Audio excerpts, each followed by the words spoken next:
Hello everyone and welcome back to another live stream. And today we are going to fly from Oslo to Barcelona and then of course back to Oslo. So we're currently standing here at the stand for 5, waiting for our aircraft to arrive from Antalya down in Turkey. It is delayed, so that's great. To be honest, not really surprised. It is delayed at the moment by 20 minutes or something. Something interesting with all Antalya aircraft, they're always delayed for some reason.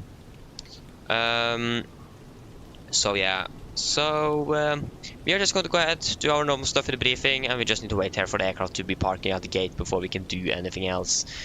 Again, quite unfortunate, but again, that's just how it is. I can't really do anything with it, but yeah, we're just going to monitor flight radar and see when it actually lands in Oslo. Yeah, it is descending into Oslo at the moment, landing about 28 minutes. So that means we should have plenty of time to do our briefings or pre-flight briefings and so on. So yeah, Pilotage, hello, welcome, hope you're doing well. And airborne simulations, hello to you as well, welcome, hope you're doing well. Okay, great. Should we do our good old briefing then? So, I can just get it up. There you go. So today on the... yeah, first of all, almost forgot. We need to, of course, introduce the crew on board. How could I forget that? Let me just find that first. So, of course, the crew on board today, we have Hovi, Knordox, and YOLO John. So shout out to all of you, and again thank you for the support. And then we can go ahead and begin our briefing. So today on the 17th of October 2024 we are going to be flying 2 sectors from Oslo to Barcelona and back to Oslo. We are going to be flying on the Norwegian Air Shuttle ALC today with Lima November Golf Mike. Yeah, we are departing here from Oslo at 14:25. It looks like the aircraft is a little bit delayed, not landing in about half an hour. So that means we're probably going to be a little bit delayed with about maybe 10 to 20 minutes. We'll just wait and see. Expecting a flight time of approximately 3 hours and 20 minutes with an expected landing time in Barcelona at about 17:45. We are expecting, so cruising altitude 36 and 37,000 feet today. I'm not quite sure if we're going to be climbing any higher than that, but we'll just wait and see. We are going to tanker up about 12.3 tons. We'll go ahead and look at the weather first and see if we're going to tanker up anything more. We do have some uncertain weather-ish in Barcelona, at least what I could see just briefly looking at it. So we'll just go ahead and look at that before we decide any fuel we want on this flight today. Barcelona, Madrid is going to be our alternate today. It says 1 on the right in the flight plan. They are currently using 1 on the left for departures here in Oslo, so we're going to be using 1 on the left. It is just sim brief here, and I forgot to change it as well. So 1 on the left of the VIP 1 Charlie departure is going to be used today. So we're expecting about 151 packs today, and the takeoff weight is going to be expected about 66.9 tons or something like that. Something in that region, so we are not going to be the most heaviest aircraft today, so, but yeah, still going to be a little bit heavy. Maximum share value is going to be 7 at Minso, so that doesn't look really good. We can go ahead and look at Minso. Minso is here closer to top of the sand. Which FIR are we then in? Spain? Yeah, then in France FIR. And then we're entering Barcelona FIR after that. So yeah, southern France then. Something like that. We have a segment over Barcelona today. That is going to be, if I can just get out of you, thank you. We have then some embedded thunderstorms forecasted. Top left flight level between 536 and 420, and this is valid between 10 to 1400, so that is actually going to be that's just valid in about 25 minutes longer. So I wait to see how long that actually is going to be valid. but it is going to be over our very close to our airport, at least over the northeastern parts of Spain.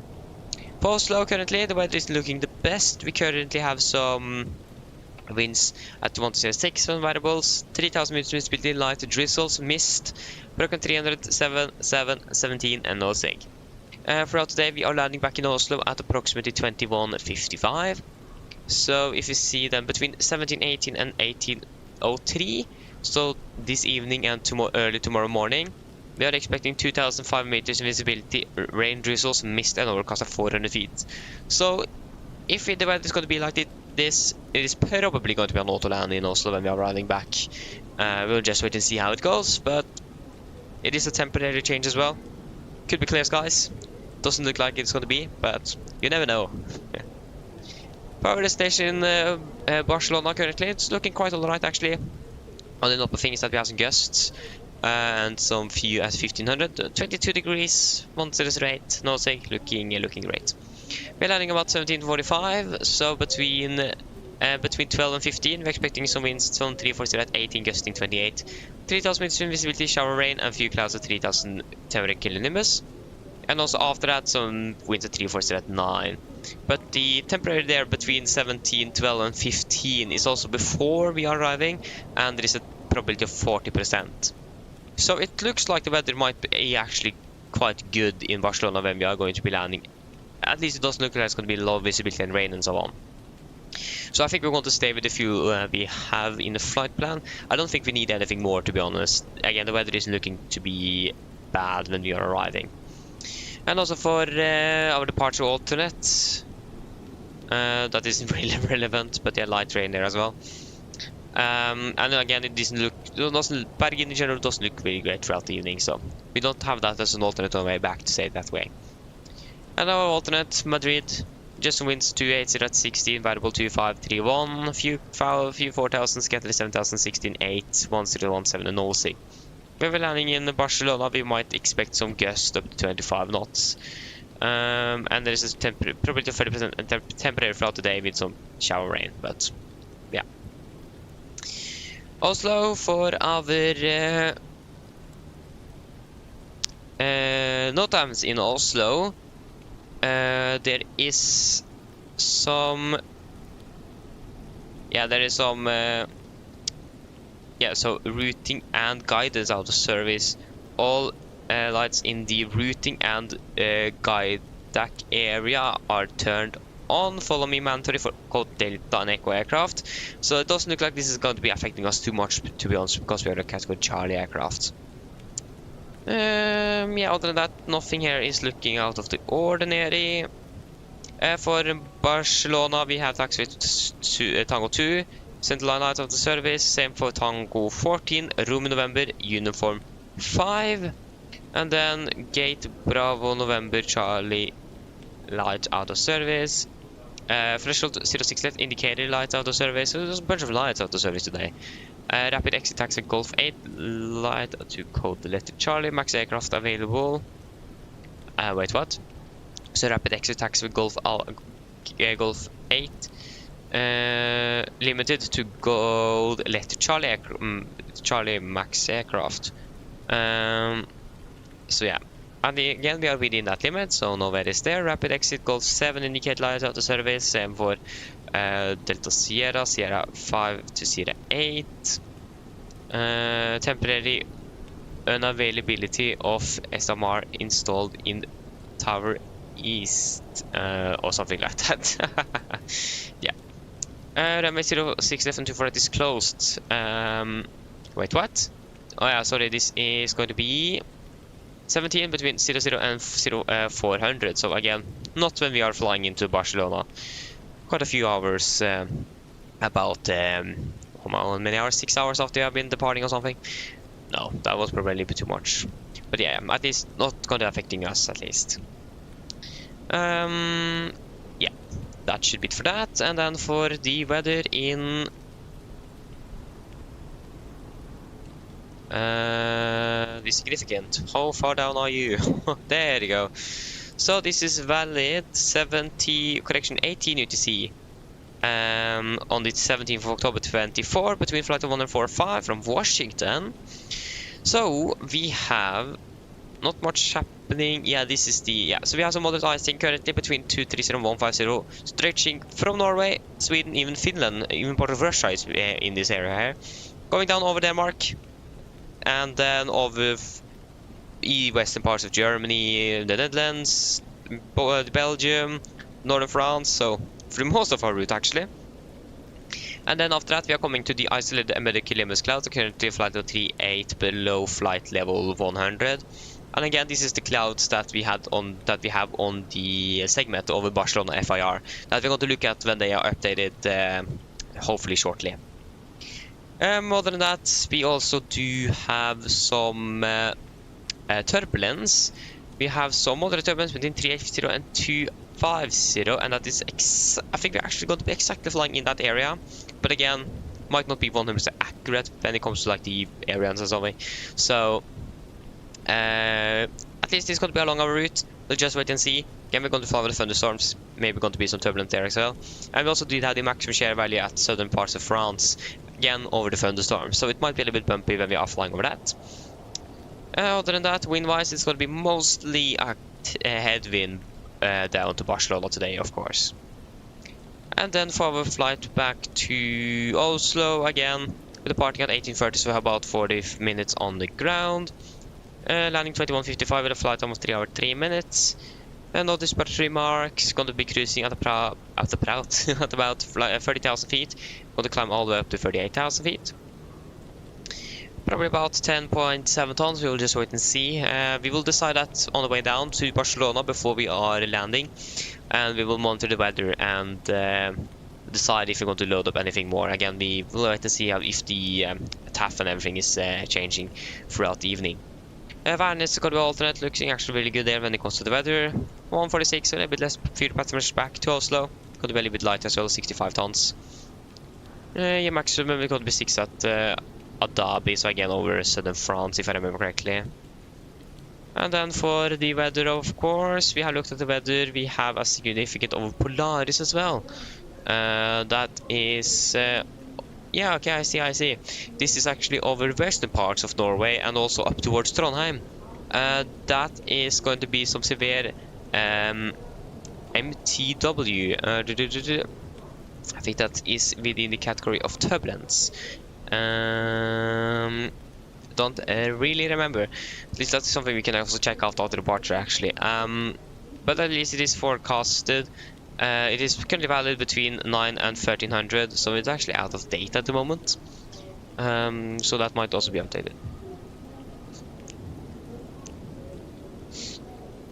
And yeah, for our alternate, yeah, currently some light rain there, but when we are expected to land in Oslo, we are just expecting wind 150 at 15 gusting 28. So at least there's going to be good enough visibility to be landing there. And then for insignificant again, I don't think there's going to be significant changes to that. This is still the same chart, valid at 18 UTC. Do we have? No, we are not going to be having the newly updated at 00 UTC. But we are not going to be flying that late either, so. Again, it's going to be most like tailwind and back to Oslo, of course. So that should be it. Any questions? First of all, yeah, we are landing in, we're flying to Barcelona. That's an airport we have flown to before. So I don't think there's anything we should discuss when it comes to like approaches or anything. Any questions? Probably not. Then briefing complete. I'm going to be checking on the chats shortly. But I need to go for just a few moments. I will be back shortly.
Okay, back. Sorry for that. Just some nose blood. But yeah.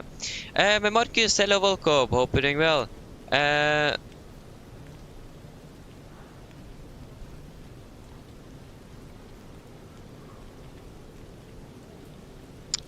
Marcus, yeah.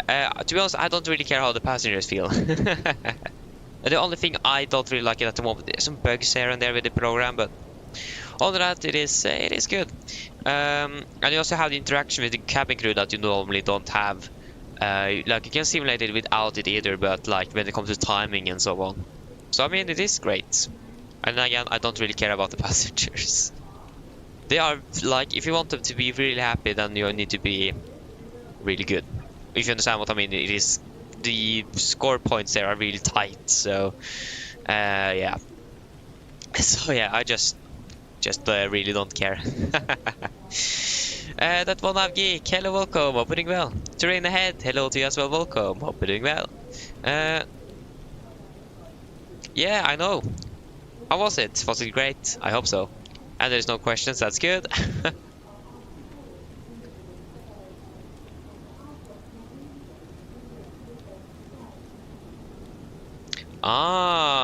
Between Madrid, Lisbon and Palma de Mallorca. Have you flown to any of those before, or is anything like that? Eric, hello, welcome, hope you're doing well. I'm just using the normal Lido OFP from or layout for Sebrief. We don't really have a Norwegian layout, so I'm just using the normal, the default Lido layout.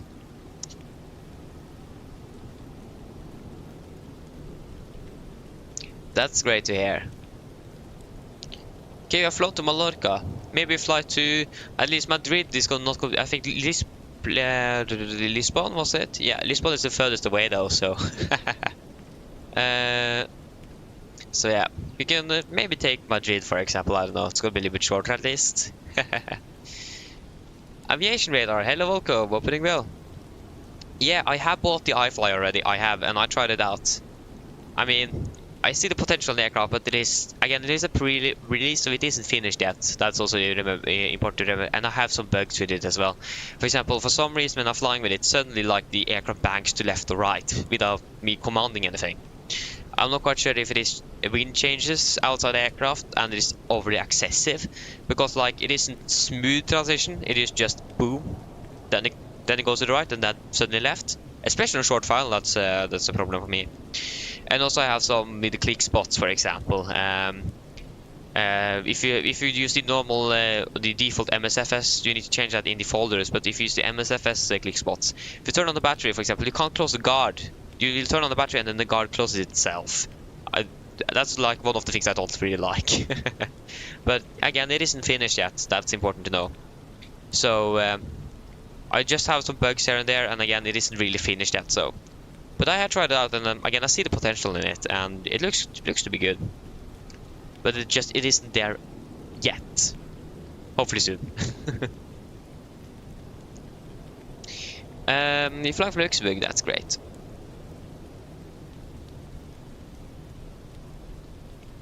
I don't know that.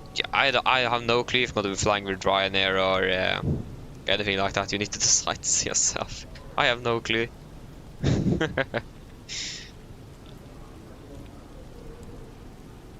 Aviation, yeah, I will say so. Again, the one thing that actually I don't like with that aircraft is the EFB. That's the one thing I don't like. But again, I'm not used to that type of EFB. That's again the default the Boeing OFP, or sorry, the EFB that they had an option for airlines to use. But again, no airlines are using it, and no one else is using it in this flight simulator. It is just now I fly, so I just don't really like how that one works. But again, so when I'm flying that aircraft, we will probably more be using just Navigraph actually on the side instead. But yeah, I mean, it works. That's the important thing. So I will say so. But again, it is a pre-release, so it isn't really finished yet. So, just to let you know that. I mean, yes, it is quite expensive indeed. And even it's a pre-release, it isn't finished yet, and they release a full I would expect a discount actually when you pre-release a product, but okay. So I bought it on the day actually. Our aircraft is on final now, so it's landing soon. So yeah. Okay, we'll fly Ryanair, that's great.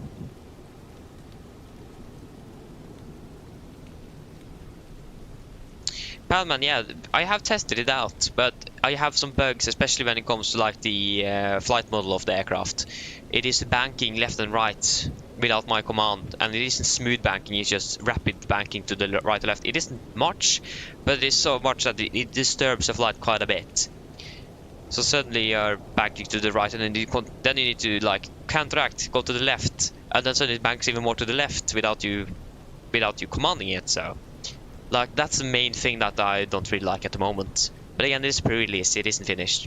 I'm not quite sure if any of you have noticed it, because if it is a feature with the aircraft or not, I don't know. But it is something that's in the way for me at the moment at least. So yeah. There was actually a flight between Oslo and Stockholm that we could have been flying today actually. If I remember correctly. Yeah, I think so. That was with a MAX aircraft, but first of all we didn't have delivery. For the second of all, the MAX isn't really there yet for me to be flying with it. Again, I have some bugs. So yeah.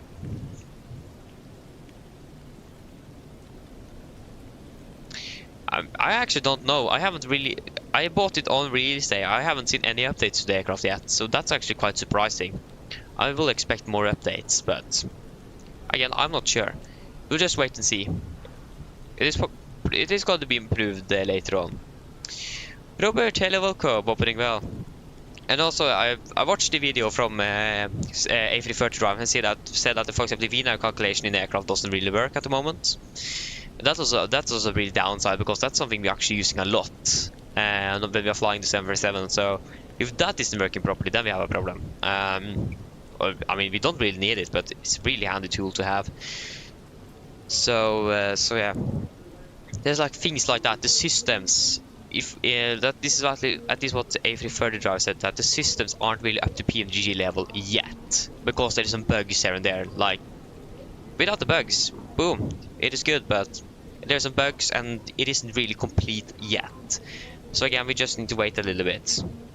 So when it's updated, so I'll try it out, of course, test it, and hopefully it should be good enough. And as well, for us to be able to fly with it, I want at least a weekend, maybe even more, so we can be flying out of Stockholm, because that's normally where they're flying their MAX aircraft.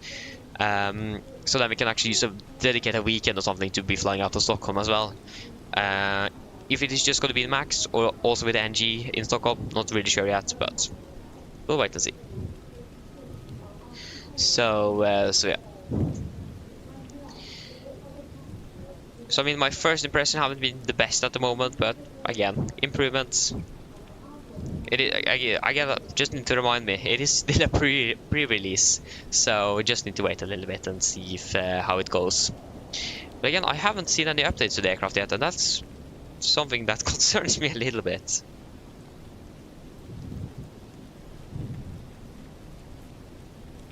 So yeah. Yeah, I'm not quite sure if any of you have encountered that rolling issue, but if it is just me. But yeah. Airborne, I have all the springs that you can have. I think it is 4 total. Isn't? I don't really remember, but I have all the springs you can have. Again, I've heard when you're flying an aircraft, it is basically a workout almost. I'm not quite sure how hard it actually is in real life. I haven't tested it out, but I mean, you need some force. I think in real life it's actually going to be harder than it is with the old springs in, but yeah. You can also like find harder springs as well, but why should I do that? Okay, it looks like this aircraft was actually really light today, because they vacated like the second taxiway to the left. Instead of Alpha 7, they vacated Alpha 6. And Alpha 7 is normally using for departure instead of Alpha 9, so that's impressive.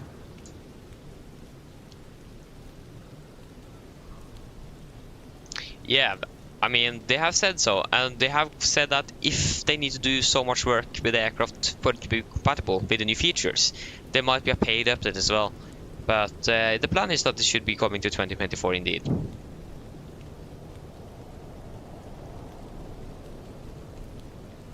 But if it is going to be free update or paid, I don't really know yet.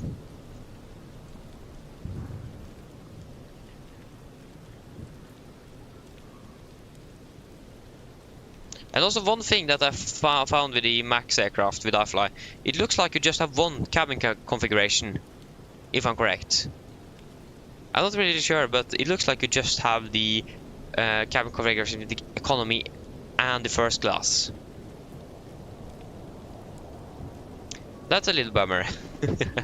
Norwegian just uses economy, so I'm not quite sure though. That's what I've seen for now with the Norwegian livery I downloaded, but that might not be correct. That's just one of the things I noticed. Then yeah, our aircraft at least is still taxiing to the E8, so you need to wait a little bit.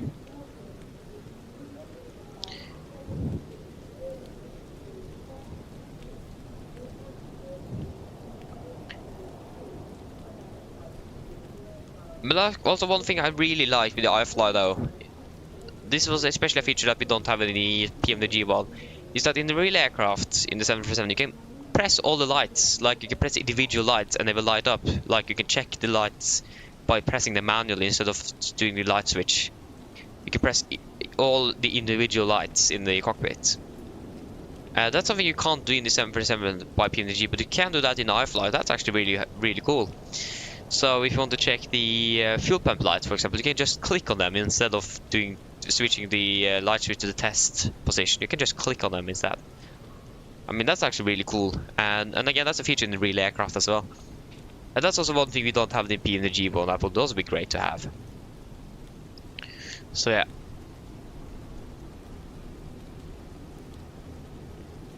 So like small things like that, that's great. But again, there is still some bugs here and there that need to be sorted out first. But also one thing I really liked was the callouts. They sounded more like the 737, to be honest. If you understand what I'm not quite sure if you... At least there is a difference in the callouts. It sounded like more you were in the cockpit, if you understand what I mean. So I did also really like the callouts. They were great. And also the RAS, the Runway Advisory and Awareness System. Really like to have that as well. That's like the second add-on or something we have that. I'm not quite sure if the inbuilds for the Microsoft have that, but I think inbuilds have it for X-Plane, but yeah.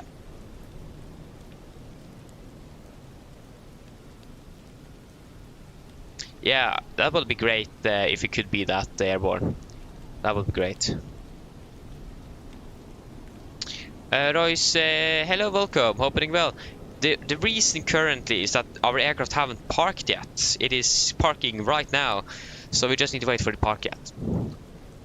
Like in real life. So that's basically why. So we are going to be a little bit delayed today. Departing in 25 minutes. So a little delay, but yeah. Got it, that's great.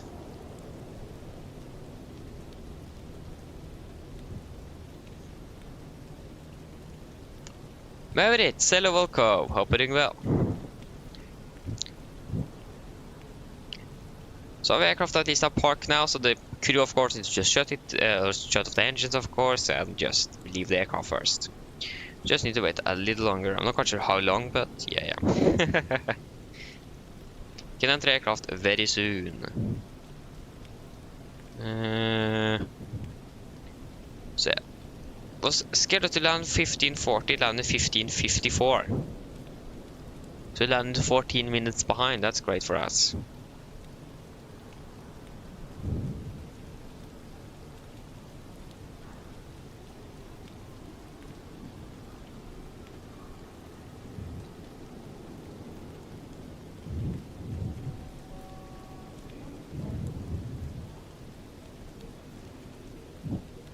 They got these down to turn on the transponders, so they are not visible on the radar anymore. Okay, should we probably go ahead and begin to walk towards the aircraft? I I hope I did set up everything correctly in the aircraft. I don't really remember if I forgot anything. But yeah, you'll find out. But last time checked, we have approach online as well. There's a lot of people going to with us today. So yeah, approach was online when before we started. Not really sure if they are still online. We also have a tower in Barcelona as well. But yeah, we'll wait and see. Just wait.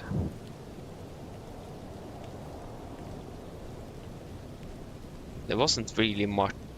I like how we can hear just the winds.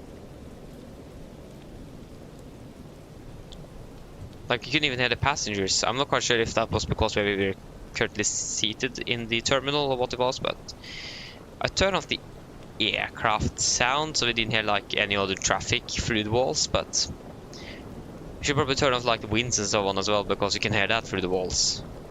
So that doesn't really help either. So yeah.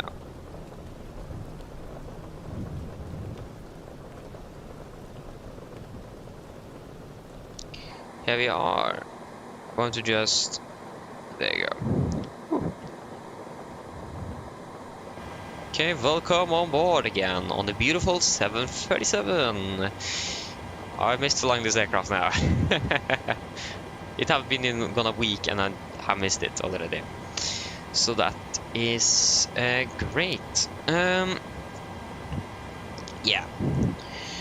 So again, what I can see for now at least, we have the altitude set to 5,000, so the crew haven't set the altitude yet, but I mean, they were probably just stressed out getting us on board, so. And we also just want to get on board, so. Don't really care, to be honest. So yeah.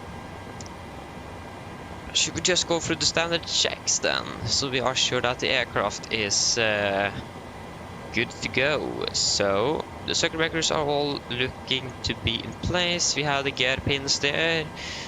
You're all set there. Flaps up. Landing gear is down. Wipers park position looks to be good. So yes, we can go ahead and that was one too much.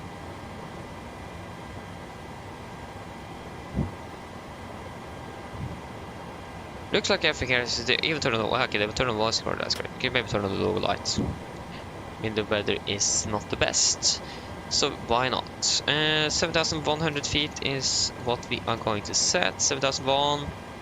I'll continue at 595, that is good, and we also have 100 and 100 in the hydraulics. There you go, you are then set. Yeah, everything here looks to be good. We don't have. Why don't we have an EFB here?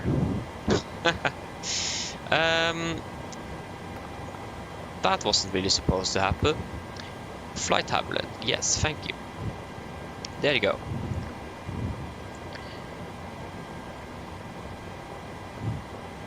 So, we are a 737-800 with 26K rated engines, aircraft up to date from October 30th to October 31st. October 3rd, not 30th, October 3rd. And we have the operation program for 77 is up to date. We're currently standing here in Oslo Gardermoen, and we are going to use the GPS left position. Before we do anything else, we should probably go ahead and launch self-loading cargo. Where is you? Self-loading cargo 1.6. There we go. We still have approach online, so that means we also have some good old ATC and 80s, of course. Set of flight plan, we are not a 777-300ER, we are a 737-800. There you go. And Norwegian is going to be the second language here. Should actually be the first, but can't really have the cabin crew talking Norwegian to us. Yeah, that doesn't really work. We actually also 80s in Madrid as well. Yeah, it's going to be some good old services. You can also go ahead and request our fuel service. So what did we end up with? We ended up with the amount in the flight plan plus 200 kilograms, of course. Hello. Please don't load Hello. the aircraft until the fuel truck arrives and ask to do it. Hello? Hello? And now things started to happen here. Oh no, that's the wrong one. Hi, Captain. We're ready to start boarding. Are we okay to begin? Not yet. Hi, Captain. Microphone check, please. No, sorry, need to wait a little bit. We are still deboarding. No problem. Just give me a call once you're ready and we'll get started. Yes, okay. Really loud and clear. For Captain, radio check contact. ELL contact you once the ground vehicle arrive and we are ready to start rolling. Roger. Ground side copy. Go ahead. So I need to wait a little bit. There's still deboarding aircraft. So. Update Torstad let you know that we have started rolling. ELL sends the final load share once we are ready. Roger. Why can't it synchronize with GSX? Are you serious? Not that bug again. Why? Self-cargo just can't recognize GSX anymore. Aircraft, no, general. Yeah, GSX. This is actually frustrating. Okay, we'll just try to restart it and see if that could work. And of course, as an administrator as well, maybe that could also maybe help. Good old technical issues. Isn't that great? How do I run? There you go. Run as administrator. Yes. Airline of flight. Nowadays you can begin boarding straight away. We have the fuel truck. Yeah, there you go. The fuel truck is currently arriving. Why do we have 10 point? Wait, what? It's arriving and we have already the fuel we want on board. What? Okay. That's interesting. Yeah, we can begin boarding straight away then, maybe. Fuel truck is in position. Oh, maybe we should wait a little Please bit don't longer. load I actually don't know. aircraft until the fuel truck arrives and ask to do it. Yeah, that is looking good. Start flight. Can you please recognize GSX now? Nope. It can't do that. Hello. Hi, Captain. We're ready to start boarding. Don't want to spend all the time doing this. Should we request boarding now? That's the thing. They haven't been parked for 10 minutes even. No, sorry, need to wait a little bit longer. No problem. Just give me a call once you're ready and we'll get started. Go ahead. Norwich 42 Bravo Mike. Hi, Captain. Microphone check, please. Read you loud and clear. District 1 on the left, VIP 1 Charlie. For Captain. Radio check the Scotland. 12.3 tons. There you go. Roger. Roger. Go ahead. Oh, sorry. Hi, Captain. Just asked this update Torstad let you know that we have started loading. The airline sends the final load share once we are ready. Roger. Right, Umima. There you go. Do you know we can just begin boarding straight away? Self-cargo is bugged out, nevertheless, so. Boarding requested.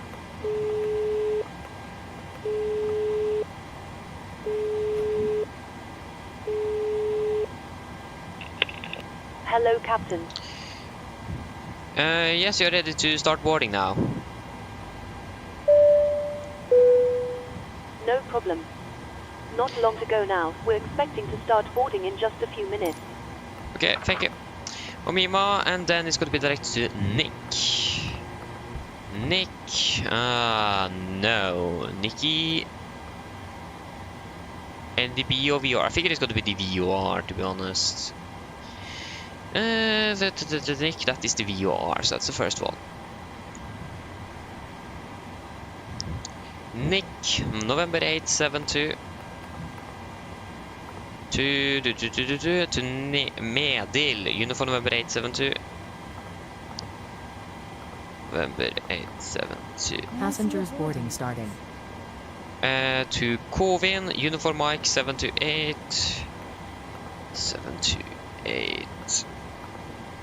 Sorry. Lesdo? No, Covin. Covin. Aj. All stations, we're about to start Can we please boarding. delete you? Covin. Hello. Hello, Captain. Okay, I've Uniform spoken Mike to security, 728. and I'm told they'll be ready to send the passengers down to us in a few minutes. Start boarding when you're ready. No problem. I just said start boarding. Resmi uniform November 857. Resmi, and then to Disak. Disak, Dirmo. Dirmo, direct to Valku. Valku, direct to Atsup. Atsup, direct to Minso. Hello. Hello. Can I get Hi, you mad? Captain. We've started boarding now, and the passengers are being seated. Thank you. Roll upward. Disregard. Roger. Det går. Det går direct to Papa Go. Then direct to Albir. Oh no. It is at least not you. It is most likely you, but we will double check.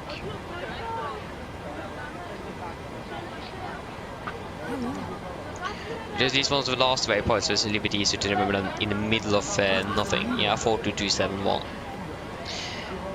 Albir, and then it is going to be the Albir. Yeah, not 02, but runway 24 right. ILS 024 right. But the Albir, is it Whiskey or Zulu here? That's November. Yeah, that doesn't really help. So say the 80s.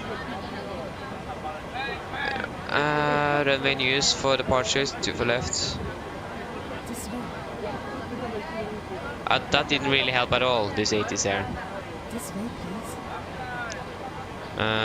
If you go ahead and go down to Barcelona, click on Tower, Live ATC, and Arrival ATS.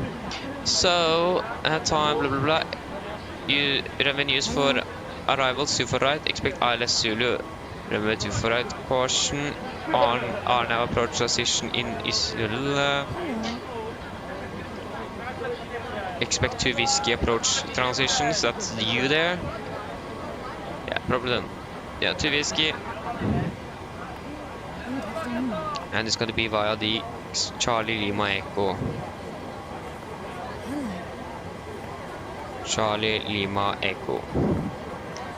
Performance in it, cost next going to be 9 final reserves on this flight. It's going to be 3.5 tons. We're going to be cruising initially at 360. Cruising wind is going to be to correction 105.43. 5.43. Average ISA is +3, -56, -53. It's going to be flight level 70. 250. 310. 200. 100. Information.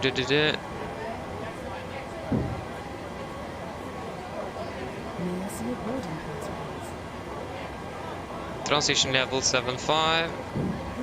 Qn edge 1008. Execute.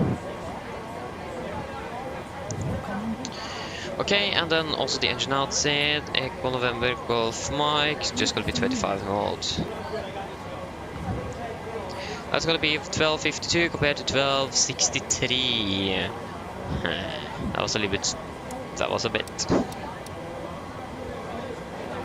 But that again could be the departure routing as well, or maybe all of this down here. I don't know. Yeah.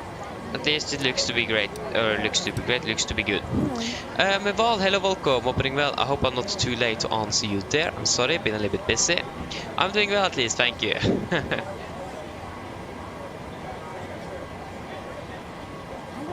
Okay, Marcus, okay, but I mean, that's great though. Then you also get the first officer in the cockpit as well, so that's great. The second thing, yeah, this is FSI panel.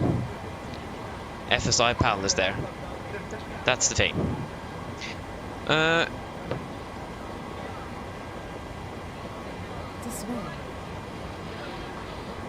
That's interesting, Val. Just airways doesn't match. Okay. We can see if we can find a solution for that after departure. So yeah.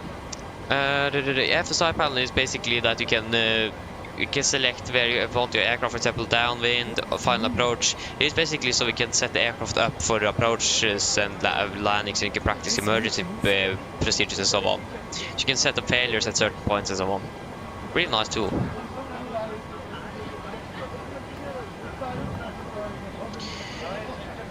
12715.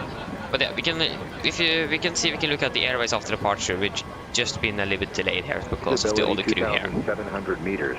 Don't be like 2,700 feet. Clouds.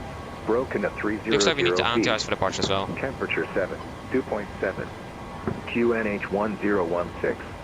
Temporary. Visibility 3,000 meters. Light drizzle and mist. Acknowledge information Bravo on first contact. Load. I should be departing in about 6 minutes. Oslo Garter Moon departure information Bravo. Bravo. Com 1350 Zulu. Runway 19 left in use. For en route clearance request via data link. For contact approach 120.45. Met report. Wind 140 degrees 4 knots, variable between 110 and 170 we're going to get a new degrees. update, nevertheless. Visibility 2,700 meters. And 12045, so you can request our clearance. 12045. Garden approach, Norway 538, stand 26, QNH 1016. Short clearance, propulsion start. Nordic 538, Roger. Ladies and gentlemen, welcome aboard. While you're being seated, please remember that all mobile telephones and other portable electronic devices... Push approach, Echo ettermiddag, Nordic 42, Bravo Michael Sound 45 radio Vision Bravo requesting alpha clearance to Barcelona. Velkommen ombord. Mens du sitter, må du huske at alle mobile enheter nå skal settes i frimodus, og andre vervede elektroniske enheter, for eksempel stemmespillere og vervede datamaskiner, slås av å oppdateres for avviste. Takk. Nordic 42, Bravo Mike is clear to Barcelona, var the Vippa 1 Charlie departure out of 1 and left, Dirge climb 7,000 feet, squawk 4035. Nordic 40, Bravo Mike, feedback correct. Nice. 4035, 4035.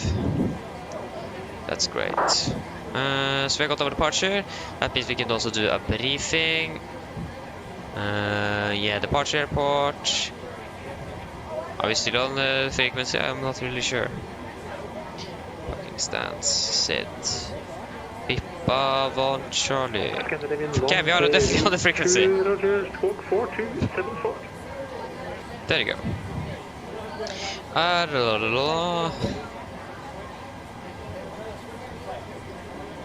Airport, takeoff, mins.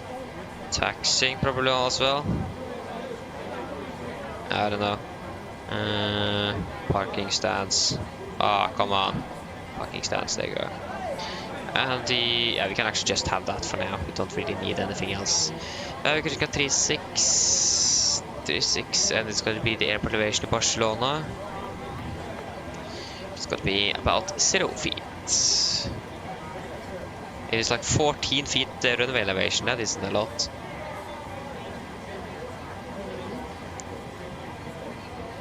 Okay then, should we do our departure briefing? So, keeping with the emergency briefing.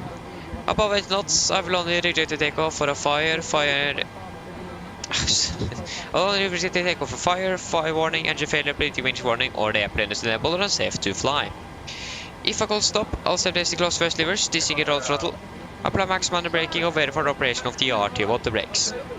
I will maneuver the speed brake handle, apply maximum reverse thrust, and when the aircraft have come to stop, I'll set the parking brake. Then we're going to identify the problem. We are going to carry out any drills appropriated. If we decide to evacuate the aircraft, we're going to read and do the evacuation checklist, and if that permits, I'll pull the cockpit voice recorder circuit breaker. If the call before V1 is keep going, there will be no actions below 400 feet, except cancel warnings and risk and opposite brakes. At 400 feet, we're going to verify and select and do the mirror items. At the MFR array, we're going to bug up, rear active flaps scheduled, vent flaps up, no light, facility change, max continuous to first, and engage automatics. Then we're going to do the normal checklist, and I'm going to make up a plan. Engine outset for the Gardermoen today. Just going to be straight ahead, 25 North miles and hold. Quite easy and simple. For our taxi today, this is chart 10-9, effective 5th of September 24. We are parked down here at stand 45. We could probably expect a push facing towards the east. Going to taxi down by Lima Orange, left onto Sierra. And I think we should just use full length for 1 on the left. We are delayed. Nevertheless, we will not be saving much by doing an intersection either. I'm not quite sure how the traffic is currently doing. But instead of, yeah, we can actually use Bravo 8 instead of Bravo 9 then, why not? But yeah, we're also going to be quite heavy. We are not going to be very light either. So I don't think we will probably be able to Bravo 7 as well, but we can use Bravo 8 today. Hotspots wise, nothing. NOTAMs, nothing. Taxi wise, it is kind of raining, so it can be a little bit slippery. So we will take it slow and easy on that. The temperature is currently 7 degrees, so that means we also need to use anti-ice for departure today. And also the runway condition for 1 on the left is wet. Other than that, weather in general is looking quite alright. For our set departing video Vippa 1 Charlie departure. This is our chart 10-3 kilo, effective 17 for June 21. Departing on runway 190 degrees to Gulf Mike 604, and then we're just going to continue. Again, also 604 maximum 230 knots. Continue at 602 Cubub, Virre, and then to Vippa.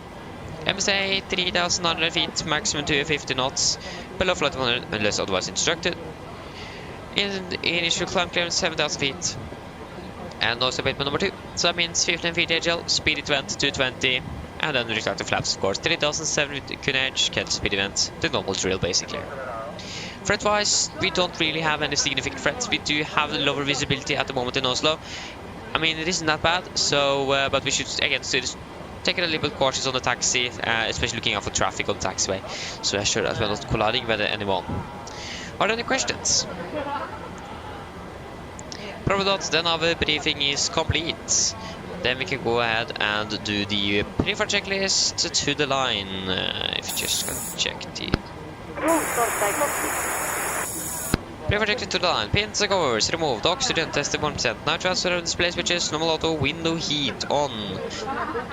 Presentation mode selector. Auto. Flight instruments. We are tracking 0 degrees Kunage. 1017 doesn't look to be correct. Kunage currently in Oslo is 1016. 1016.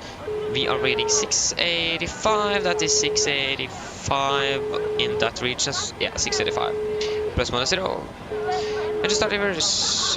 Park brake set. Engine start reverse cut off. And taxi takeoff briefing completed. Pre-flight checklist to the line is complete. Hello. Hello. Hi, Captain. Okay, here's the load sheet from ground. I've written the passenger count here, the crew count here, and the total number of souls, not including yourselves, here. Thank you. Okay, looks like we're all set to go whenever you're ready. Okay, great. I'll call the ground to remove the jetway and you can just close the doors. No problem. Go ahead. Go ahead.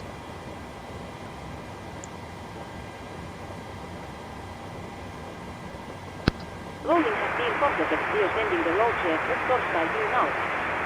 DNR contact you once the aircraft is processed and DNR gets you once. Roger. Okay, great. Then we can just set the MFR at 1700 feet. Should probably do the PA to the packs before we do anything else. The flight time going to be, that's going to be about 3 hours 20 minutes on the flight time. So we're going to do the PA first. And then we will do the takeoff calculation and then get out of here. Mine damer og herrer, god ettermiddag. Mitt navn Fabian, kaptein ombord i dag, og på vegne av Norwegian og resten av besetningen så ønsker vi deg hjertelig velkommen ombord denne flyvningen fra Oslo til Barcelona. Flytid til Barcelona i dag forventet blir rundt ca. 3 timer og 20 minutter. Vi litt grann bak skjema for øyeblikket. Vi beklager så meget for dette. Det ble en liten forsinkelse med flyet som da kom inn fra Tyrkia før vi tok over. Igjen, vi beklager så meget for denne forsinkelsen og håper at ikke dette skal påvirke dere så alt for mye gjennom kvelden. Og så takker vi for deres tålmodighet. Vi håper da, som sagt, å få kommet oss ut herfra så fort som mulig. Men for at det skal være mulig, så må dere sette dere ned og ta på sikkerhetsbeltet. Og for deres egen sikkerhet og andre, så må dere ta på følge på en veldig viktig sikkerhetsdemonstrasjon som kommer fra kabinbesetningen nå veldig snart. Takstøren i dag, den forventer ikke å bli alt for lang. Vi skal ta fra den nærmeste rullebanen her i Oslo, så det blir kort og greit. For å ta av sørover mot Barcelona med en gang. Forventer en marsjhøyde på rundt 36 000 fot. Det litt grann regn her i Oslo, som dere kanskje har sett. Vi kan også kanskje forvente litt turbulens over sørlige deler av Frankrike og nordlige deler av Spania. Men utenom med det så virker det som det skal være gode flyforhold gjennom flyvningen. Men som alltid vi anbefaler dere på sikkerhetsbeltet på bare sånn tilfelle kommer bort nyfødte turbulens. Å være i Barcelona for øyeblikket ser det ganske så ok ut, eller ganske bra ut faktisk. Vi har litt grann vind kommende fra nordøst, 24 grader, og så det bare noe litt grann skyer i området. Ellers sitt ned, slapp av, så håper vi får en veldig fin flytur med Norwegian.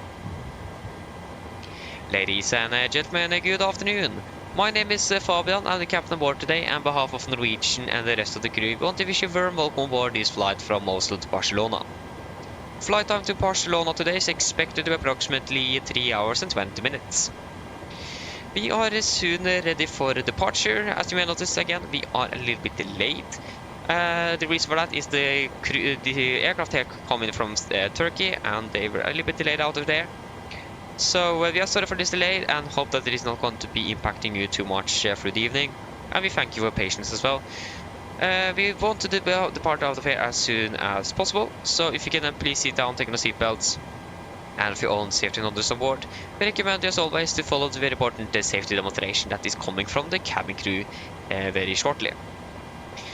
Our taxi route today is expected to be quite short. We are departing from the closest runway here in Oslo, so quick and easy up there. Departing straight south towards Barcelona, expecting a cruising altitude at approximately 36,000 feet with good flight conditions through most of the flights. Again, raining here in Oslo, and also maybe some turbulence in the southern parts of France and northern parts of Italy. Correction, not Italy, but Spain. But as always, we recommend all the tips on just in case encountering some unexpected turbulence through the flight. And the weather in Barcelona as well is looking quite alright, with just a little bit wind coming from the northeast. It is about 24 degrees centigrade, and also just some clouds as well. Otherwise, sit down, relax, and we hope you're going to enjoy this flight with Norwegian. Thank you.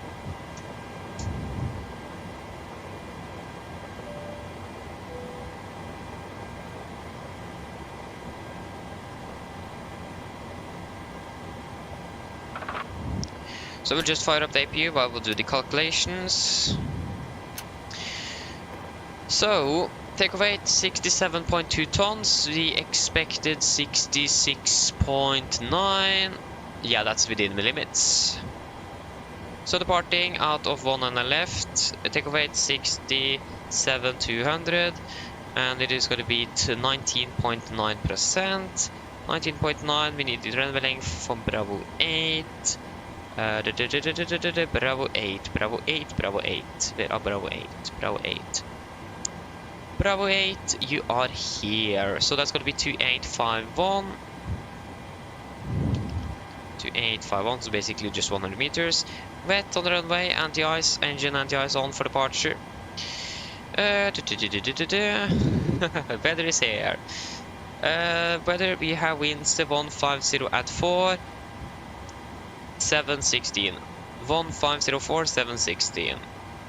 1504, 7 and 16. That's going to be at takeoff 5099. Takeoff 5099. Flaps 5. Trim 5.5. It's going to be 34, 43, 47. What did I say? 34, 43, 47. 34, 43, 47. 47. And 7,000 new. We are expecting to land at runway 24 right in Barcelona, and the weather currently there. We have winds 340 at 7, 0307, 24.9.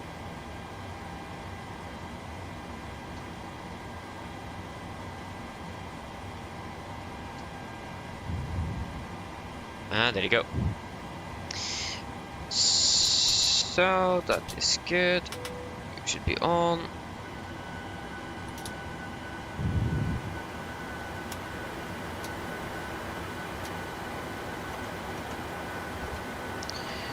Okay, I think we have remembered everything. So, pre-flight checklist below the line. Fuel, we have 12,300 kilograms on board today. Pumps on, passenger sign set, auto brake, RTO, CD pre-flight aircraft completed. Takeoff speeds, V1134, VR143, V2147. MSP V2147 heading 100 degrees and altitude 7,000 is set. Pre-flight checklist is complete. I actually almost forgot virtual Norwegian PC here. Ah, it's a new update as well, that's great. Yeah, what have I forgot here? Thomas, hello, welcome, hoping well. Do you mean, because if you, yeah, if I will prefer explain 12 or explain 11, is that your question? Hope I'm not too late either to ask. Again, I've been a little bit busy, so don't expect a quick answer on the ground. But yeah, to Søren, hello, good afternoon to you as well, hoping well. Travis, hello, hoping well. Marcus, I'm actually don't really remember what's normal. Yeah, I mean it's probably within the limits at least. If it is that, then you should be good. So yeah.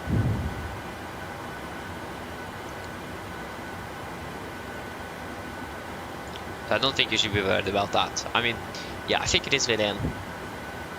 I don't really remember what's the normal for the 737, but yeah, at least it is about 20, between 21 and 19 we have normally here. Noah, hello, welcome, hoping well. 10 minutes ago, yeah, that's probably us. Cockpit to ground.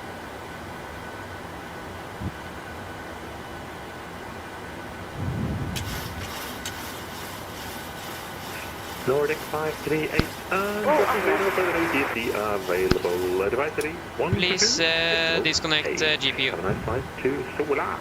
Sola. Onward to silent of advisory 122, 538, call it down. Du då?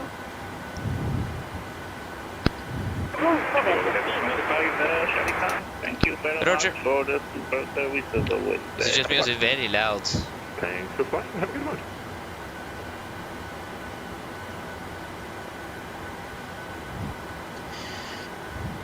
Yeah, then we can go ahead and request push and start then.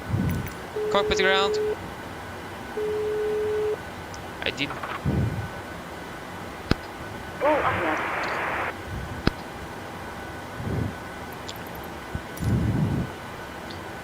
Push back in departure.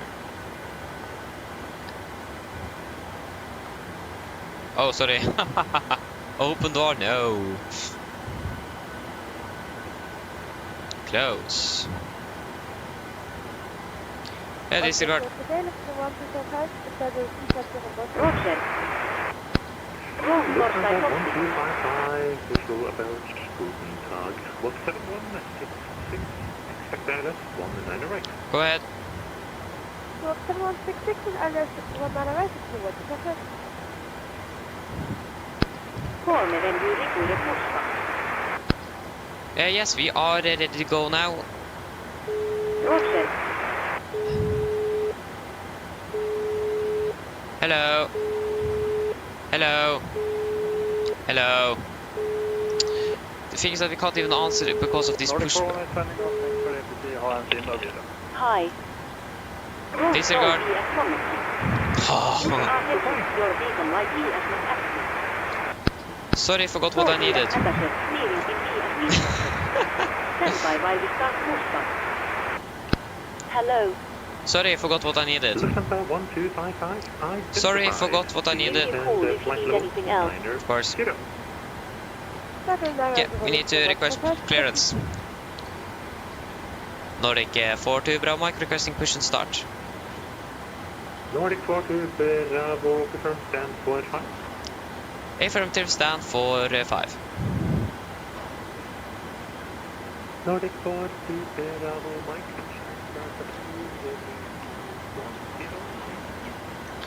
Push stop at release point 10 Hi there. to the east, Nordic 42, Bravo Mike. God eftermiddag. Nordic QNH 101. On behalf of QNH 1016 40, Bravo Mike. Okay, before start checklist, please. So, before start checklist. Flight deck door is closed and locked. Doors windows are closed and locked. Add collision light on, transponder altitude off, rudder 3 and 0. Before start checklist complete. Copy the ground, clear push, position 10. Back brake released.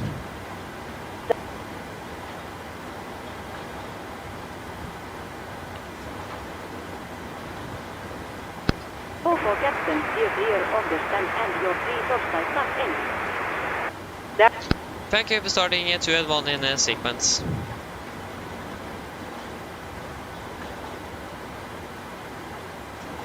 should the cabin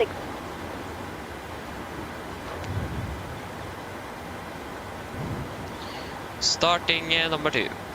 Roger. Starting up number 2. Skulle kabinen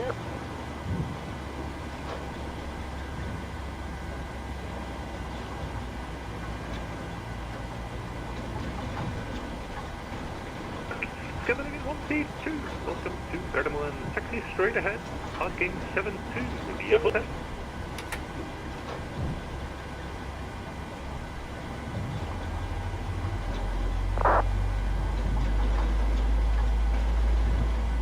I det usom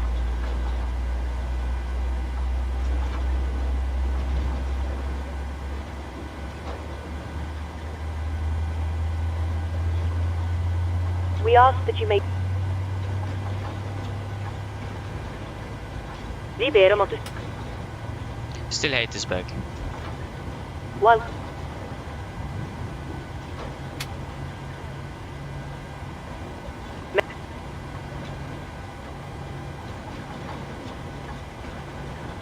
Starting number 1.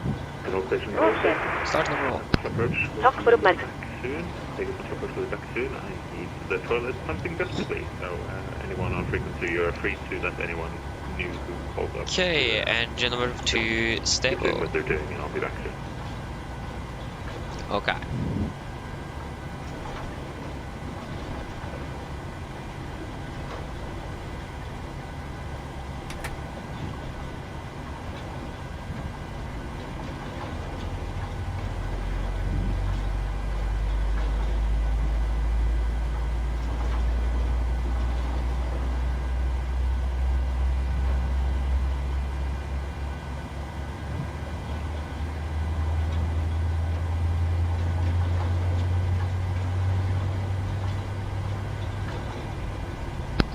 Please assess your parking traffic. Park rec is set. Stand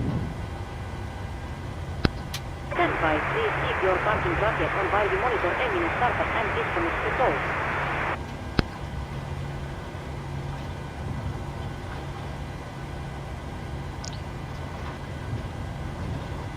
Okay, number 1 is stable. Couple of we are too good, that is also can disconnect. Yeah.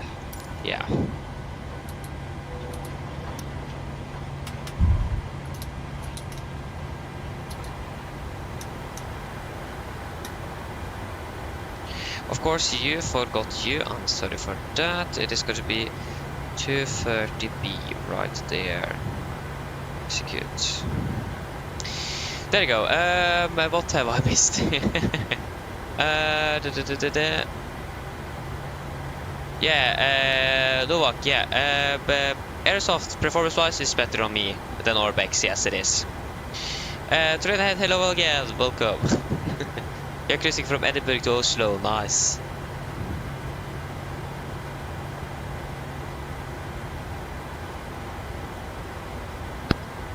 Captain, walks right out and starts on all engines. Novak, it should be in the Discord already. It should. Your foot by call. DLL get also the synchronistic now. Will have our late flight. Look out for the pin on the left and I'll see you next time. Thank you for that pin on the left. Have a great day. See you later. Bye. There you go. We got the gear pin. Capichu, hello, welcome. Hope you're well. No, unfortunately, no iFly Max yet. I have some bugs with the aircraft, so yeah, I will not be flying with that for until that is fixed at least. So yeah, quite unfortunate. Perhaps 5. But yeah, that's just how it is. It's still a pre-release, so I mean, it isn't finished yet. So. Okay, the party from Luxembourg, that's great to see. Okay, before taxi checklist, we have forgot you, there you go.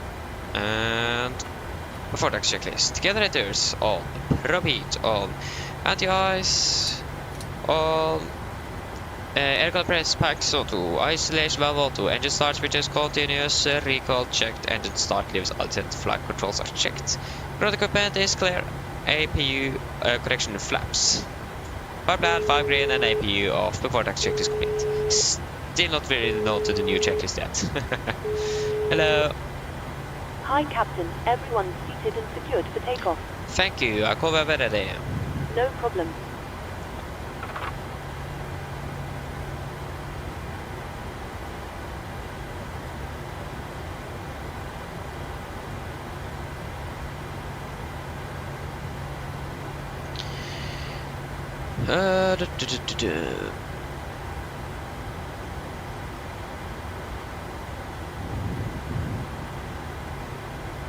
It's great to see that people enjoy the Max. So frustrating to have bugs with the aircraft. Aye. So typical as well. Oh, yeah. Hopefully that should be fixed soon. Should probably report it in as well. So yeah.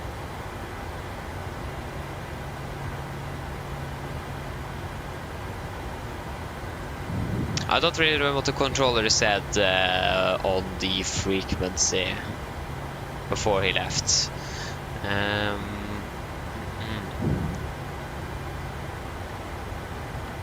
I don't remember what he said, so I didn't really listen either.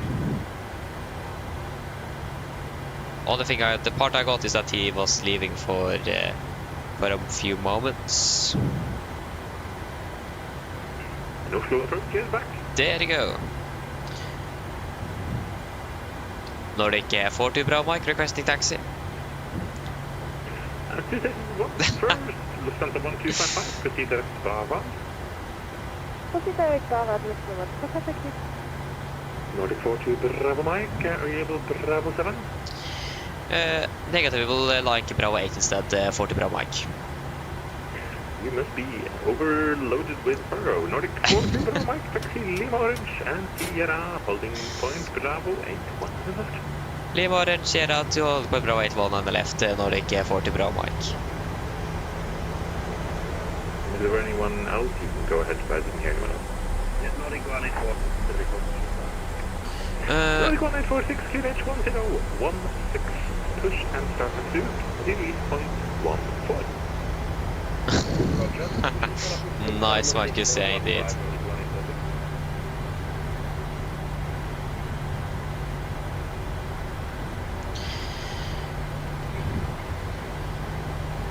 Yeah, we have the good old mist here. Right looks to be clear. Can't really see. Left looks to be clear as well. Negative. It should be one. Well, actually, if you want to, if you're able to, you could do 1.5, but preferably the 1.4. Okay, so we are pushing back this point 1.4 to 8.4. And see that here, so.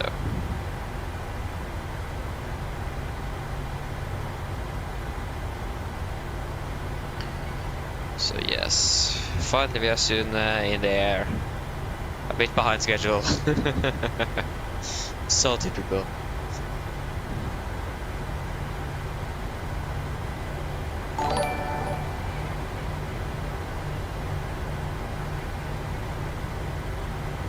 Yeah, I agree with you there, Marcus. Yeah, I agree with you.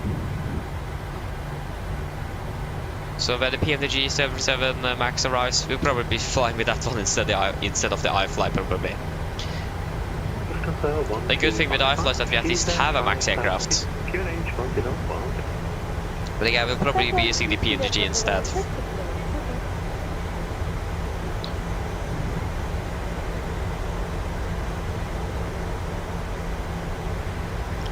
Of course, FS releasing on my headset actually, that is not supposed to be. Should be on speakers so you guys also can hear. Oh, that got me scared. EPS 1202, approach, readability fine. Cabin crew, seats for takeoff please. Cabin for takeoff checklist, flaps, 5 land, 5 grid, stabilized 3, 5.5 minutes, set chemical given before takeoff checklist complete. Left is clear and the right looks to be clear.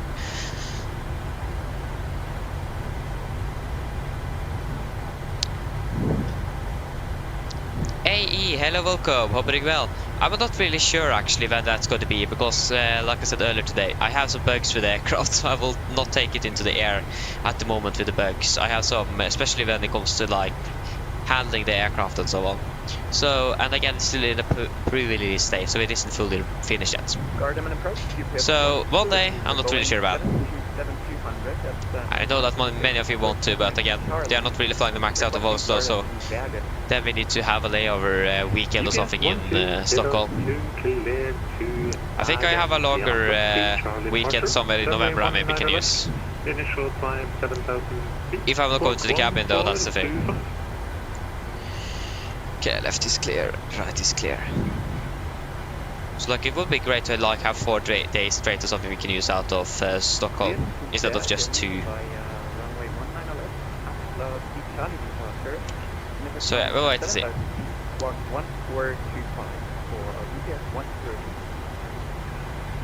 1203, that's correct. Yeah, we will just switch like that. Nordic 42 Bravo Mike, wind 150 degrees 4 down, RBR 2,900 meters, descend upon 9 left, clear for takeoff. Clear for takeoff, 9 left, Nordic 42 Bravo Mike. Okay, we are clear to go. Are you guys ready? Yeah, again, left looks to be clear, and can't really see the end, so I don't really see anything, so we should be good.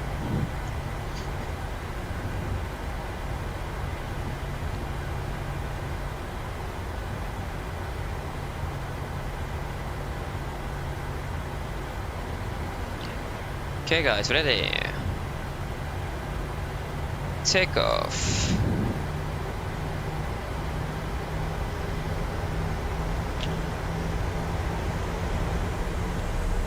Press stable.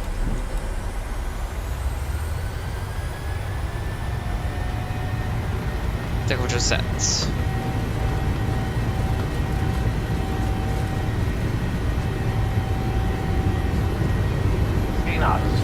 Checked.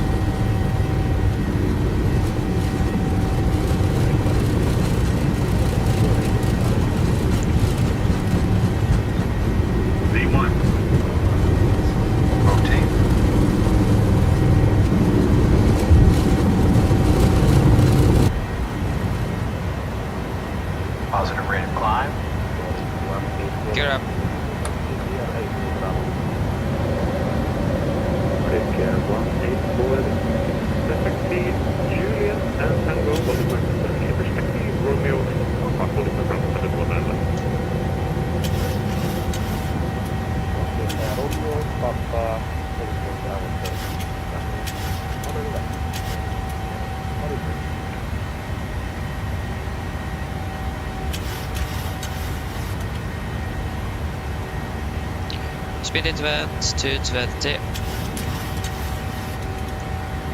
Flaps won't speed checked.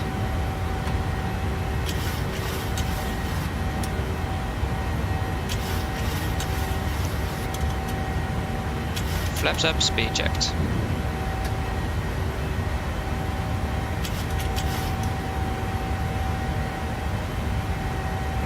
Nordic 4 to Bravo Mike, identify flight level 210, report altitude. Climb 210, passing 3,700 feet, 40 Bravo Mike. Lufthansa 1255, speed 4,000 feet, via Zulu, clear island, 19 right. 210, set. Cancel speed advent, standard.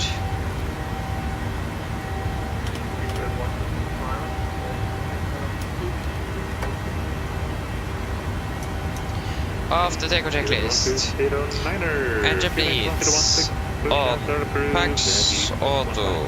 Landing gear. Up and off. Flaps. Up the lights on meters. We're passing through 5,200 feet. Now. Plus minus 0. Off the takeoff checklist is complete.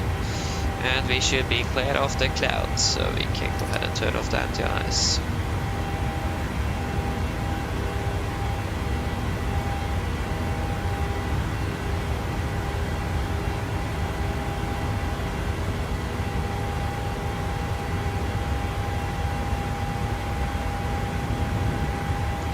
Yeah, enable 280 knots at Albert, disregard.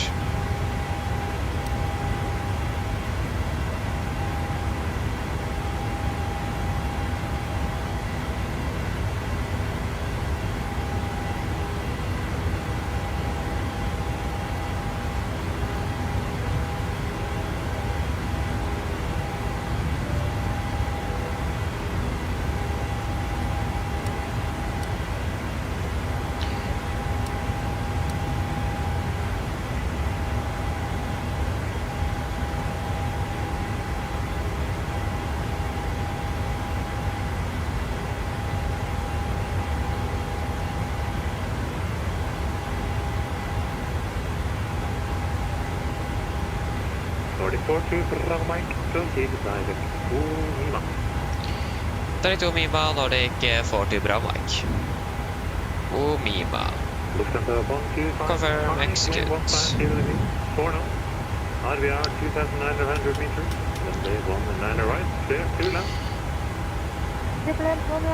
There you go, that is all looking good. When are we currently landing? Disregard. 80.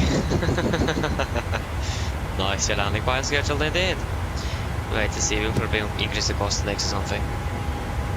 But I mean, if you at least can land 1800, so we have half an hour on the ground, that's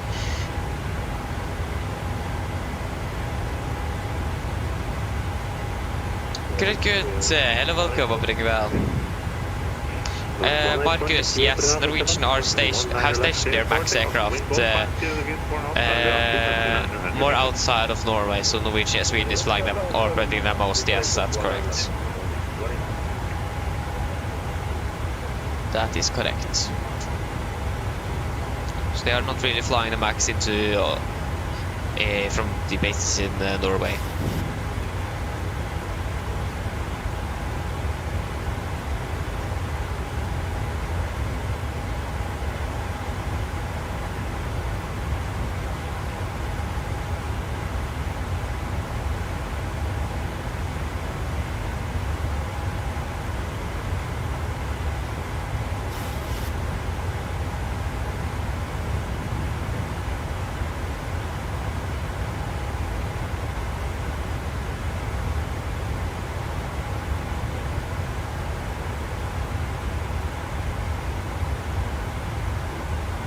Yeah.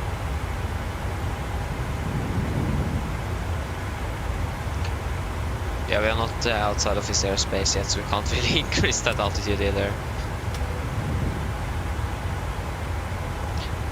looks great though. Good to be back in the 737 again. A little deviation with the 777, but yeah. We are back.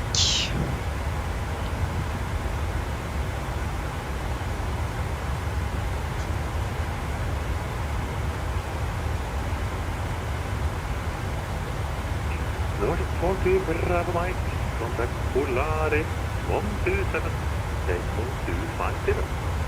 Polaris of 127-250 Nordic 40 bra, Mike, ha det bra.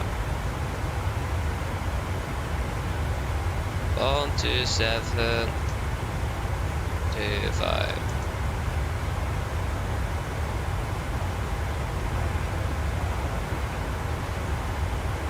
There's 60 miles from Polaris control now, squawk 5307. Squawk 5307. Polaris control, god ettermiddag, Nordic 42 bra, Mike, passing flight level 170 for 210. Nordic 42 Bravo Mike, Polaris control, flight level 360. Climb 360 Nordic 40 bra, Mike.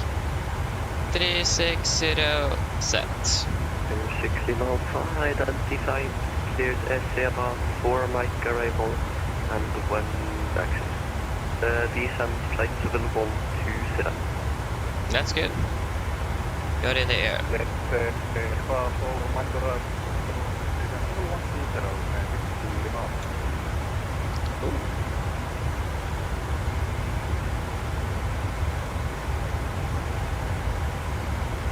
Oh, that was hot. Oh. Descent flight level 120. Oh, ho, ho. Okay, that was way too hot. Oh, ho, ho.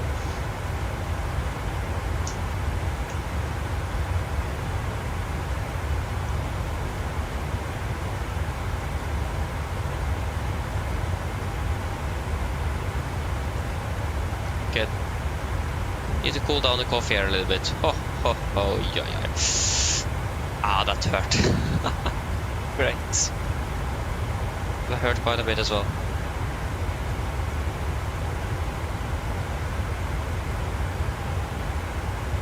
Ah.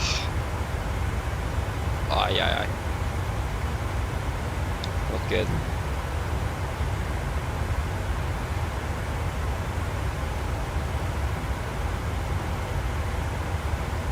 Yeah. At least we are now on our way down. We are currently landing a bit behind schedule, but yeah, I mean. Yeah.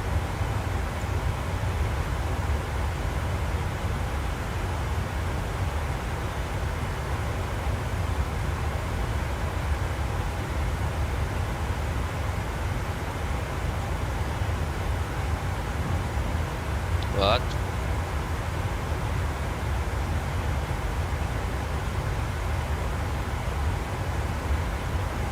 There 60 miles left, contact Oslo approach 120.450. Oslo approach 120.450.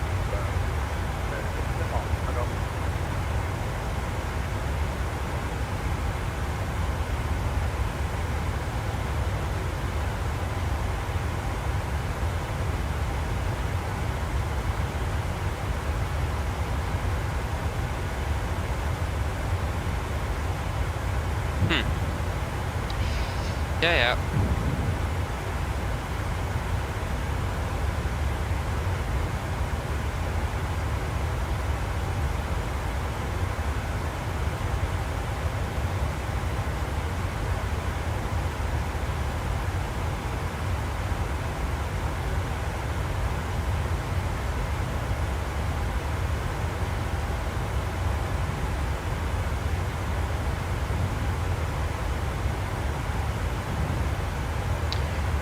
Yes, that's great. So we have Polaris at the moment. Further down, we have actually Brussels online. We also have Barcelona radar or control online. That's what we have at the moment, at least.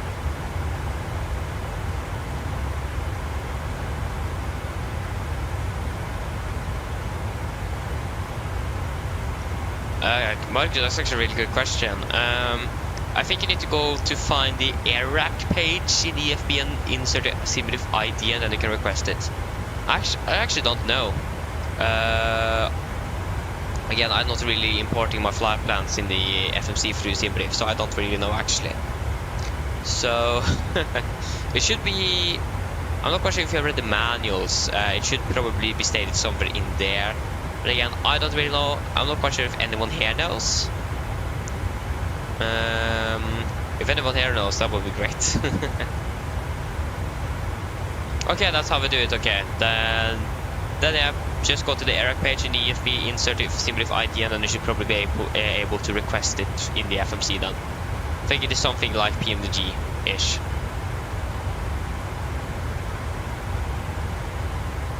Yeah, I'm actually not sure either, Travis. And I just did some circuits over Oslo, or traffic patterns, and I did one flight out to Torp. That's what I've done in the MAX aircraft. So I mean, I haven't really done much in it.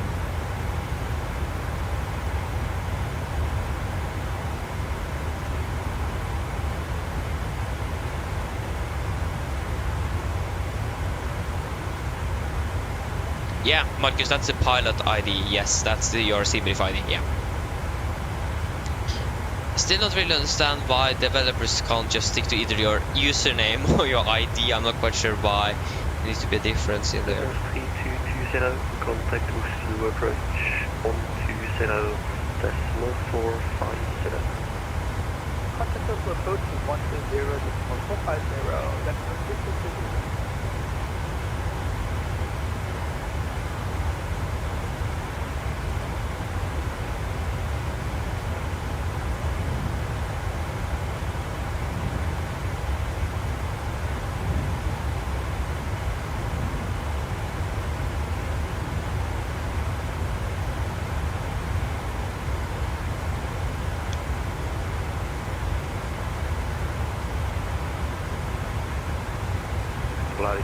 Good afternoon, Nordic 1846, climbing Barcelona 210.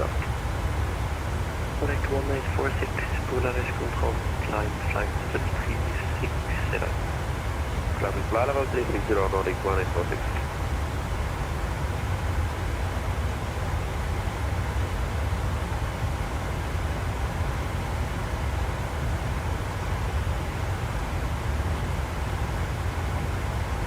Haha. Okay, that's great. No!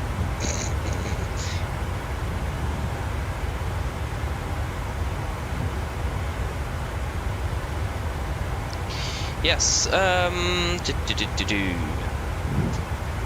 we have a direct headwind, so I mean that's a little bit unfortunate that we have headwind on the way down, we are delayed, but again, we can just increase our cost index as well. We will just wait and see what we will do. It isn't too bad either, to be honest, so yeah, we don't really have sound on this. In the iFly at least we have some, but it sounds like paper. no, it just, yeah, it looks like paper. That's how it is.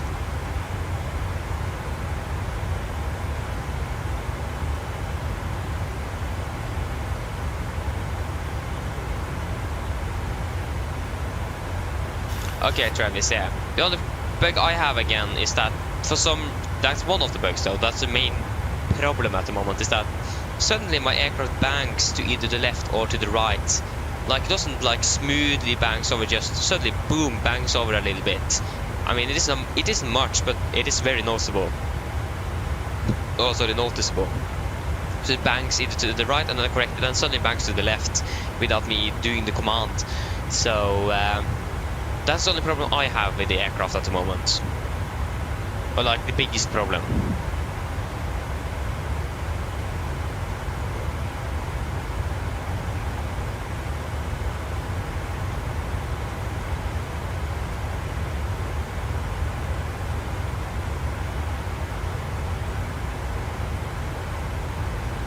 Yeah, it does that when I'm hand flying the aircraft, so especially on short final and on departure. It's really strange.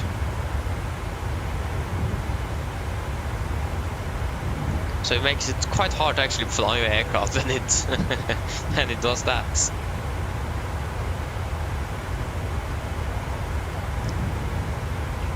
Again, I tried to join the support the Miro in the Discord server. It took me a while actually to be able to join, but suddenly I found out, oh, okay, I'm actually in. So then I need to just see if I can submit the support on that one, or report it in at least, so they can try to fix it. Because that, again, that's basically the only problem I have. Like, not. Why do I always say that's the only problem I have? That's like the worst problem I have.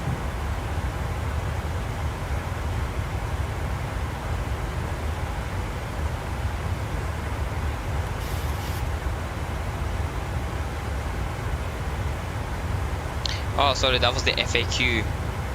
So I don't have access to the support. I can't join it for some reason. I can't join the Miro support on the for the Max.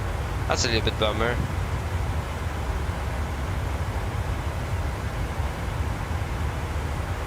Yeah, Trent, you haven't had that one. Okay, that's good for you. So again, hand flying the aircraft then makes it a little bit difficult. So that's basically now one of the reasons why I haven't been flying with that we have. There's two reasons why we're not flying with at the moment. First of all, it is that issue. Second of all, we need to be flying out of Stockholm or Copenhagen, or not in Oslo at least. Actually, there was one flight between Oslo and Stockholm today that we could have been flying, but we didn't have delivery. But and again, the problem. So yeah, there's a few factors why we haven't been flying with the Max yet.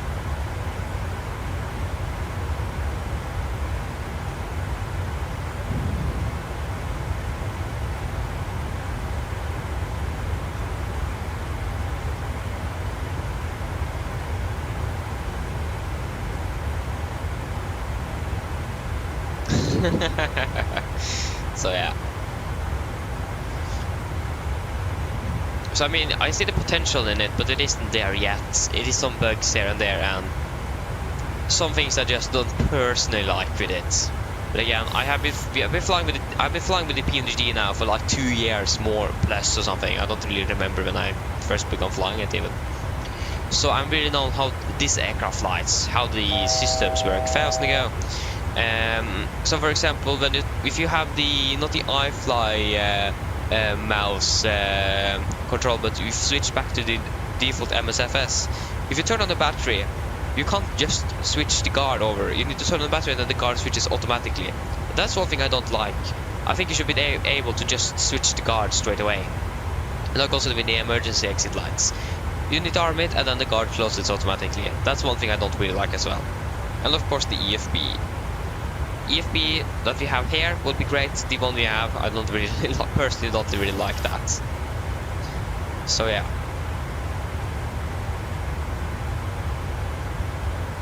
So there's like small things like that have made me be nah. But again, it isn't finished. It is still pre-release.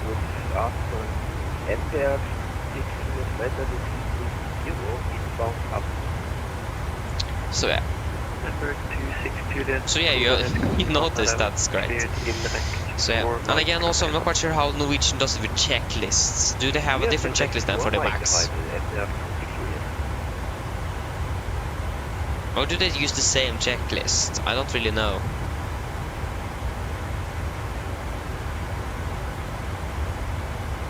And also one thing also is the oxygen test as well isn't correct. The PMDG oxygen test is correct, where you push down the button here. You should do it like this, and then you push down, and then you hold this. In the iFly, you just push this, and then you need to hold that for that second one to go. That isn't really correct. So, and that's also like one thing I didn't really like. Because it's just small things like that. So I maybe leave it too hard towards the aircraft.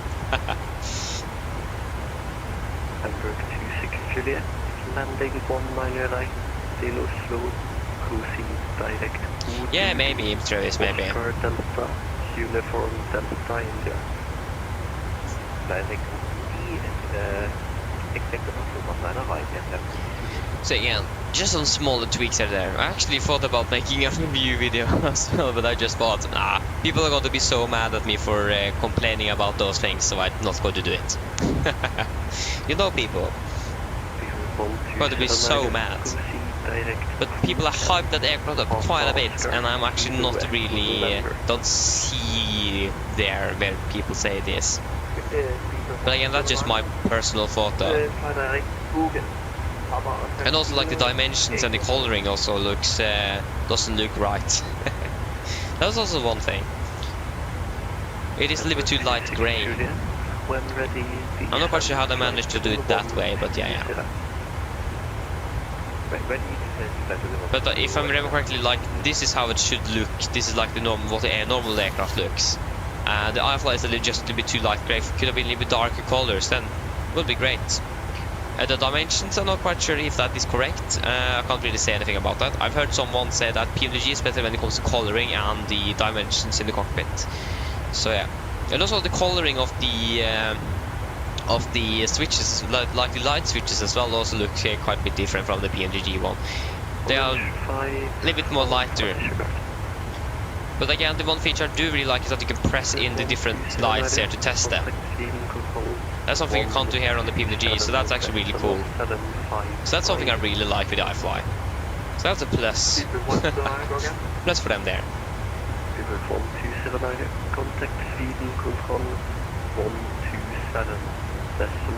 But yeah, I mean, again, just some small tweaks here or there that could be made, but I'm not a developer in iFly, so I can't really say anything. And also like the window you can open that. That's also really, really nice.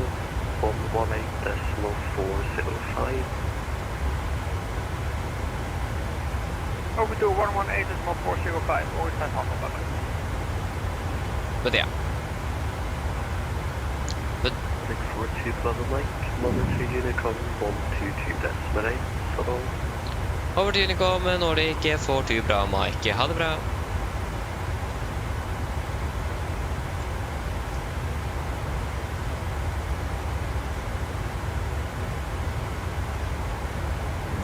So yeah, I was going to say something. Yeah, that was what I talked about commonality with the 747NG and the MAX. PMDG, it will be basically almost the same aircraft, but still a different aircraft, if you understand what I mean. How it works, functions and everything will be like the same for the NG and the MAX. That's what I talked about commonality. That will make things quite a bit easier. So that is why I do want the PMDG one instead. We are going to have it, for example, say VFB. And the update cycle and everything is going to be pretty much the same. Like now there is a difference, of course, between the iFly and the PMDG, and that clashes a little bit. So that's why I wanted, that's why I want the PMDG Max instead, but just because of that, basically. Like in the real world as well, the commonality. That's why it shares the same type rating, because it is two common aircraft. So yeah.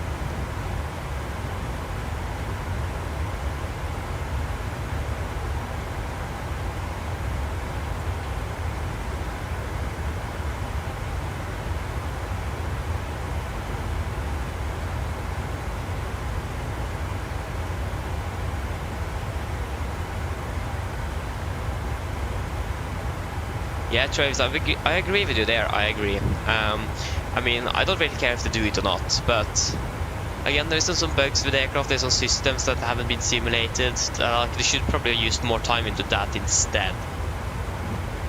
For example, they've already been actually not. Like, if you want to simulate that you are also the cabin crew on board, then why not? But that's just something that isn't really necessary.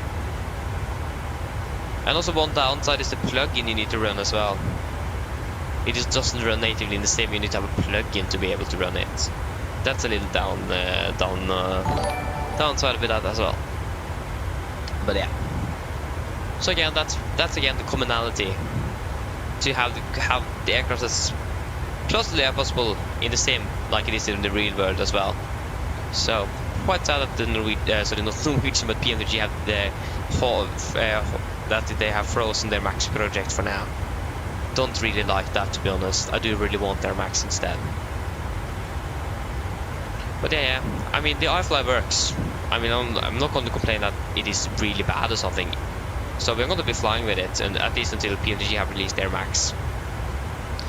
So we will definitely get their Max aircraft when that's released, but not sure when that's going to happen.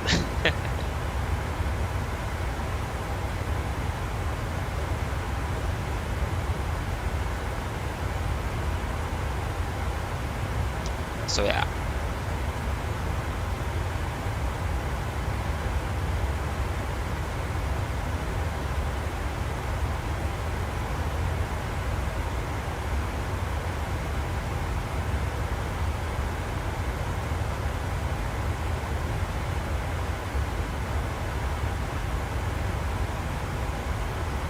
Marcus, yeah, that's also one thing. The performance is actually really good. It is like on the same with like PMDG, I will say. It is really great, it is.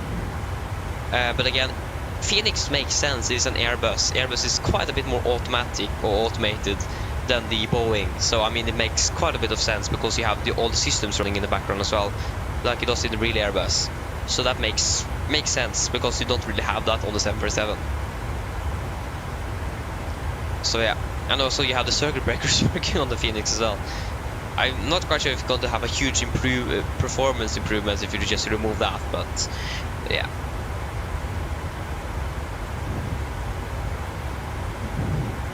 I mean, one nice thing that actually can open and close the, for example, the cockpit door. That's something you can't do in the PMDG. That would be great if you could do that. So like if PMDG could just do some smaller changes to get it up with iFly, that would be like a fair comparison here. And it will be basically also on the exact same price. It is basically the same price for both aircrafts.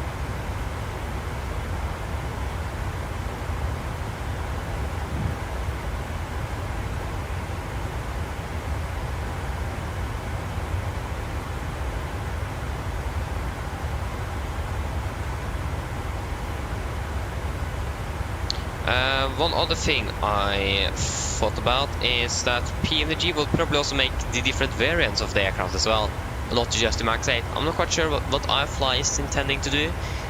I know they made the 8200 for the P3D, but like PMDG, for example, will make both the Max 8, Max 8 200 probably, the Max 9, also the Max 10 and 7 when they are certified, for example.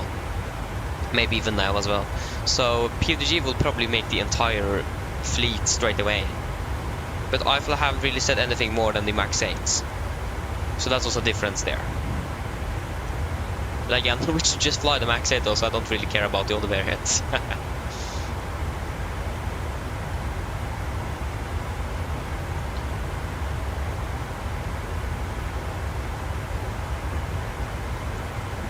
So I mean, I see the potential in iFly, but I don't really think it is there yet.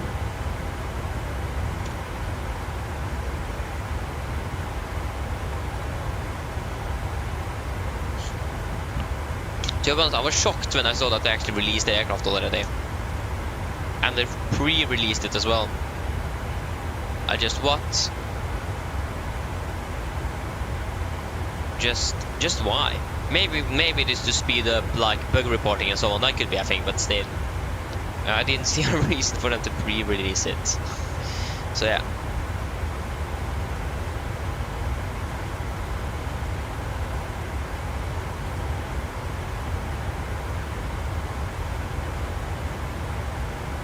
Yeah, Travis, that's also one thing I really do agree with you. These callouts are so good.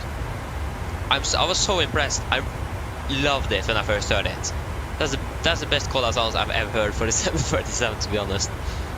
It felt like we were in the real aircraft. It sounded one-to-one. It was really good. So yeah, I agree. The sounds, they have nailed the sounds they have. They have that. But again, other places there could be some improvements. Should we increase our cost index maybe to 40 first? I don't want to increase it too high if... then we will be landing then. If we increase it to 60, then we will be landing... if we just increase it to 60 then. We're saving like 10 minutes at least.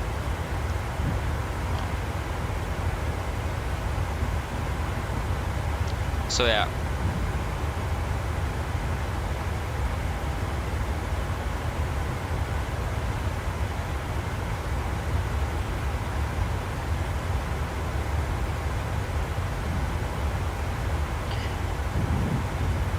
So again, we'll just need to wait and see when it's going to be updated. Again, I think it released on Monday, wasn't it?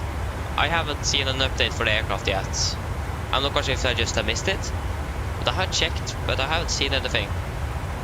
So again, that's also quite interesting. If they have pre-released the aircraft, we should expect maybe some early updates as well.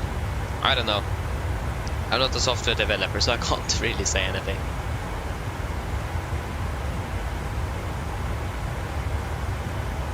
But I mean, at least we have a MAX aircraft now, so that opens a few more routes for us as well. Especially when they are flying with the MAX inside of Norway. And Norwegian is phasing out NGs, bringing in the new MAX aircraft, so it's got to be more of MAX flying in the future.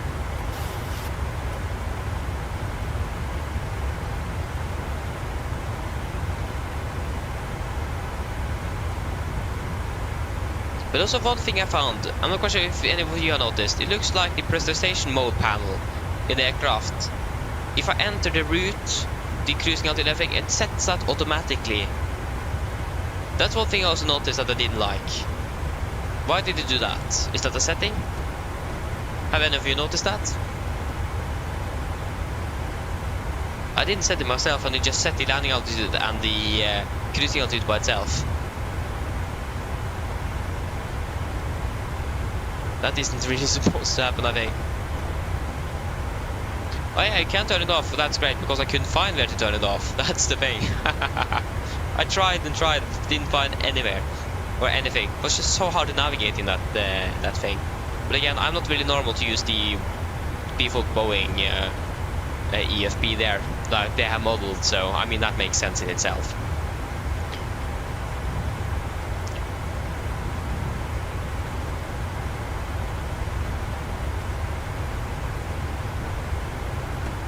That's a must, yeah, it is.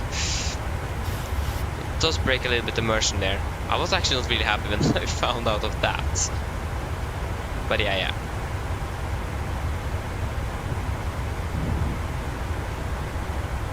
Again, I'm not really flying much outside streaming, so I will probably not be flying with a MAX aircraft until we are going to fly with it on the live stream actually. Maybe do some traffic patterns and so on when it's updated, so I can just generally check if they have fixed anything.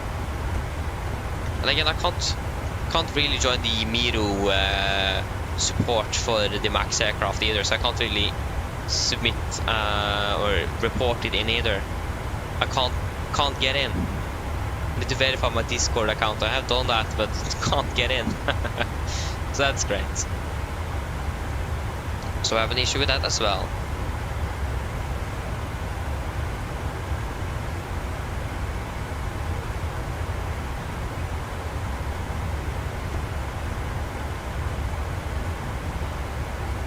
But again, also the runway advisory and awareness system, RAS. That's also great to have.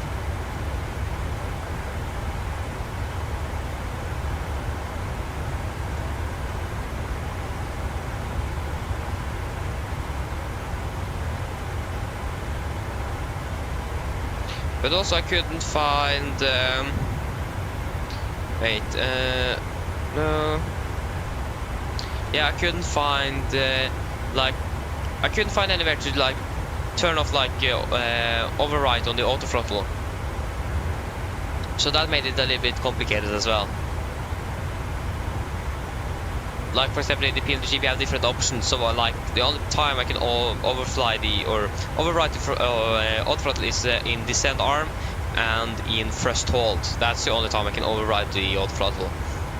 But I couldn't find anything like that in the iFly, so I'm not quite sure if I missed something there as well.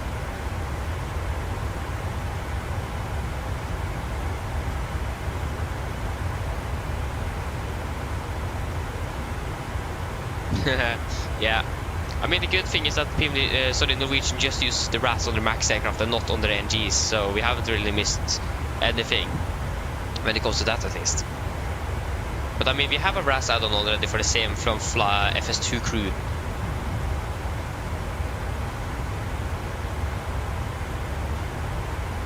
So we do have that already.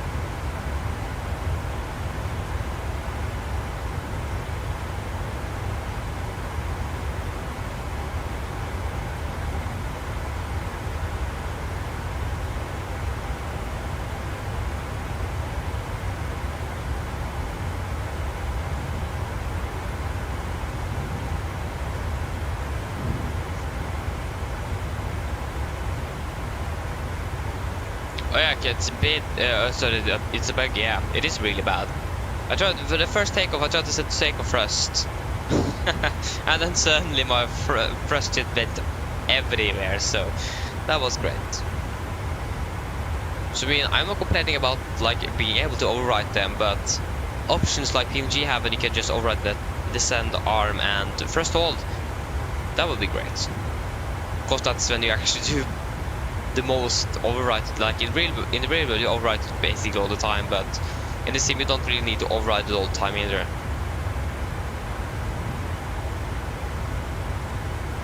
So well, on the first stall, that's normally what you will be having on during the takeoff, for example. When you're passing 80 knots, we'll go to first stall. If you then need to reject, you just close the first levers and then we'll override it, of course. Makes it easier, because then you don't need to disconnect and then set it down. You can set it down and disconnect at the same time. So that's also good.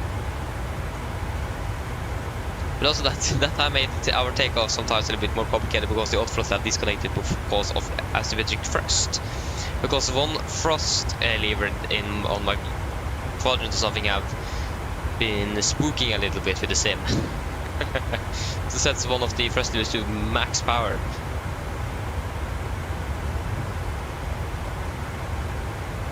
So that's great.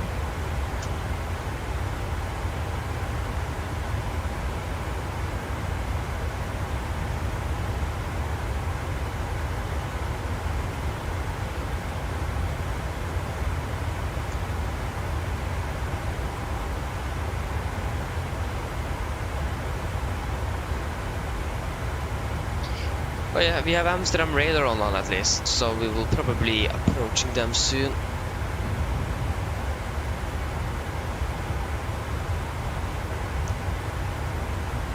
We are probably approaching them soon. We are approaching them soon. In about 100 miles at 42. Yeah, we'll do a fuel check there as well. Did we depart exactly 50? Something like that. That's great. We're not complaining about that.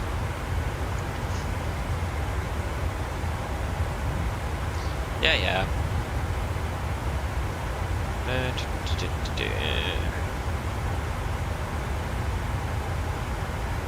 It'll be great to have some ATC in the background.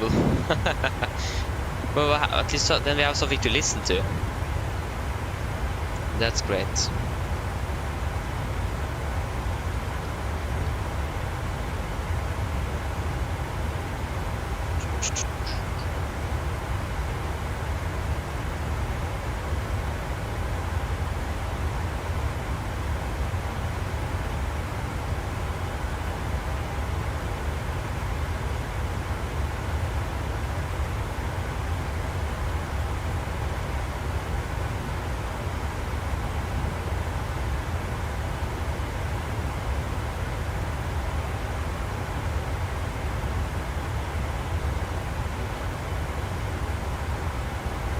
I wonder actually when it's dinner. I'm beginning to be really hungry.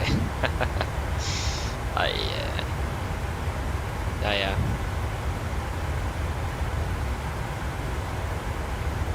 I've been eating for a little while now.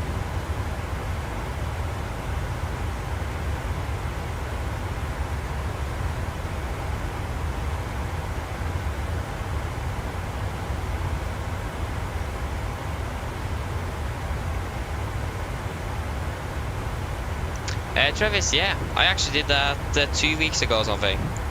So yeah, that was the first and only time I've done it. Jump seated from Bergen to Oslo. That was great. Enjoyed it. Really enjoyed it. So yeah, I've done that.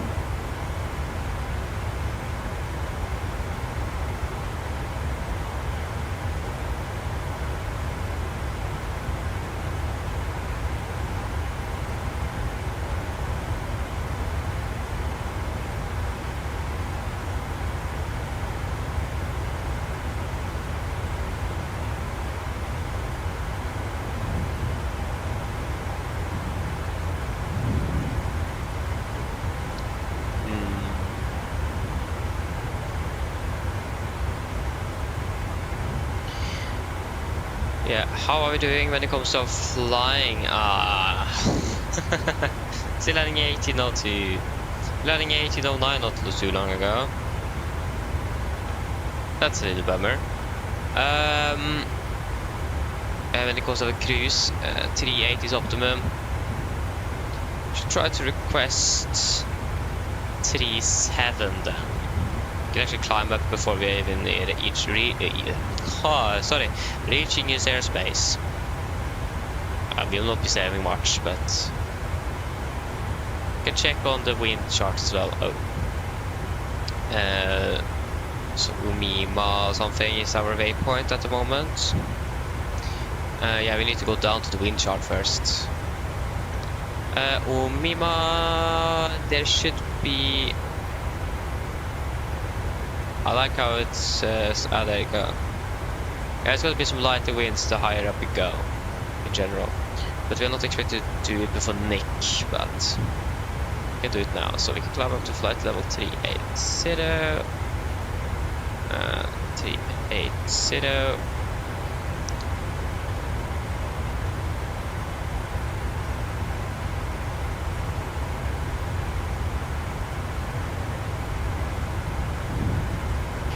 Yeah, that's also one thing with the Max actually. The FFC layout have been changed as well. Instead of like the climb, cruise and descend, you just have the VNAV button. So try to just remember that, it's going to be interesting. Oh.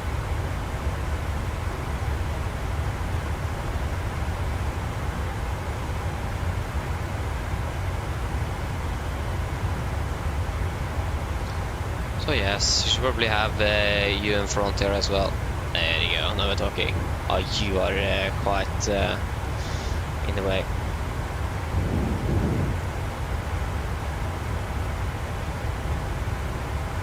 Yeah, we have Amsterdam radar, Brussels have left. We still have, oh sorry for that, was crack. We have Barcelona control on that as well.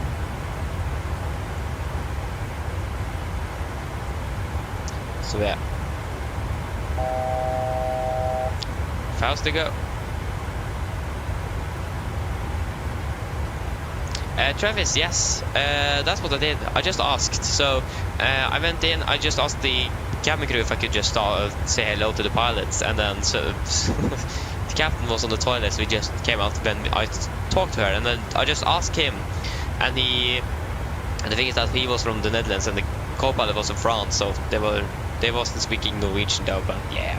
So he asked the cabin crew if that was okay for them, and he asked the co-pilot if it was okay for him. It was okay for the captain as well. So I was allowed to sit on the jump seat, and it was great. Really enjoyed it.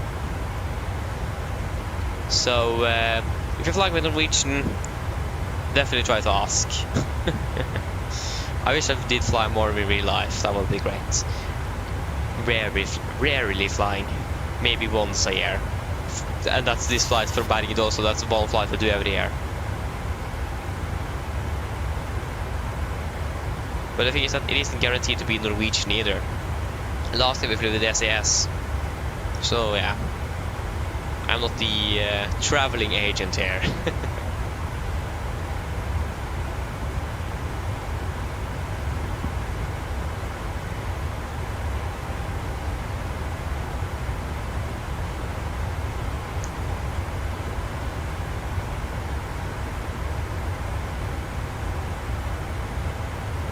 Oh, Marcus, yeah, when I think about that, I read in the manual, I think you need to import it, I think you need to download the Simri file, and you need to insert it into a folder inside the aircraft. Again, go ahead and probably read the manual instead. There should be somewhere in the manual about it. I think that's going to be easier because I don't really know. But I think you need to download it and then place it inside a file inside the aircraft folder, and then you can be able to import it, I think. Like the old style in the PMDG before they got the EFB, basically. But Travis, no, it wasn't family. It was actually a tour group that from Norges Blindeforbund, since I'm part of that because of my eyesight. So they are organizing this tour to Bergen because they have a what is it called? a center or something. It's really big, but close to Bergen, so that they own. So we'll be sleeping there and doing activities there and so on. And then we do some different things around in Bergen and so on. So we were there from Wednesday to Sunday on during the autumn vacation. Really great, a lot of fun. So yeah, thankfully this year it was Norwegian, so that was great. You're welcome, Marcus. I hope we will be able to find out how to do it.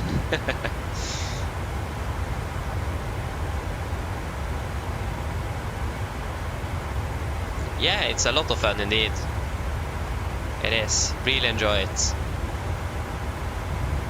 So yeah, like we have a bus, like we take the bus from Oslo to Bergen, where we're going to, so it's like a 10-hour bus drive or something. I mean, that can be quite nice as well, but if it is a long bus drive. Oh, that's the only thing. But still, it's actually quite a bit of fun and enjoyable. Just talking to other people and so on. So yeah. I think actually last year we had some there was some construction work going on the road soon, so we was in a queue for like an hour before we could continue. So that was great.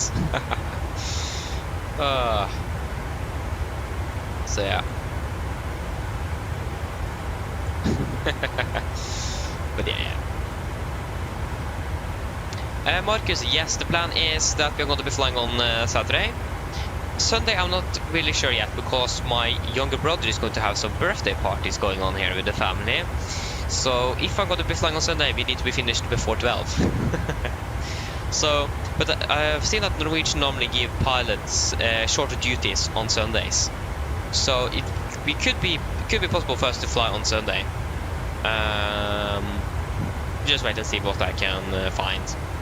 So maybe on Sunday, maybe not. Either Norwegian giving the pilots short duties, or it is just extremely long turnaround times. Could be both. Wait, did I climb up to 380? That was supposed to climb to 380. We were supposed to climb to 37. Nice. Yeah, we can climb up to 39 as well. So if the controller asked us to climb up to 39 or 37, we can, or to be at an odd level, we will just ask 39. We are able to climb up to 39er. So yeah.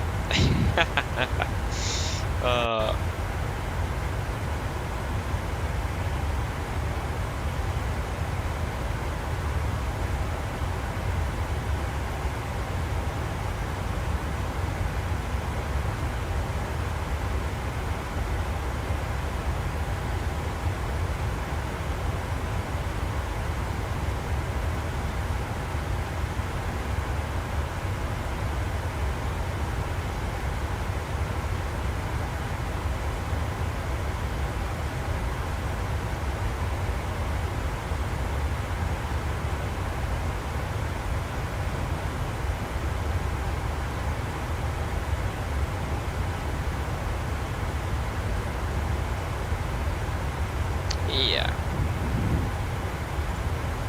So again, Saturday for sure. Sunday is a little bit more uncertain. That's why we're not going to fly with the. That's also one of the reasons why we're not going to be flying with the iFly today or this weekend, because they will probably be flying out of Stockholm today, Sunday, and Saturday, of course. Probably opposite around Saturday and then Sunday. But so yeah. So yeah, but we'll wait and see if we're going to be able to find something on Sunday. It will be great. It's going to be quite. We're going to start early and finish early, though. That's the thing. But I mean, that's better than not flying at all, to be honest. So yeah, we'll find something. Oh, we're joining from Copenhagen. That's great. Which I'm looking forward to hear the red nose then.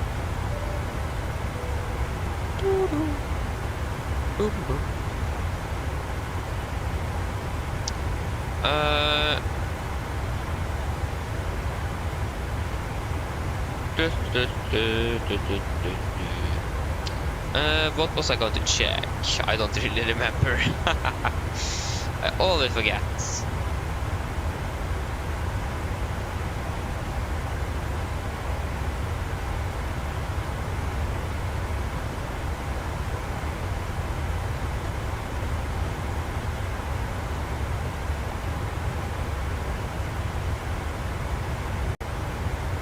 Got to do a fuel check soon as well. 7 miles. Yeah, we definitely got to do a fuel check for sure. Don't really need to discuss if you're going to do it or not. Umima. It looks like we're doing good on fuel just from looking at the fuel gauge. So, or the display. It isn't a gauge; it's a display. Gauges is for all the aircrafts. Not that the 7% is all at all. Yeah, we can do a fuel check now. So 8.7, 9.1, 3.4, 3.2. Yeah, 3.2 and 56 minutes. We will have 52 minutes. So we're currently doing a good old 4 minutes ahead of when it comes to like the flight time. That doesn't necessarily mean that just said okay, looks like we're saving up 9 minutes on the flight in general.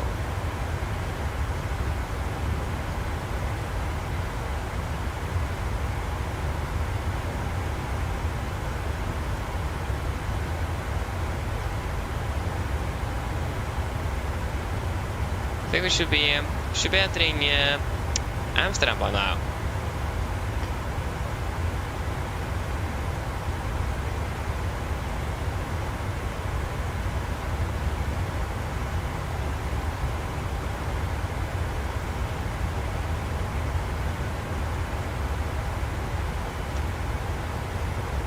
We haven't got to contact me.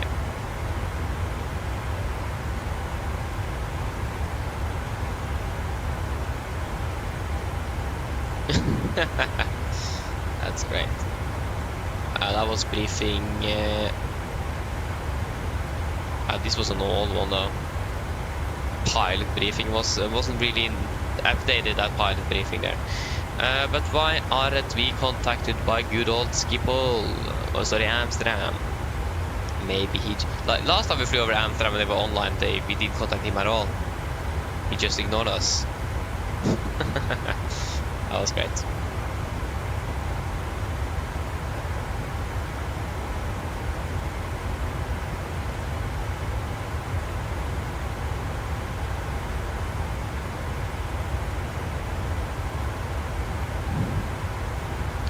So yes.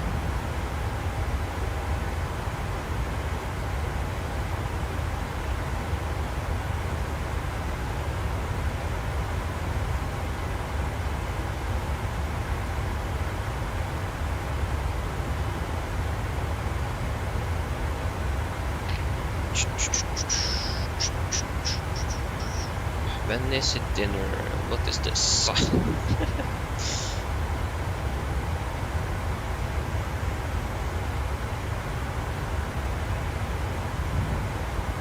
My coffee is still way too hot. I made it like 10 minutes before we will schedule to start. I didn't make the normal coffee I normally do, so that's why why it's too hot. The other one I normally make is perfect temperature, but this one is just way too hot. Oh, that was a quick answer. Not complaining about that. Ah, it's dinner now. Okay, that's great. Why did my iPad... Okay, I got the message on iPad as well. I'm not quite sure what we're going to do with Amsterdam radar here. We haven't got to contact me. Maybe he just wants to control aircraft that is coming in towards Amsterdam Schiphol.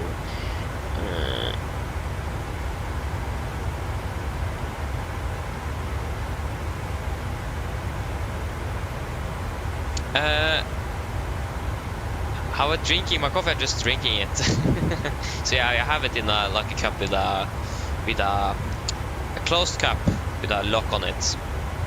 And this is like Tupperware, and yeah, I did have one of these with cacao one day, at school Sunday. That one lasted, like, that was still like hot from the from when it was cooked up earlier that day. 6 hours later, like, it was extremely hot. So this thing holds the temperature quite a bit. It does. And sometimes too well. Oh yeah, that's what I mean. I think this is just normal. I'm actually not quite sure what it is. I think probably just normal black coffee. That's what I normally drink. Make it easy and simple. Right, should we just send a private message, open private chat? A private chat.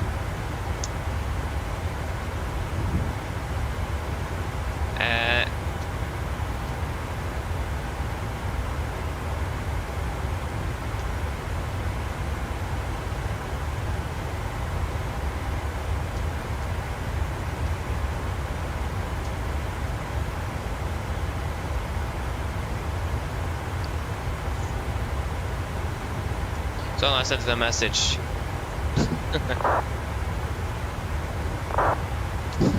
Yes, Travis, there is a few good reasons why I do it. Basically the only reason why I do it is because to stay awake. It is going to be a late day today. So that's basically why I do it. So like if I can choose between coffee and cacao, for example, of course cacao is going to be chosen there. Not coffee, but I mean, I do like it as well, so. But normally drinking it through the mornings and if I'm going to be flying late in the evening. So I mean, it is basically because of that.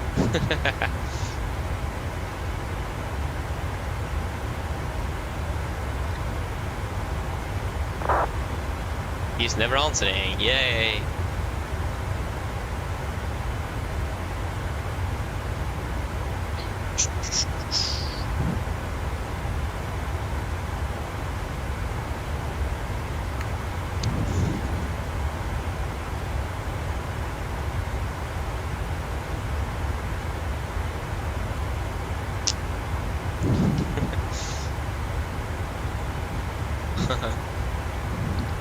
You'll see the contact me appear.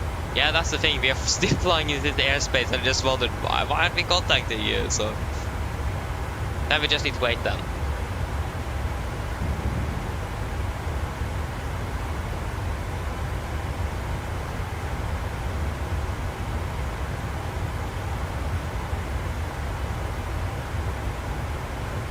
Yeah. Nice.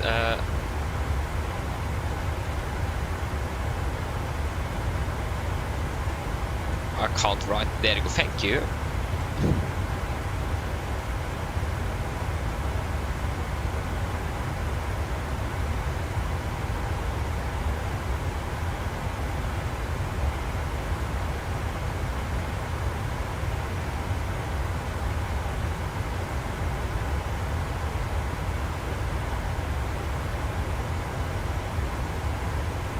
She called the cabin off to get some food.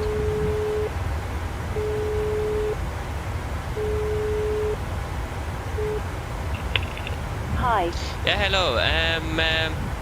Just could we have a good old snack, please? Of course. Just give me a couple of minutes and I'll bring it for you. Thank you. Couldn't ask for a meal, so then it was a snack. It is.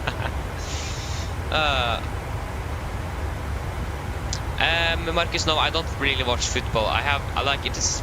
I do enjoy playing it. I haven't like been playing it. I did play it like on a team in first grade, and that was it. But like playing it on with friends on, yeah, that's enjoyable. But I don't really watch it. I haven't had much interest in that, to be honest.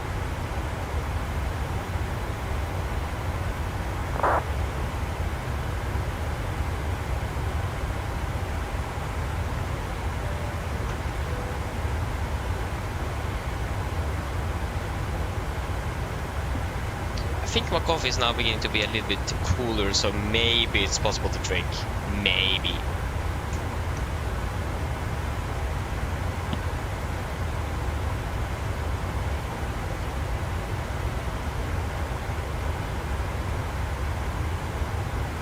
guess still a little bit hot, but yeah, it works. This was like just a emergency emergency making. So yeah.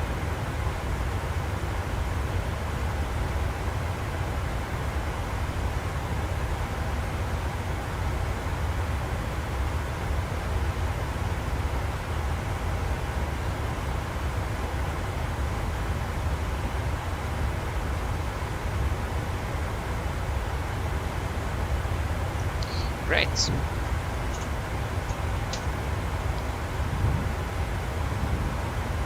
So yeah. We're still flying, but I don't understand this thing. Why aren't we being contacted? Just doesn't really make sense.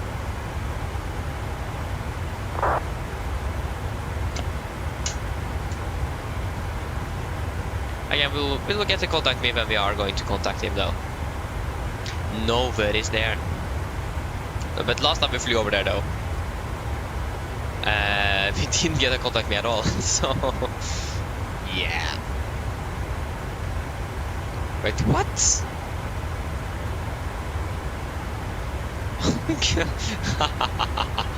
Right. That's a strange thing.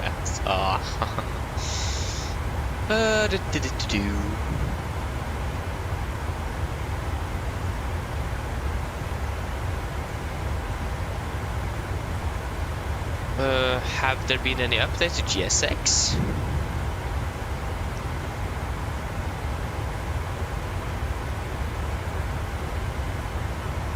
I haven't actually really checked when GSX was last updated.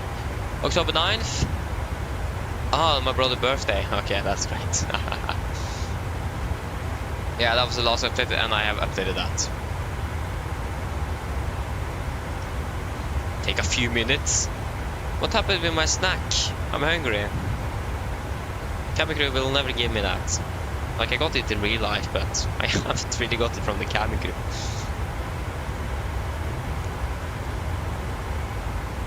Okay, nice. I'll just begin eating. I don't really care.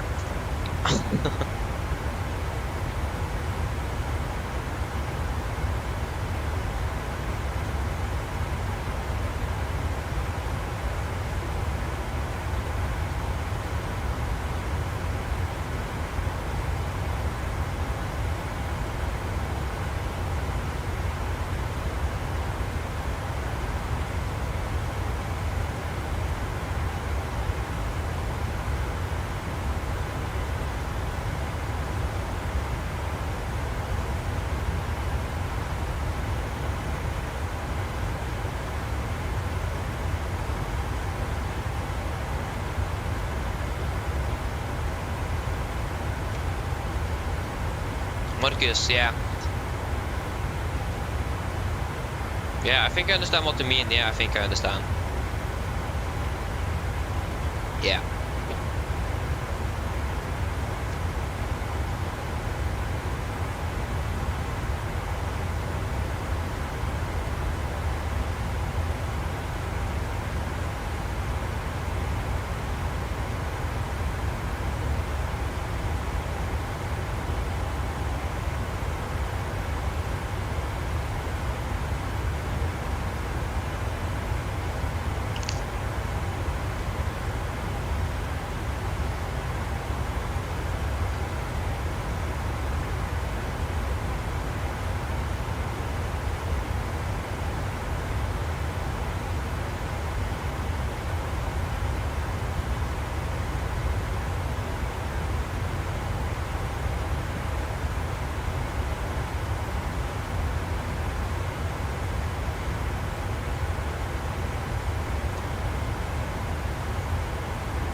it may look like that the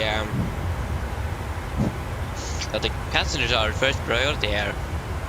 I don't really like that. I thought we were first priority. Oh, sorry for that voice crack again. What's happening today?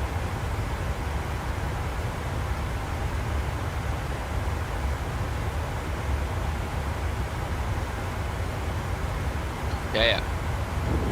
Oh, sorry.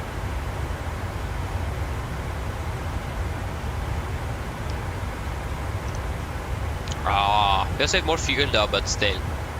I mean, the more fuel we save as well, the shorter the refueling time is going to be. I mean, that's a positive thing in itself. We have Milan radar. That's great. And Barcelona control, of course, went offline. Yeah. Now we have nothing in Barcelona. Madrid is online, at least we can divert there. Aye. Can't do that.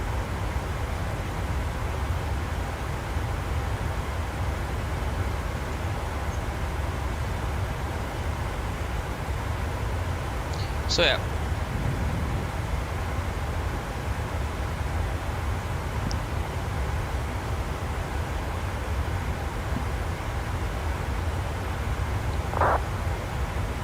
Still, we haven't got a contact me from the controller, so I don't really think we're actually going to be contacting him. It doesn't look like it at the moment. It doesn't look very bright.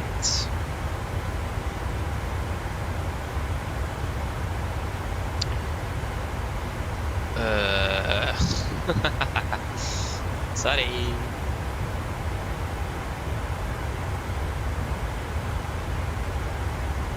Landing at London, yay! I heard that Best Danced or something is going to have like a few billion extra pounds or something to expansion, or for expansion. I don't really remember if I actually saw that. I mean, that's quite a bit though.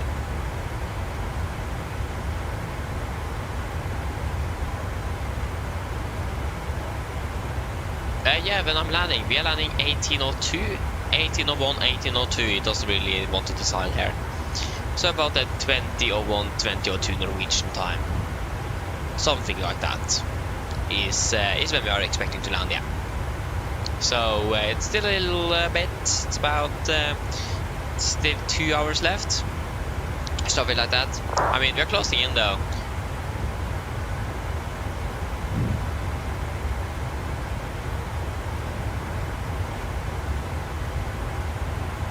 For some reason, sometimes these flights go extremely quick. Like, especially the first flight goes quicker than the last one, to be honest, because the last one, you're just tired, you don't really want to fly anymore. So yeah. Yeah, Travis, so we are landing 1801, 1802-ish. We want to depart 1830. So ultimately we want to have less than 30 minutes. We were scheduled to depart 17:45. We are 16 minutes behind. So yeah, that's great. So we were expecting 45 minutes turnaround. It looks like we're just going to have 30.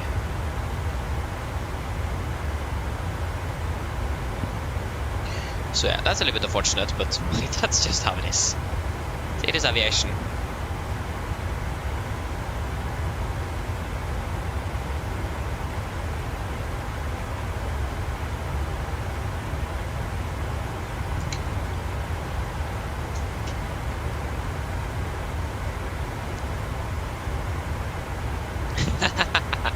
Yeah, you need to speed up quite a bit now.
The cabin crew, this is not like, what?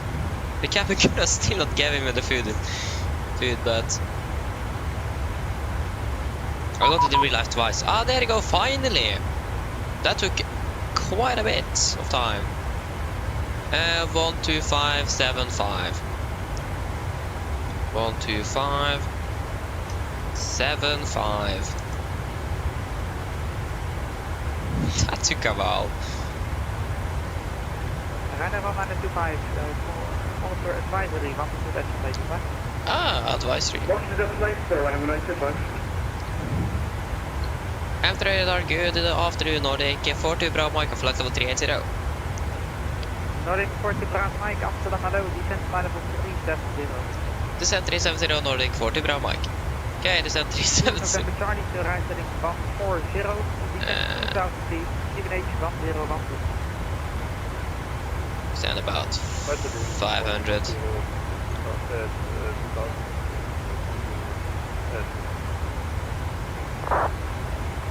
Get up on the 50 now. There you go. Get them on minus 5. How fast can go?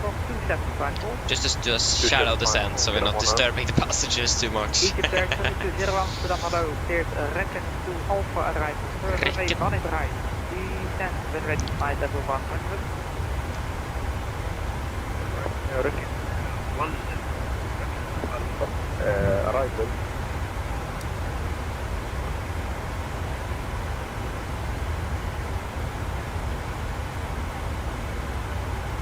Up, clean up. Get a flight 5, descending on the flight 27, flight level 260 line bus. Get a 515 Amsterdam voor de avond op 2762. 2762. Okay, the 195 identified, cleared the Helen to Alpha arrival for runway 18 right, descent flight level 70. Hello to Alpha 185 70, get up on us.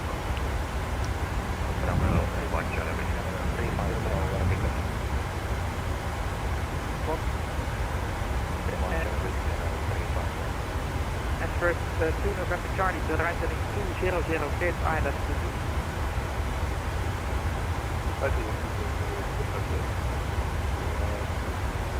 There you go, altitude hold.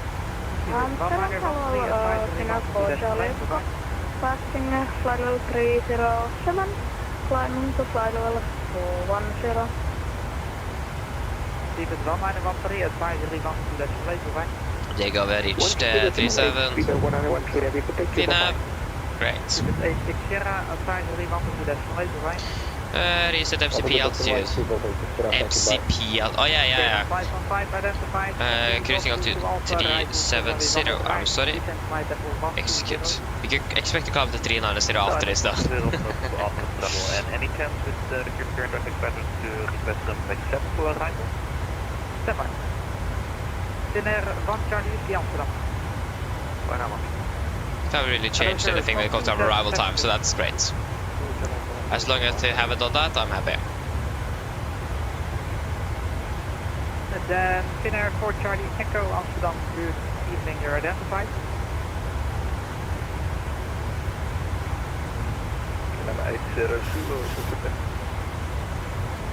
Kilometer Zulu, welkom to Amsterdam, taxi to Delta 4 1 by the north, and Whiskey 13, cross runway 1 in 10. Delta 4-1 is Whiskey 13, cross runway 1 in 10. Bavaria 808, runway 24, yeah. You see 500 miles to 2%, 1728. So we will call the cabin crew at about 1658. Then we will call the cabin so they know. It's about 30 minutes into the descent. Yeah, we probably also save something on the arrival as well. We can do a shortcut.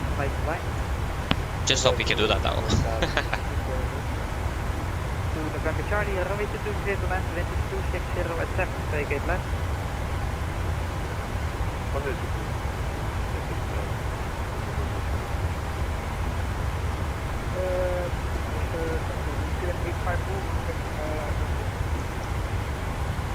Kilometer 54 Amsterdam, hello, flight level incorrect, needs to be uneven. Would you like to 330 or 350? We would like 35. Roger, then you are headed to Valencia, Kudas 3 Sierra departure, runway 24. Initial climb is flight level 60 and stroke 2127. Please Valencia via the Kudas 3 Sierra departure, runway 24, flight 0, stroke 2127. Is that correct? Batavia 910, proszę start. Batavia 910, information Bravo, QNH 1012, start please. Mission Bravo, QNH 1012, proszę start Batavia 1, Batavia 1, no, Batavia 910, sorry.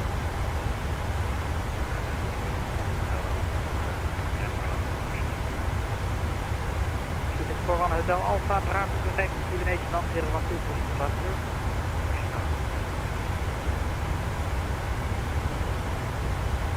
MSFS2020, West Taxi. KLM 75 Victor, taxi holding for Sierra 7, runway 24. Taxi holding for Sierra 7, runway 24, QNH 75, yes. Batavia 808, identifying from Batavia 240.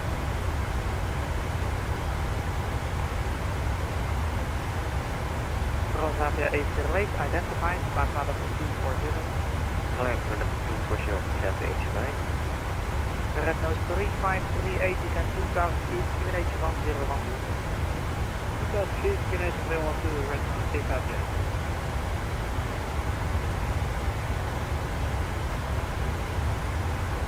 Turn 320, descent, flight level 17.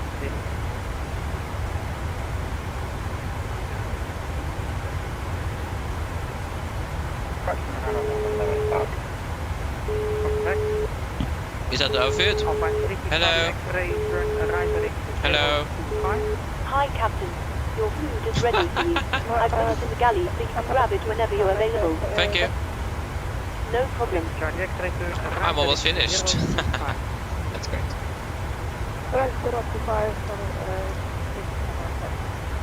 Batavia 5241, 531, that's plane goodbye. 2 November Charlie, welcome to Amsterdam, taxi to the Kilo Apron at Vol Lima 50, show frequency change is approved, bye bye.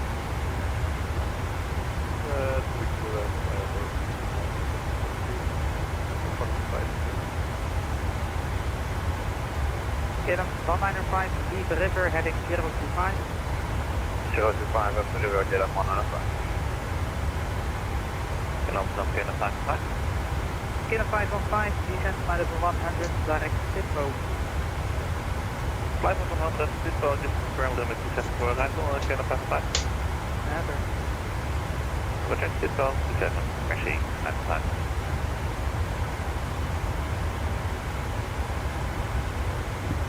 Trevs exactly. Exactly. Yeah. Now we're going to wonder, does anyone of you know if Norwegian are selling like any Freya products on board? I mean, it's a Norwegian airline. I remember I heard when we had the thing with Mondelez that's owning Freya and they're working in Russia or something. Everyone boycotted Freya for that, even though they couldn't do anything with it. And Norwegian and SAS were one of them, so I think they're actually selling Freya products on board. Not actually really sure. But I mean, there's a Norwegian airline, so... So waiting now for a quick lunch. KLM 57 X-ray, Amsterdam, goedenavond. Clear to Edinburgh. The worst thing is that was just for a snack. It wasn't even a meal. Radar Alpha 5 Delta Juliet, flight level 345, descending into Amsterdam. Okay, nice. No one knows. North to Alpha, arrival.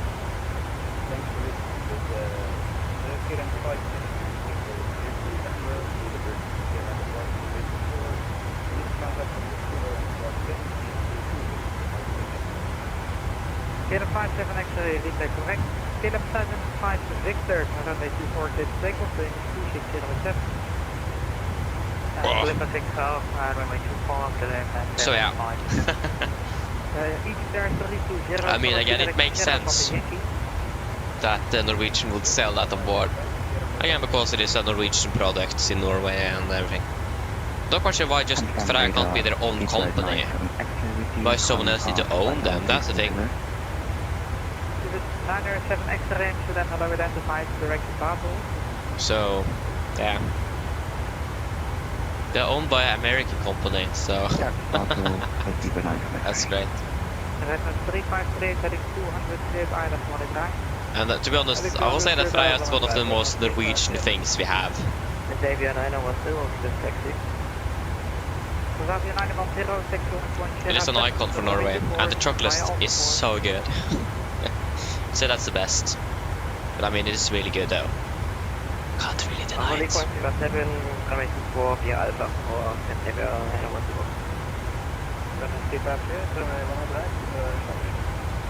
353, everyone is right, Like, that's basically the only thing I'm eating. When it comes to that can, it's basically just Freya. So, yeah.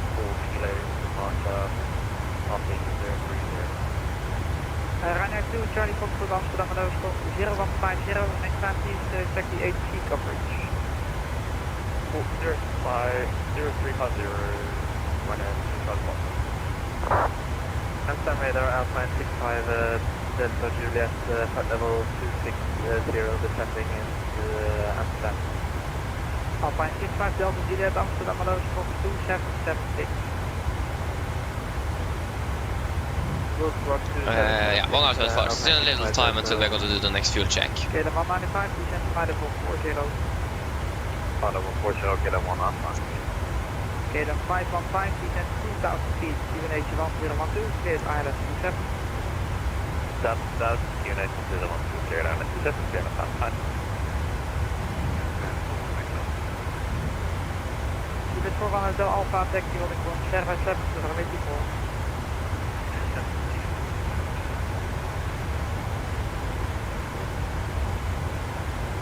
Ryanair 2, Charlie Fox identified, map level 160. Map level 160, Ryanair 2, Charlie Fox. Egypt 320, descent flight level 40.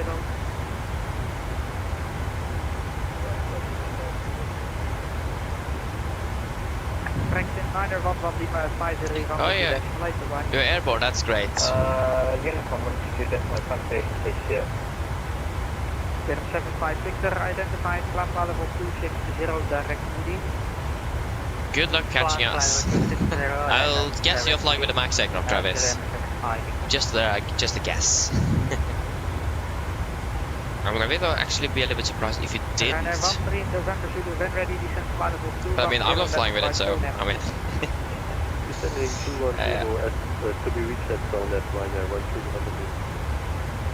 Alpine 6 Charlie X-ray, turn right heading 150, send 2000 feet, QNH 1012. 550 to the 7 international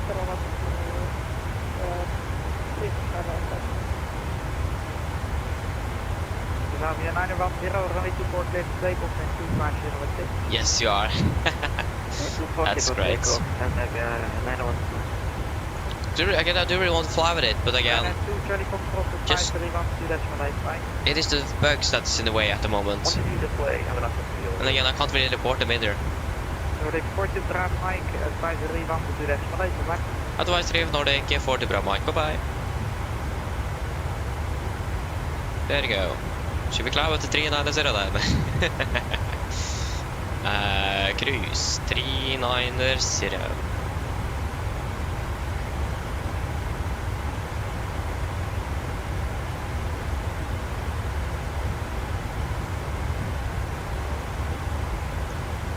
Um, 1.6. Did we actually save enemy? Sorry for that voice crack again. Oh, I hate. This is the one thing I hate with FS20 is that the zooming and so on is messed up, and recently the camera is going to be messed up. That's the one thing I don't like with it. Do we actually save much by climbing? Current landing. Okay, actually we can wait. We are not saving a lot, so by climb, and we can just be here. Oh, there you go. We've been even using a bit of fuel. So yeah, we'll just wait until the rest of the tank is empty.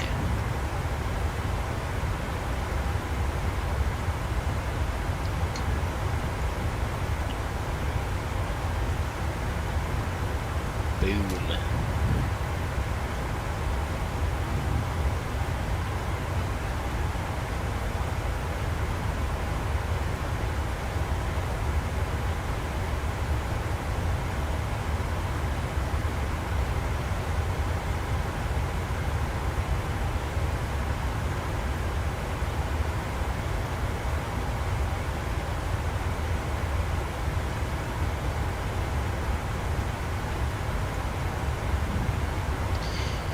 Oh yes, again, not much more to see.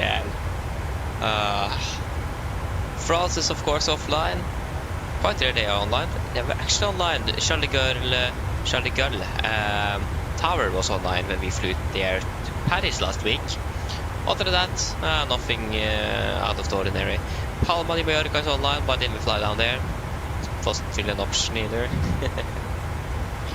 I really liked when I was finished at school at 12:05 because it just was so much easier to do the schedules and so on, because finding flights after when I'm finished and further, it's so hard, because many of the flights we need to begin when I'm finished, even before, and that makes it quite a bit easier to find anything.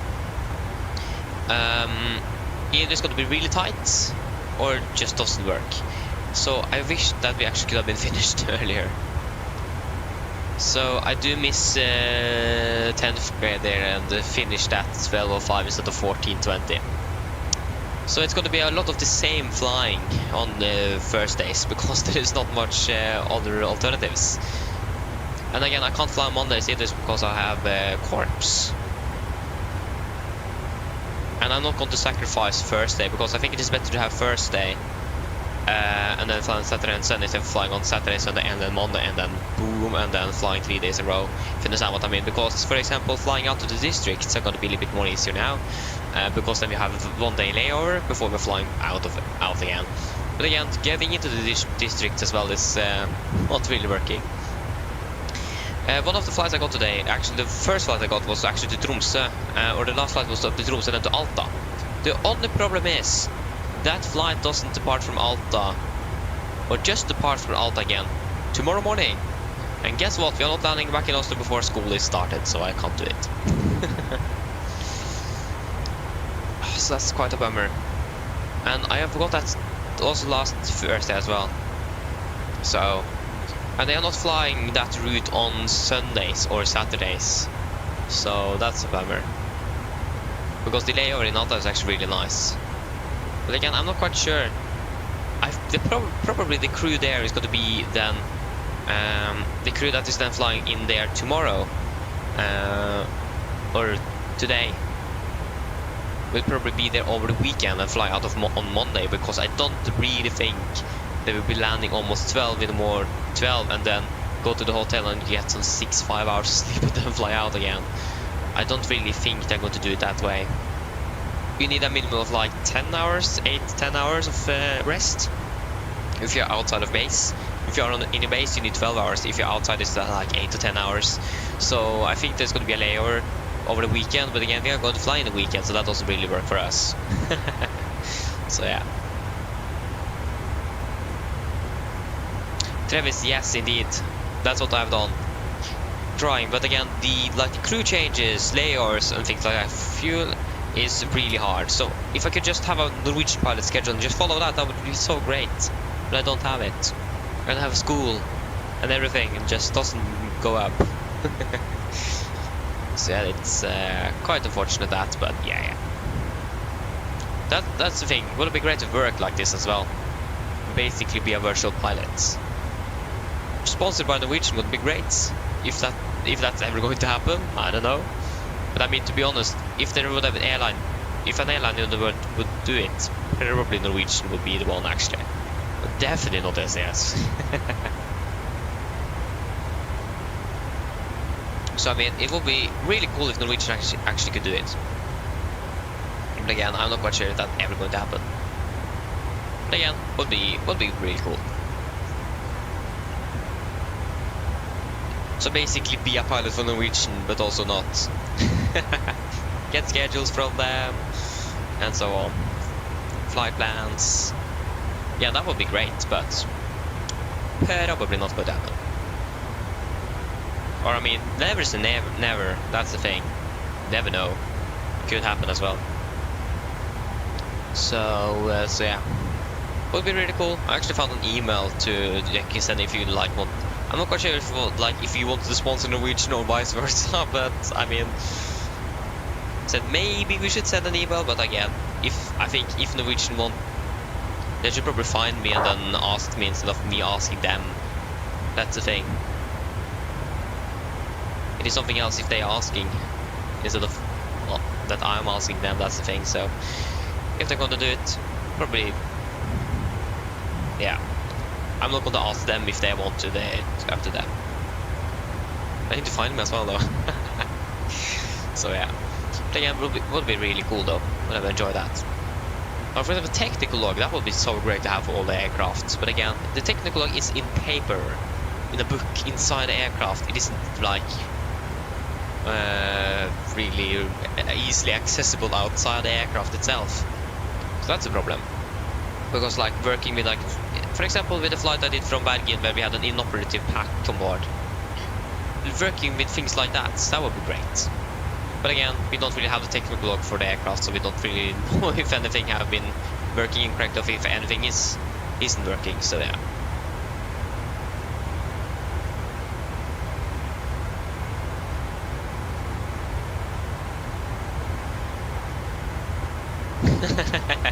Maybe Travis, maybe. Yeah. Again, we'll wait and see. Maybe one day, maybe not. At least now they're working to reduce the costs, so probably if I would ask, definitely not now. We closed just Stavanger and Trondheim bases now, so I mean, not the best timing, is it? Again, would be really cool. Would have enjoyed that. For example, the SOPs would have been great to have. I wouldn't have complained having that. But yeah.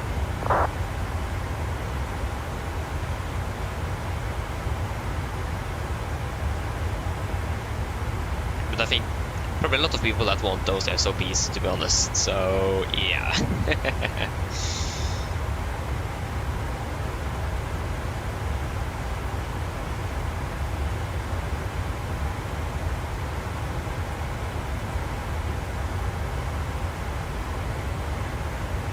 Wait, does Iceland Air still fly the 767 passenger aircraft?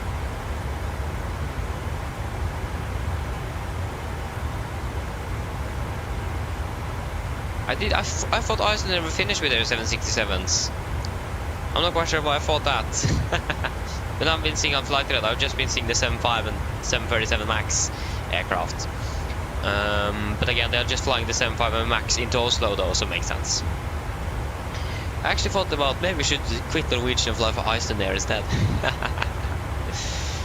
Not going to happen. Never going to quit Norwegian. So yeah, we'll stay with that. I mean, I'm not quite sure. I don't think I'm going to be. To be honest, I don't think I'm going to be starting streaming on Twitch. I think I'm just going to be staying here. The only reason for that is basically because I've tried to see how I could be able to like stream on both platforms at the same time. It doesn't really work. It looks like I need to pay for something for that to be able to work, and I don't really want to pay for that, so.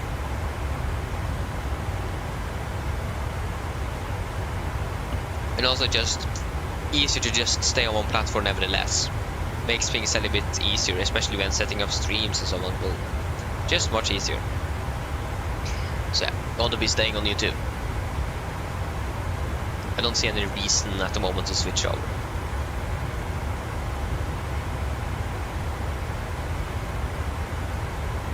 And I feel like Twitch in general is like more a gaming, gaming streaming platform. If you understand what I mean, like play, yeah, no Flight Simulator. people flying the flight sim as well is doing that, but like using Twitch. But I think like there's more like gaming streams on that, if you understand what I mean.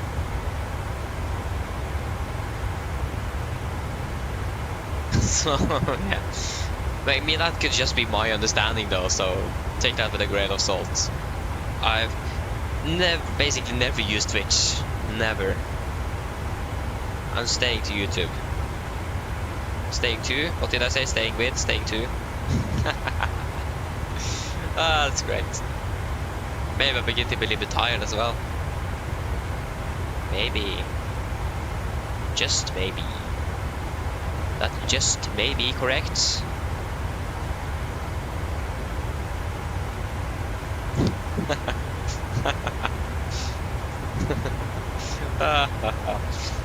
I can't stop laughing. I hope this is not going to be a repeat of our first day when I almost passed out because I laughed too much. That was insane. That was you. I wasn't even able to breathe, so I almost passed out of laughter there. Yeah. Not good to say that way. Aye. I need to stop laughing right away. We don't want the repeats, do we? And that happened almost. Okay, I just almost passed out twice. No, sorry, once. But like laughing there was twice, both the way down to Paris and the way back. So that's great. So I want to be a little bit cautious with that.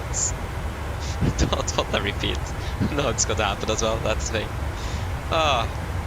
Again, from a sign that I'm beginning to already begin to be a little bit tired. Maybe because I just don't have anything special to talk about as well. Just to fill in the time here. I don't know. Not good. Not good. We want to we want to do the fuel check at least at like 10 past 17 or something. So we have 44 DSAC. I think that's going to be the point. Actually not DSAC. 1704, not 1714 at least. I will wait and see. Still a little while, so we just monitor the clock here and see what we will get, or when we're going to do it. We're still landing 1800s, we're still landing 15 minutes behind. Maybe a shortcut, maybe we'll save like 3 to 5 minutes, I don't know, maybe even less than that, maybe more. But I think this is the third time we've been flying into Barcelona already, I don't know. I can actually check.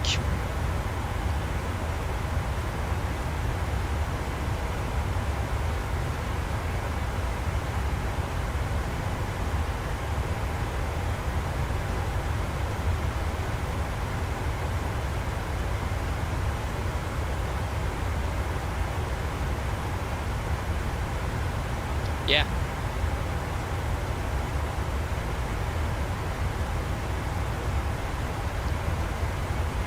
This is the third time to Barcelona on the channel. I mean, Barcelona's a nice airport, just a little bit too big.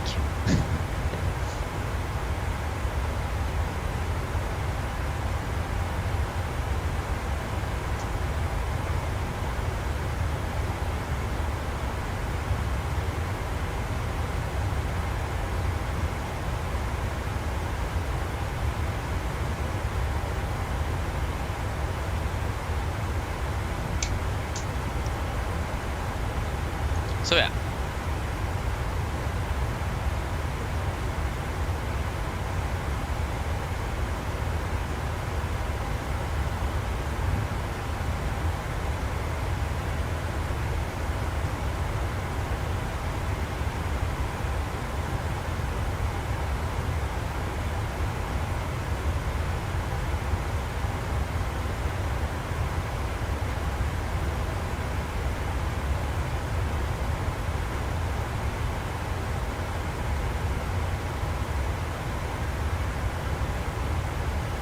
Huh.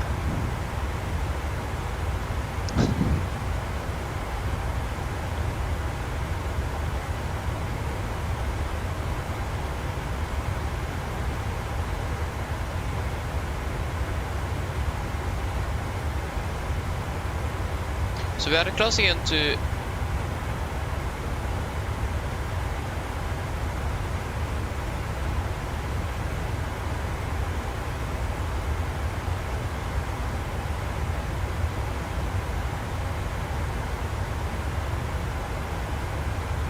We are approaching Paris.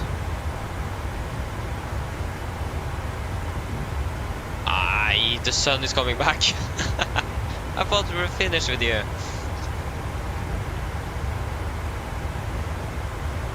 Wait, what?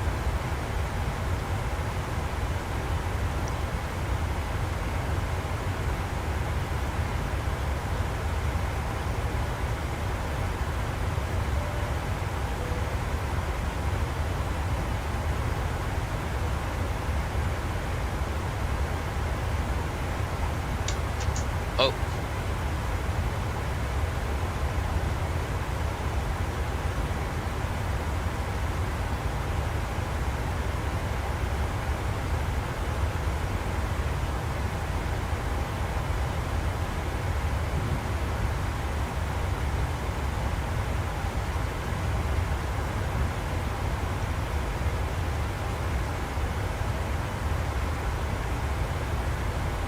There you go. Hey, that's great to hear, Marcus. That's great to hear. That's great.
Marcus, no. I'm not quite sure if I'm even going to use the carry remote actually. Probably just going to do the same things I'm doing here. So nothing should be changed.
Oh, whoa, whoa.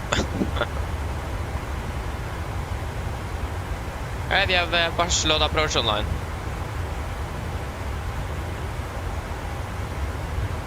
So yeah.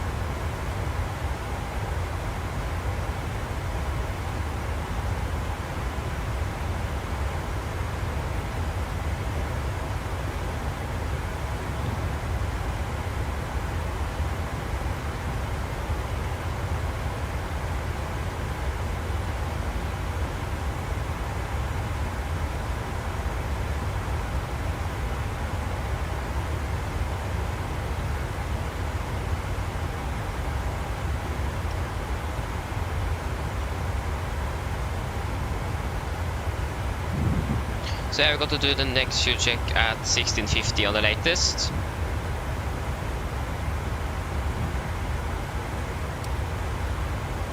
Ay, ay, ay.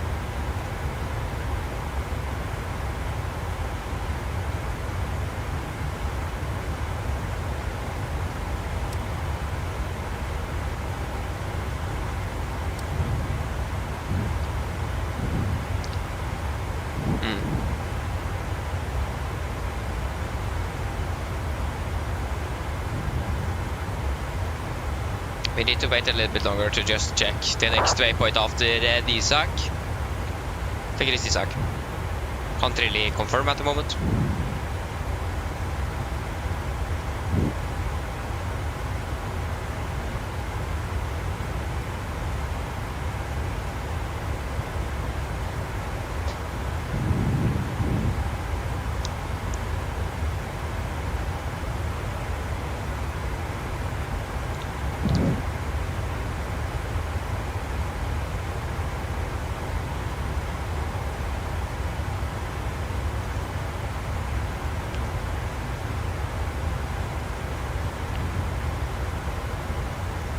I can definitely feel that we are over Paris.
There you go.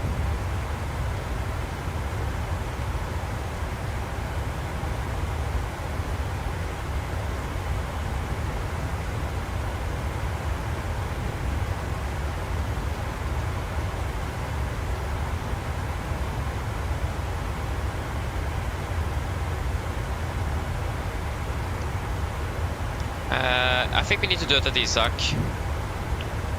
Yeah.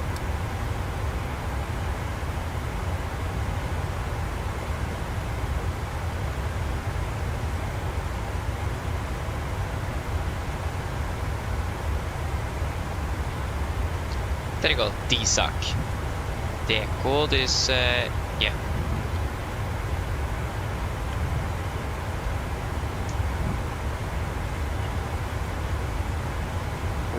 Général 08 Romeo Whiskey, final runway 06.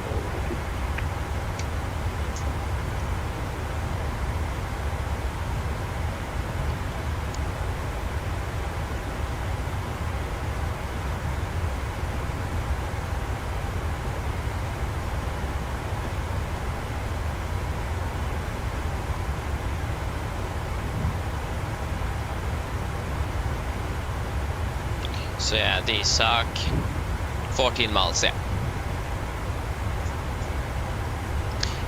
Marcus, yeah, block fuel is the total fuel we will load into aircraft. Yeah, that's correct.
So yeah,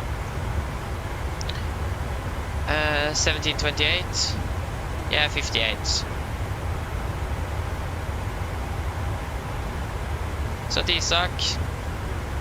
6.2, 6.9, 6 tons, 4, 5.4, yeah, 5.6, 2 hours 3, 1 hour 55. Yeah, good. Fuel check's done.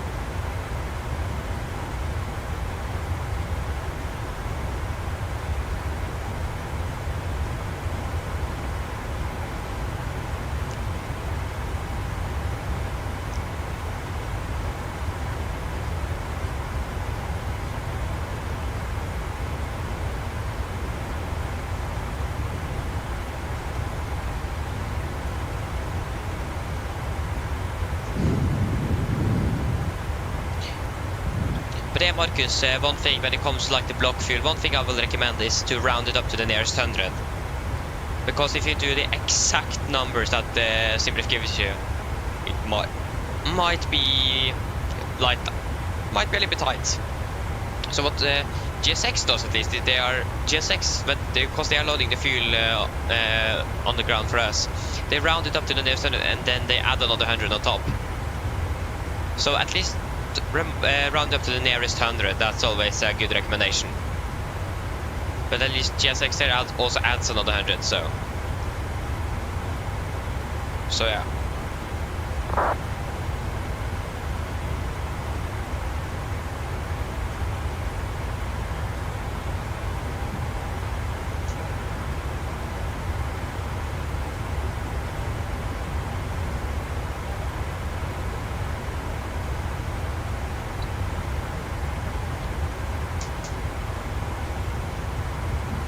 So yeah, just to let you know, just for you, oh, forget it.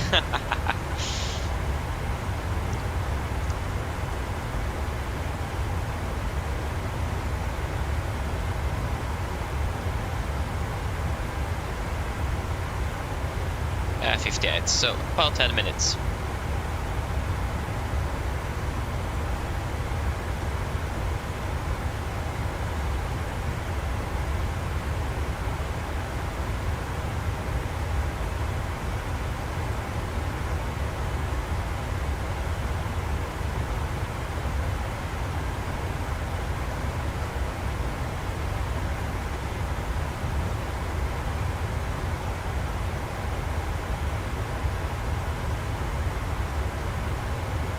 Marcus, yeah, OT stands for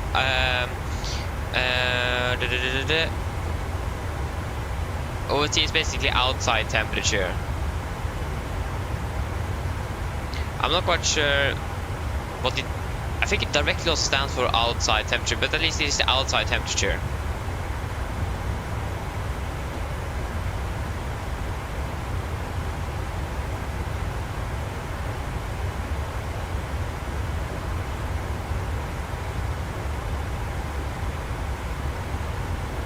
Yeah, outside air temperature is that, yeah, of course, not outside temperature, but outside air temperature, that's where the A is on. Yeah, outside air temperature. So we have total air temperature, we have RAM air temperature, RAT. What? Is that even a thing? We have static air temperature, we have outside air temperature. So yeah. So it's also basically outside air temperature. So that's what we will have on the METAR, for example, or things like that. For example, in Barcelona, the outside temperature is currently 20 degrees. So yeah, that's what it stands for.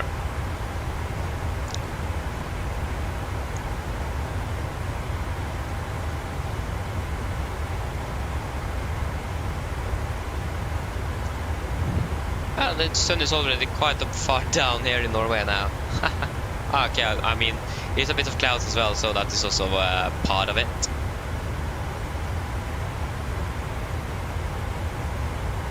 So yeah.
Yeah.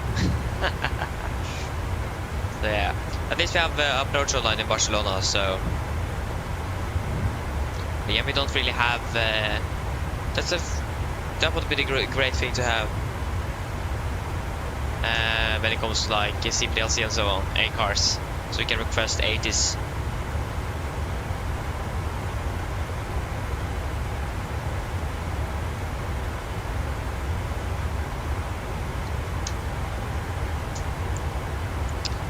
Yeah, you're landing 1842, yeah.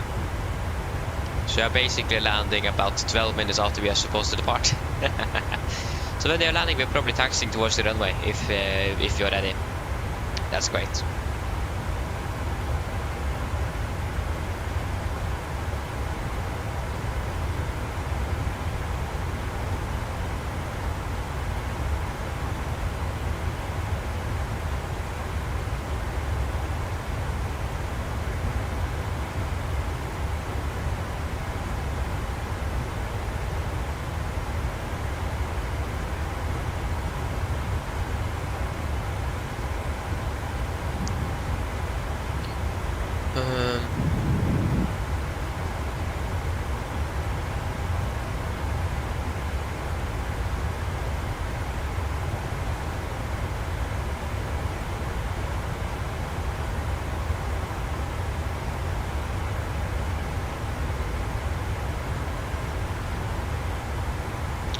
What was I thinking about? Yeah, when it comes to the 80s.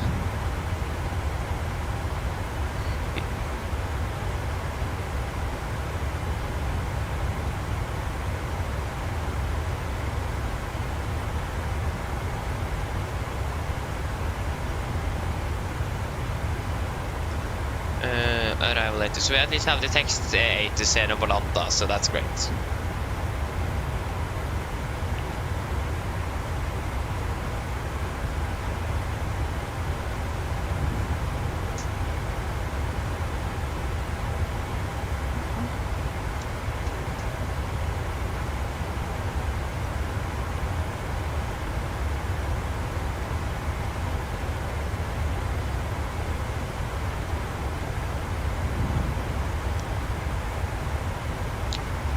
Sorry for that. Just going to check on the segment here. So the segment have moved a little bit. We now have severe turbulence over, or turbulence, I think it is severe since it is a segment, yeah. Severe turbulence over northern parts of Italy, sorry, Spain. Yeah, and also southeastern parts of France here. So not over Barcelona anymore, so that's great.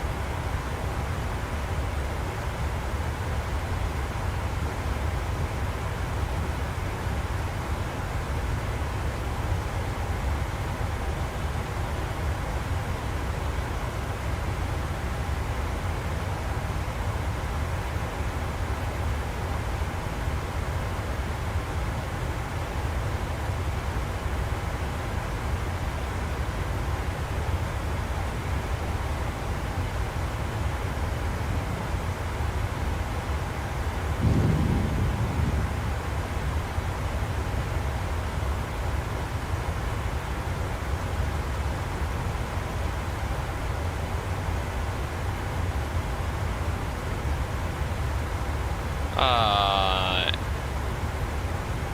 29, clock 55.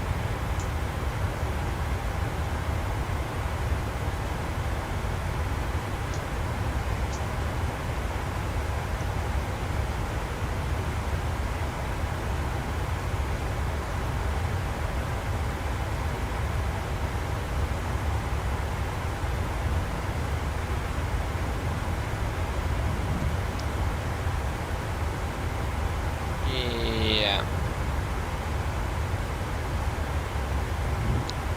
Just clouds everywhere, a little bit. Yeah. Not very much interesting to see outside the window, to be honest.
Yeah.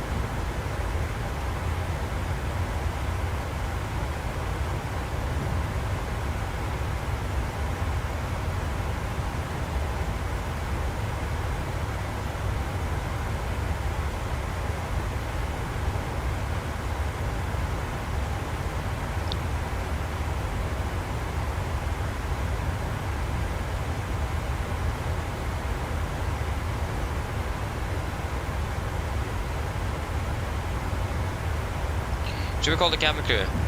30 minutes.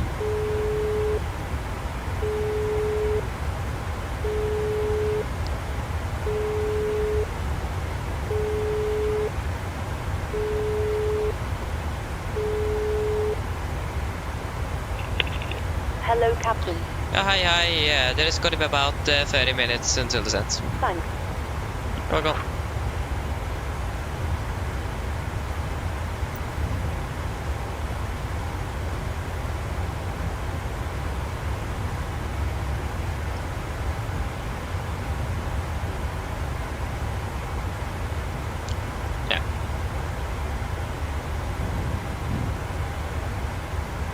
So about 212 miles.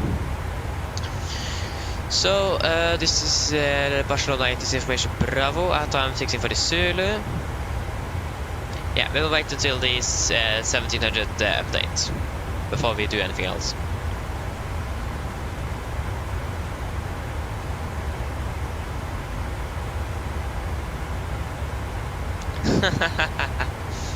Exactly, yeah. They are a little bit rude, they are.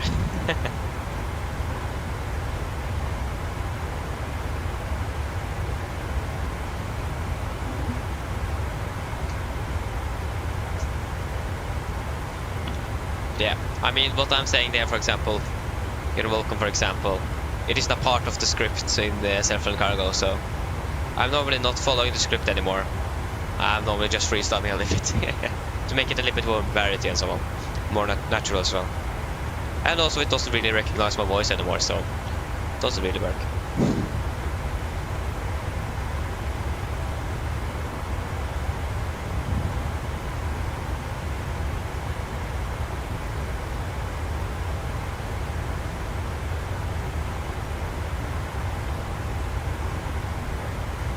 Why is the performance so bad up here?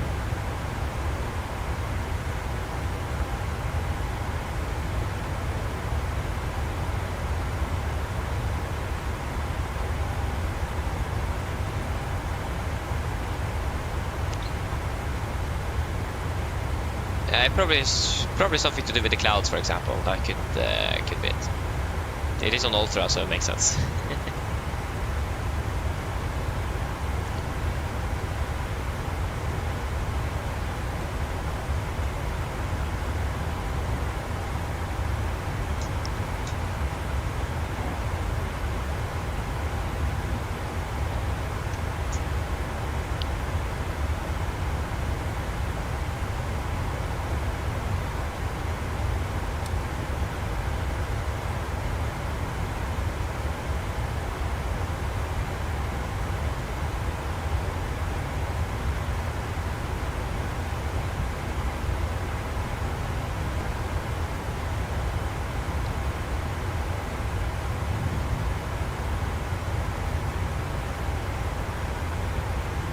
Ah, wait, we have 80s. We have controller online. Don't need to check flight red 24 to check our landing runway.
Oh!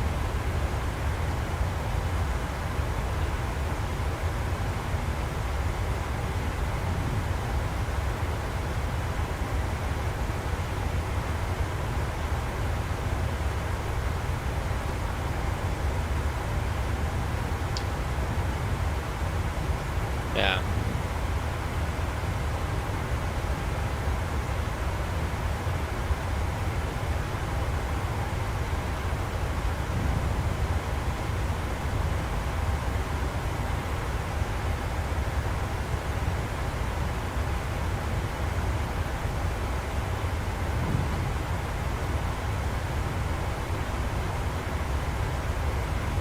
So we need to find out how much fuel we want before we're landing in Barcelona.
we're still at the 1630 Zulu, but I think a runway change probably not going to happen.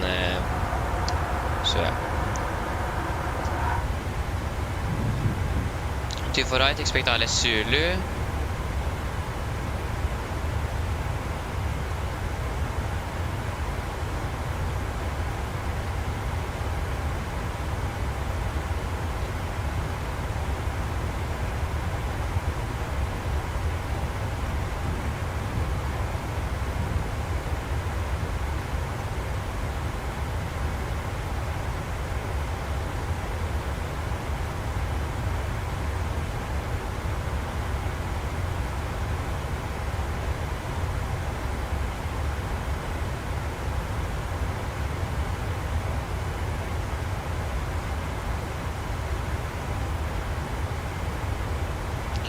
What's our arrival?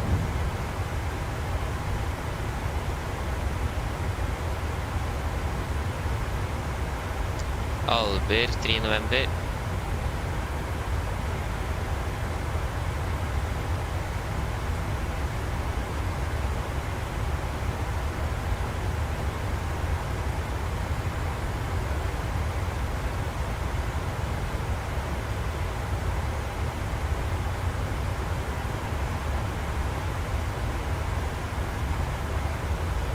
Albert to Whiskey.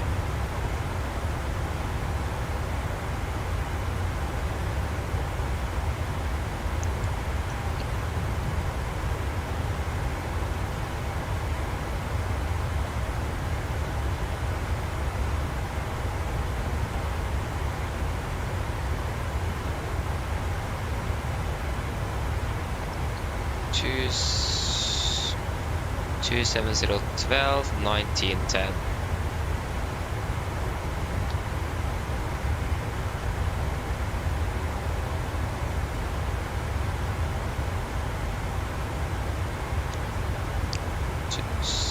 Twelve, 1910.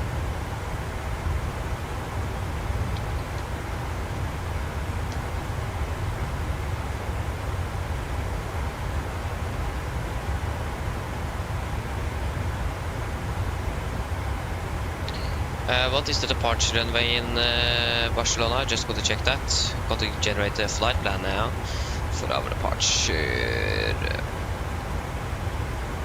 For departure, 2 for left, yeah. 2 for left for departure, so here we have number 2 for right for departure, no 2 for left, yes. Generate, so we can also think about the fuel, how much fuel we want back to Oslo. So we have up to the TAF and everything. Very good, you are loaded up, boom. That is good.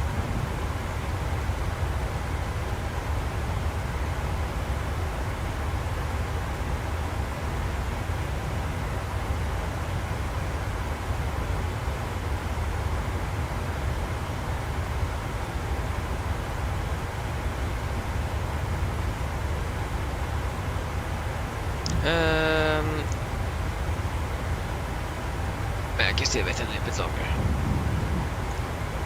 1.4 tons. It's easy to remember out since it is, yeah. 1.4 tons. 59,9, 59,500. It's easy now, so why not just take it straight away then? Yeah.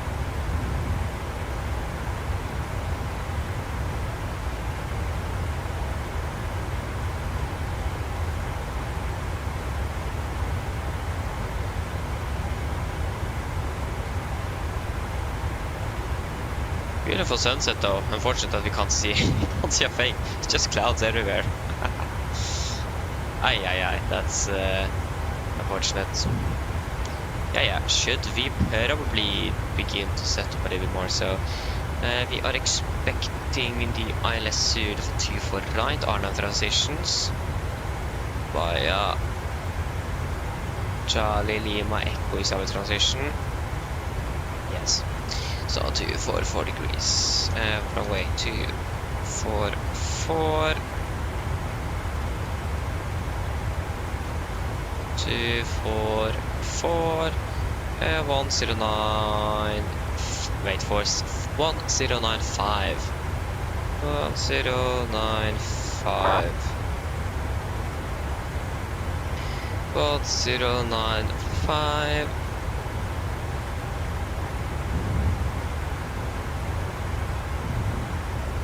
It's gonna be 235.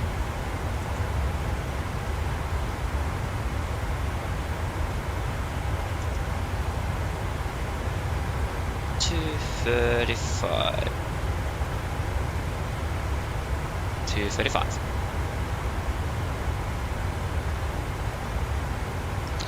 The transition level in Barcelona, is that flight level 75 still, or have they changed that? Maybe increased, decreased, I don't know. Departure, sorry, arrival late is transition level 75, yeah.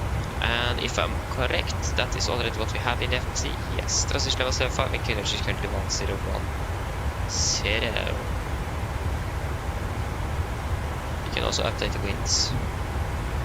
I hope it is going to be updated though. That's the thing. If it isn't, yeah. So 51, 24, 31.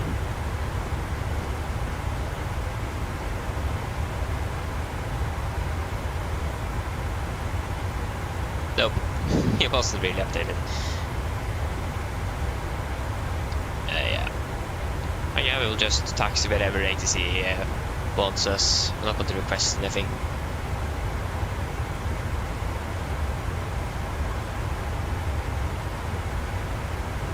Travis, no. That is what I'm wondering about. It looks like the standard is 2 and you can't change it. That's really unfortunate. That's one of the downsides of the iFly at the moment. Just one cabin layout, and that is with the first class. So no, I haven't found anything, and I don't really know how to fix it.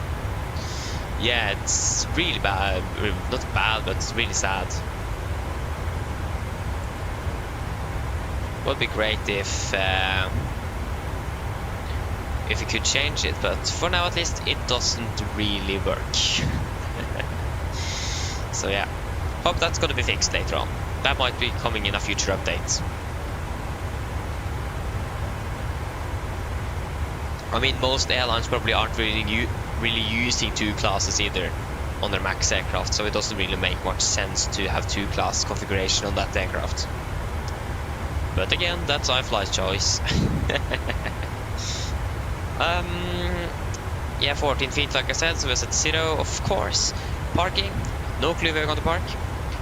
We can check where the real aircraft is. I have a feeling they're going to be behind us. The simple reason for that is because this gets of arrival. And they are quite far behind. They are estimated time for arrival at 2022. We are landing 22 minutes ahead of the real aircraft. They departed 17:16. Okay, they were so delayed. Yeah. Again, it's possible for me to see why it's delayed and so on. That's why we are just flying away. If it was like a slot issue, for example, yeah, but how should I know? So yeah. Should we do a briefing then, maybe? I think we should. So, approach briefing. We can begin with the good old arrival route. So, first of all, we can stop the briefing. I forgot we haven't really done the landing calculation yet. Runway 24 right, yeah. El Prat, yes. So that's going to be 146, 105, 141. So that's going to be flaps 30, 141. Wind correction 5 knots. Then we can do a briefing. So, for the approach itself, we are expecting the Albert 2-Visk arrival. At least we're expecting an Albert arrival, but for now, 2-Visk arrival. This is a chart 10-2 Papa, effective 10th of August 2023.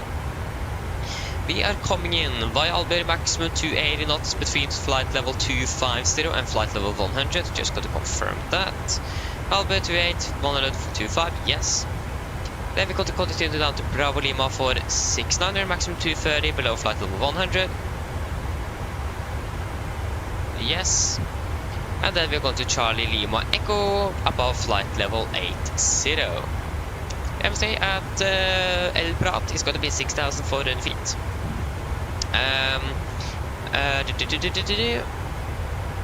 Warning, do not proceed beyond initial approach without ATC clearance.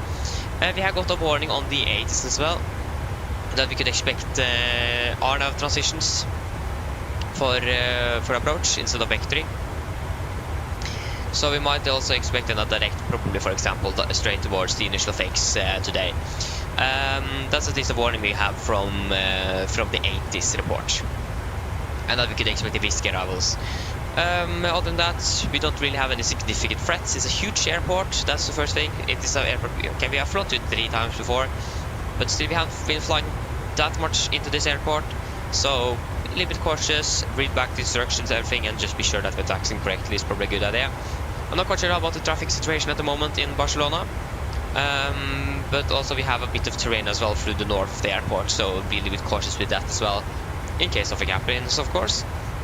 But again, it should be quite far away actually from the airport, yeah, about more than 25 miles out to be any significant threat for us.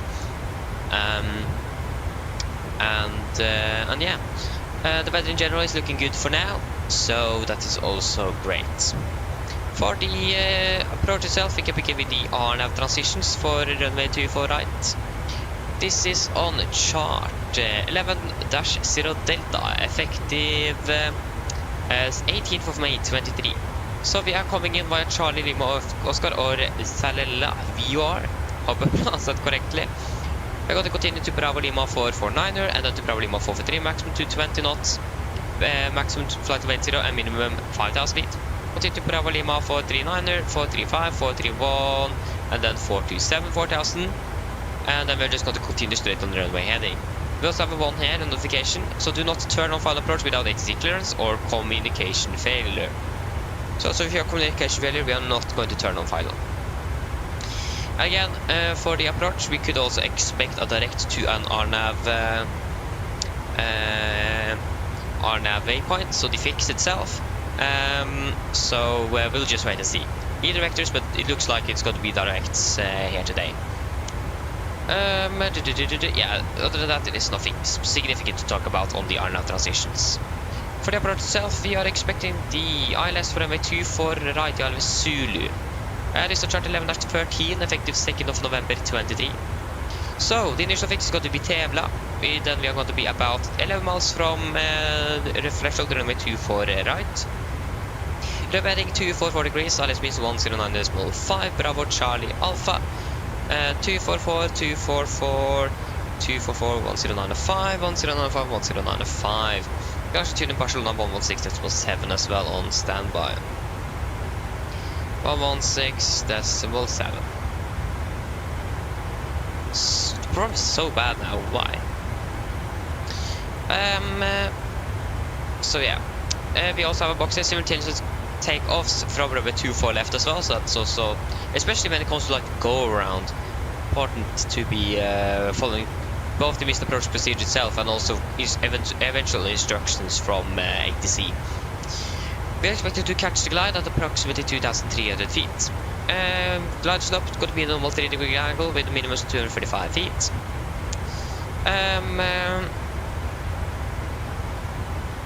Yeah. So transition level is set by ATC to flight level 75 for the mist. We're just going to climb on the heading to DME 5 Barcelona VOR. Turn left to instead radial 241 Barcelona and climb to 3000 then as directed. Yes. Other than that, I let me read 0 at runway 24 right threshold. That's also good to know. For the airport charts, this is chart 10-9, effective 30th of July 23. We're landing 24 right. If I remember correctly, we can expect to park on the northern in Terminal 2. So that means we're going to vacate to the right, probably by Echo 7 or Papa 6. And then we're going to taxi to our gate. We have hotspot 1 and hotspot. I don't think we're going to be more choosing hotspot 6, but hotspot 1 at least is something we need to look at. And in general, just look closer at the taxi charts as well.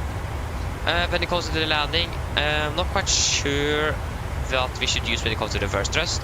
It's going to be a little bit later in the evening, so I think we should use idle reverse thrust today. Normal braking, and yeah, wind collection 5 knots, minimum VRF 141, flaps 30. So yeah, again vacating sorry, not Echo 7 but Papa 5 or Papa 6. And then we got the taxi our gates. Hotspot 1 here, where is the hotspot located? They are located on chart 10-9 Alpha. So 10-9 Alpha here, the takeoff means chart, hotspot 1. So caution, conflictive area due to taxiway concentration.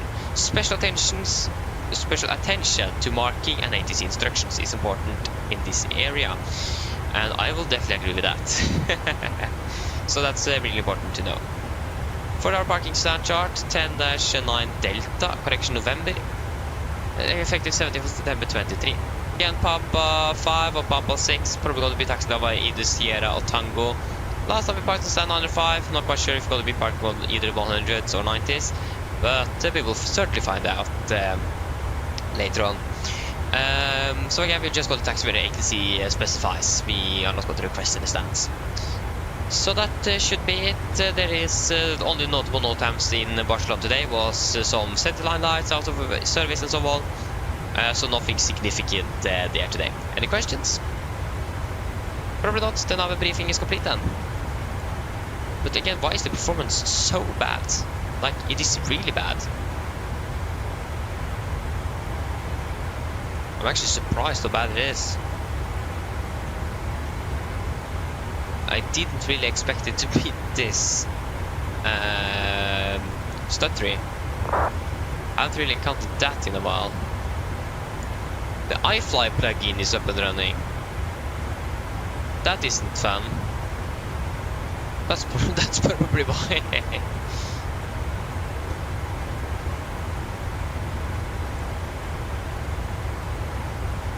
I mean, it looks like it actually helped a little bit. Maybe not. Yeah. Ian, hello, welcome. Oh, sorry, so not Ian, Lil. Sorry, Lil. Hope you're doing well. Welcome.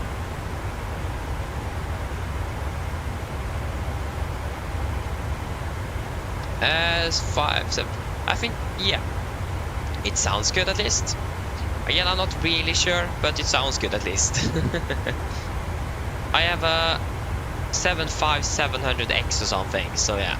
But I mean, it looks good.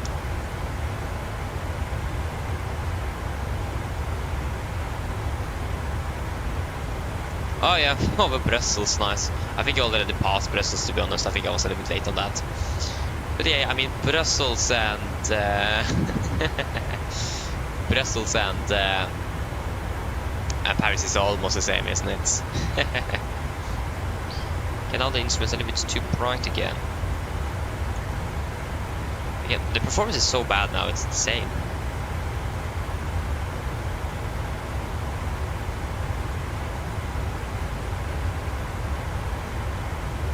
It's so stuttery, it's quite interesting. So yeah, one thing, we were going to decide a fuel factor on the flight back towards Oslo. Oui, baguette, yes! Some baguette.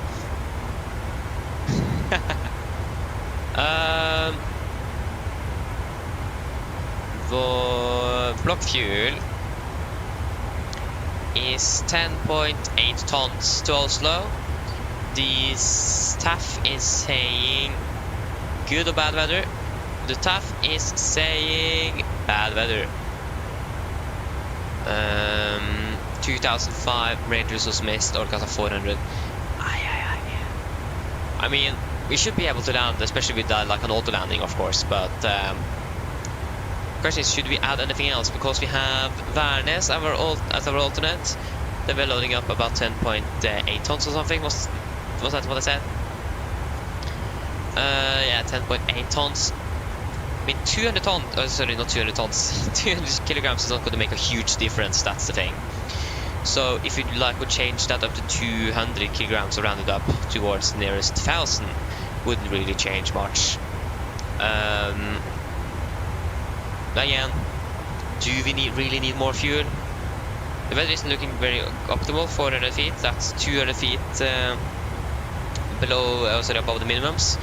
2,500 is about 2,000 feet more than the RVR, so it does look good, and we have mist in there as well. I'm not really quite sure what we should use there.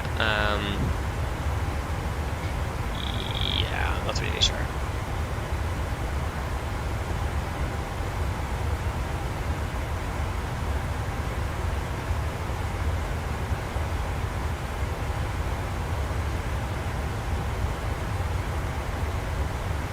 What do you guys think? Of course, you need to be here to decide. Should we add extra fuel on the return leg to Oslo with the current weather conditions that we expect? I guess a temporary change as well, but it's throughout the evening and night as well. So you need to decide so we can give it to the loaders.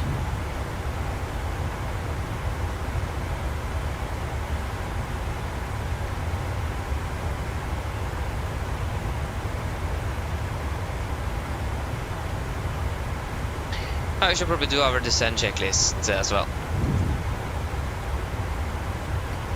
Sorry, that was the wrong... can't see a thing here. There you go. So, descent checklist. Press the station. Landing altitude set to 0. Recall checked. Auto break off. Landing at VRF1 for correction 141. Minimums 235 feet. Approach briefing completed. Descent checklist complete. We can descend down to flight level 210. 210 set.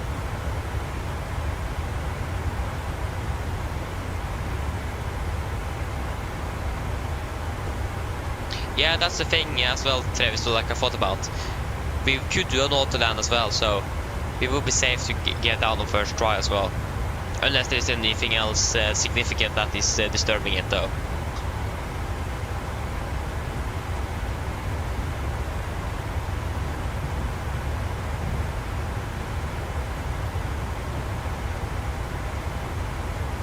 So we should be able to get down on first try, we should, but...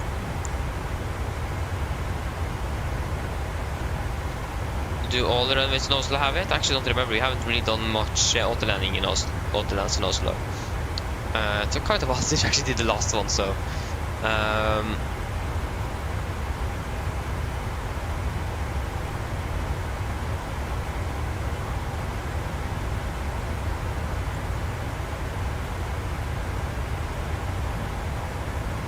Yeah, I don't know. Yeah, we have the category 3, but what if that doesn't work, for example?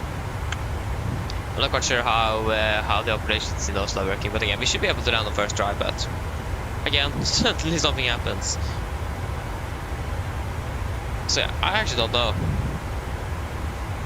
Yeah, every run has it. Okay, that's great, because if they are using 190, yeah, we are going to land 190, yeah, they definitely have category 3 on 190. I thought mostly about 01 right. But yeah, they all have it, so that's great. So then we probably don't need any extra fuel. Again, we have category 3, so yeah. But the thing is that I'm not quite sure if we're going to be able to know if they have enforced that category though on the airport, because they need to set it up and everything. So that's the only question now. How do we potentially know that?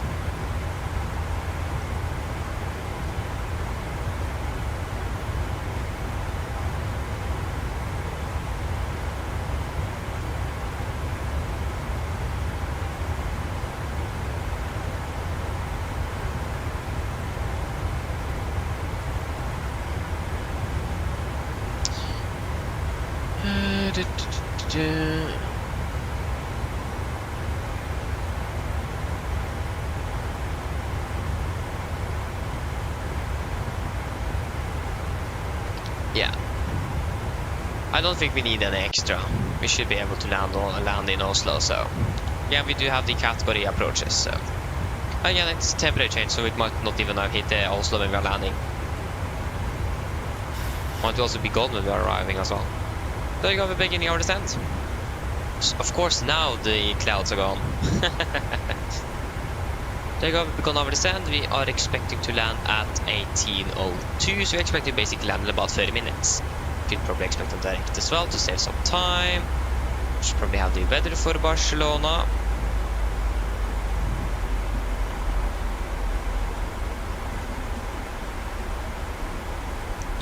So yeah, aviation radar, yes. Started our descent now to Barcelona. Og into Barcelona. Mine damer og herrer, dette en liten oppdatering her fremme fra cockpiten. Så det kanskje merke til, så nå blitt nedskruet ned til Barcelona, og vi forventet til å lande om rundt ca. 30 minutter.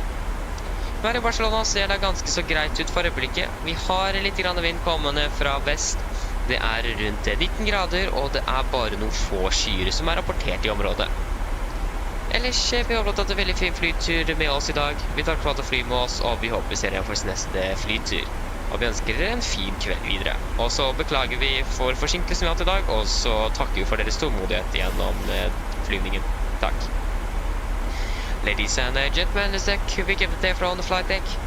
As you may notice, we now begun our descent down to Barcelona, and we are expecting to land in approximately 30 minutes.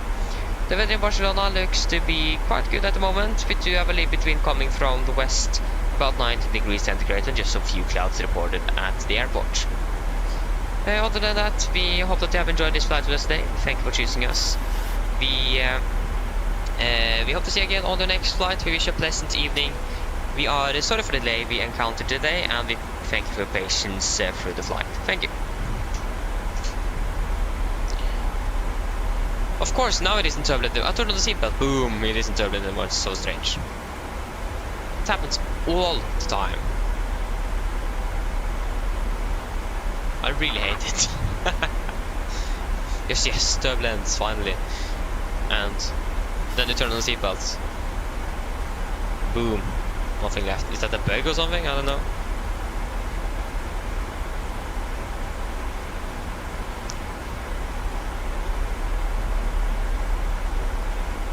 I can probably expect to contact Barcelona shortly.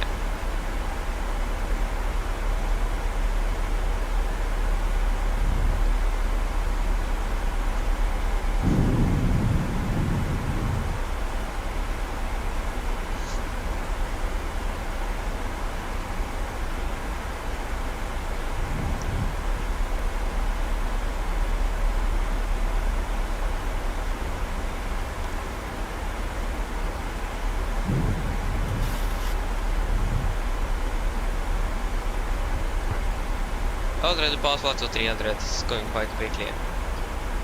Already descended 10,000 feet.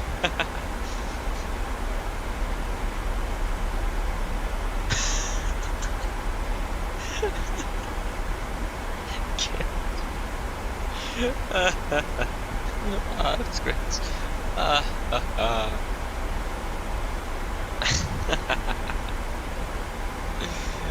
It's just great. Yeah. When are we going to contact the Barcelona approach? Do I still have more coffee left? Yeah, I do. Drink that up before it's too late.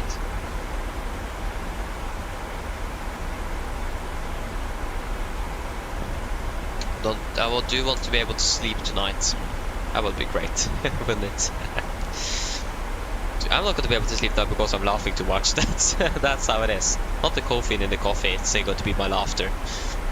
If that is even, is that even a word? Laughter? I don't know. It just wouldn't make sense to use it that way. And it's laughing. To laugh, yeah, that's a verb, isn't it? That because it is something you do. So yeah. A bit grammar is important as well, isn't it? Yeah, we are not contacting El Prat approach or Barcelona approach actually. It's so great that the controller is actually mentioning the airport is controlling, because so for example in this Stavanger approach is actually controlling over Haugesund, for example. I didn't know that. So instead of going to contact me with just, hello, you're supposed to contact me. Yeah, I even sent a private message to the controller. Am I going to contact you? I'm in Haugesund. It didn't never answer. So yeah, it's great to see the event controls including that, so you know if you want to contact them or not. Okay, we can continue descent down to flight level 15 since we're landing. Yeah, it's going to be about 15 is opposite way. There you go, 15 set. We're going to turn on the sleepers at about 4:07.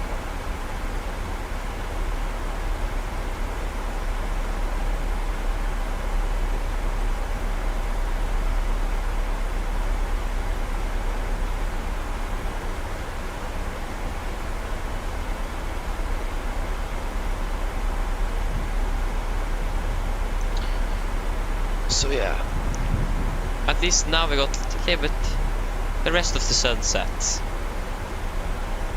Beautiful, isn't it? It's a beautiful flight simulator. Just think about MSFS2024. That was quite loud. That was quite loud.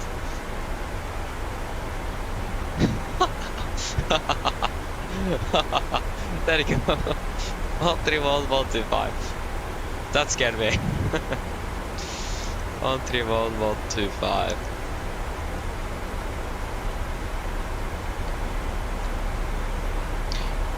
Barcelona approach, good evening, Nordic 42 Bravo Mike passing flight level 210. Nordic 42 Bravo Mike, good afternoon, radar contact, flight level 100 on the Albert Whiskey arrival, and then Sierra Lima Lima transition, expect to approach runway 24. Descend out the flight of 100, clear the Albert to Whiskey arrival, transition Charlie Lima Lima, for expect ILS Zulu 2 for right Nordic 40 Bravo Mike. Descend flight of 100. 100 set. Not departure but arrival. Again, Albert to Whiskey. And Charlie Lima Lima. Charlie. Did you say? Sierra, and ready al stand 234 for November. Can you just ask to confirm? If you can confirm either Charlie Lima Echo or Sierra Lima Lima. Calling for 462 Echo, wind 300 degrees 9 knots, runway 24 left, yep. 24 left, clear for takeoff, 462 Echo. Nordic 42 Bravo Mike, can you confirm transition Sierra Lima Lima? Mr. Mark?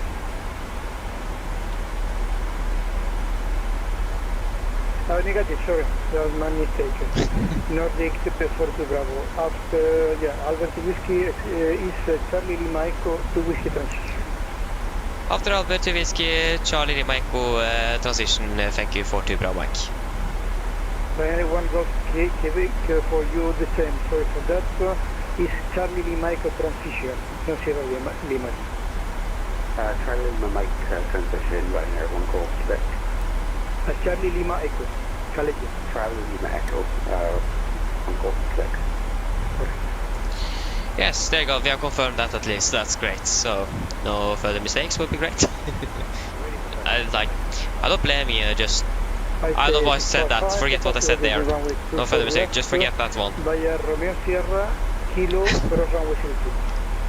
Felt bad to say that right when it came out of my mouth. That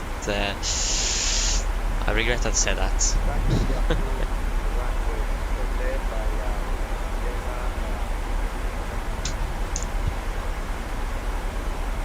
There you go, we are on the speed again.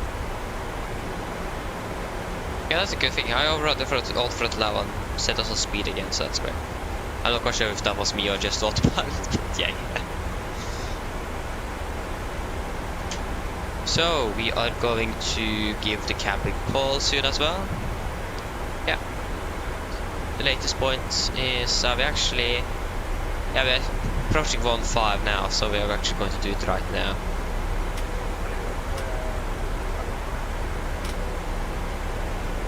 Crew, clear the cabin for landing.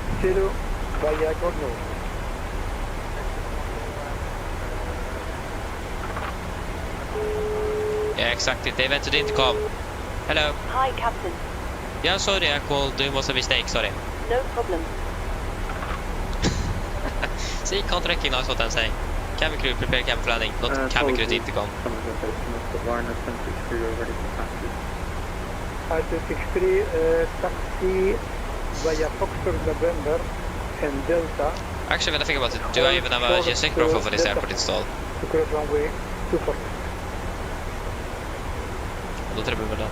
Yeah, yeah. November Delta, Foxtrot Delta, 2524 right now. Wait, do I even have the scenery installed? Lima Mike 077. I have a feeling I might have forgot the scenery. Unit 101. That is so typical me though. 1011. Call now. Yes, I forgot the scenery. Yep. It's got to be default scenery. Sorry, I forgot to install it again. Ah. That's actually so annoying. Are you serious? How can I forget that? Ah. Nice. What a great day. Ah, so typical.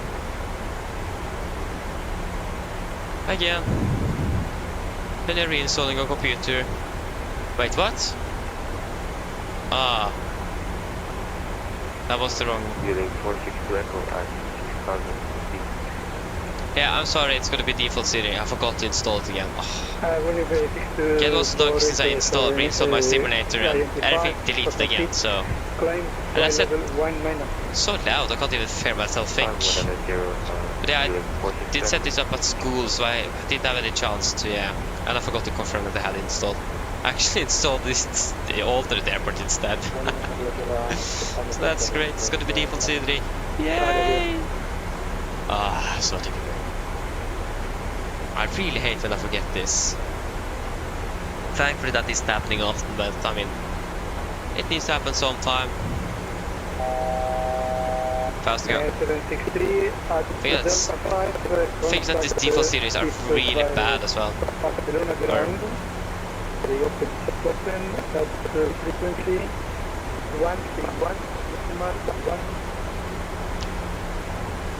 So yeah, it's really unfortunate that it's actually happening, but yeah.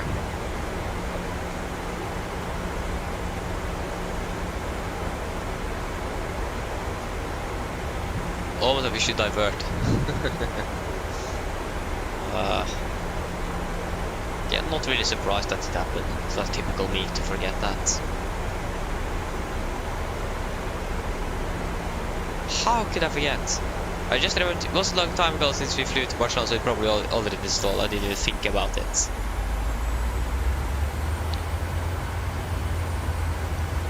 Go FMC speed.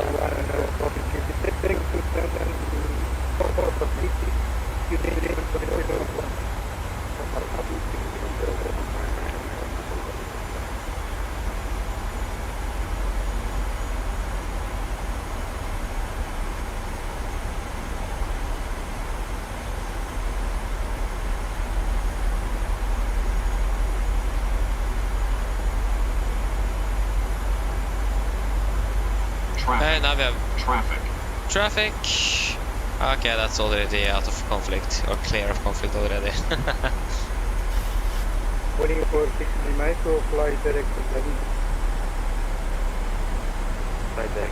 So yeah, we have also center control on now. That would be great for departure. It's going to be quite a mess taxiing now, since we have a default seat. Yes, correct, yeah. Hello. Hi, Captain. We're ready for landing. The cabin is secured. Thank you, we're ready. No problem.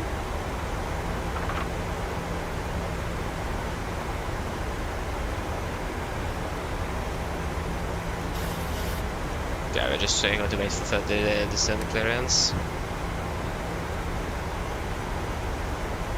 I don't think if you had that, yeah, I forgot us actually.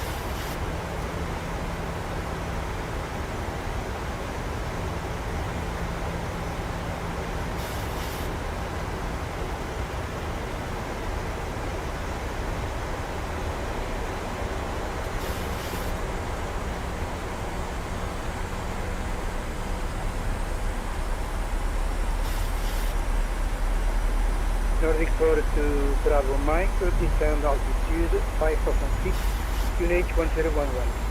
Descend 5000 feet, QNH 1011, Nordic 4 to Bravo Mike. 5000 sets. QNH 1011.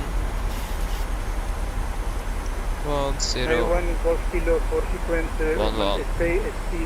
expected vector white, heading 150. And approach checklist altimeters, we're passing through flight level liner 6. Now, plus by the zero, approach checklist is complete. Yeah, sure, yeah, I have to clear you for crossing the sun.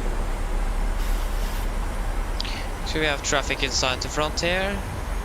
He's probably coming towards us. Yes, he is. Ryanair 763, continue, cross runway to for right, continue on ground frequency again, 117.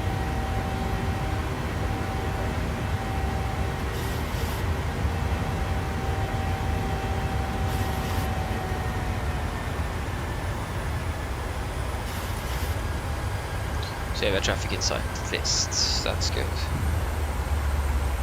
He said he's not heading towards us.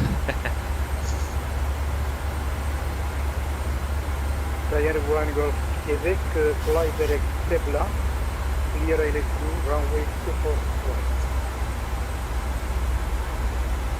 Sorry, what was the other? Yeah, direct Stebla, Tango, Echo, Bravo, Lima Alpha, for ILS2, runway 24.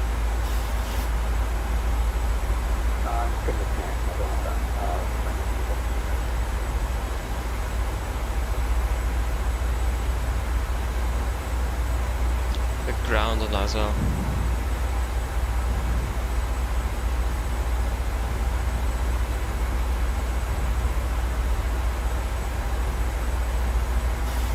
Fly 655, between the two, with the So was that the aircraft we saw here that just disconnected? Yeah, I think so. I think that was the Ryanair aircraft that we saw there that disconnected.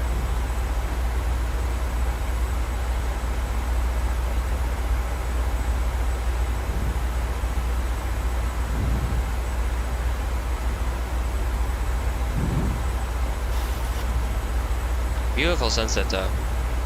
Just beautiful.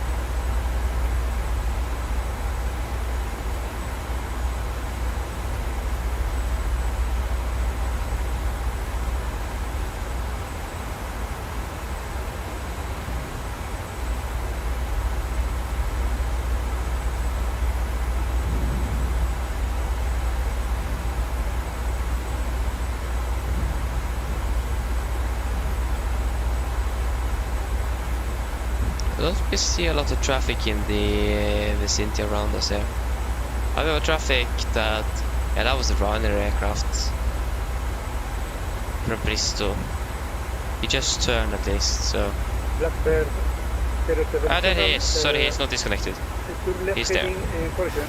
Fly direct to Stebla on your left, so descend 2,300 feet. Clear LS2 approach, runway 24.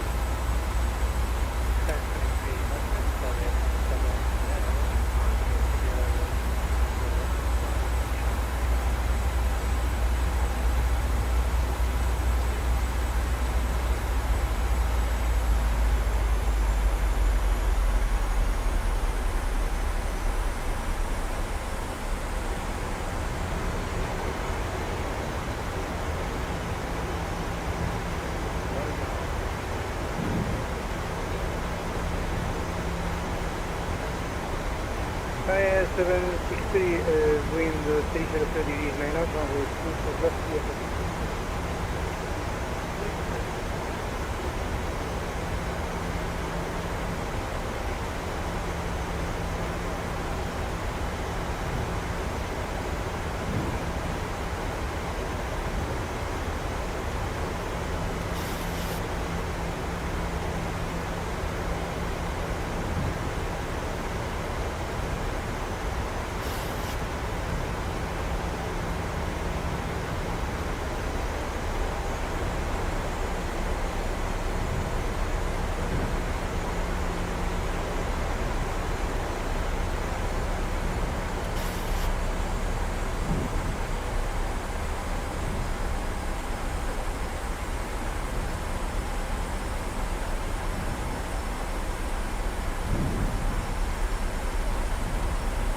fly 655, identify, current flight level 196.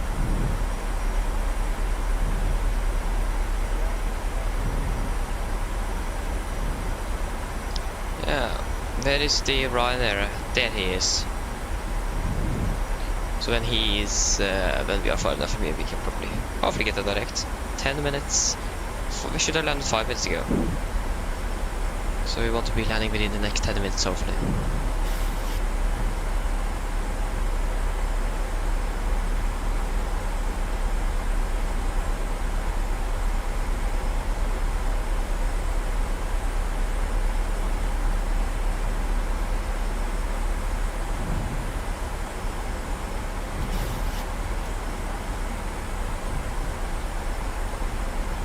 A full moon today as well.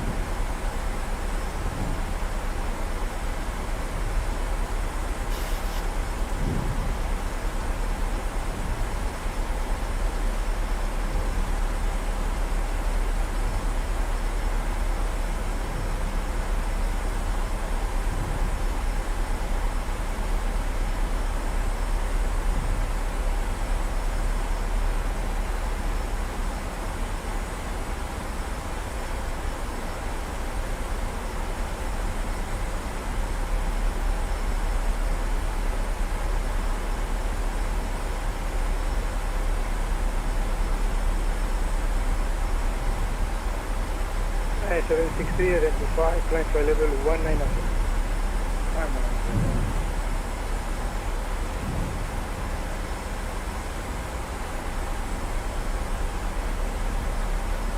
Nordic Port to Bravo Mike, fly direct Kepler, clear LS to approach, runway 24. Tepla, clear and let's approach 2 for right Nordic 40 Bravo Mike.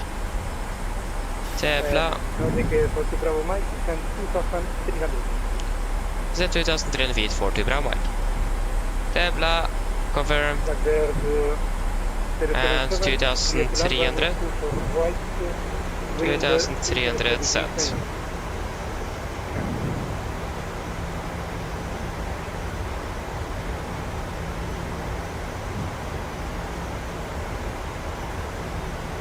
We have the ILS in, we are currently 20 miles out.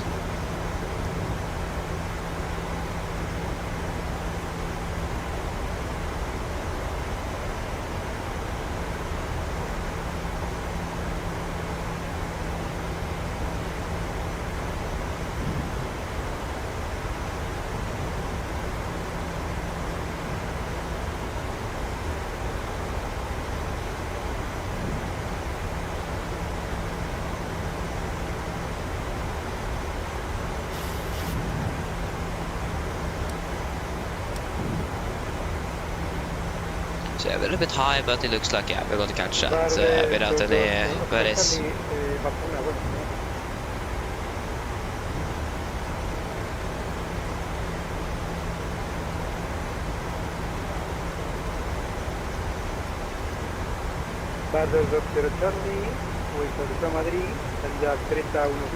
we had 2 for left in the sight and 2 for right in sight there as well.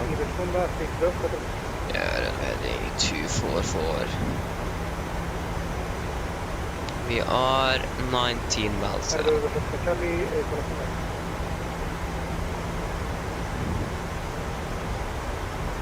a little longer.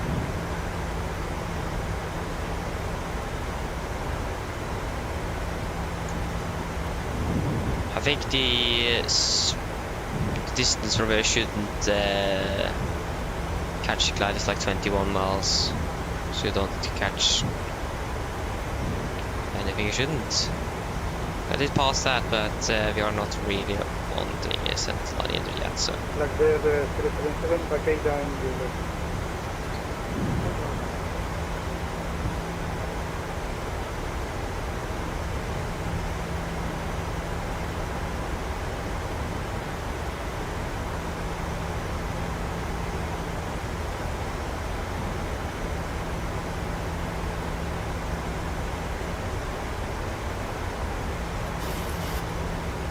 Nordic Porto Bravo Mike, continuous number 2, runway 24 right, wind 300 degrees.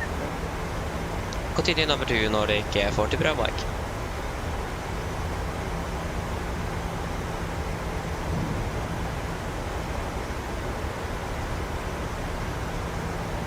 Okay, localize capture.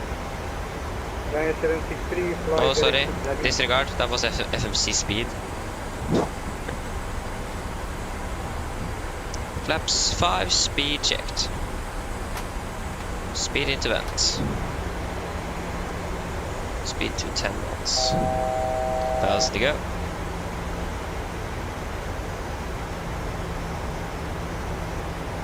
There you go, Vola captured, or localized captured.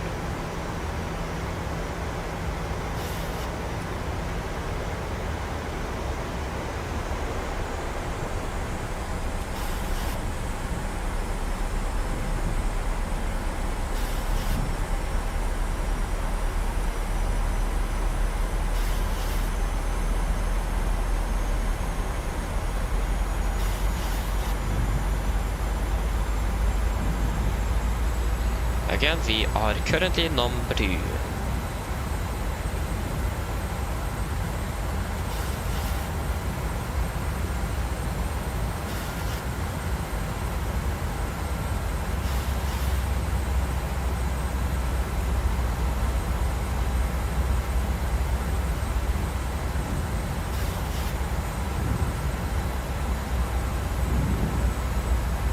Speed 200.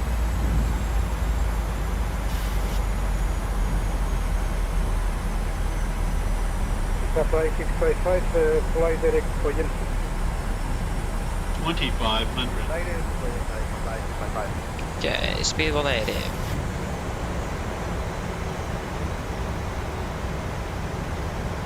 Blackbird 077, contact Barcelona ground, 121 decimal 745.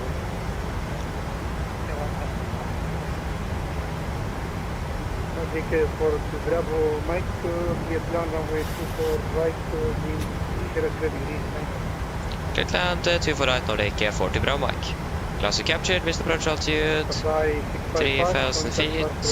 Correction, Palma approach. Gear down, flaps 15, speed checked.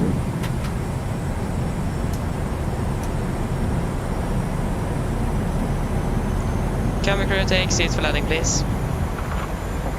Landing checklist to flaps. Cabin crew, correction, cabin code, given, entry start switches, continuous, speed brakes, armed, landing gear down, flaps holding 15.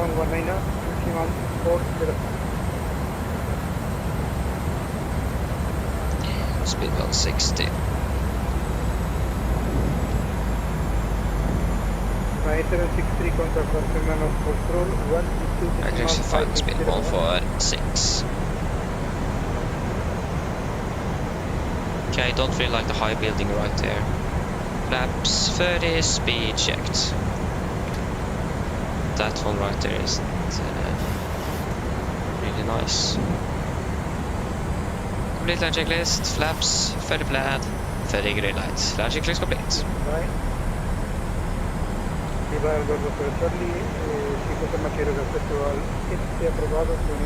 Okay, we are approaching fast. We are stabilized, clear to land.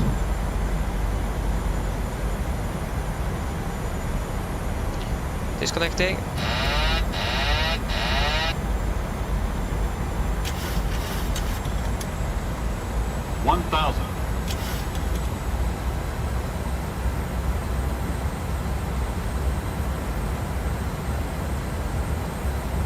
Pulso el TX.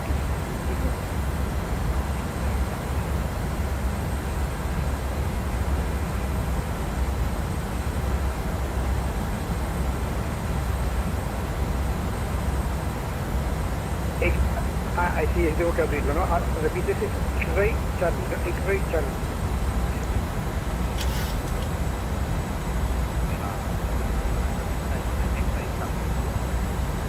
Pues sí, pues perfecto, pues ya está X-Ray Charlie en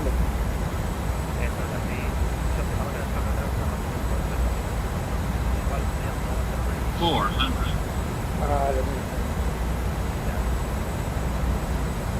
Esto lo tengo que hacer siempre, Dani. 300. Approaching minimums.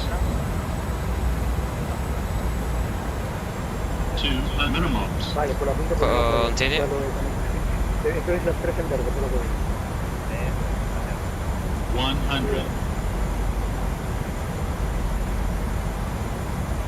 50, 40, 30, 20,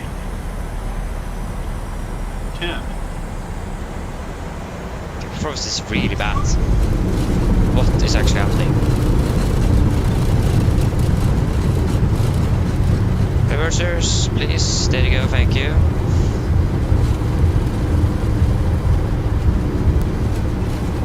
knots. 80 knots. 60 knots. There you go, guys. Welcome to Barcelona.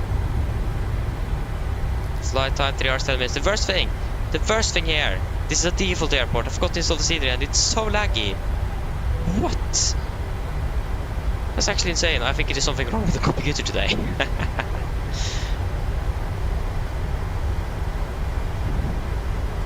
Oh, it's insane. How? Why? Default scenery and it's so bad. This is actually happening.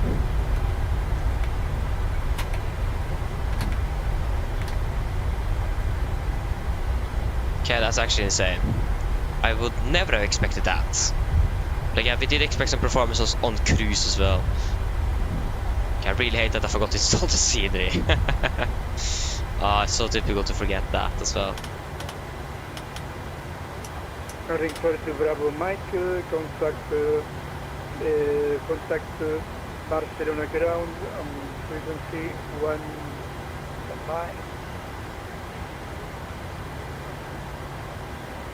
Yeah, 121.705. Confirm 121.705 for 42 Bravo Mike. That's correct, 121.705. 121.705 Nordic 40 Bravo Mike, bye bye. 121.705. Barcelona ground, good evening, Nordic 42 Bravo Mike, vacant to runway 2 for right. I have no clue where we are.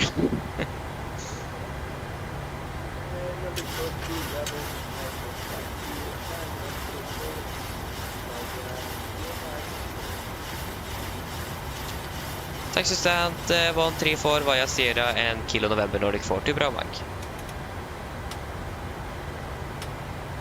Again, okay, just wait a moment here. First of all, we need to find out where we are going. Our aircraft is already moving. First, where are we? 134. 134. Where is 134? Via Sierra. Are we going? Oh, we are going there. So Sierra is going to be the third, sorry, second left. No, that's the APU. Yeah, right is clear and left is clear. Yes, Thomas, hello, welcome, hoping well. Yes, I tried the iFly Max. I have some performance, or it's not performance, but some bugs on the aircraft, unfortunately. So we are not going to be flying with that until that's fixed. So it isn't right there yet where I want it to be. And again, it's a pre-release, so it isn't really finished yet either.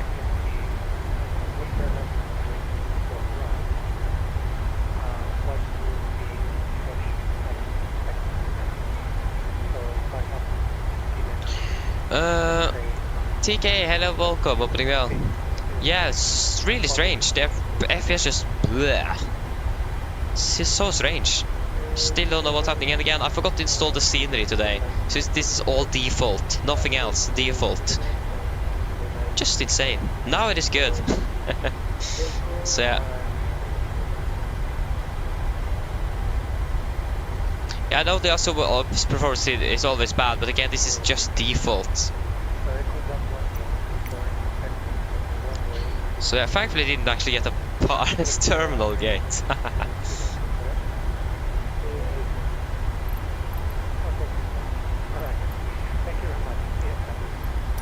See you on Saturday. What? Stand 1-3 something. What? Okay, what is happening here? Again, this is default scenery, so I'm not quite sure what we are doing. Okay, just hold there for a minute. Yeah, we're going continue up here. Why are you going around here? Parking.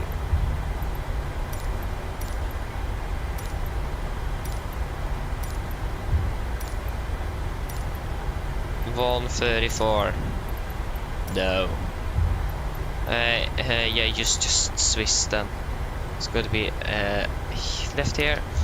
But again, thankfully it is night time, so we will probably not notice it so much over there.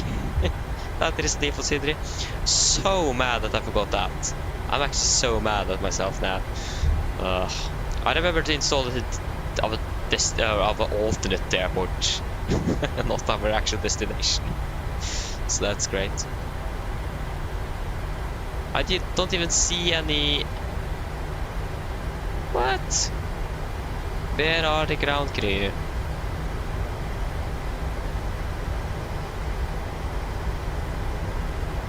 Okay, this is actually really bad.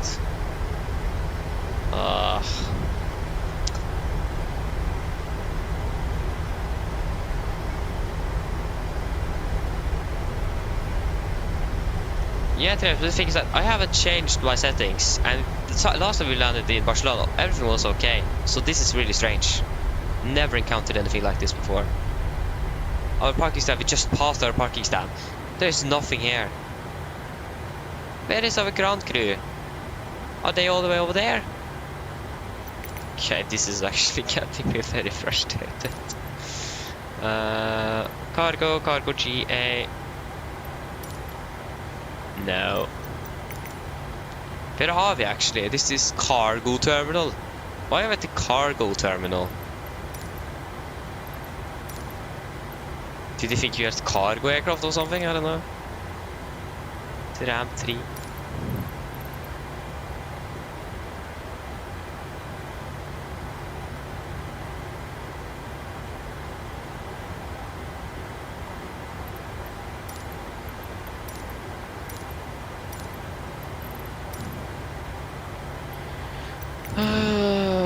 Can't find out where.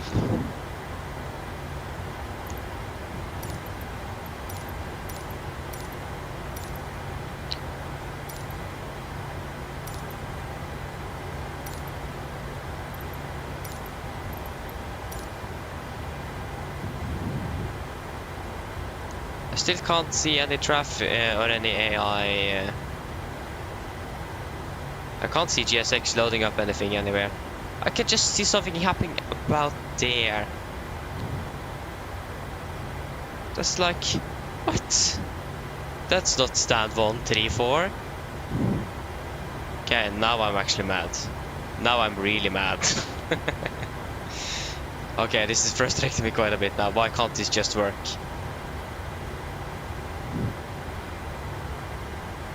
First of all, I forgot to install the scenery, and now I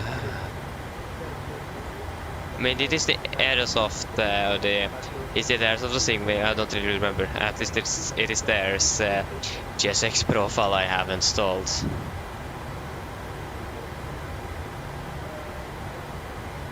But why? I selected stand 134.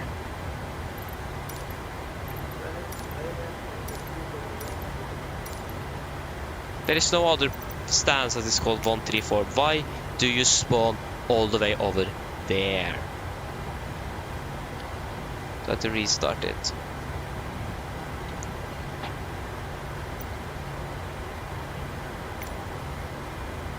Otherwise we'll just park there and see if we can either handle request any services. Parking.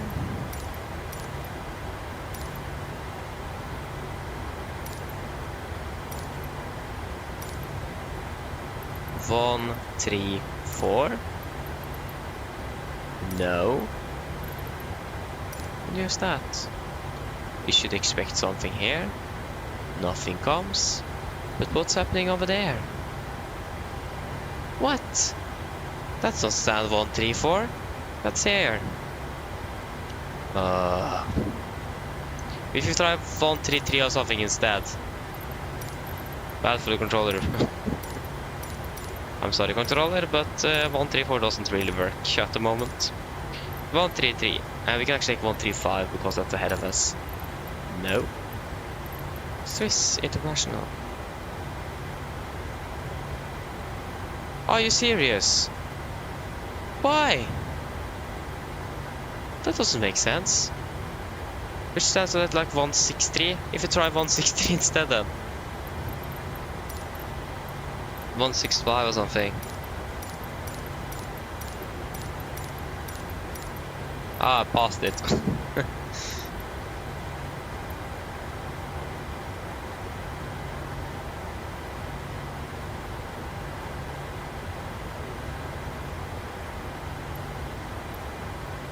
Which stands could those be parked at? Like maybe 184 for example, if you take 184 and... No. Yes. Ah, nothing is spawning here. Oh, where are they spawning now? They're not spawning anywhere. Oh, duh. Okay, we'll just park here and see what's happening then. We don't really have time for this. We are so delayed now.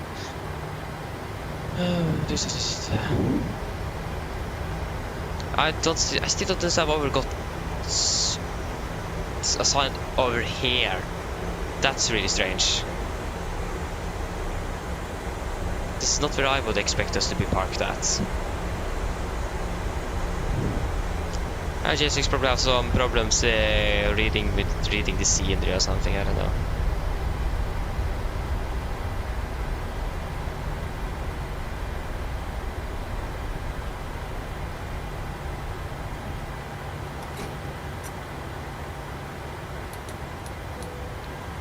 Can we see? You are currently parked at the wrong parking position. Yeah, I know. Revoke parking services? What's that mean? I don't even know what that means. I just clicked on You something. need to stop the engines to request ground services. Okay, it looks like we may be able to actually request ground services at this stand then.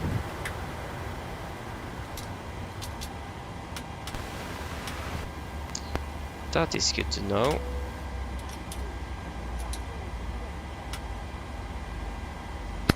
Ground to taxi.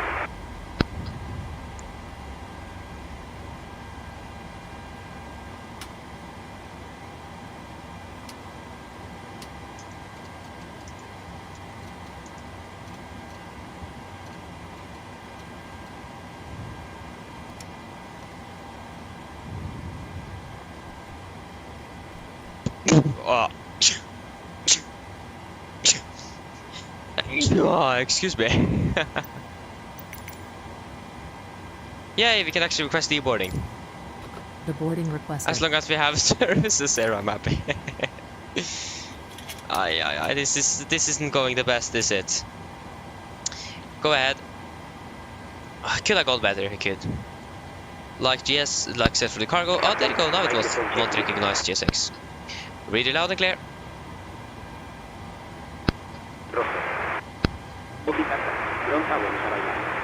All the fates to you, Northern Europe. Roger. Okay, cabin crew, you can begin the boarding once the stairs are attached. Where are we parked now? We are parked at 134. Okay, we're gonna be flying from...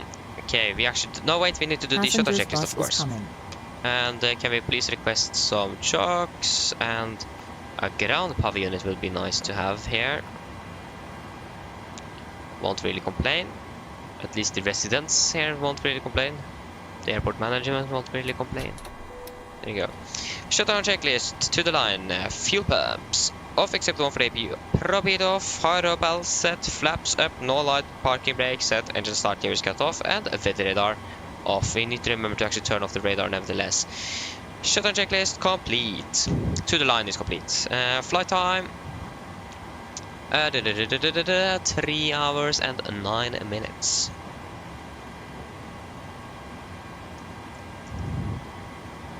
Three hours and 9 minutes. Okay,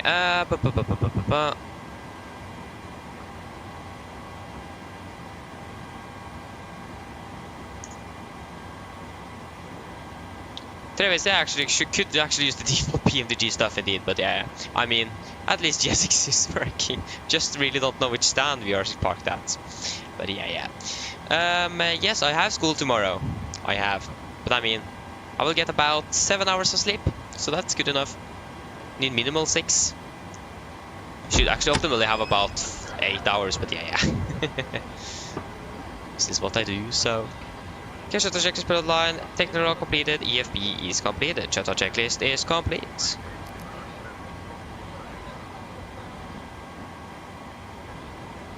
So, we are going to fly from Lima Echo Bravo Lima to Echo November Golf Mike. We are going to be Nordic. Passengers boarding starting. 3 Whiskey Delta. 3 Whiskey Delta.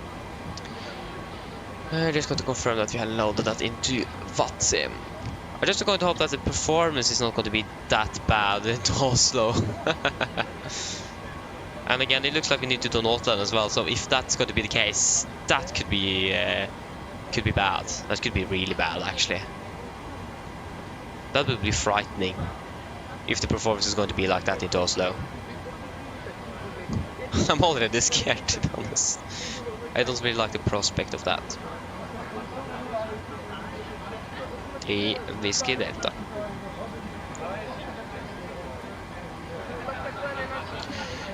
We are departing 24 left via the Oluxo to Quebec. That's correct, we are departing by the Oluxo departures. Oluxo to Quebec. Oluxo, then direct to Okabi. Okabi, direct to Tango Oscar Uniform. That is definitely not going to put Toulouse, and not Tatouche or something. Direct to Adabi. Direct to Bokno.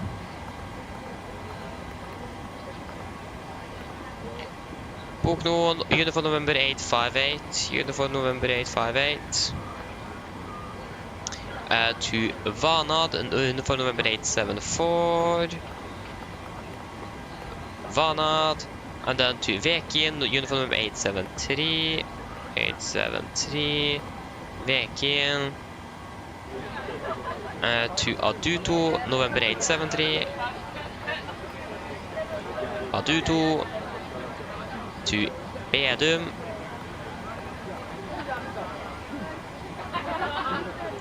Bedum to Twist. Not really sure how you should pronounce it.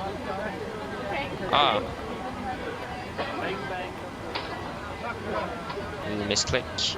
There we go, and then direct to Amsev. Papa 602 to Pepex. Papa 602, and then to Pepex. Mike 609 to Ripam. Mike 609. Pepex, and then to Ripam. Ripam arrival. We are expecting the ILS for 1 on the right. Wadi Ripam for Mike, and then my Bavad. Cost index, we can just take 40 straight away. And it's going to be about 2.9 tons. Cruising at flight level 300 initially. That's not going to be for long. At 190.32. Passengers bus is coming. 32. Average ISA is +2, -44, -42. And what is the transition altitude here in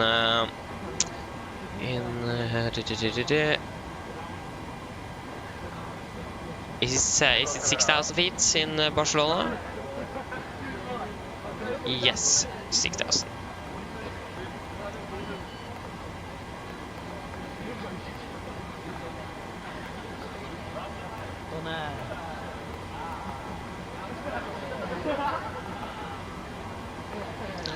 What's the transition altitude currently in Oslo?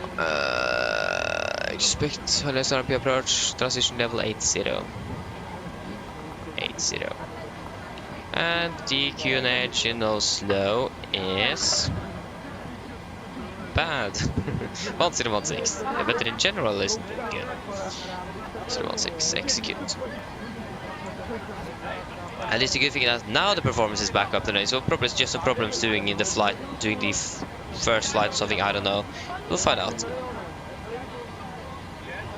Okay, descending in 6 minutes, nice.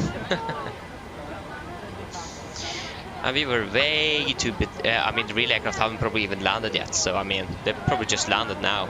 So we're actually ahead of the real aircraft. Oh, there you go. Now my key bindings are working again.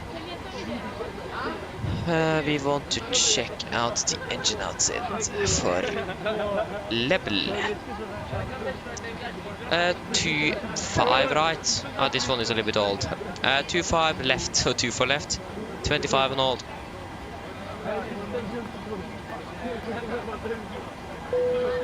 Passengers deboarding starting. 30 and 44 compared to 30 and 54. That's just 10 miles. That should be close enough, shouldn't it? I will say so. Oh.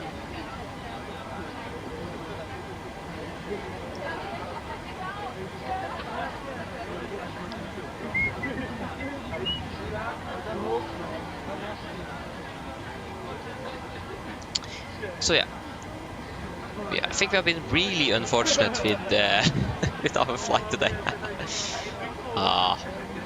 First a delay, and then some performance issues during cruise, and then realizing forgot to install the scenery, and then some even more performance issues on landing, and then some GSX issues. Nice, what a great day.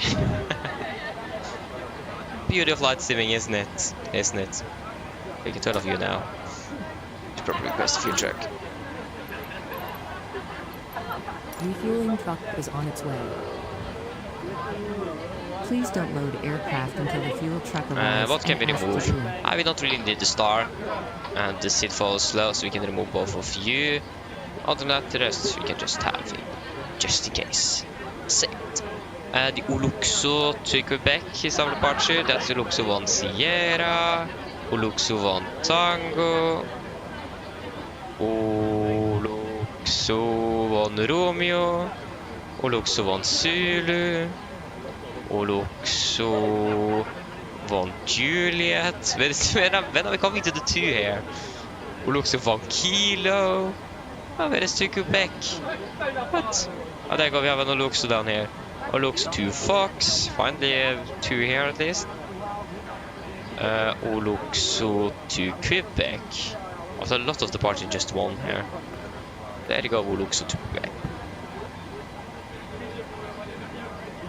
Yeah, what is the initial climb? 6,000. Boom. Guessed correct.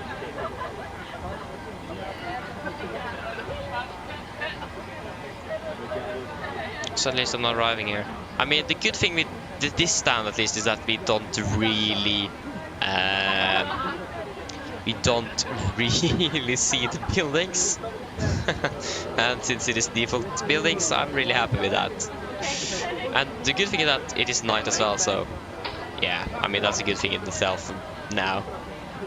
Is this self-maneuvering? Can we just taxi out? It looks like it. Oh, I mean, if you can, that will be great. I'm not complaining. How long are they going to deboard here? This is taking way too long. You should departing from here in about 5 minutes. We haven't even finished deboarding. That's great. Yeah, exactly, Travis, it is. Hopefully it's going to be better on Saturday. Because this haven't been the best day. No, it haven't. I mean, it looked great in the beginning today, though. Unless you think about the delay. But just in here to Barcelona, I've not been the best. I need to have like a checklist. Confirm. Alternate airport. Now first destination. Checked. Alternate. Checked. Alternate. Checked. Just confirm that I have the sceneries installed. I think I have the scenery. I just forgot to install it because I need to reinstall the simulator and everything was deleted and everything. I thought it was installed already. It wasn't very... It hasn't been so long since last I flew to Barcelona actually. So, I mean, it isn't really wrong of me to assume that either though. So yeah. We should probably do the departure briefing and so on while we're waiting. But again, they should probably be finished with boarding, also the deboarding at any moment now, so we will be called by the cabin crew. So we'll just set up the new flight, begin boarding, and then do the briefing. We're cruising initially at flight level 300 as well. 300, it's going to be 700 in Oslo. There you go. That looks good.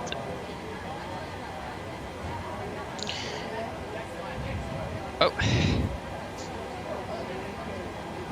I mean, if you're never going to be able to depart out of here, it's going to be late today indeed.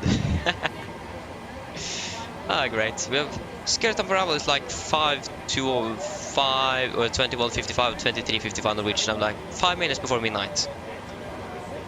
And that's if you're departing in 5 minutes. So that's great. What is this?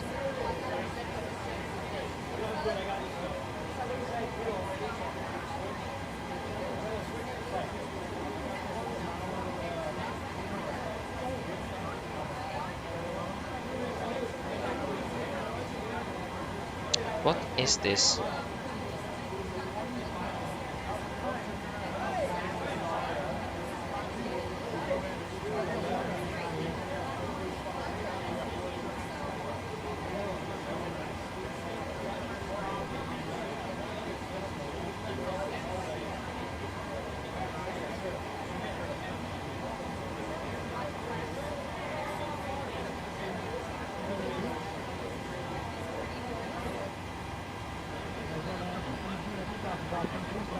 Okay.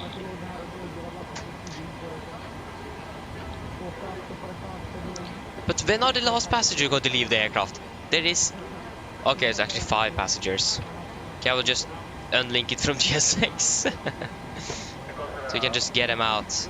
I think GSX have been a little bit... I think I've been some communication problem between self and the cargo and GSX. What happened there? I'm sorry. So yeah, come on, one more passenger. Thank you. C+. Okay, I don't care. Hello. Hi. All passengers have left the aircraft. Yeah, nice. Brilliant landing, by the way. We barely felt anything. Thank you. Just How was the landing? Actually, great landing. How was that a great landing? Didn't feel like it. Go ahead. I did go through the intercom, no, sorry, from the PA system.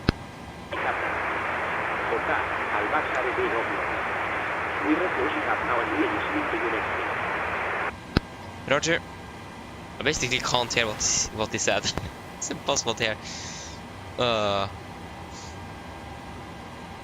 Come on. We have 2 minutes to set up this flight before it leaves tomorrow instead. That's the thing with self and cargo. You can't set up a flight that departs after. I mean, it makes sense, but still.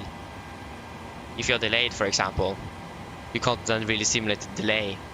If you could like have an option like you're delayed, that would be great. Otherwise, I think I'm cheating, if you understand what I mean.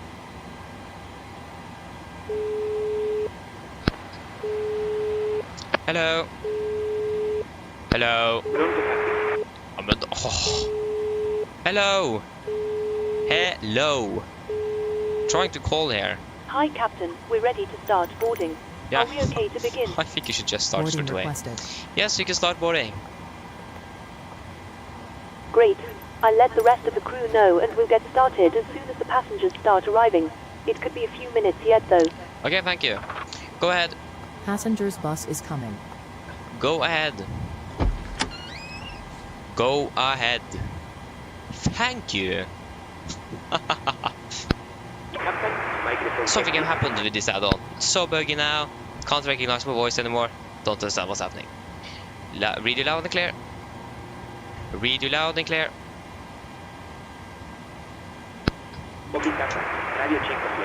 contact you onto the ground keepers and we are ready to start loading. Roger. Now we can do our briefing, can't we? Without any disruptions, hopefully. So then the party briefing. We have gone through the emergency briefing. Remember all of that, I hope. Of course, if not, we will go through it if anyone want me to do that. For our departure briefing, we are beginning with a taxi. We are parked at stand 134. We can go ahead and go to the parking stand chart. Just hold the briefing a moment. Hello. Hello. Hi, Captain. Just to let you know that the passengers have started boarding. Thank you.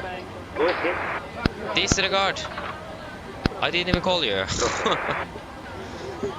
Okay, we are parked at stand 134 here. I'm actually not quite sure if this is a self-maneuvering or if it is a pushback required stand. It is really hard to see, especially on this default scenery. So if not, we will just ask the controller on the clearance just to confirm if this is a self-maneuvering or a pushback required stand. If it is a pushback, we will just be facing towards the southwest probably. If not, we'll just go to taxi straight away down, probably via Sierra, and then probably continue via Sierra, and probably Mike, and then Echo, and then Juliet. No, maybe actually Echo cross runway 02 and then Kilo to our runway. For our airport chart, 10-9 of course. It's going to be a valid or effective 13th of July 23. So we can continue Kilo. We will do intersection Golf 3 today. That's the only intersection we can do. So we have a hotspot, we have some hotspots. We have hotspot and 7, 4 and 5. So 7, 4 and 5. We will begin with hotspot 7. Hotspot 7, caution. Taxi restrictions. Special attention to marking and ATC instructions. Taxing of aircraft will tail a vertical stabilizer equal or greater than 16.46 from taxi Sierra 14 to Mike 16, or inversely incompatible with the runway 06 left landings, and same for Tango 14 and November 16. But again, they are landing on 2 for right, so the opposite runway / begin. Taxiing of any aircraft from taxi Sierra 4 to Mike 16, and from taxi Tango 4 and November 16, incapable with runway 2 for right takeoff. Hotspot 4, caution. Possible disorientation area. Special attention to markings and ATC instructions. And hotspot 5, caution. Conflictive area due to restrictions of size between aircraft. Special attention to marking and ATC instructions. Then we are departing again, probably too far left. That's what we're expecting. Golf 3 for the intersection. Runway condition dry. The weather in general is looking quite alright at the moment. For our side, we are departing, or we expect to depart by the Oluxo to Quebec departure. We are going to depart initially on heading correction, that is not on the heading. We're going to turn right off departure on a heading of 29 degrees, above 500 feet. To Peral, above 3000, continue to Bravo Lima 801, maximum 210, above 5006. Bravo Lima 802, maximum 250, correction 225. Bravo Lima 803, and then to Duki, above flight 100. And then continue by Bravo Lima 815, Bravo Lima 816, and then to Oluxo, above flight level 200. MSA at Barcelona 6400, maximum 250 knots, below flight 100. Initial climb clearance is 6000 feet. This is the required minimum climb gradient of 8% up to flight level 90 due to operational reasons. That is going to be approximately, we need to then climb more than 2,100 feet a minute. At 250 and at 200, about 1,700 feet. So not try to reduce it less than that unless we need it for safety or operational reasons, of course. We also do have a one here at Peral. that is going to be aircraft type Charlie and Delta, that's us, are expected to cross at minimum 190 knots, advised ATC if enabled. That's no worries. We also have some things noted here. So maintain the heading until reaching 410 feet. So again, 410 feet under the heading, and then we can start our turn.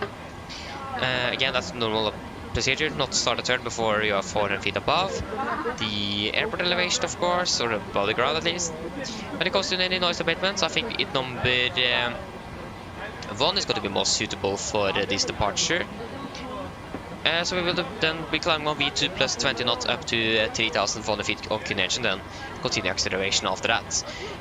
Threat-wise, we do have, this is huge, it's a large airport, easy to be confused. It's a default city now as well, so that will not make anything more easy for us. We do also have a little bit of terrain on the northern side of the airport, but again, it's going to be greater than 25 miles outside, so we should be good there. And I'm not quite sure how the traffic is, but we will wait to see how that goes. Then are there any questions? Probably not, then our briefing is complete. Passengers boarding starting. Okay, brief checklist to the line. Pins and covers, SAR removed, oxygen tested 1%. Now transfer the display switches, normal auto, window heat on, press the station mode selector. Auto, flight instruments, we are tracking 154 degrees, QNH 1011, reading about 20 feet. That's actually more than 18, so that's minus 2 or 3 or something like that. But it's minus, might actually be 15 as well, so it's minus 5 then. Minus 6. Yeah, parking brake set and start levers are cut off or in the cut-off position, and taxi take-off briefing completed. Brief checklist to the line is complete. Benjamin, hello, welcome, opening bell. It is okay here. Just default scenery, performance issues, and delayed. What a good combination, isn't it? Go ahead.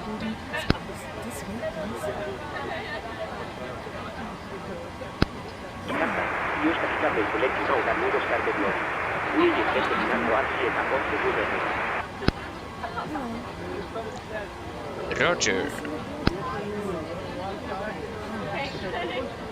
Yeah, should we request of a clearance from ground? We need an ATIS report here though to report back. So, airport, ATIS. Thank for you. That would be great if you could like turn over the charts here. I want 1.98. If you could like flip them around, that would be great. That would be a great feature for the PMDG one as well. Was it blank 1 to 1.8? So they want 1.98. Ah.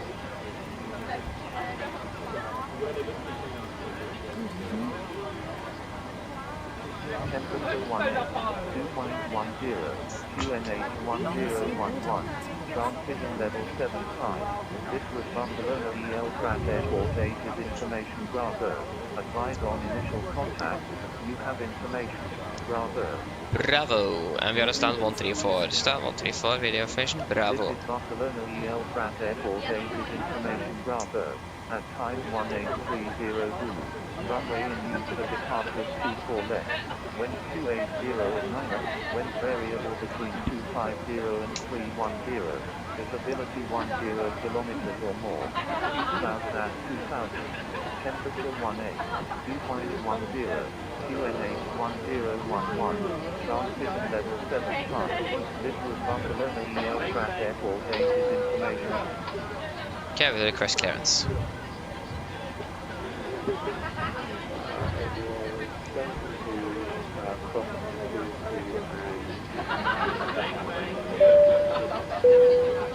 Ladies and gentlemen, welcome aboard. Barcelona ground, hello again. Nordic 3 Whiskey Delta, stand 134 with information Bravo, requesting of a clearance to Oslo. Must be turned off and stowed to departure. Thank you. Mine damer og herrer, velkommen ombord. Mens du sitter, må du huske at alle mobile-enheter nå skal settes i flymodus, og andre berbere elektroniske enheter, for eksempel CD-spillere og berbere datamaskiner, må slås av å oppgraderes for avreise. I can't hear it. Nordic 3 Whiskey Delta, could you please repeat the squawk again?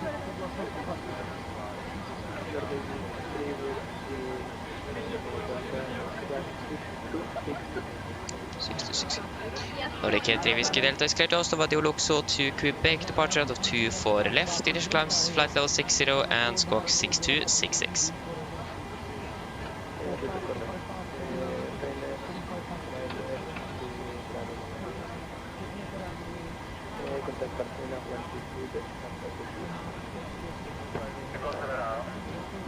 Yeah, we can call him back later on and ask if this is a self-maneuvering stand or what it is. That's great. So we have a clearance, that is good. We cleared on their PA, so now we can do our PA.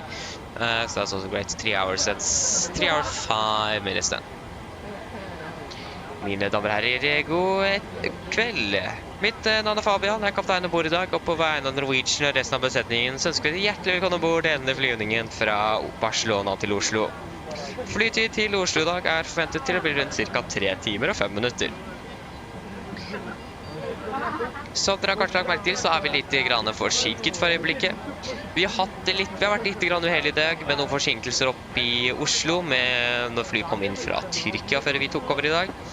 Vi beklager så meget for forsinkelsene i dag. Vi takker for det stålmodighet, og så håper vi skal ta til så mye som mulig i lufta. For at det skal være mulig, så hvis dere kan sette dere ned, ta på sikkerhetsfeltet.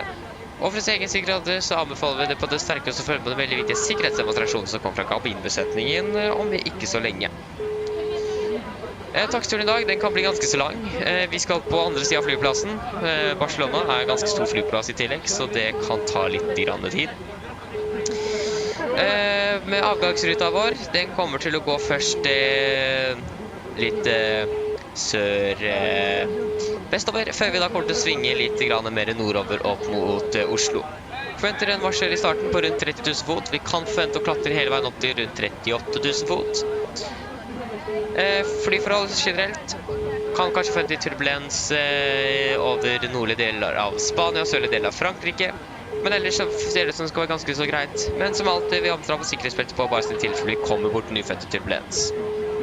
Å være i Oslo for øyeblikket ser ikke så veldig bra ut. Vi har litt variert vind.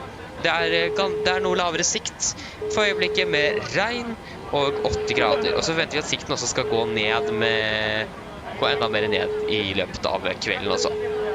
Ellers sitter jeg og slapper av, så håper vi får en veldig fin flytur med Norwegian. Hello. Hi, Captain. Okay, we've received the load sheet from ground. There's the passenger count, the crew count, and the total souls count, plus yourselves, of course. Thank you. Okay, looks like we're all set to go whenever you're ready.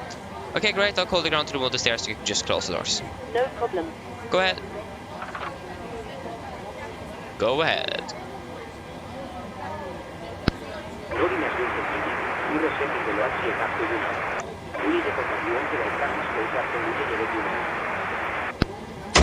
Roger. Go ahead.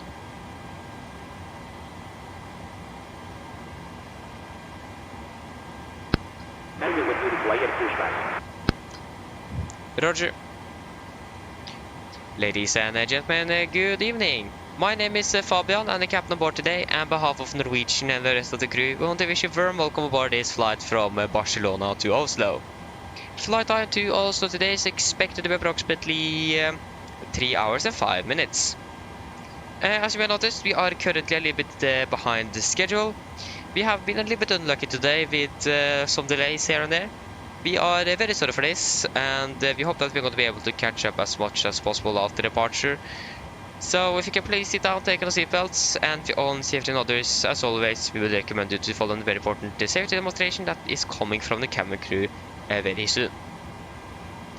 The taxi today is going to be a little bit extended than normal, or longer than normal. We are going to depart from the other side of the airport today. That Barcelona in general is a huge, quite a big airport, so taxi is going to take a little longer than normal. When we are finally going to depart out of here, we are going to depart initially a little bit to the southwest before we go to turn a little bit around over the ocean before we're turning northbound up towards Oslo. We are expecting initially to climb up to 30,000 feet today. We also may expect to climb all the way up to 38,000 feet later on in the flight, maybe even higher. Turbulence-wise, maybe something in northern parts of Spain or southern parts of France.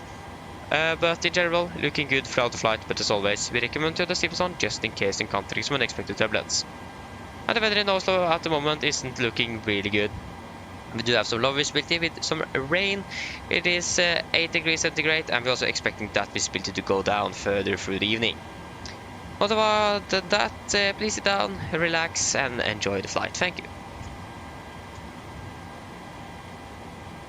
We will first of all turn on that APU so we can hopefully get out of here soon. PA system, welcome aboard. Announce flight level, extended delay expected. That is some, we can say, ATC delays. Extended taxi time.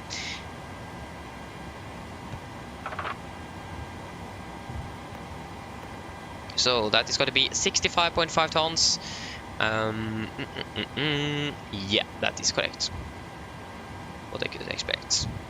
65,500 from runway 24 left. Are we departing from today? And airport takeoff means from 24. Wait, we don't even. But we have a takeoff means for 24 left. No. Ah. What's the general length? Okay, it wasn't that long. I mean, it's at least dry. Flap 5, no engine anti-ice. Weather in general. 2809, yeah, 3109 1811. 3109 1811. 3109 18 and 11. And that is in general looking good. That's gonna take off to 3191.7. Take off to 3191.7. Flaps 5, trim 5.8, 38, 40, 46. 38, 40, 46.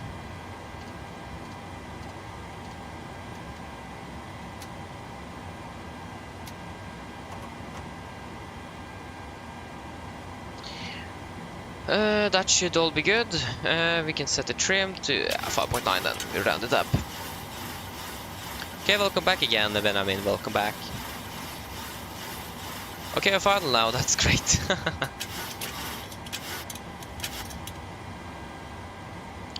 I can't see you yet, but yeah.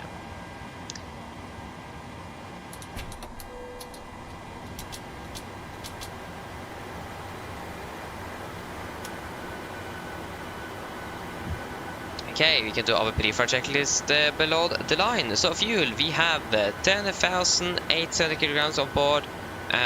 Pumps on, passes on, set, auto brake, RTO, CD cars compel. No, sorry, that is not complete, so hold the checklist there. Forgot one thing, that's to request the wins.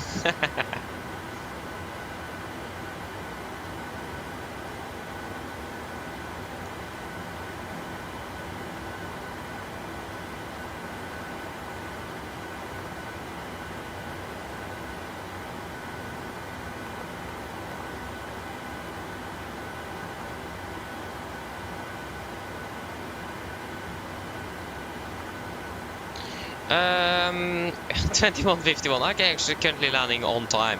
Actually ahead of time as well. That is with 4 minutes. 19 right for landing. That runway is going to be wet. Engine anti-ice on. Need to do this as well before departure. So we are available to 8:16. Oh, sorry.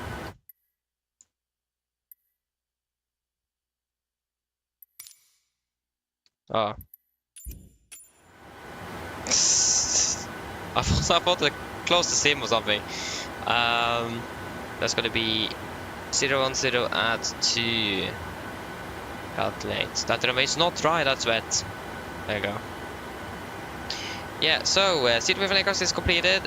Takeoff speeds 36, correction 38, 40, 46. With MCP 146, 244, and 6,000 is set. Pre-flight checklist is complete. Cockpit ground.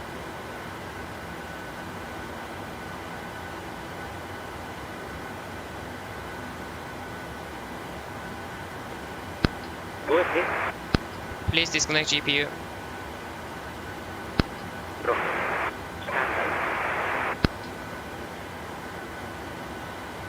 Okay, we'll just also go ahead and confirm.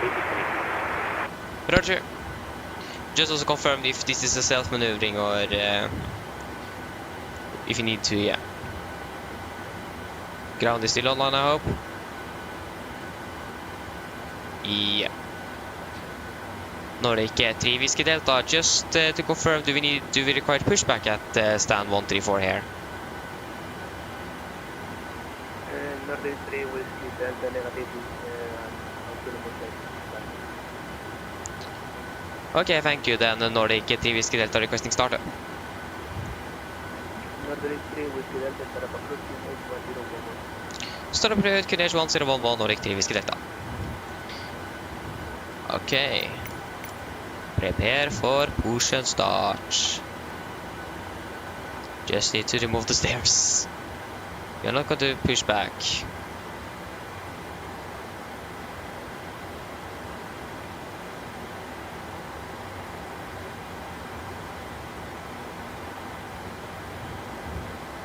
Okay, we can just restart JSX.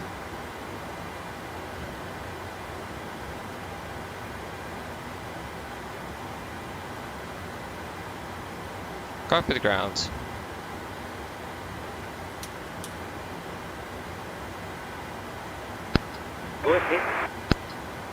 Pushback not required.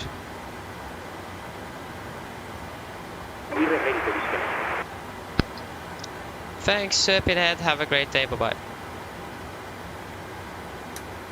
Oh, that was the low.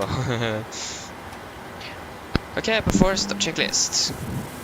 Flight door is closed locked. Doors windows are closed and locked. That glitch light on. Transponder altitude off and redundant 3 and 0 before start checklist complete.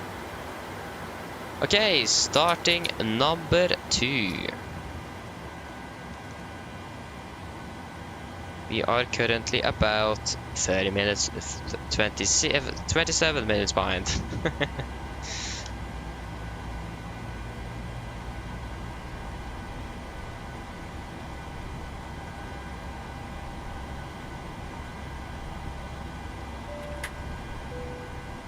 Hi there. Again, that bug Hi, is so frustrating. On the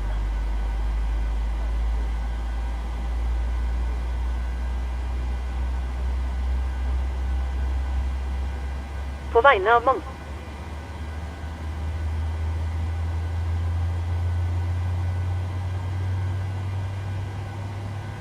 Please.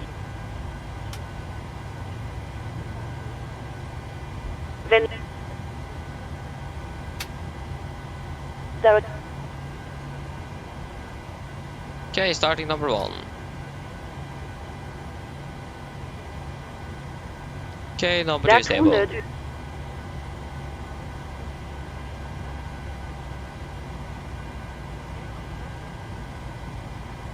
Should the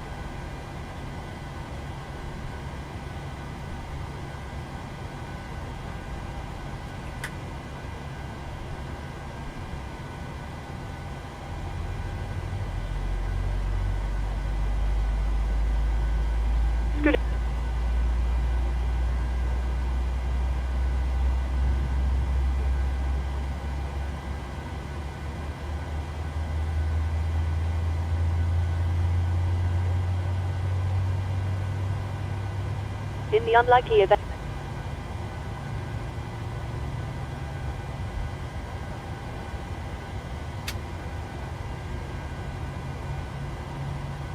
I det ut.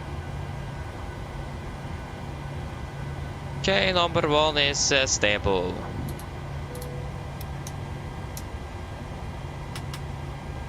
We ask that you make. De ber om at du sørger. Ah, there you go. Okay, we have the gear pin already, so flaps 5. Back control check. Ta det.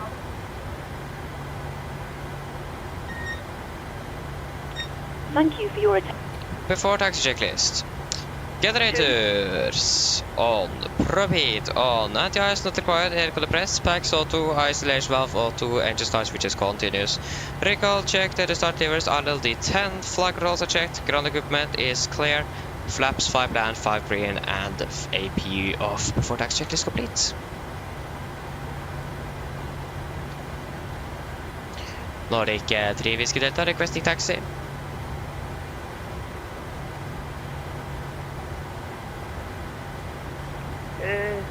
Nordic 3 Whiskey Delta taxi, single point 24 left, via Lima November, Sierra Mike Delta, follow runway 02, Delta Aquila. Taxi to the point runway 24 left via Lima November, Sierra Mike Delta, cross runway 02, Delta Kilo Nordic 3 Whiskey Delta. Okay, then we are ready to taxi. Left is clear, right is clear. There you go, we have Travis as well. Welcome to Barcelona.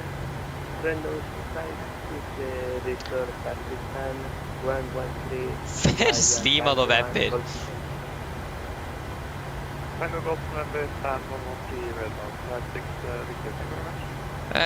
Sierra, yeah, probably then Mike here. Sierra, Mike,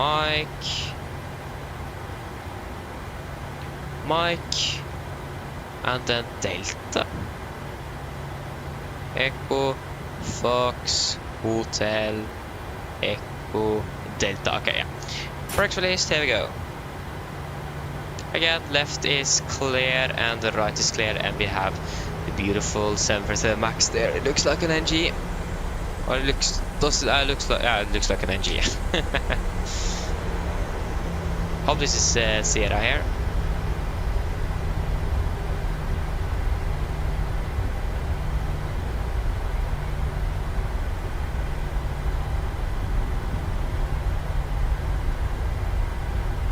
So hope we are going the correct way now. So yeah, Sierra Mike is the next then.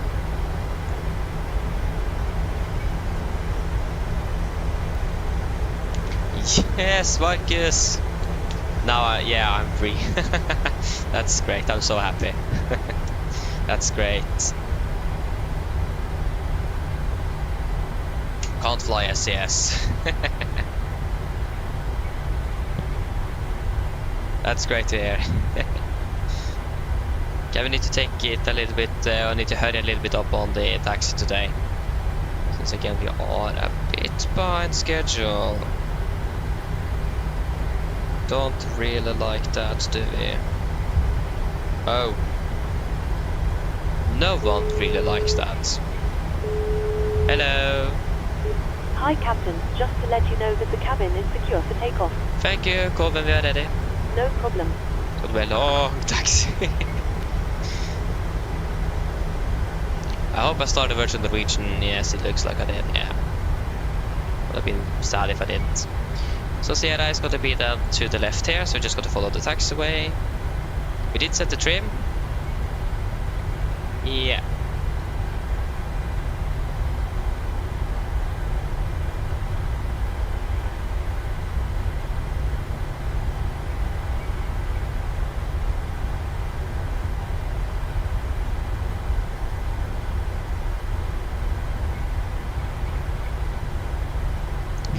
We are way too behind schedule.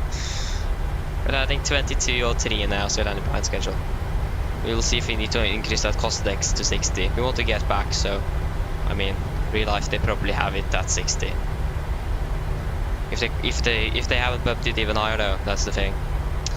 Okay, left is clear. Right is clear.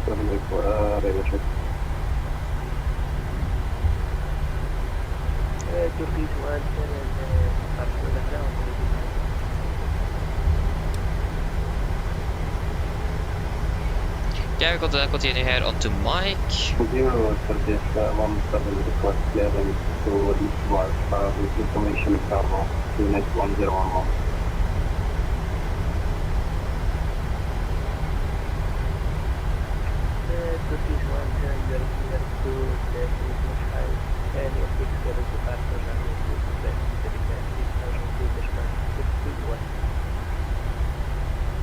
Again, what is that supposed to be? The default buildings, the autogen buildings are so bad. I think Microsoft know that as well. Or know that as well. 221 area 675 But all the high buildings as well. I think that is also not supposed to be there. At least I haven't seen them before. 6,000 feet, so 6216 Turkish Mountain. Okay, now we can speed up.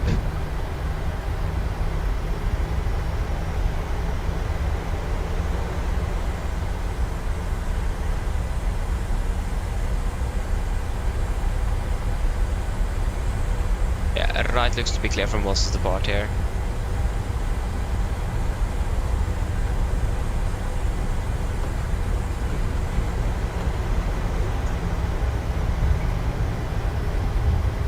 Marcus, yeah, I agree with you. It is great to have the huge displays, yeah.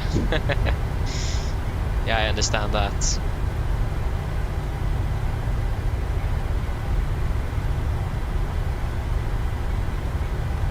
Yeah, I mean, it's really strange, but maybe they don't have... do they have max aircraft on Norwegian with FSLTL, for example? I don't think they have. I don't think FSLTL actually have made the max variant for the PE for Norwegian.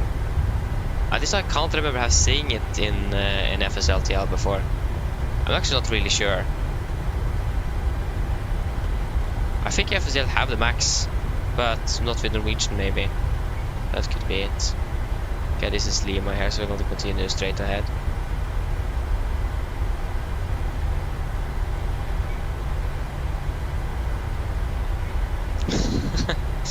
Totally understandable though. They did use especially the displays from the 7.8 in the max though, so it's totally understandable.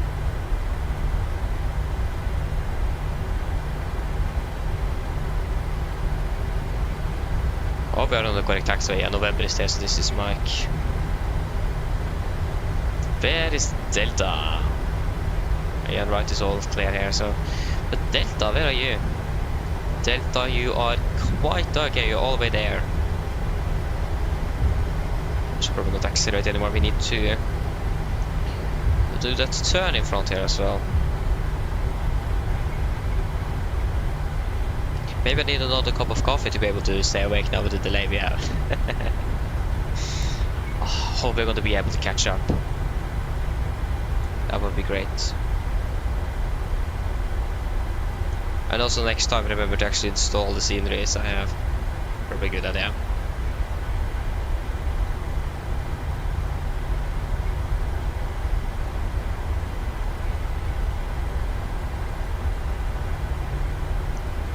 We are approaching Delta. Delta's going to be to the right here. There's actually no point in accelerating at all now. Left is clear, and of course the right is clear on Delta.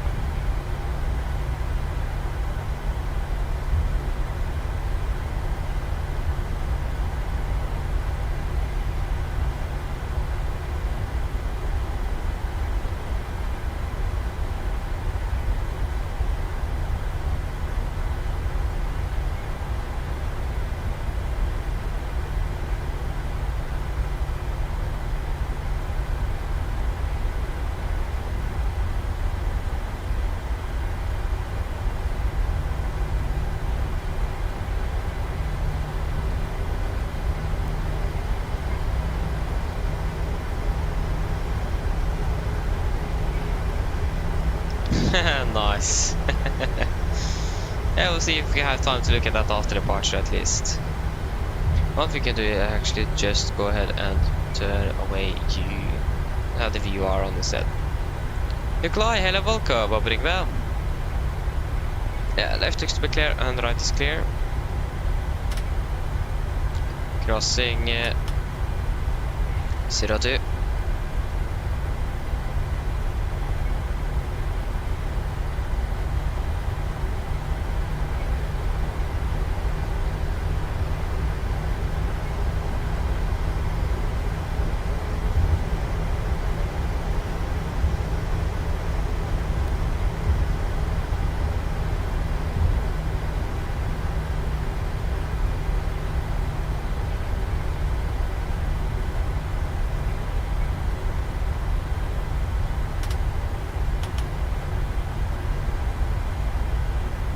Right is clear, left is clear. Is it me or is the stuttering coming back again?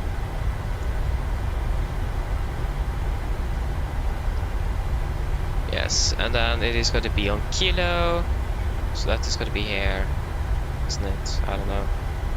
Yeah, I don't think there is anywhere else to be taxing onto kilo, so. There's basically no other taxiways going the direction we are going, so. If this isn't kilo, then I'm surprised.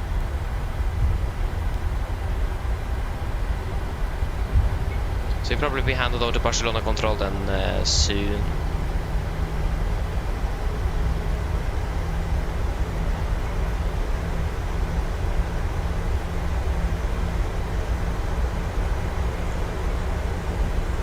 You go for Golf 2 then.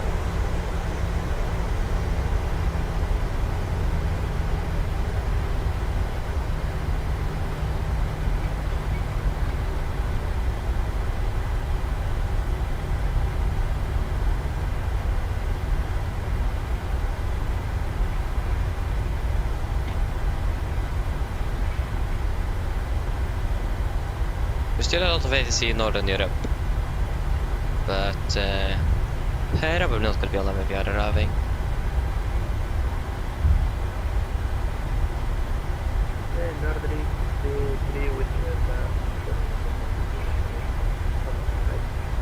Unicom, Nordic 3 Whiskey Delta, thank you, good evening. It's Unicom actually, that's interesting. 1 to 2 decimal. Oh, that was exactly on 8 and I messed up. Okay, Golf 2. That is going to be probably Golf. We need to continue here at least. We have Kilo 2 there, Golf 4. And Golf 2 is up here.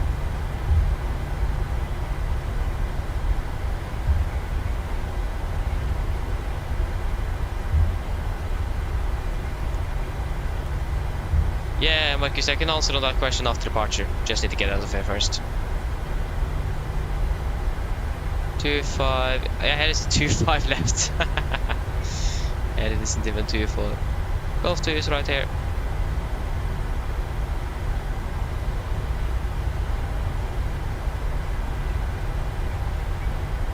Barcelona traffic, Nordic 3 Whiskey Delta, landing up and departing out of 2 for left Barcelona traffic. Good guys. Forgot to sit the cabin crew.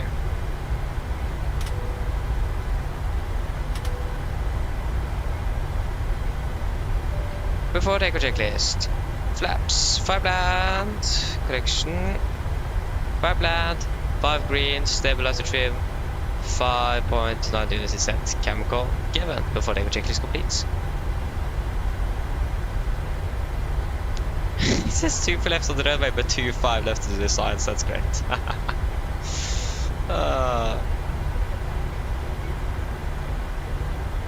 Okay, guys, are you ready? Hope so. Can't find the clock. They go. Take off.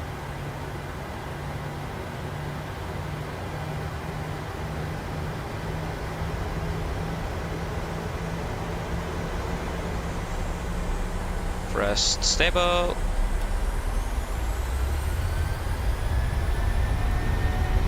Take off the sets.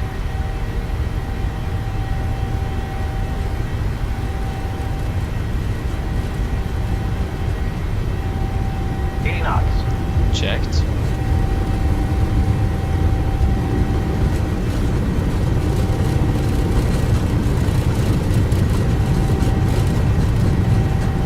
V1, rotate.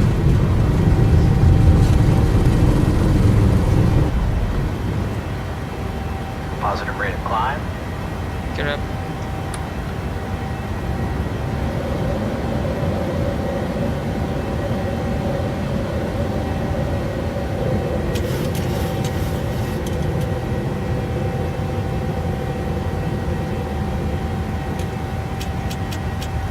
I forgot one thing.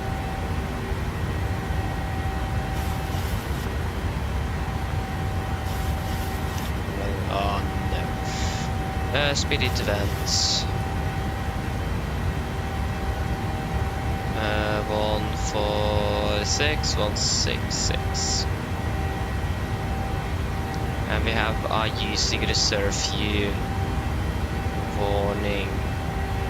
Okay, we'll let that stay there for now.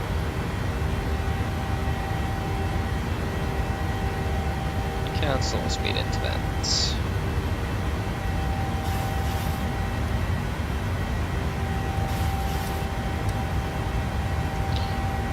Flaps 1 speed checked.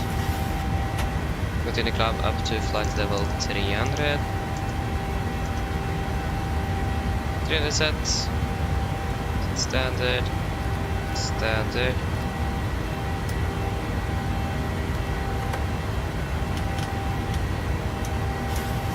Flaps up, speed checked. After takeoff checklist. Engine bleeds on. Packs, auto, landing gear, up and off, flaps, after light altimeters, we're passing through 5,000 feet. Now, plus minus 0 after takeoff checklist is complete.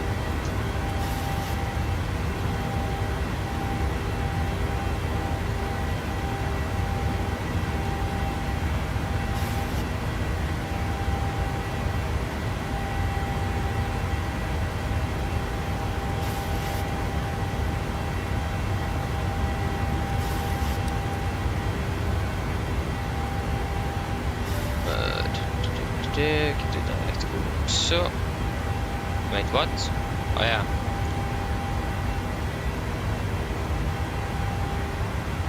Wait, there you go. We'll also confirm, execute. Using reserve fuel. We'll look closer on that after in a bit.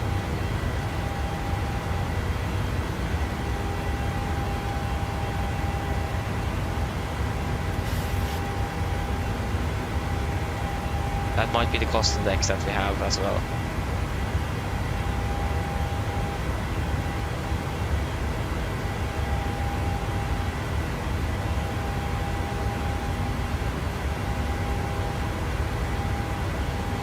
And it's 2212.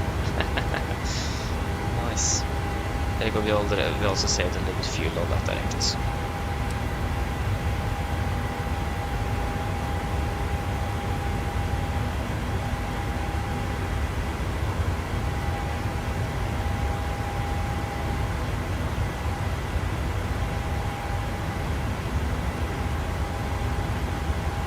Passing flight of 100.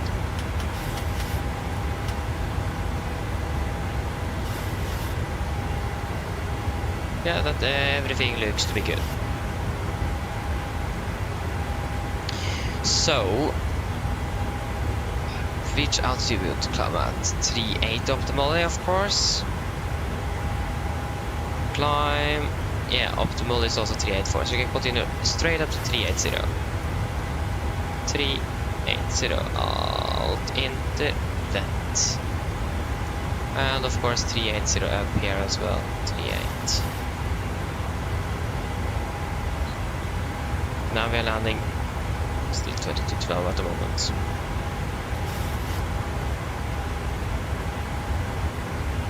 Yeah, there's something wrong with the performance in general down here in the Barcelona region or something, I don't know. Using reserve fuel, yeah, we'll still have that warning just as a warning again. Yeah, the refinery is like 2.9, so we're right on, right below it. Ay. Don't like that. Yeah, we'll probably save something during the flight in general. We actually do have ATC online in France as well. We have a Bordeaux control. I'm not going to try to pronounce that. Especially not in front of him. So yeah. Yeah, so Marcus.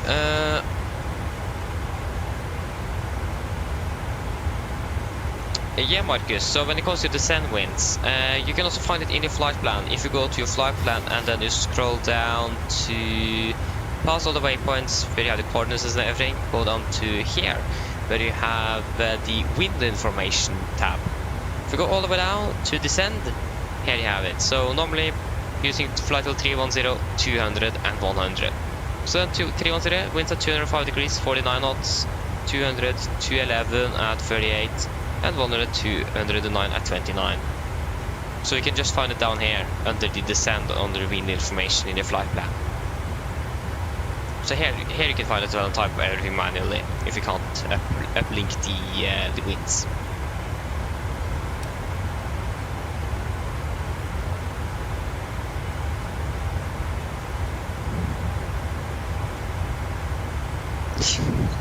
Yes, indeed. I think I saw that. We saved a bit of fuel as well. That's the thing with the direct treves.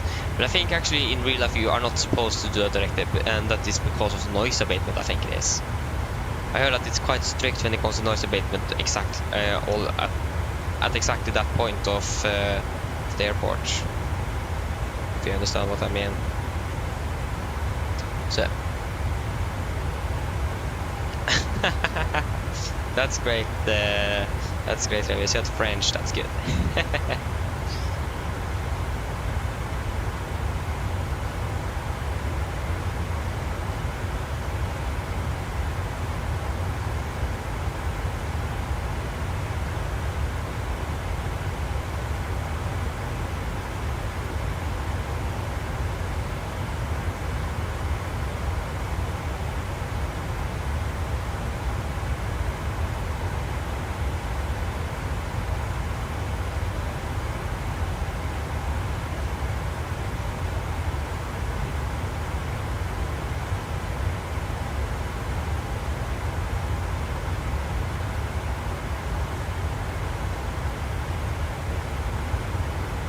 Yeah.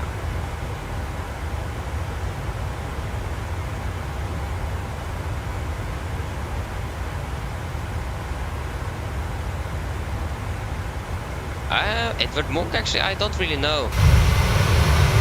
It is Carl Nielsen, or something like that. It is not Edvard Munch. No Edvard Munch on us.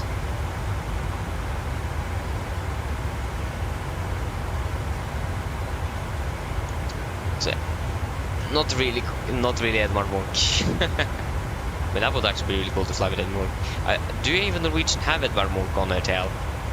I mean, that would make sense, but I'm not quite sure if they have. That's the thing.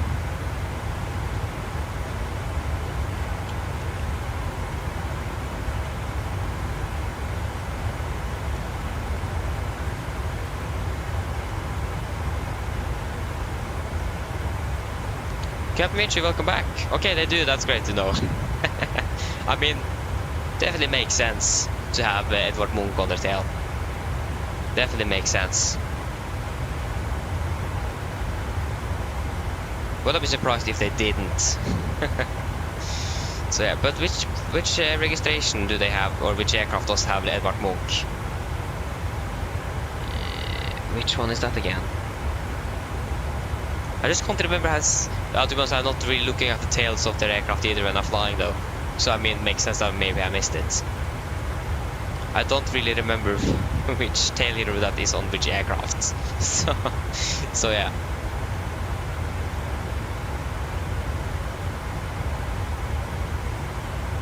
Ah, okay, Travis. Okay, then I understand.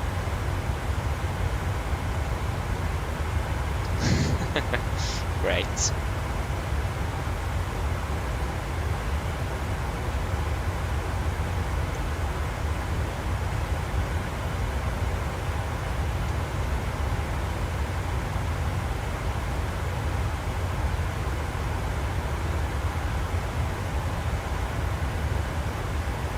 Oh wait, did it have it on? Oh, they had it on one of the Dreamliners.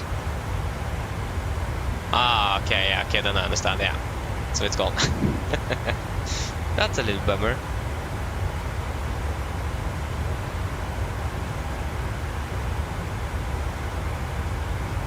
Like, that's typical as well, isn't it?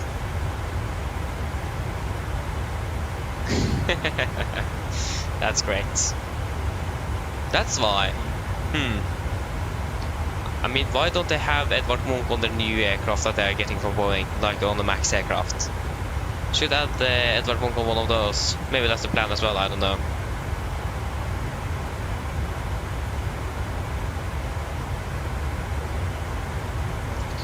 Oh yeah.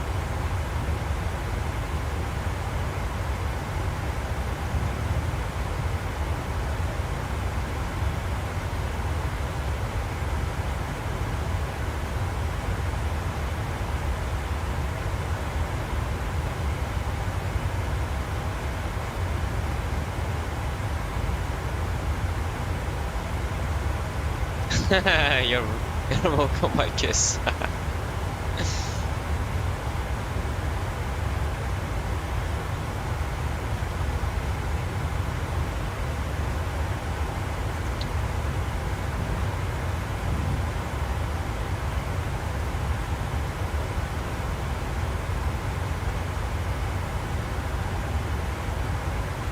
We're still landing with less.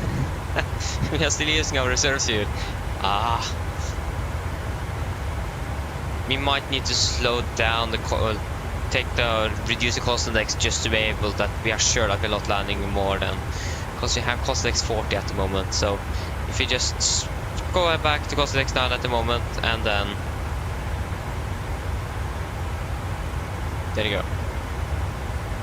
So we'll just fly like that a little moment to just make sure that we have enough fuel at least when we're landing in Oslo. Again, we'll probably save a little bit more through the time as well, so. But we will just use 9 at the moment and wait a little bit.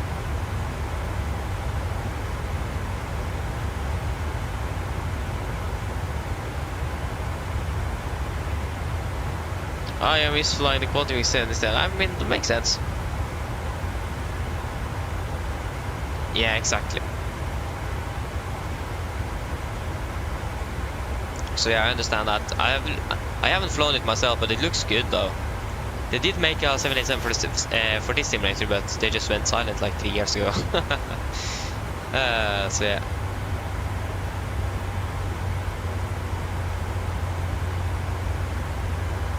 So I mean, that's great.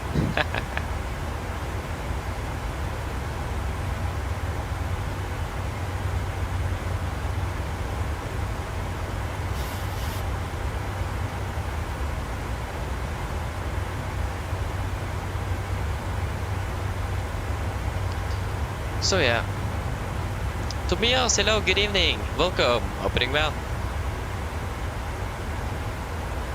Okay, why I did set. Oh, are you serious? I did hit altitude interval, so that should have changed the cruising altitude to flight level 38, but it certainly didn't. There you go. Now you can increase our cost index as well. Not to 60. Can increase it back to not to 0. Come on. 40, thank you. Why did I? No. So many problems today here. Yeah, we can execute. There you go. It's a little bit better.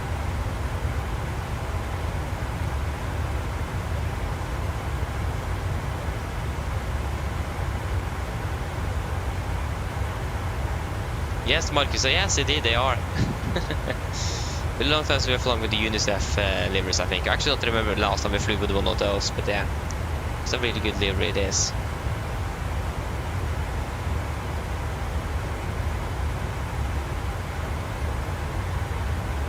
To be honest, no, not yet. I have some problems with my iFly aircraft, so I have some bugs here and there. So no, not yet. Especially the thing I'm struggling the most with is that it's banks. If I'm hand flying the aircraft, especially like on right after departure and on short final, like closer to the ground, it can suddenly bank hard a bit to the right or to the left. Like it isn't very much, but it suddenly banks quite a bit hard towards the right, and then correct it, and then maybe turns to the left and then suddenly right again. So it is banking without my command to the left and right, especially towards the right. So that's really strange. I don't really know what's causing that. So it's impossible. So really hard to hand fly the aircraft, especially when you are coming in for a landing, when it does that. So a little bit unfortunate. And some other bugs and so on here and there that is just not really fixed yet. But again, it's a pre-release, it isn't finished yet, so. Control, good evening, Nordic 3 Whiskey Delta, passing flight level 300, correction, flight level 310 for flight level 380. Nordic 3 Whiskey Delta, border for identified, proceed direct book no. Direct book no, Nordic 3 Whiskey Delta. Book no, over, execute. I don't think that made a huge difference. I said 1 minute.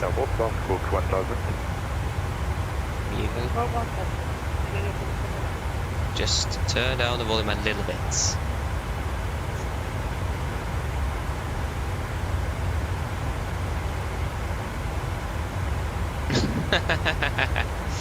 Yeah, Marcus.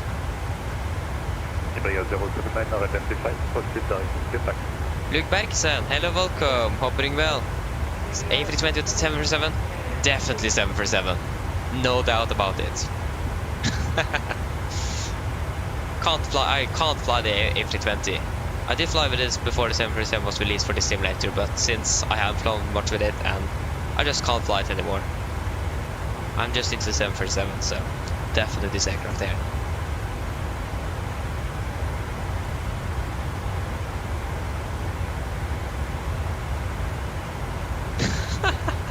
Yeah, that's great, Tobias, that's great.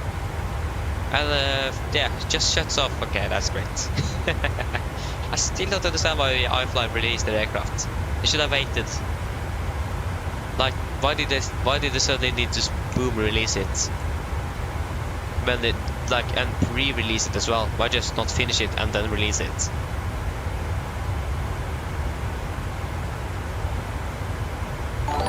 So yeah. I mean, you have a point there, Marcus, but still. I'm not going to fly with that aircraft before it is properly finished and ready to go. I will not fly pre-release aircraft where I haven't really tested it out and suddenly, for example, the electrical system shuts off at 5,000 feet. I'm not going to fly with that aircraft then. So I will wait. Ah, Airbus, okay. You mean Airbus, okay, that's great. Erikor, hello, welcome, opening well. Hey, thank you. Thank you.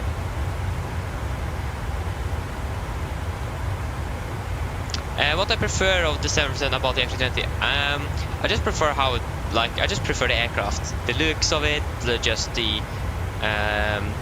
how it flies in general, just like that. And it is like that. This is my favorite aircraft. It has been since I was interested. I got even interested in aviation.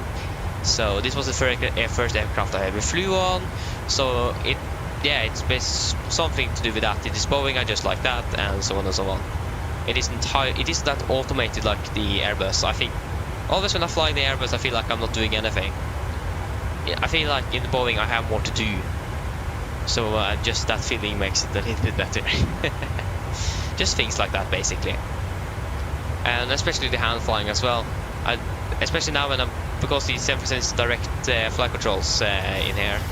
The flybar in the Airbus, for example, can't really control that aircraft anymore. Especially with what I'm known to here on the 747. Just if I'm flying the 78 or the 777, I'm struggling because that's also fly-by-wire. So yeah. So I just like the aircraft, and my favorite airline, Norwegian, is flying on that aircraft. So yeah. And yeah, the iFly isn't really finished yet. It isn't. It is in the pre-release, so it isn't really finished yet. It isn't. Yes, I'm Norwegian indeed. Yes, I am. Oh, have it? Yeah, almost 6 hours actually. Great, and the delay as well, so it should actually have been shorter.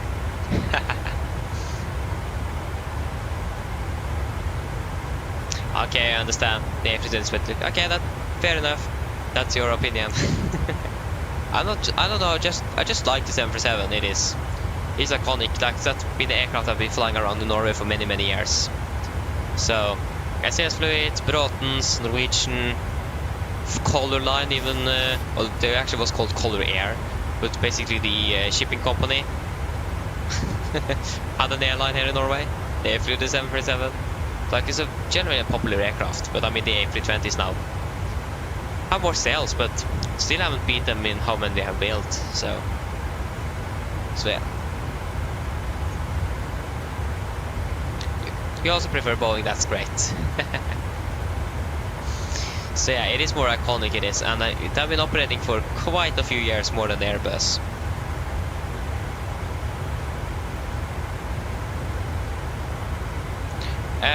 Yeah, well, I'm currently 16 years.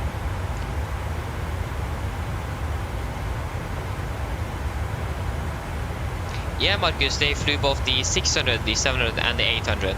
They were even the launch customer for the Dash 600. So that's great. I think they were actually.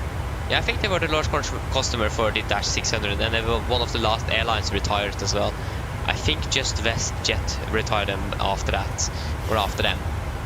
SAS retired them in 2019. So yeah, 5 years ago. Yeah, I agree with you, it's really cute.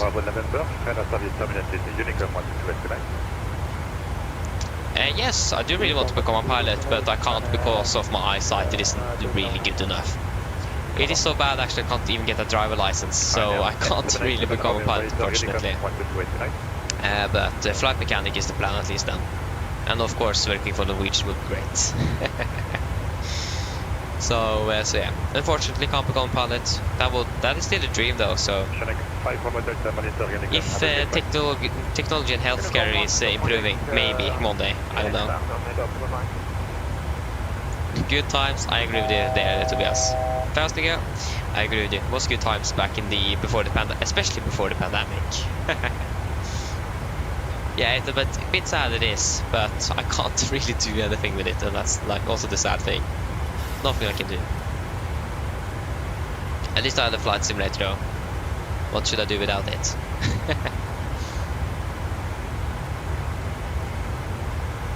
Yes, I'm really sure I can't do that. I'm really sure I can't laser correct them. Yeah.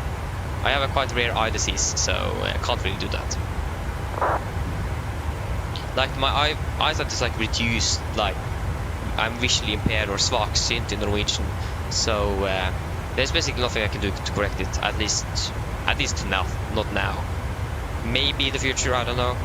But again, it's quite rare eye disease, so just wait to see. Again, technology is improving every day, so I mean, maybe in the future, maybe one day. Don't really know yet.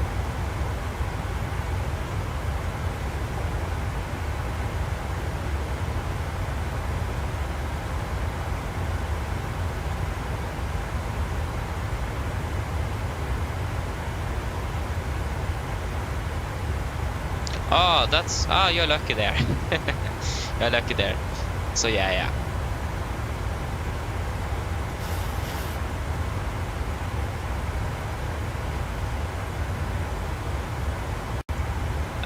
Who sits on the jump seat? I don't know.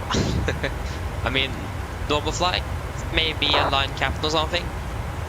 Normally when the jump seat is occupied, it's normally pilot training going on, an extra pilot sitting on the jump seat to just monitor. Especially if you're a new pilot, you will probably have a line captain or something sitting behind to just watch and make sure everything goes smoothly. If I understood the question correctly. So yeah, something like that.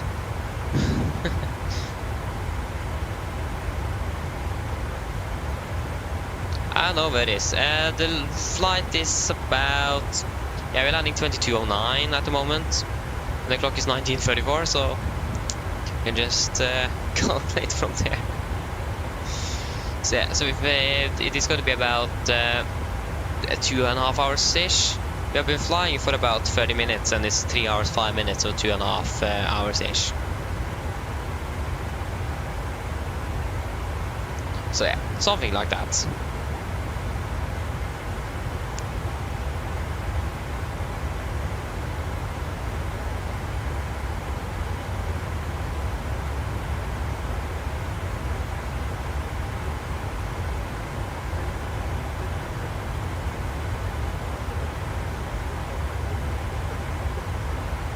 That's great to hear. Yeah. It's gonna be long. I mean, it should have been shorter, but again, we are delayed, so that doesn't really help us, does it? Not my fault. Was the crew that took this aircraft from Antalya earlier today that was delayed by 15 minutes. And also, yeah, and then suddenly we have problems on the ground. GSX didn't want to work. I forgot to install my scenery before the flight today, so we used default scenery as well. That messed things quite a bit up. Yeah, what a great flight today. Performance issues. So yeah, so lucky today.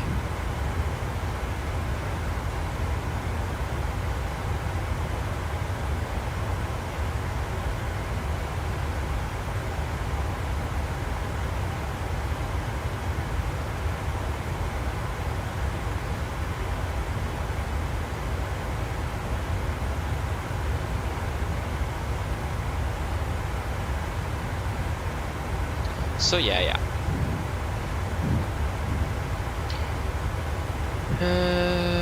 At least when we departed with we have said 3 minutes from since we departed at least, because after departure we said 22:12, now it's 22:09, so hopefully we'll be able to catch up. Again, we are considering a cost index of 40, so we could also increase it to, we can actually increase it right now to 60. Performance and up to 60 with you. Execute. So there we go, we saved about 1 minute on that as well.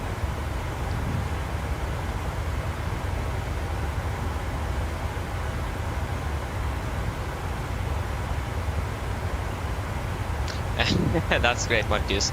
Yeah, I'm using yoke. You can't use joystick or a side stick on a Boeing. Can't really do that. You don't get the same feeling. At least I don't really feel that. You need a yoke. So I had the first Master 787 yoke here. I really like it. It's a great yoke.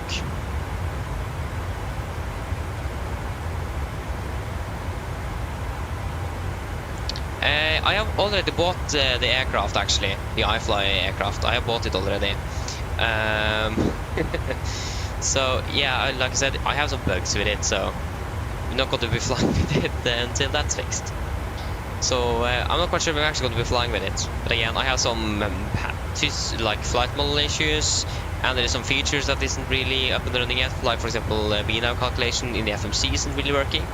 And that's something we are using all the time. We just used it now, for example, 2 minutes ago or something. So that would be great if that could be implemented correctly and things like that. Oh, excuse me there. So yeah, it is. I have it. Probably not going to fly with it until it's actually finished. I'm not going to fly with an aircraft that have bugs like that. I mean, it isn't any severe bugs at the moment, but like Tobias earlier has said, his electrical system shut off at 5,000 feet, so things like that, don't really want to encounter that on another live stream. That will make for a good failure or emergency landing, but other than that, would ruin the stream basically, or ruining the flights for the day. So yeah. And I haven't really seen any updates on the aircraft since I bought it. I bought it on release day, on Monday. I haven't seen any updates on it yet. That's quite surprising as well, since it is pre-release. I would expect quite a few updates, but I haven't seen any updates yet.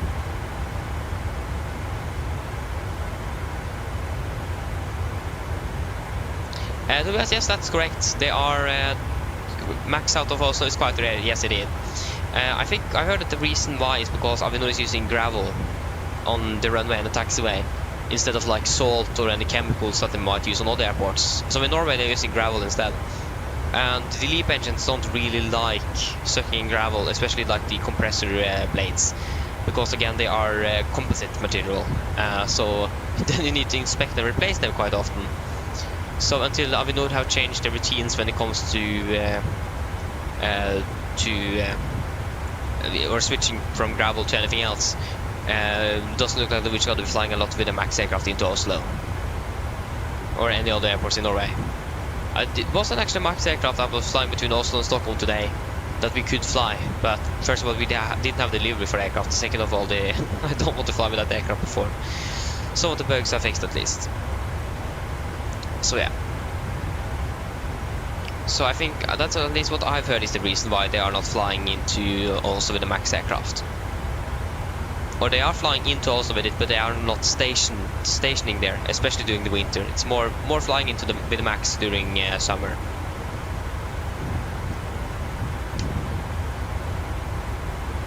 So yeah.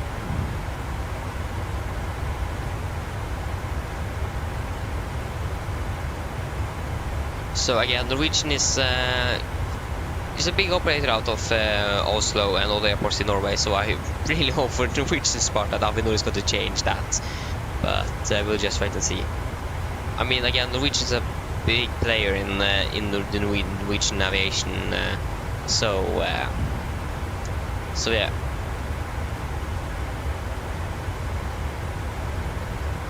Again, that's just yeah. So we will just wait and see what's going to happen. Just wait and see.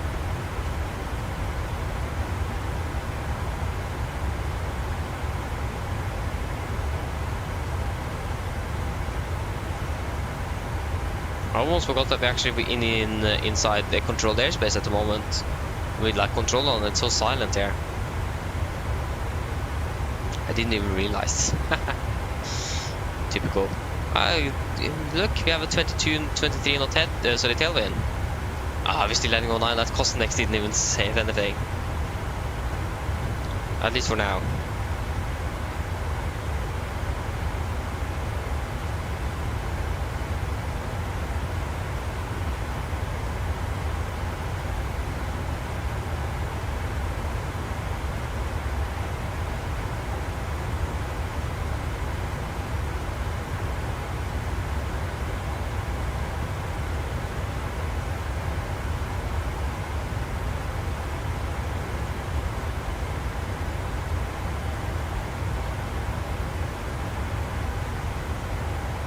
Wait, what?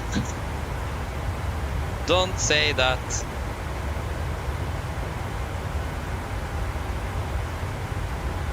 Wait.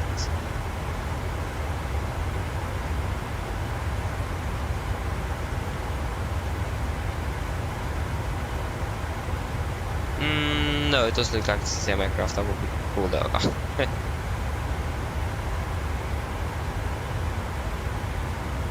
Yeah.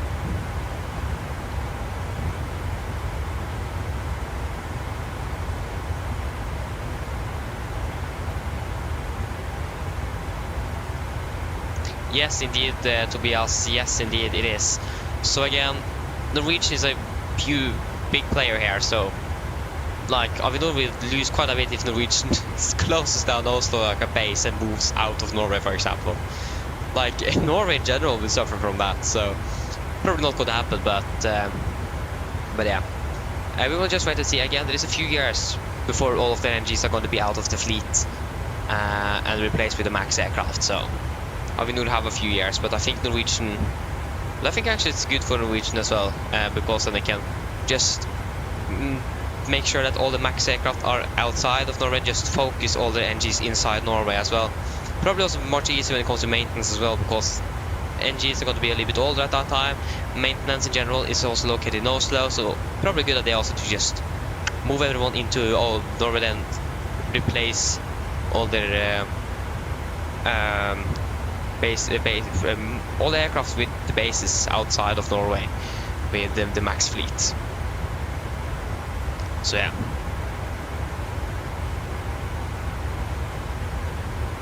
So I mean, it's probably a good thing as well.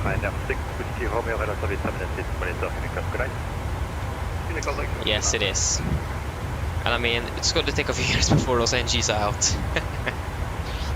So yeah.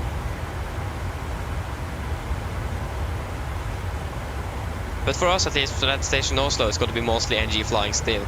Not a lot of MAX flying. So for us to be able to actually fly with the MAX, either we need to be very lucky, or we need to be doing a layover over at Stockholm. Plan is to do that one day, but just need to have time for it. That's the thing. Do I have time? Nah, not really, actually.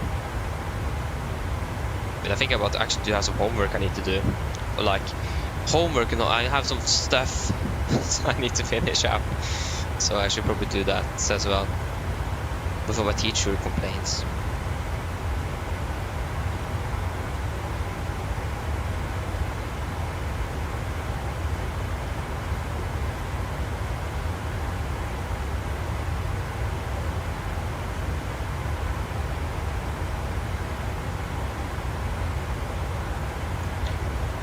So yeah.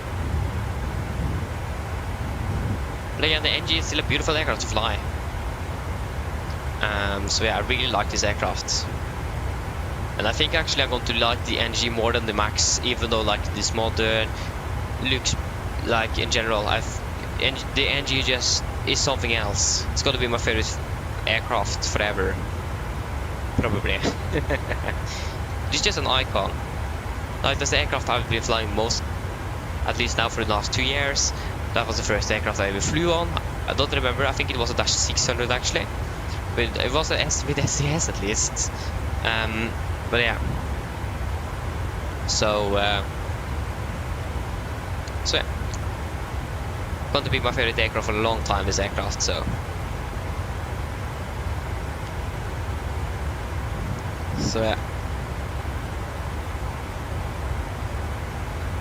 To be honest, no, I'm not like an auto brake. That was like, I think actually I'm auto brake. Autumn brake was finished like 2 weeks ago or something. So no, I don't really have that yet, or don't have that now. So I have school tomorrow. Good old school. Just probably get my second computer.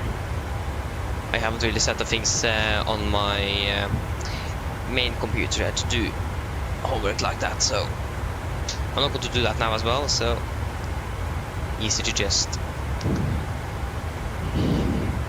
use the other one. Probably not good, but yeah. Still need to focus on the flight, that's the thing.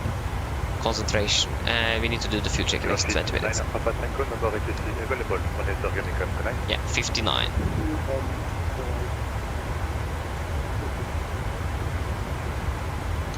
Please work. Thank you.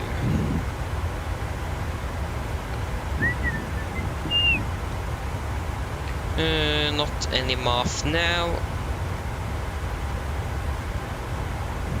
I should actually probably finish this. That will probably be good. Okay, I actually wasn't able to even finish this actually.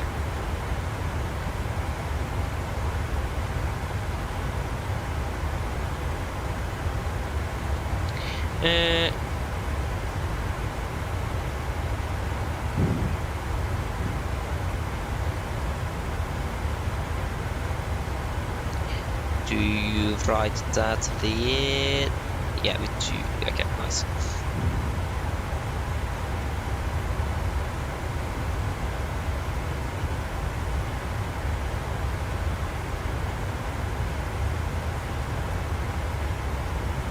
How do you what?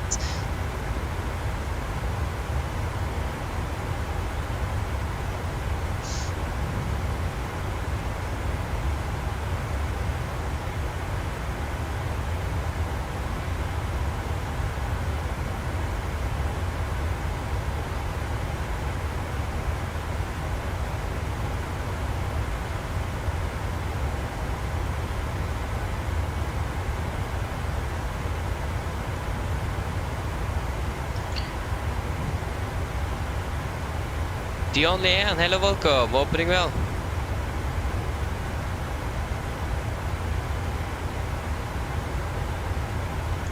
Yeah, it is actually quite rare, it is. So yeah, again it is because again Avinor is using gravel during the winter instead of like salt or any other chemicals. I'm not quite sure what they're using at airports, but gravel, LEAP engines, not a good combo.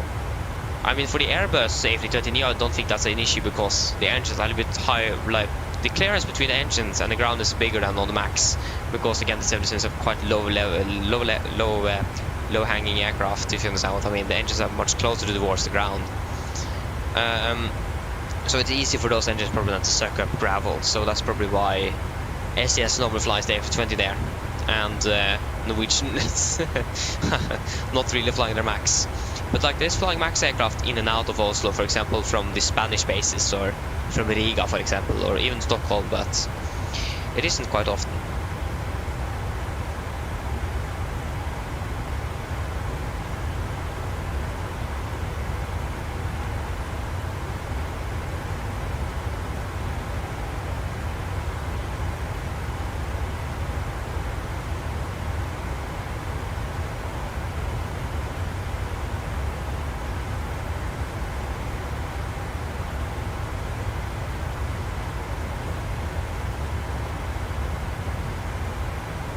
So yeah.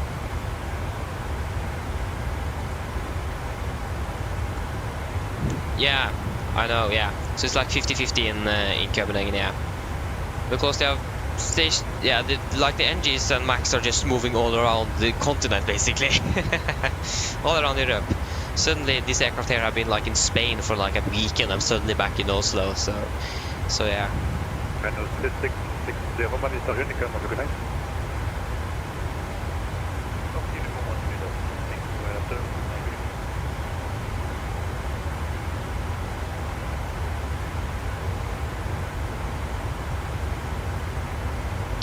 So yeah. 710, leaving Mayor Space Monitor Renica. Have a good flight. Monitor Uniform 126 thank you for your excellent service. Goodbye.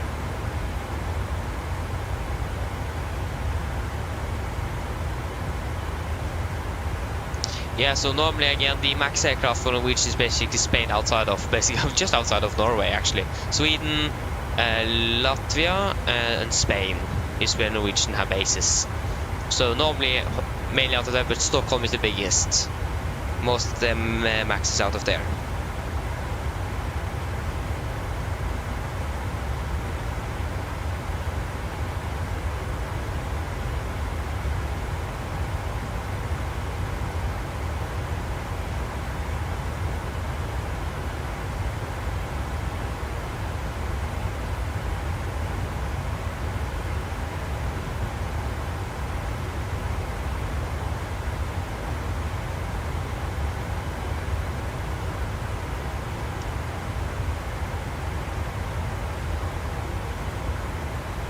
So there you go, that was math. That wasn't really what I was supposed to do, but yeah, that needed to be done as well.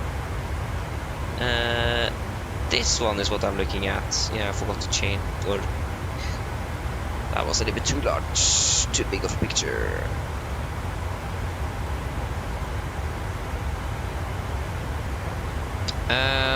Yeah, of course, yeah, like the Copenhagen is mainly used international flying. Fuel here. Okay, I'm gonna turn off here. So yeah. One of the reasons I think is like SAS is now moving more of the long hauls from Oslo to. They do have some long hauls out of Oslo. They're moving it down to Copenhagen because of some taxes. Because they are quite tired of all the taxes that the government are giving them when it comes to like flying in general. You have taxes for everything now almost. So the airlines are getting quite pissed, to be said lightly, at the government. Ryanair flew out of Rygge, Moss, in 2016 when those taxes first was a thing. They pulled out of Rygge immediately. So that's why that's why Ryanair doesn't really fly much into Norway anymore either. So yeah. Oh, the A380 is coming next year, that's great.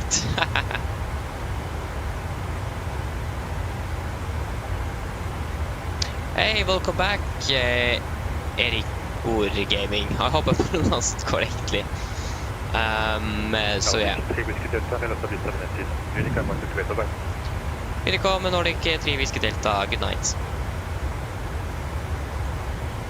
Unicom. So 37 miles to Bukno.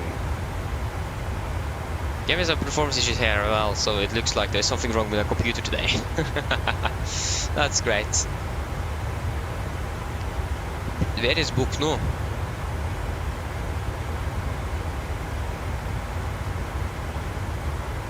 Bukno is... Yeah, there you go, there is Bukno. Just need to remember to do the fuel check.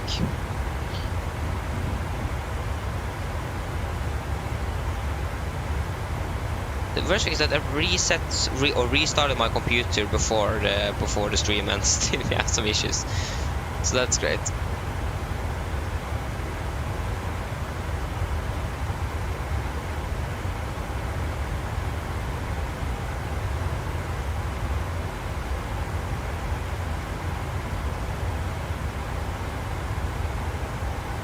Oh, that's great to hear though, Marcus, that your fair flying have reduced. That's great to hear.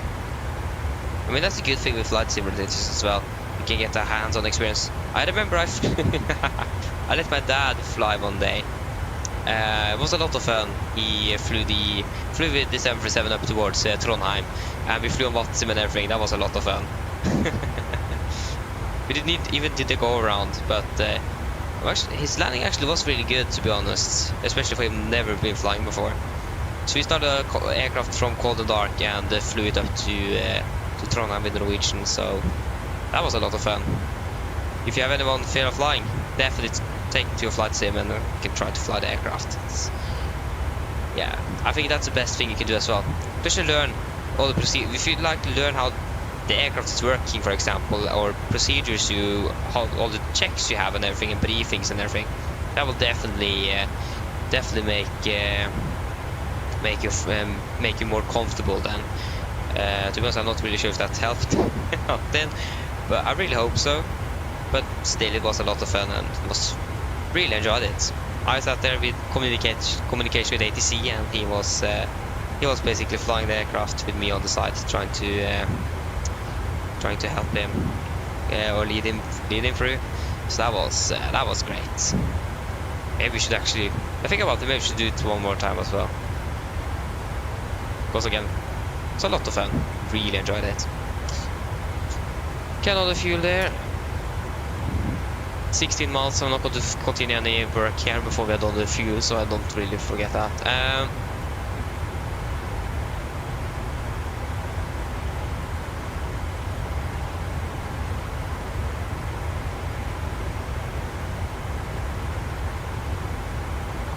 Yeah, exactly. It is way too expensive. I heard that Norwegian started to tanker in Oslo for the Harstad routes, like tanker for both the to and from. Yeah, because it was it was really expensive if you up in Harstad. No, it wasn't Norwegian. It was Qatar that actually did that. They loaded the aircraft with plenty of fuel, like in the cargo hold. Containers with fuel, so they didn't need to refill in Harstad because it was so expensive. So they then just took the fuel from the containers in the aircraft, fueled the aircraft up, and then flew back. That says something how expensive it is. Even Qatar doesn't want to refuel the aircraft. I mean, Norwegian probably does that even, but Qatar, no. So it is extremely expensive up there. Okay, should we do a fuel check at Bokno? 7.4 tons, we have 7.7. 3.3, we have burned 2, yeah, we have burned about 3 tons, and 55 minutes will be fine for 50 minutes. That is great. So now I can probably continue.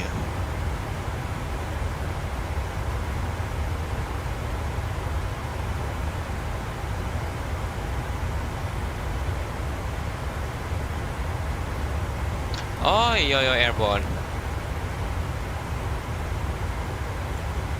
Oh, that's a little bit unfortunate, airborne. Yeah. I mean, again, it is at the pre-release there. There you go. Do we have an issue? Didn't go into heading mode. That's a good enough reason in itself to not fly with that aircraft live before it is 100% complete. Okay, I'm maybe a little bit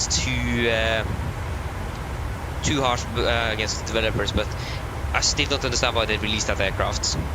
Like, it is okay, it isn't as bad as Aerosoft. They just released the A330 and was nowhere near complete. So Aerosoft, much worse when it comes to that, but still I don't see why they released that aircraft.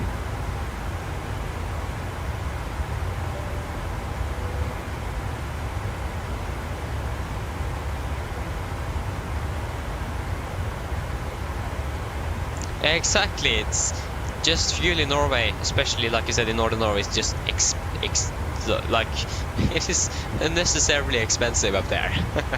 So yeah.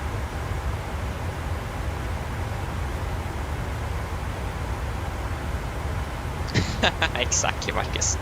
That's yeah. Exactly, that's what it is. So yeah. Yeah.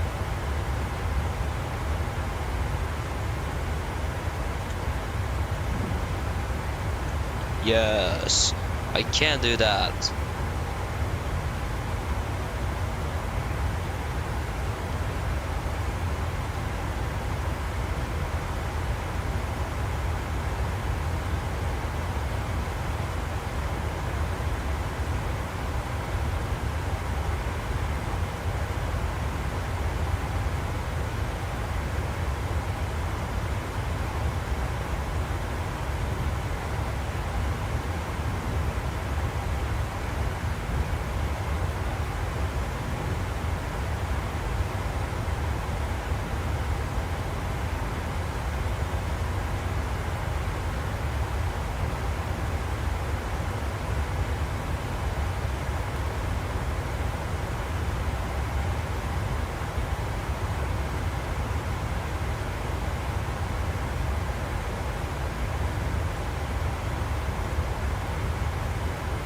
Okay. How do you even write that? But oh, I can't write parallel. No. Just that one word when it comes to like all the L's. Is it 4 L's in that? What?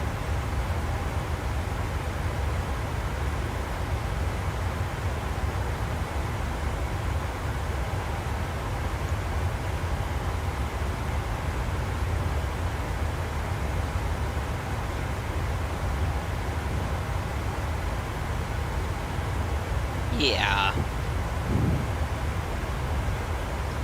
Yeah. There you go, that's finished. I don't think there was anything else. At least now he can't say that I haven't done it.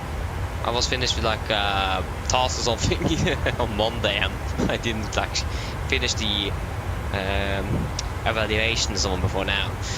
A documentation.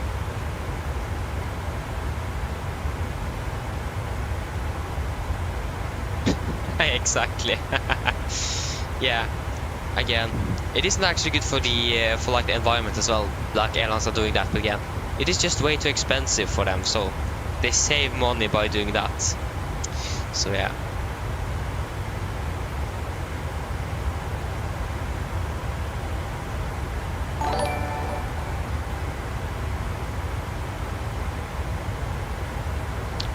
Yeah, exactly, Tobias. Again, I see the potential of the iFly, but it isn't there yet. I also watched the A330 driver, that probably also did have some influence on me, but it said that graphics-wise, pretty good aircraft. System-wise, it isn't really up there with PMDG yet, because there is some bugs here and there, and there's some systems that aren't really modeled yet. So I mean, I see the potential, but it just isn't there yet.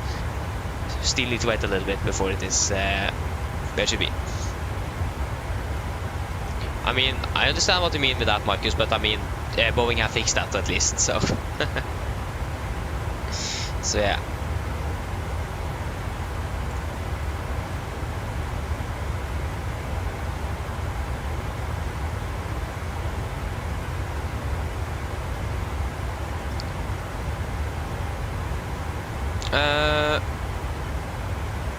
And no, we're not going to start our descent soon. Our descent is starting in about 21:35. Clock is 20. Yeah, it's going to be 1.5 hours or something.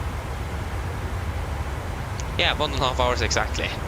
So it's still a little while until descent.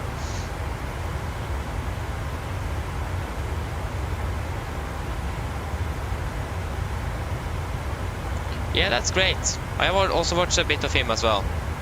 Not really, especially before when I flew the Airbus, but I haven't really flown much with or watched him a lot lately. But yeah, it's a good. That's, for example, where I learned to do the fuel check was actually from him as well. So yeah.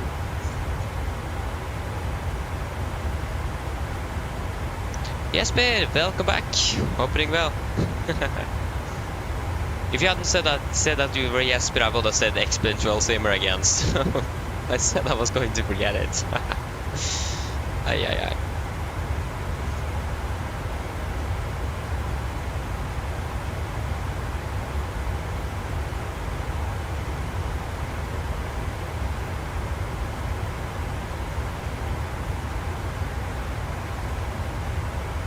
Marcus, what exactly do you mean by that? Just need to clarify so I'm not answering you incorrectly or something. Nice. Yeah, no, we have 2 accounts. Yeah, I've actually forgot. Didn't I say? Is that one AppGeek? Is that you as well? If I remember the second account, because then I forgot the Jesper there as well. Yes, indeed, I'm going to buy MSFS2020 indeed. No doubt about it. I'm so looking forward for it.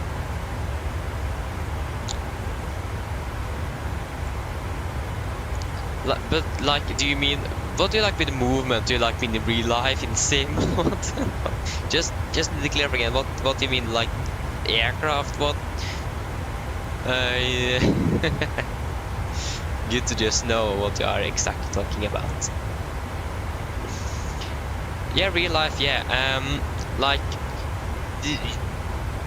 you will only like the difference that you know what's happening. I will say that. You understand what's happening, or at least you know what the pilots are doing and everything. Like when you get a direct, for example, when they're starting, you understand the briefing, everything. And when it comes to motion-wise, I don't know. Again, you can see from the outside of the cockpit view at least. So you can see the horizon all the time, but you can't really see that. For example, if you're sitting on the right side of the aircraft, you're turning, you're just going to see down on the ground. So things like that. But in general, I think you could like feel a little bit more when the aircraft are turning, because you will always be looking outside in your cabin. If you're not looking outside, you may not even notice that the aircraft is turning, maybe not even climbing or descending. So maybe it's something like that, I don't know.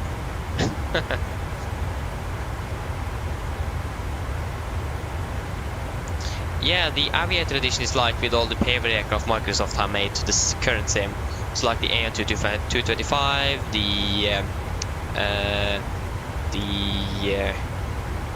what's all of the aircraft, the ATR for example, and all the famous flyers, local legends, all of those aircraft.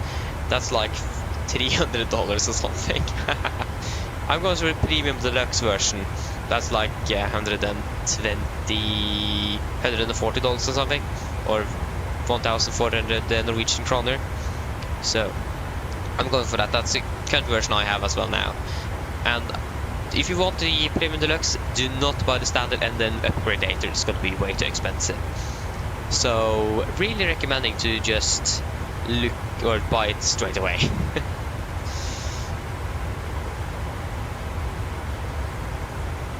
Exactly, Marcus. Oh yeah, like that came out from Norway out of the blue. Just but yeah.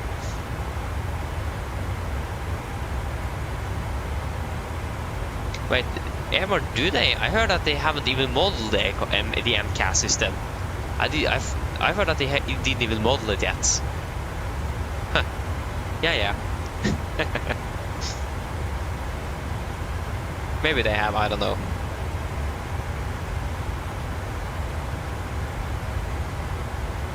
Yes, there is more of 3,000 because that's again all the famous flyers and the local legends, like extra 35 aircraft or something, I don't know. Like if you want all of the aircraft, you will save more than 1,000 Norwegian kroner by buying that version of the sim. But if you're not, like I'm not going to fly with any of those aircraft, so no point in me buying that.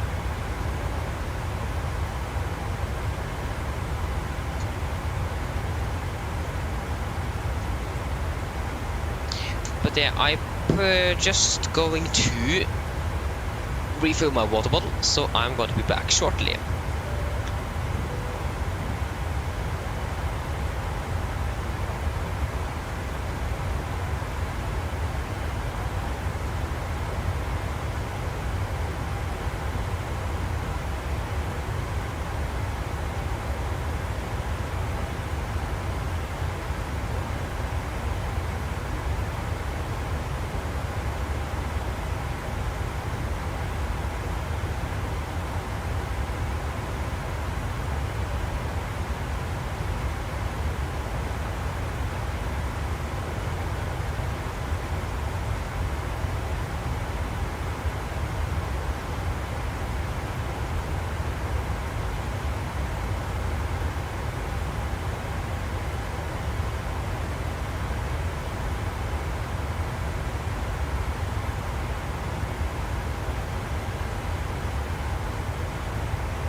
Okay, I'm back.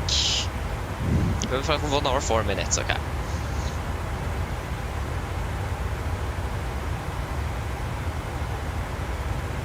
Yeah, the middle one. So like the premium, the premium edition, because you have the standard premium and the premium deluxe, and now they have the extra edition as well.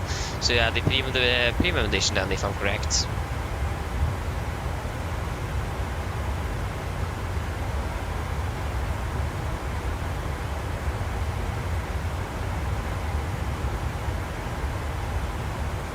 We still have approach on that as well.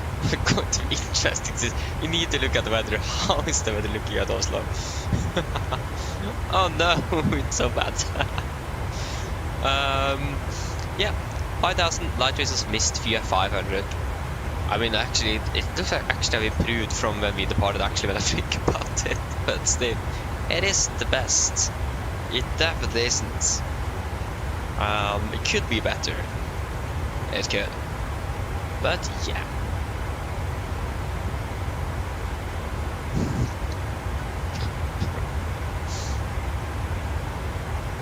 Oh. Oh, I can't do anything. It's great. Just fantastic.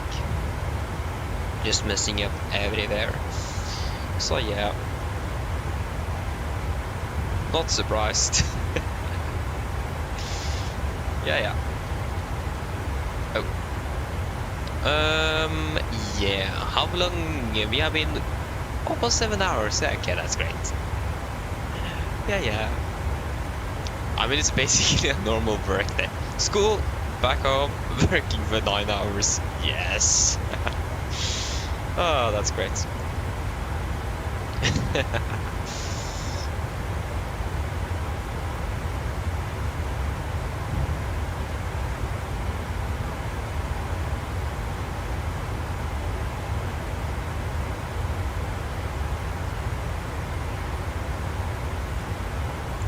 I mean, why not?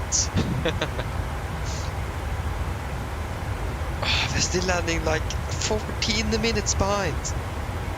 I remember there was one flight we departed half an hour late, and then we managed to land back in also 5 minutes early. I don't remember which flight that was.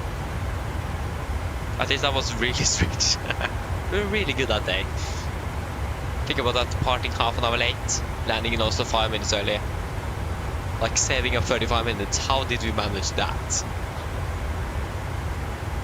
I still don't understand how we managed that. Yeah. I mean, why not?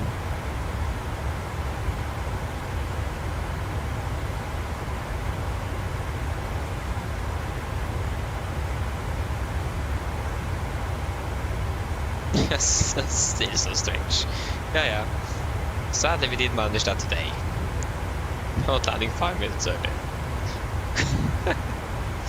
Oh, I need to stop laughing.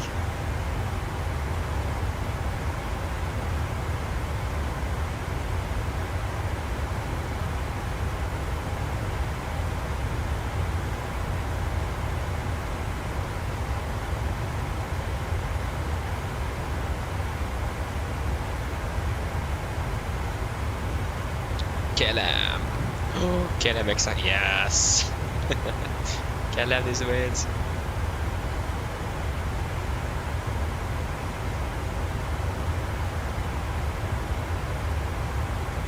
Yeah, so they do have parts of the MCAS system in model. Okay, that's great to know, isn't it? Because I heard that they didn't that they hadn't modeled the MCAS system yet. That was still something pending, but probably it isn't then.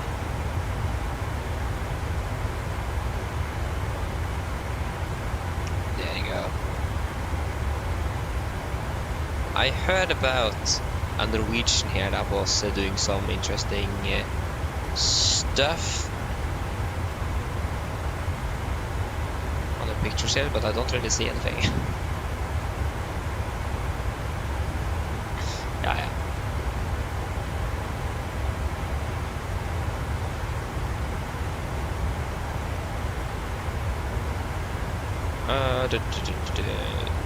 Yeah, just blah blah blah.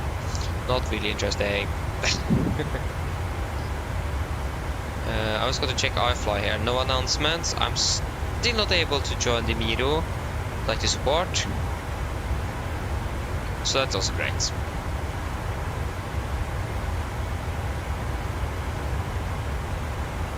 Airborne. I'm just making my flight plans in SimBrief.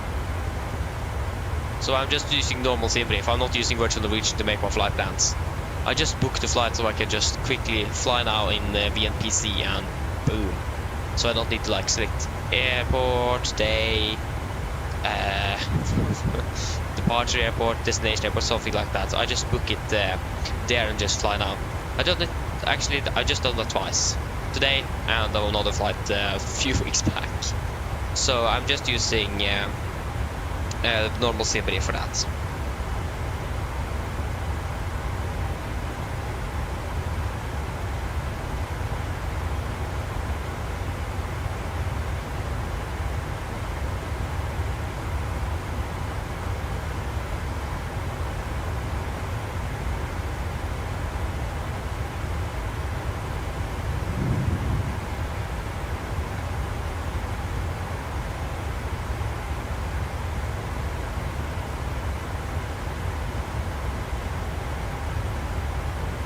We have an aircraft in front of us there as well. He is flying towards west. Not sure which aircraft that is.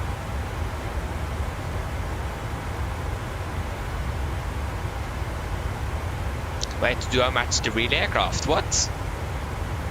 Do I do that? I'm not even sure if I'm matching the real aircraft, to be honest. There have been some times where I have totally missed. Wait, what? The real aircraft haven't even departed from Barcelona yet. Haha, that's great. They are just taxiing towards the runway now.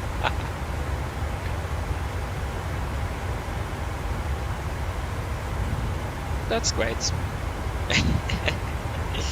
Ay, they're landing in Oslo. Way behind schedule. We're just much better than them, aren't we? So yeah. If I'm marching up with the real aircraft airborne, that's just coincidence. I'm not really doing anything. I'm just making my normal flight plans. It would be great to have the real flight plans, like the real aircraft have, but I don't really have access to anything sort of. So when we flew down to Faro, for example, the real aircraft flew over Scotland before they were turning south, and we flew right over the Netherlands. So yeah. Oh yeah, like that. I just flight at 24. So I just when I'm finding flights, I will find, like for example today, I knew that since school finished 14:20, I could do a flight until at least 16:30. The depart is 16:30. This actually depart is 16:25. So, but then I need to start an hour before because of the briefing and so on. So 15:25.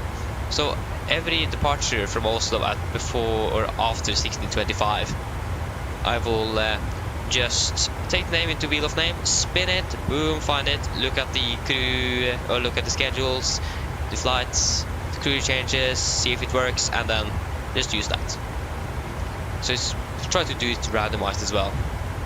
But yeah, so just using flight at 24 and just seeing what how the schedules are looking and so on, what's like realistic to see or to fly. So yeah, that's how. And you're welcome. So Flight 24 is the best tool, but it isn't really fast at updating. It isn't. Unfortunately, not really surprised either though.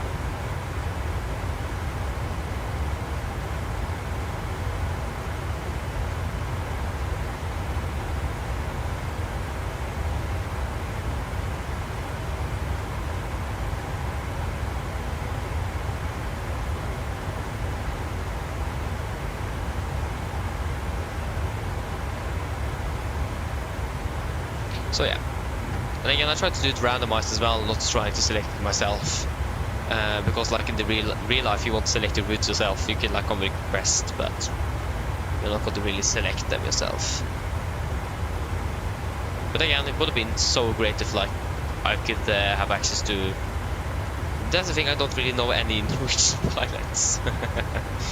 If I could that, then maybe I could like see the schedule or something and just follow that, for example. That would be great. But again, I don't really know anyone, so that's out of the box. But again, it would be great. That would make my life much easier, to be honest. Because, to be honest, looking at these schedules like I'm doing now, it's quite hard to decide.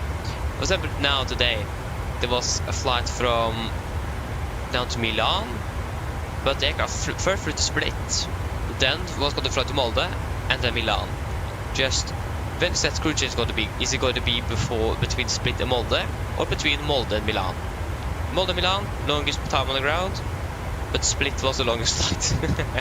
Well, would make sense. Then I checked earlier, all of the flights was it the same flight first? That was the Kirkenes, and they landed exactly the same every time. So I was not able to find out what I should do. So that one was out of the box, so not Milan for us today, because I could just not found out if the flight was going to, or the aircraft was going to fly to from Molde, or just to from Milan, that crew. But again, it would make sense to switch at Molde. But again, if they did that, it was too early, so I couldn't even do it. So like I said before, it is going to be mostly the same flights on first days, because my options are so limited because I'm finished so late.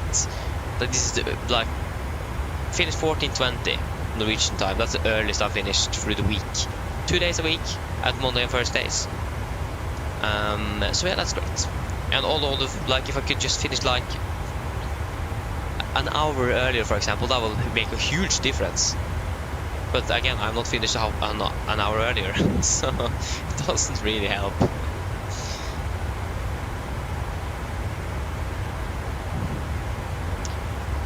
So yeah, my options are quite limited, and it's all basically almost the same flights all first days as well.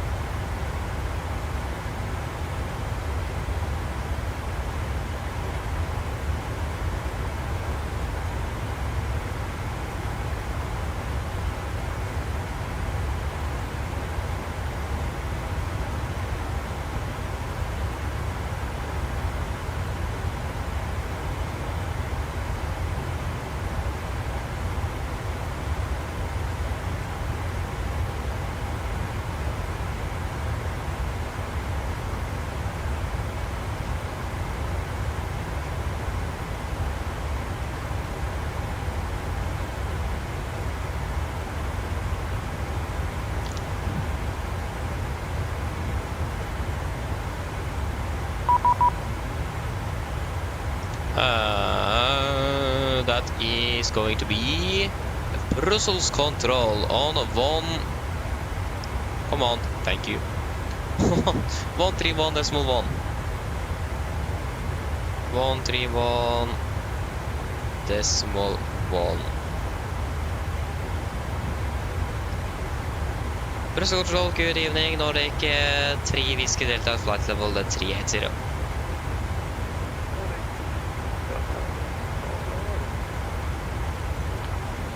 Nice. We are in contact with Brussels. I mean, that's great. Don't be just slow, Belgium. Like, what are we going to have against Belgium? Nothing.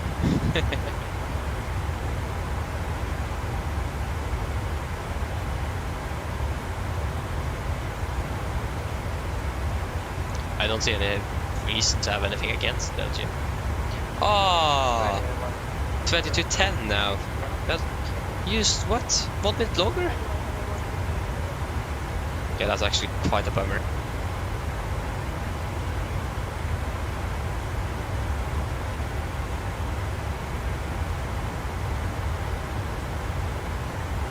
Yeah, that's unfortunate. I mean, I'm not surprised.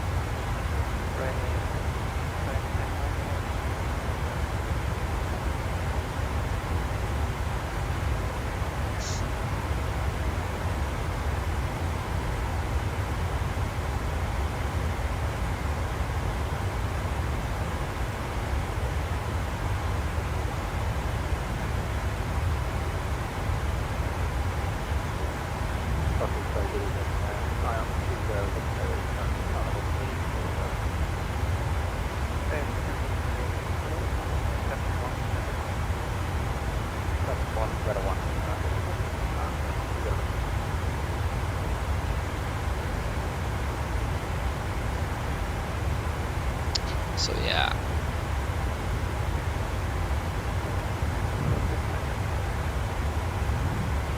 But there's not really much happening over Europe at the moment again.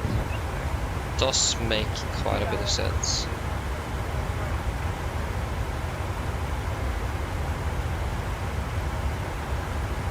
It's late in the evening now, it's a weekday as well. It isn't even weekend. And landing about 1.5 hours, so it's sending in about an hour now. Soon. But it's good. I don't think we might say 5 minutes, but the thing is that should we do an auto land? The visibility isn't that bad actually. So I think we should be able to do a normal. I think we actually could all either actually be able to do a Cat 1 landing as well. Because the visibility at the moment isn't that bad really. It is 5,000 meters, light rain, mist. Okay, I missed there. Few clouds at 300. Okay, that's really good. I mean, maybe we should just do an auto land. But again, are they using? How are we supposed to know if they're using category 3 in Oslo at the moment? It would be so great if you could have access to the 80s.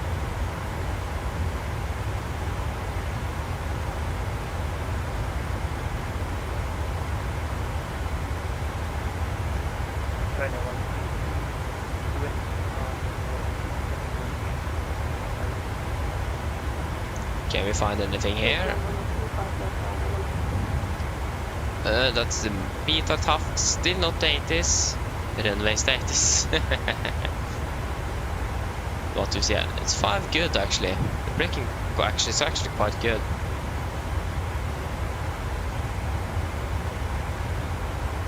But why can't we just get the 80s? That would be great. That's the only thing I want.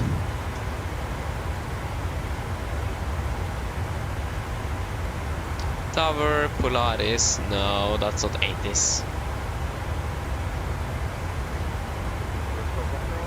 Papa Hotel Echo Delta currently at flight level 150, climbing to flight level 210, direct to Dana, Delta Echo November, Oscar Victor at 18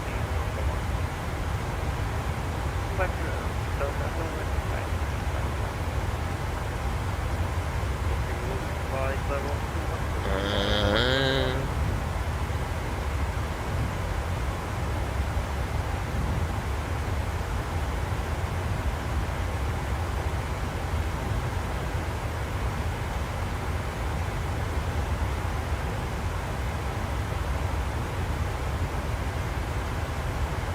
No. Again, I'm not really sure how you are supposed to know that without an 80s. Because that should be probably stated 80s, because the airport and so on need to be up and ready to do the category approaches.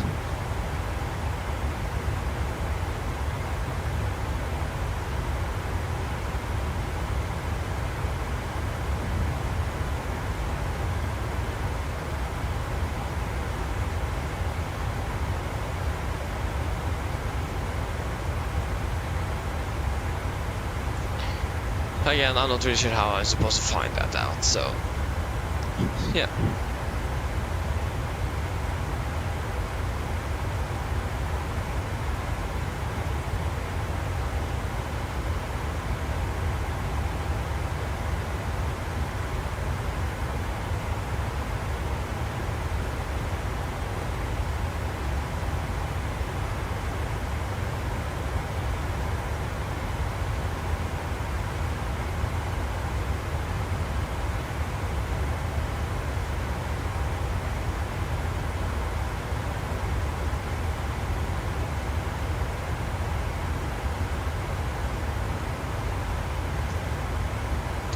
Yeah.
Yeah. Again, not really much happening in not here either.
I wish there was something more happening here, but...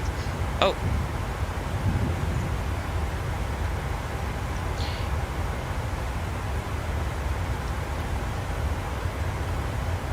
Want to 5.75 Nordic, risker detta, sorry, bye bye.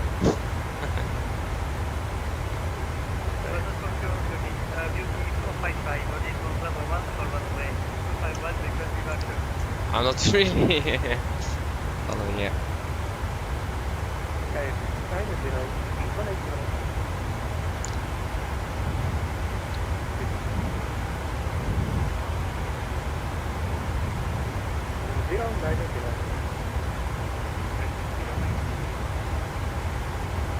Yeah, I'm also zone 6, we just passed here, thank you. Looks like there might be a little while until... Left 210 to the left 18 right, Kilo 1 After good evening, Nordic 3 Whiskey Delta, flight level 380.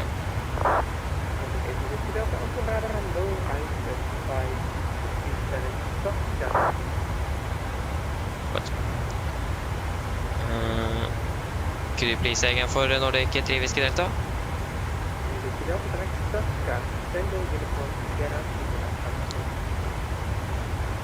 Touch Tuska, Nordic 3 Whiskey Delta.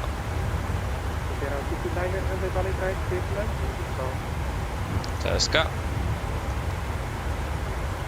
Con. Confirm. Execute. Yeah, now we're definitely we're landing with. Oh, are we actually landing with? After Tuska, it is going to be to Amsev.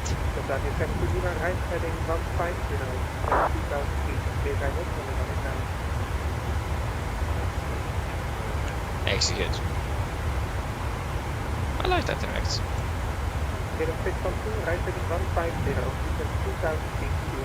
Oh, we didn't save a thing though. We used more fuel. That's a bummer. I mean, yeah, it would be a nice direct, but again, we didn't really save anything. But that's a long one, yes it is. But maybe we'll save something in the long term. I don't really know. Yeah, we will find out. It is the final approach, Kilo 1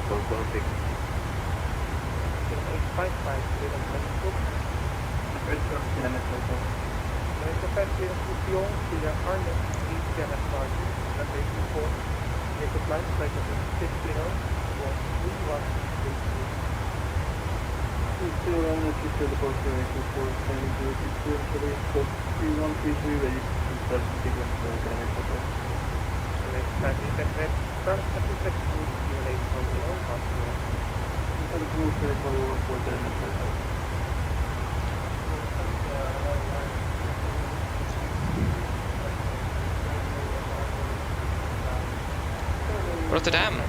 Nice.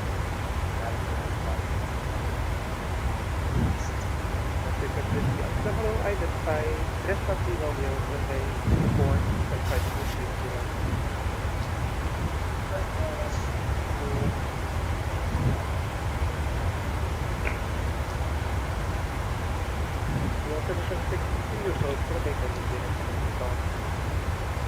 Yeah. Can you approach expect late kilometer Celsius? Rock is now 40, so we're expecting an weather update for Oslo in about 10 minutes. So, but we just to see how that looks. 18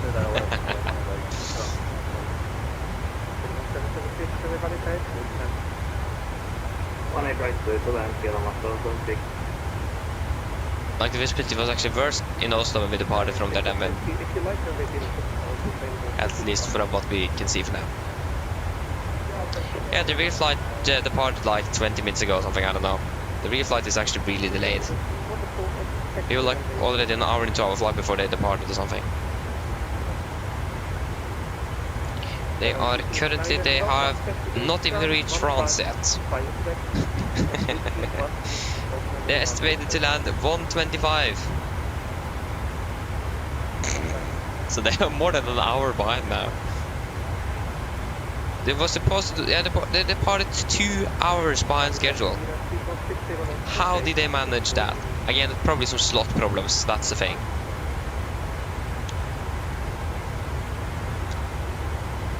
It might have been the slots. So they are quite unfortunate there.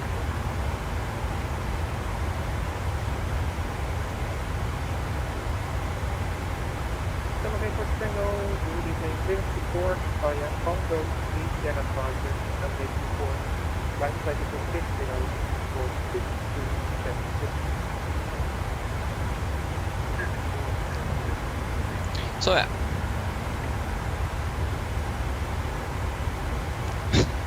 Exactly. Yeah, I wonder what, but again, there probably some slot issues or something because they were delayed from Oslo, so that was probably it. I don't know. But yeah, maybe they didn't find a gate. Well, I mean, why not?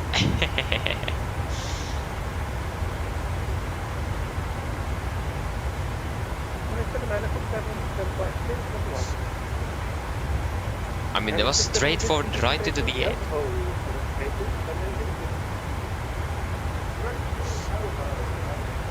So yeah, I don't know. Only thing I know is that we are doing a little bit better than the real aircraft. That's because we are much better. Yeah.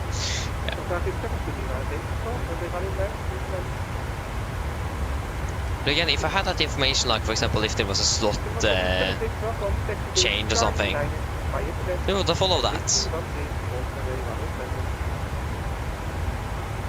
Especially like from Oslo, if it was a slot change in Oslo, for example, we'd have followed that.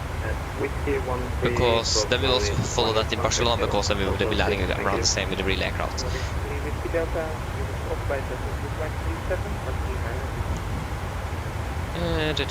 I can't get down to my sea. We would like flight 390 Nordic 3 Whiskey Delta.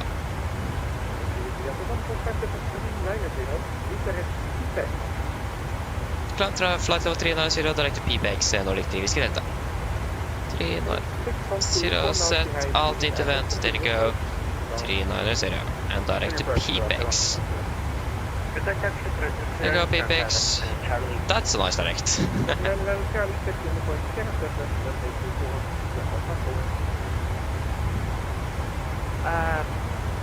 Holding point Sierra 7, running 24, Alpha 4, 79 Charlie. Fast and go. Tailwind really helps? Yes, it does. Tailwind is the best. Unfortunately, yes. If you go to fly to like round trip, tailwind the one way, it's going to be headwind the back, or the other way.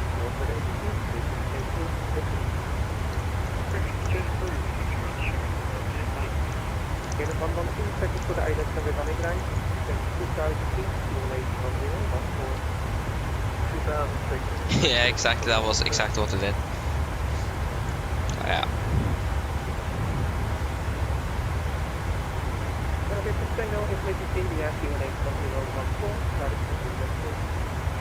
So yeah.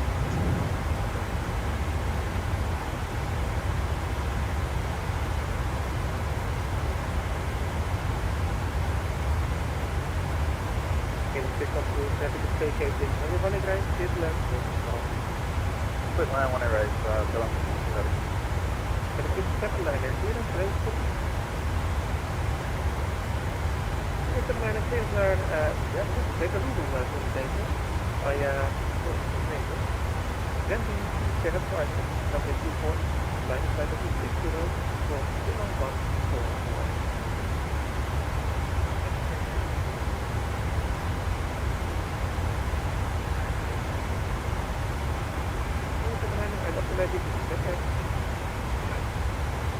Amsterdam, I'm radar, Brazilian, Scandinavian 82 Victor, 350 final. This is the picture, I'm still rather not so identified level 50 sorry.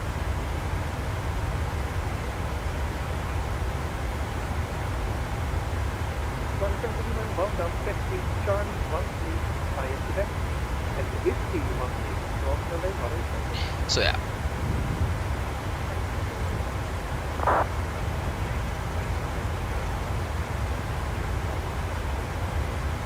We need to do a future cut P-Pex then.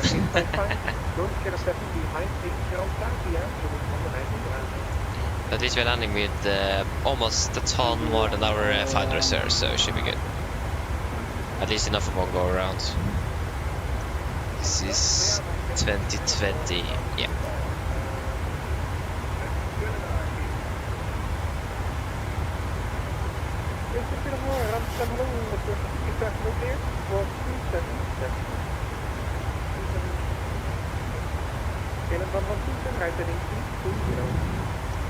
I may actually be lucky that we're not a real aircraft now, landing 1:35 Norwegian time.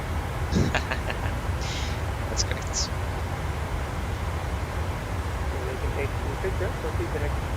That would be quite late. But yeah. Sorry, second, pilot for country 82 Victor.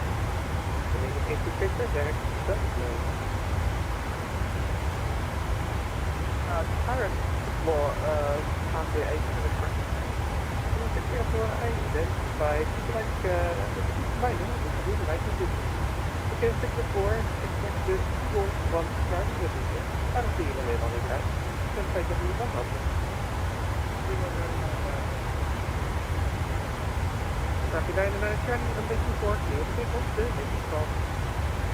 Win.com, yes. To Thunder 705, am I supposed to request clearance from you? That's a little A5. That's just a very get apart.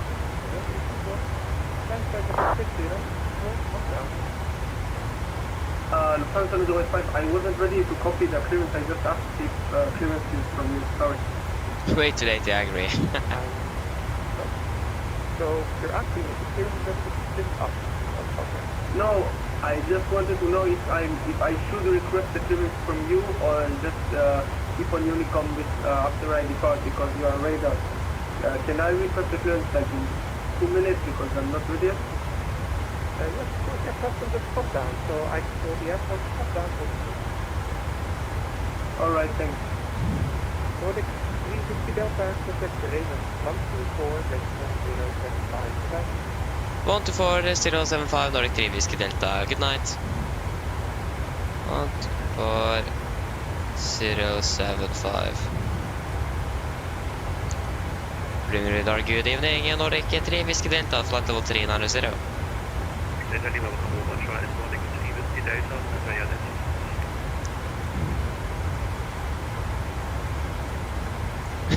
Exactly, Travis.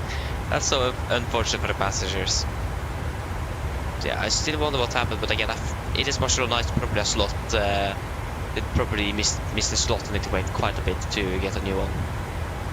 That's normally what it is, especially like in Spain and like the southern airports in Europe where it's quite busy, especially during summertime. And not quite sure, it's probably a bit busy there during the winter as well. I actually don't really know. I like how people in Europe. Like for example here in Norway, for the last years, it's been quite warm here. But they willingly fly down to Southern Europe, somewhere that's even warmer. And they complain about the heat here in Norway. I just, what? How does that make sense? So that's great. Like, why not go down there to Southern Europe during the winter when it's actually cold here in Norway and warmer south? That makes more sense. Not fly from somewhere that is already quite warm and then fly down to somewhere that's even warmer. I mean, the summer vacation is the longest vacation you have, so it makes sense that way. So yeah, if you like have the winter vacation, that was like 2 months. That would be something else. So yeah, so like the airlines need to scale down the capacity during the winter because people aren't really flying as much.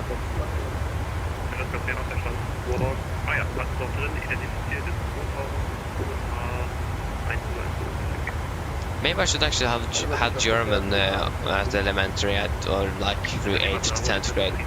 I just had even more English. I mean, that was a good idea in itself, but yeah. But now I don't understand what he's saying when he's not talking English. That's one thing I thought about. We have like quite a bit of Germany. Why didn't I learn German?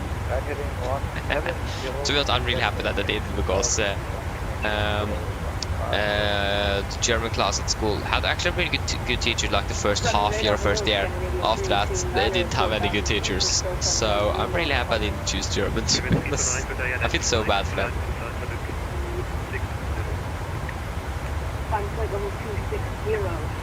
So yeah.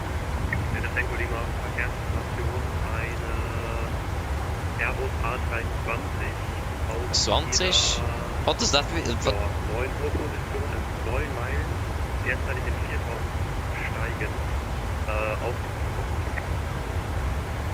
Yeah, like German and Norwegian are like, there's some similarities here and there, but I mean, you can't really understand it just from knowing Norwegian, but you can like understand a little bit actually.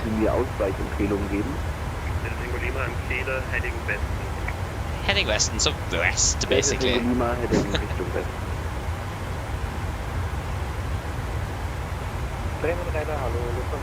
Exactly, Travis, that's the thing.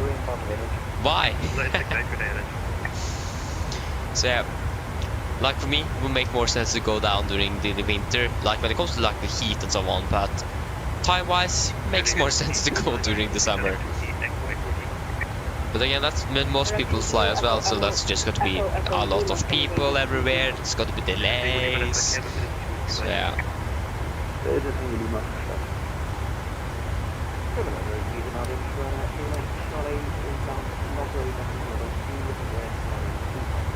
So yeah, like for example, the winter vacation, when you have 1 week like in February, for example, go down. So yeah, we actually, when I think about it, we have most of the breaks we have is during the summer, and the last or the fewest of them is during the winter. Like this Christmas and winter vacation, that's it. The spring, it is Easter and just a bunch of days, 17th of May, 1st of May, those days, and then we have the summer vacation, 2 months during the summer. So time-wise, again, makes sense to do it during the summer vacation. Currently 82 Victor on 350 inbound, food walk. So yeah, still don't really understand when it comes like to the heat. Really going down to somewhere that's even warmer, where you can't even breathe almost. Okay, you can breathe, but like it was extremely hot in Greece this year, for example. And even if we flew down to Athens earlier this summer, it was 42 degrees or something. Not Fahrenheit, but centigrade. Oh, 1,300. Okay.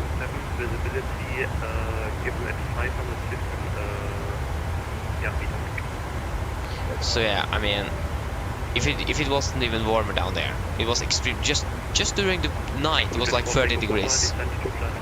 How are you supposed to sleep? I feel bad for them. It was like this heat wave. like, couldn't call it a heat wave. Just lasted the entire summer. That wasn't a heat wave. That was a storm that never ended. So yeah. Yeah, we are saving more and more time here. Still hanging behind schedule though. Should probably check if you have some new updates towards us there. The 8 to Victor, if possible, requesting 5 minutes out of Costa. And they're still basically the same, but we still expect the visibility to go down. The fuel clouds have moved up. The scattered is at the same, if I remember correctly. So it looks like we can do a manual landing. I don't think they have category 3s in use. I'm not quite sure if anyone have been at Oslo lately or something that can report the weather. Yeah, and it's quite hard to judge anything else on my window. First of all, my window is heading away from Oslo, or from Gardermoen, and it's dark outside, so you just don't really see a thing nevertheless.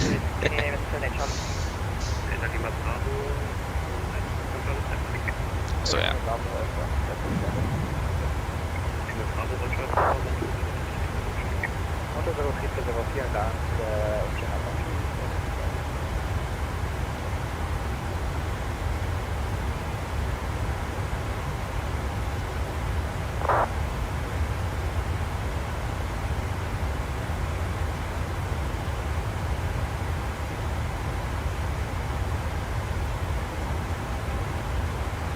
Delta Tango Lima, ich habe die Gefahreneinweisung geändert.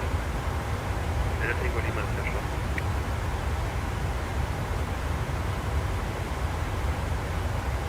So yeah.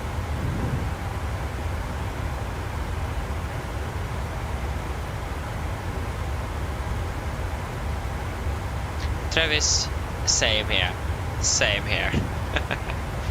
Like what I normally say, I can't like be more brown. Like the only thing I will be is like a red tomato. So yeah, just sunburns here as well.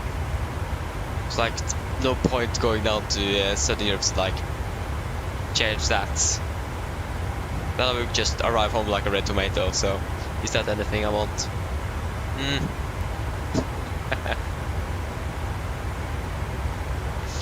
Yeah, Travis, I understand that.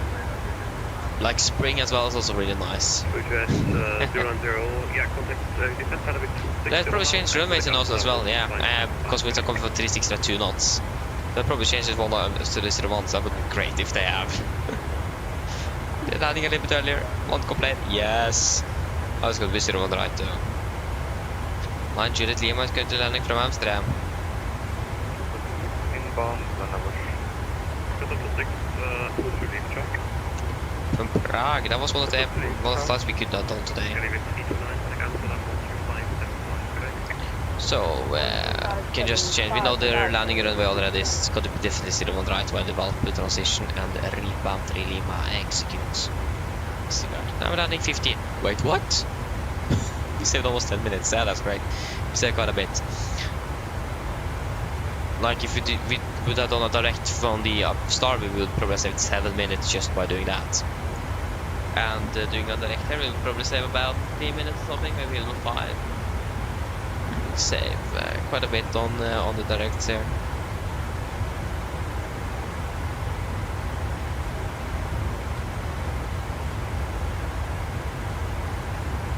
There's a killer maker of the bottom that's actually landing now with one on the right.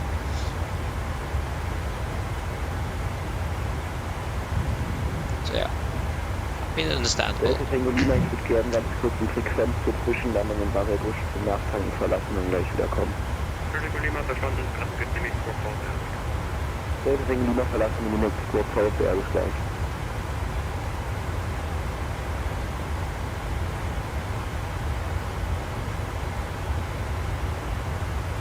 Captain Aaron, 8 to Victor, back at cockpit. So yeah.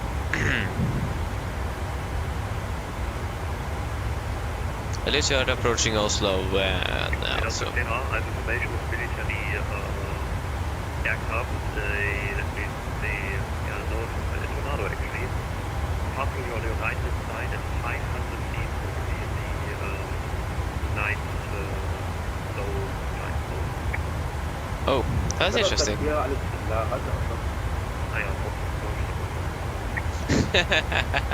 No, unfortunately, somebody is a talking moon at the moment.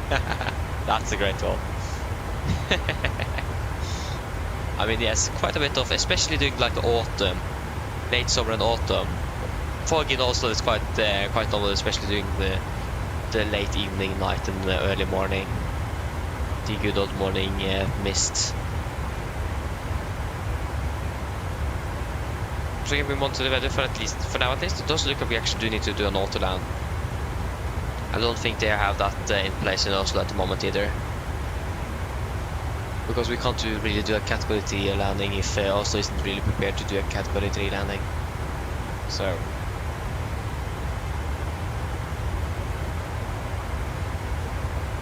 that's the thing. And I don't really have any ways to find out if they're using category 3 at the moment.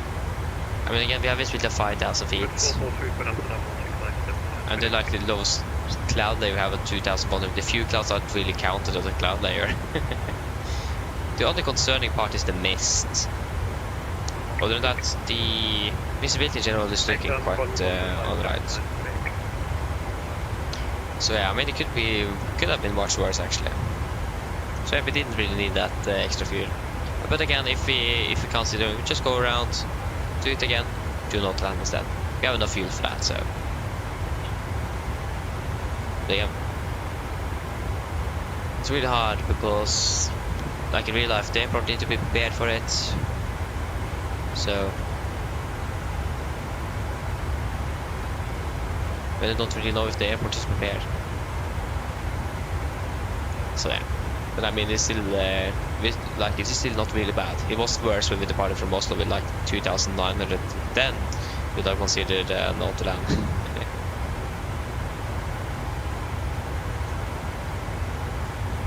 Again, we expected to go down to 2005 during our arrival time, but it was also like to 5 in the morning Norwegian time, 3 UTC. So yeah. De-ice isn't coming, yes indeed. We already de-iced once. I think on Saturday we de-iced for the first time this year. Then we flew down to Faro. So was some frost on wings that we got from the gang crew right before departure, so we need to certainly request some de-ice.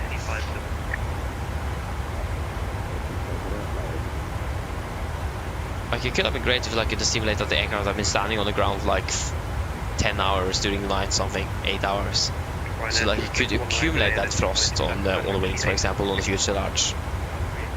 I wonder how the new simulator 2024 is going to handle like icing conditions, frost, so things like that, and if that's going to have an effect on the airframe or on the aircraft, and if it could be possible for GSX to actually remove that.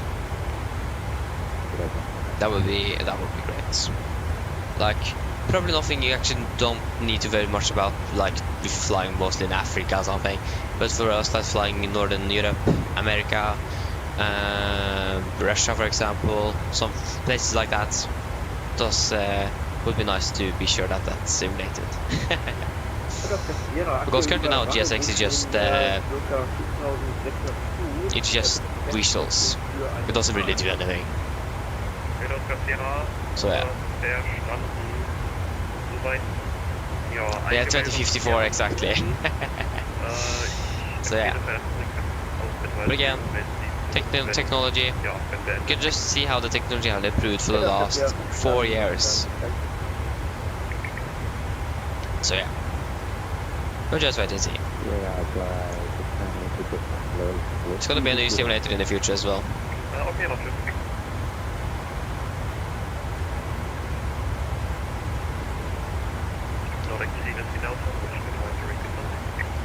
Over to advisory Nordic 3 Whiskey Delta, good night.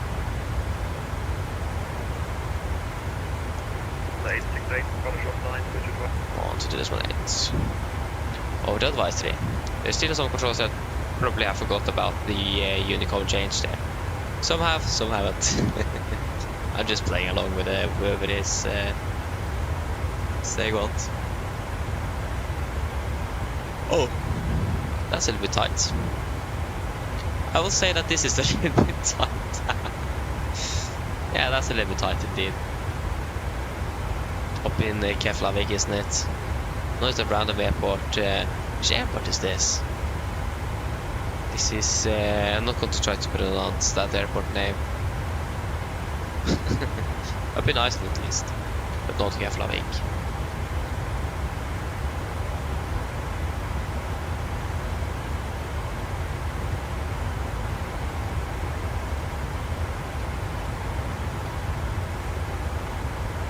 Oh.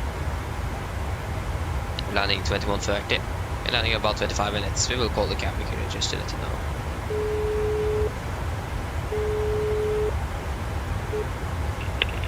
Hi, Captain. Yes, hi. Just let you know there's approximately 25 minutes into descent. No problem.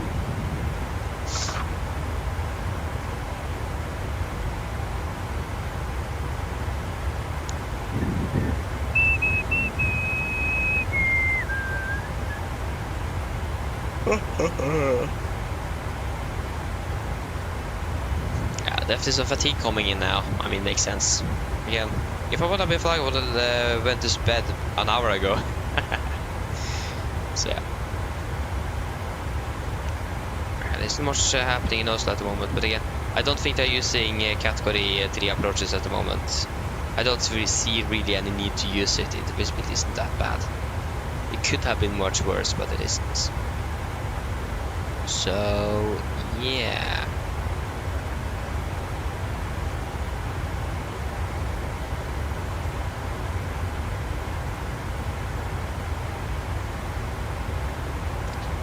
So yes.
Where are... What? Okay, this is interesting.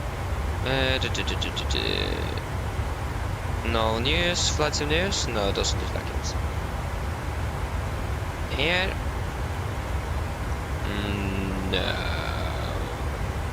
No general flights of news at the moment. Unfortunately.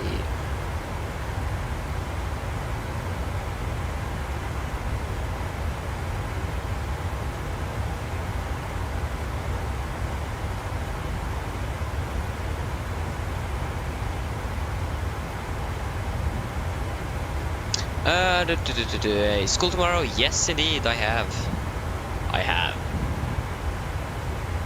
So yeah. It is always like been the Wednesday when I've been flying in school on Thursday again, but now it is moved to Thursday and I'm school on Friday again. So that's great. But normally actually I'm trying to get a little bit more sleep the night from Wednesday to Thursday. I didn't really get that yesterday, unfortunately. But yeah. I mean, I will still get about 7 hours sleep or something, so that's still good enough. Optimal, about 8 to 9, but 7 hours works as well. I'm at least getting enough rest. Hopefully I'm not going to do like anything boring tomorrow, otherwise I will fall asleep probably. Probably not, but...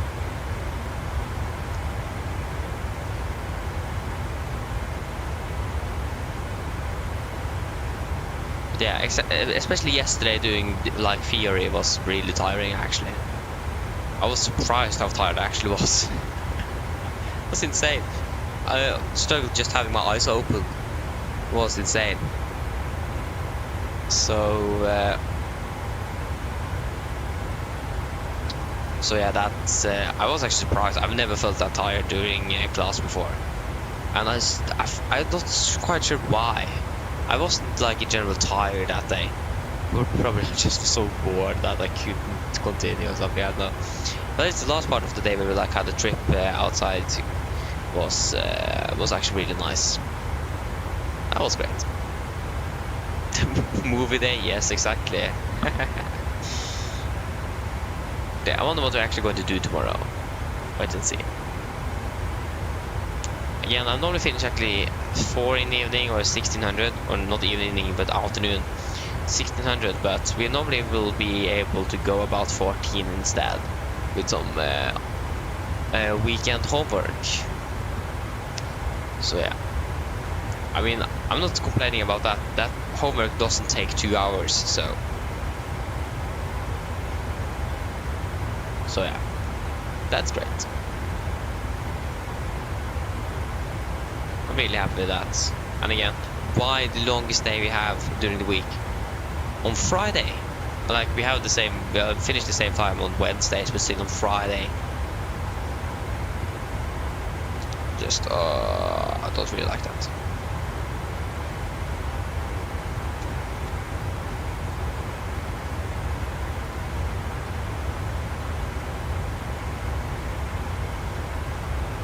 So yeah, oh yeah, now I've forgot about the second name what I actually talked about. Aye, not good. But yeah, we are at least soon approaching Oslo, and it looks like the weather is actually not really bad. Could expect it to be worse, but looks like it's gonna be a good, nice manual landing. Hopefully, again, I don't want to do that auto land if the performance is going to be as bad as it was, say, at Barcelona, because that was horrible.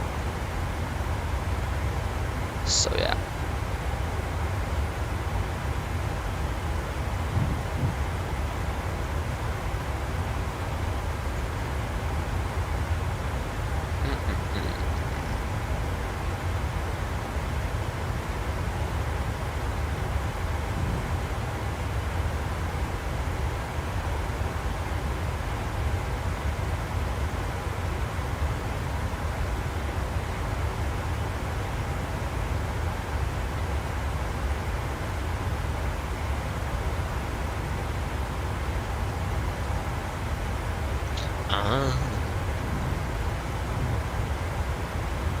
We still have 42 knots. It looks like the winds actually have increased to the part from Oslo.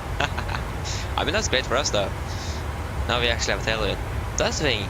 If you're flying round trip, had been on the way down, lighter winds. When you're flying back, suddenly for some reason the winds just increase randomly, and then boom, you're boom on the way back.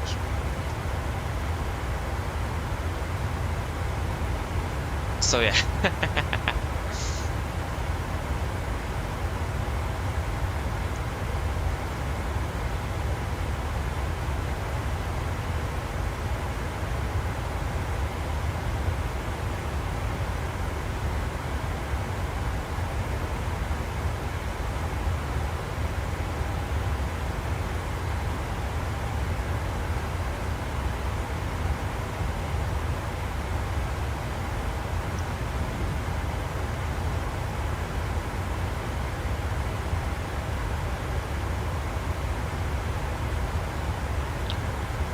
We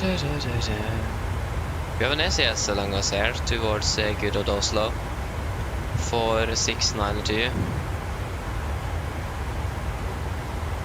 He's not about to soon though. Useful for Palma at least on the Phoenix aircraft, looks like.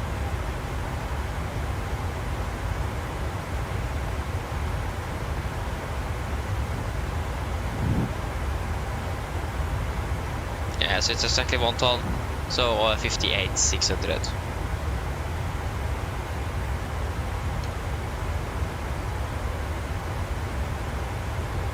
Still on right flank.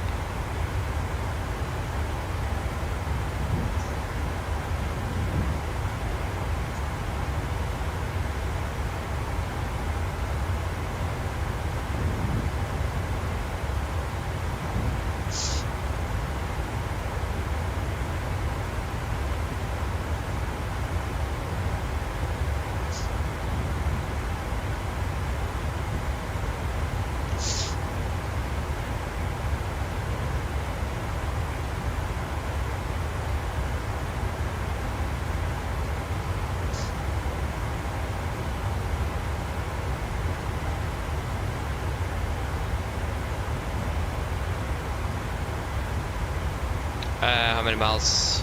25, yeah, we should probably get to prepare soon.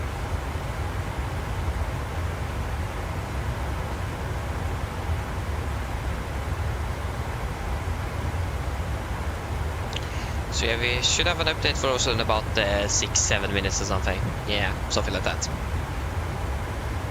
Released about between 1 and 5 minutes after it's updated, so wait to see if the visibility have reduced. Again, it would be great to actually have an 80s for Oslo. But again, don't really have access to it, unfortunately. But that would be great to have. I mean, meter works as well, but like if anything significant things we should know about, for example, if there's Cat 3 operations in use, for example. Or should we know that without the 80s? I don't know. Yes.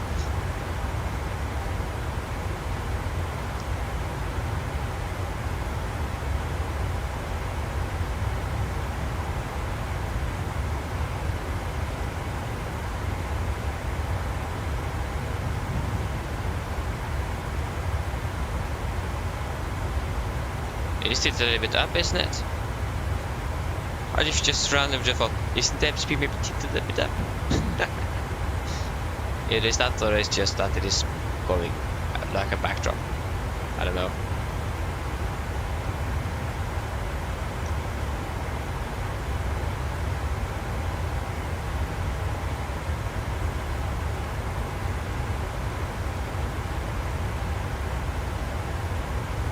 So yeah.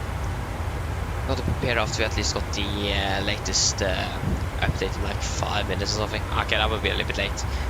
We still got to land the semi runway, but if there's got to be an manual or auto land, I don't know yet. And the weather over here over the Northern Sea doesn't look really bad. Looks actually quite good. Just some few clouds around, but you can see how quickly this weather has changed as well. Hey, SAS over to. Wait, an SAS 2.7 300 DR. From Copenhagen to Miami, that's great. Would love to see that in real life.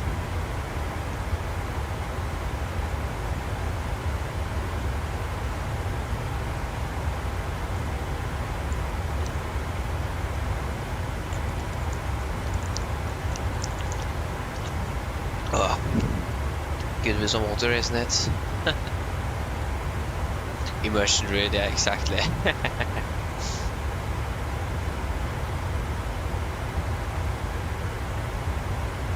As of course, Barcelona control is online now.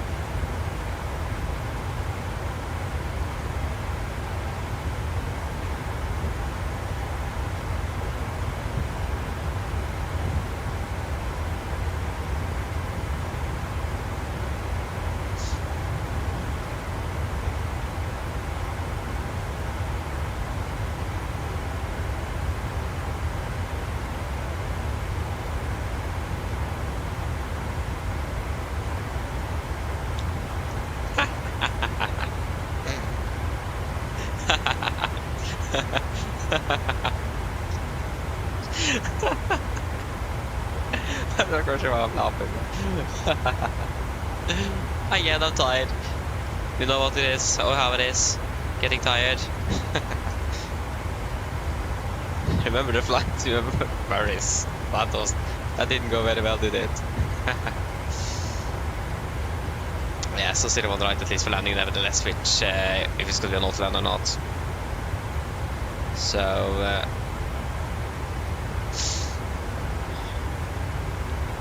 well, that next time at least when we're landing into or flying into Barcelona, I remember to actually install my Sindri again.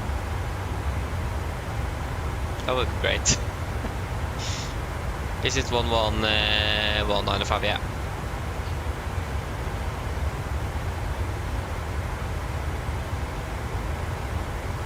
One 11195, 11195.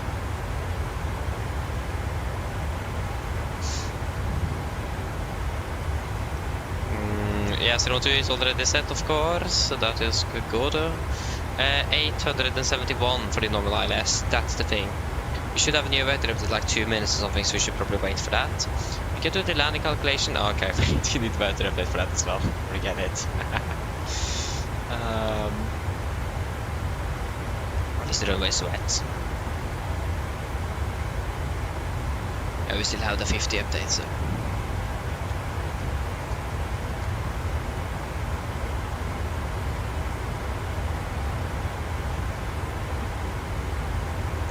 Yeah, Travis, that is a picture I took from actually one of the streams actually.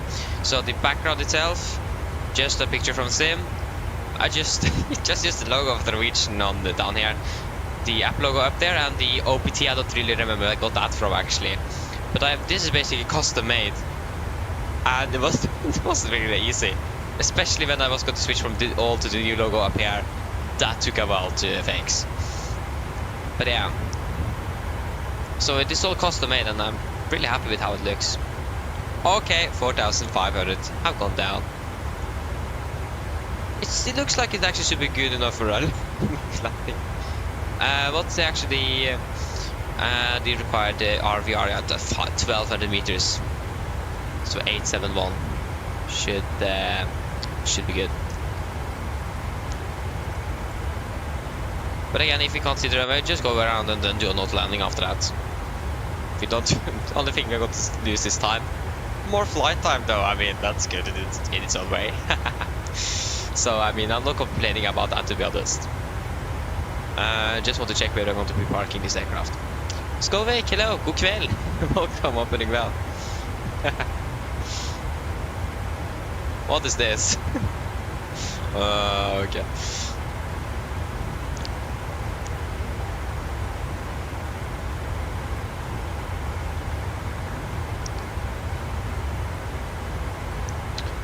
Yeah, there's not many arrivals left that we can just find. Yeah, there go 3 Whiskey Delta.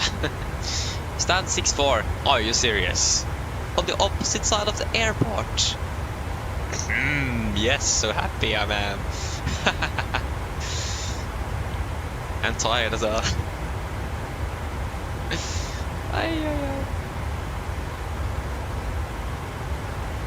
That's great.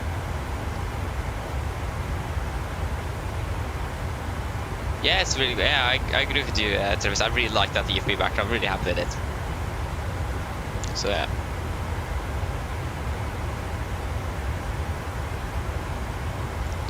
Yeah, I'm doing good. Thank you, Skålvik. Great to hear. So just came home from work then, basically. Nice. Yeah, Barcelona. Unfortunate thing, forgot to install the scenery, so default scenery it was. Again, so typical for me to forget that as well. It is the first time to say that way. But there should we do an approach briefing, probably then. So, we can begin the star. We are expecting the Repump 3 Lima arrival. This is chart 10 at 3 kilo, correction 2 kilo, effective 3rd September 20. So we're coming in via Repump 250 knots, Ruxim 250 above 120, both Mach 410, maximum 220 at 4110. Continue then via 409, 408 and 407 until Valpe maximum 220 above 4000. Correction 5000. MSA 3000 feet, maximum 250 knots unless otherwise instructed. Press wise, the visibility currently is not really good, 4,500 meters. It is good enough for a normal landing, of course. But that could also quickly, boom, go down to like 2,500 that we're expecting now in this period on the temperature change. So if you don't see the runway, of course, just go around and we go to an auto land instead. But we will just try to do a normal landing as always. Again, overcast 2,000 meters. It's about the 200 feet. We do have mist, but that shouldn't be something to be much concerned of at the moment. And 4,500 meters visibility. For the approach itself, we're expecting the islands for runway 01 right. This is chart 11-2, effective 1st of December 22. We are coming in by Valpe, maximum correction man 3220, 5,000. Continue descent to Oslo, maximum 200, 4,000. Preventing 012 degrees, islands means 111 is 195 Oscar number break. So 012 set. And 11905 is also set. Minimum 160 knots, of course, to 40 me. 3-degree glide, minimum is 871 feet, require a RV of about 550 meters, so well below the current we have. Yeah. Transition level, I think we have set 80. Don't really remember what we have in the FMC. Yeah, flight level 80 is set. And yeah, for the mist, we're just going to climb on track 012 degrees to DME 2.5 Oslo vehicle, then turn right and proceed on track 048 degrees to 4000 expected to the Oslo approach. When it comes to our landing itself, we're landing with flaps 30 on, what was it again? We haven't actually set that up actually. Did we even do the calculation? I don't know. No, we haven't really done the calculation either, I'm sorry. Arrival.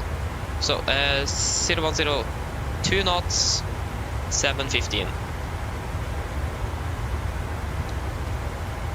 This was something that should be done already. I'm really sorry. So 145, so 140 then on the VRF. 141 is also okay. Maybe I should do a flap 40 landing because of it's gonna be easier to see the runway because of the angle of the cockpit on the flap 40 landing. So why not take a flap 40 landing? 138 minus 5 is gonna be 133 or something. Something like that. So yeah. So we're landing for flap 40, 134 on the VRF in correction 5 knots. No auto brake, out reverse thrust. For the airport chart 10-9, effective 57-34. We are going to try to wake up Bravo 7, taxi for Papa and Delta to stand 6-4. We do not have any hotspot taxi restrictions and not NOTAM said also today. Only thing to note, visibility is down, so again take it a little bit cautious. It might be also a little bit slippery. It's beginning to be a little bit colder, 7 degrees though, so it should be freezing anything. But it's going to be raining as well, so it might be a little bit slippery on the taxiways. So just to remember that. So we take it a little bit, maybe a little bit slower and easy. And we don't really have anything to stress about. We are delayed nevertheless. So. But it looks like we're actually going to be able to catch it up. But yeah, we don't need to stress with the taxi at least. So yeah. Other than that, there is nothing else significant to note. The runway condition, of course, is going to be wet. And again, if we don't see the runway, we're just going to go around and then do an auto land instead. But visibility, everything should be good enough for a normal landing. Any questions? Probably not. Then our approach briefing is complete. So the descent checklist. Why did the simulator freeze now?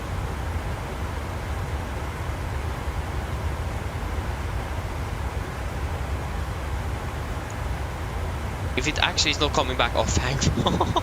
We're gonna actually be a little bit further down. Get the checklist. Pressurization. Landing altitude set to 700. The recall checked. Auto brake off. Actually, we should actually use auto brake 2. No. What should we use? It is a contaminated runway. I forgot that. Sorry.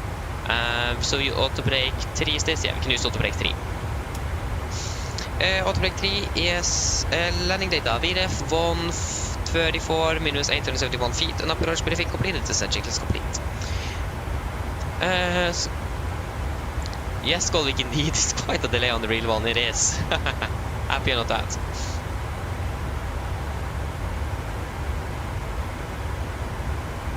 Okay, Travis, totally understandable. But yeah, see you on Saturday then. Have a or good night. See you later.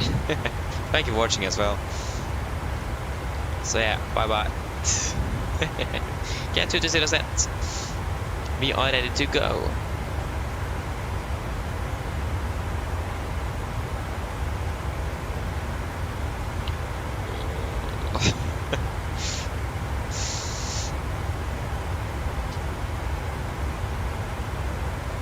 So yeah, again, you can hear that I'm tired. I'm beginning to laugh of everything else. So that's a good sign, isn't it? Ay, ay, ay.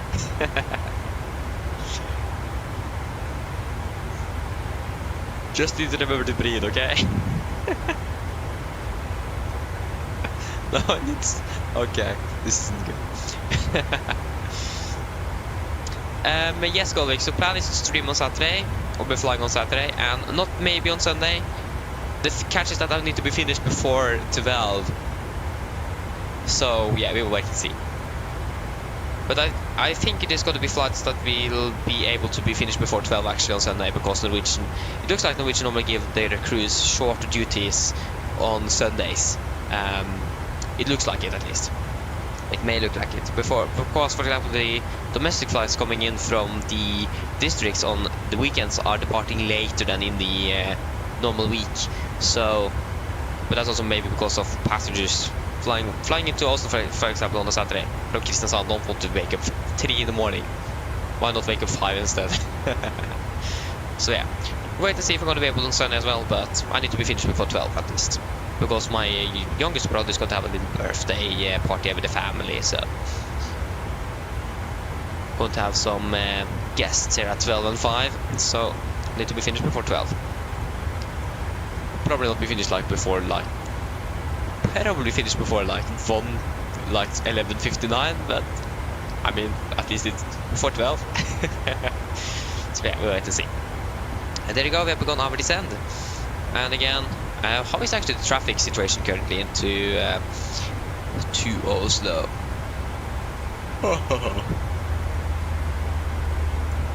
Do we have a lot of traffic? Yeah, we actually do have one from yeah, where are you flying from? Molde? Yeah, it looks like it's Molde. So why have we Faro here? That's not really where we are flying. Yeah, and there's also a Scandinavian from Helsinki. Wait, you're not flying to Oslo, are you? You are flying to Copenhagen. No, wait, where are you flying? We don't even know where he's flying. Flight details. We don't really know where he's flying from or to. So it looks like he's descending, so it looks like he's flying into Oslo. If you're flying to Copenhagen, you would not be cruising at 18,000 feet, so... So yeah. So should we do a PA? We are expecting to land about 25-30 minutes. We can say 30 minutes, so we have a little bit extra time room there. Not complaining about that either. Mine damer og herrer, dette en liten oppdatering fremme fra cockpiten. Så det kanskje har merket til, så nå beter vi oss ned til Oslo Gardermoen, og vi forventet til å lande om rundt ca. 30 minutter. Været i Oslo, det ser ikke så veldig bra ut for øyeblikket.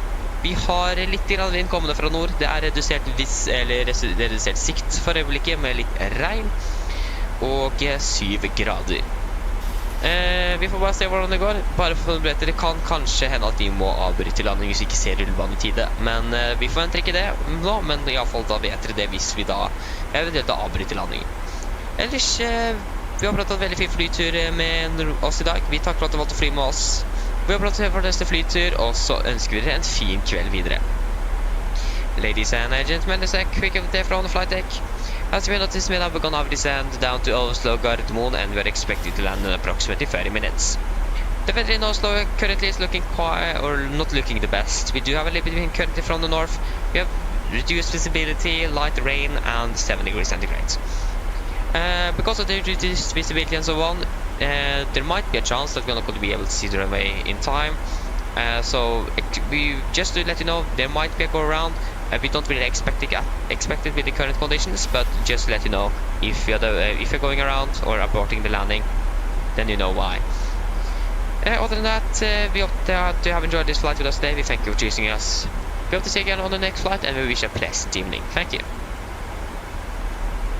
I think it is good to just note to the passengers that the visibility is bad, and it is a chance that we need to abort the landing, especially for those that have a fear of flying. So they suddenly just don't. Why are we suddenly climbing? So yeah, probably good at that.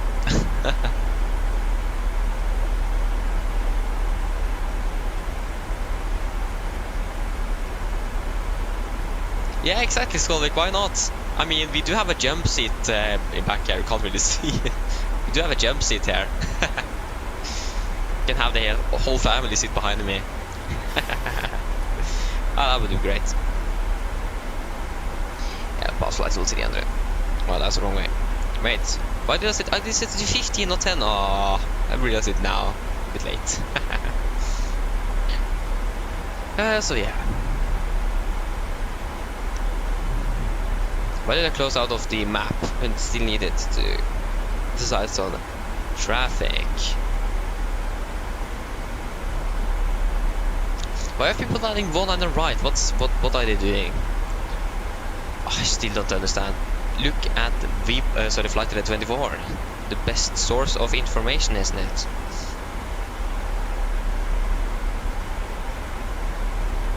It's the best source.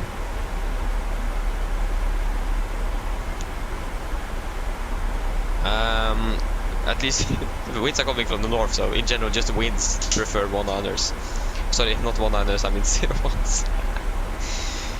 NIS is landing now, that's great. That was one of the flights we could have been flying today. I mean, basically everything that's landing now is something we could have been flying today. Basically. Probably not all of it, but we got Vilnius as well. November Golf Kilo. Oh. So yeah.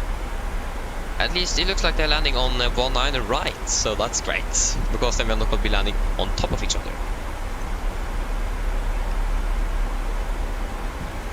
The SAS here is still a bit far behind, is it? Yeah, it's flying from Tallinn, not from Helsinki. What am I talking about? Helsinki and Tallinn is not really the same airport, is it?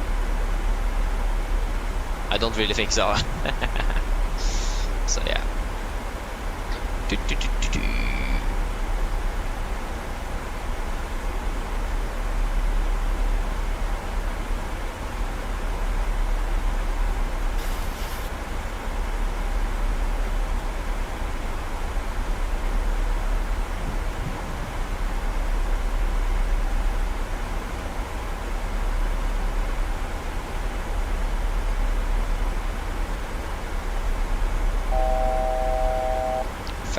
To go. We can continue down to flight level 120. 120. Set.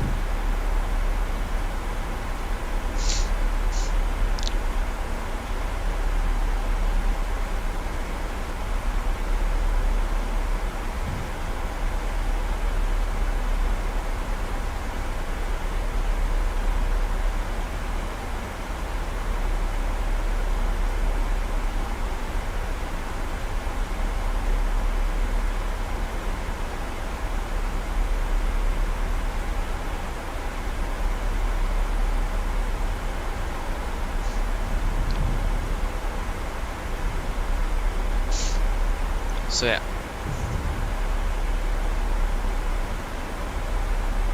Oh no, cross the pond. Yes, that's gonna be great. That's great, it's cross the pond on Saturday, I forgot that. Yeah. I mean, that's more ATC for us though. Unfortunate, because last time it was cross the pond, I was asked to disconnect because there was too much traffic, and we flew to Copenhagen last year then. So that was great. Then we need to fly offline. So yeah. Not really the best.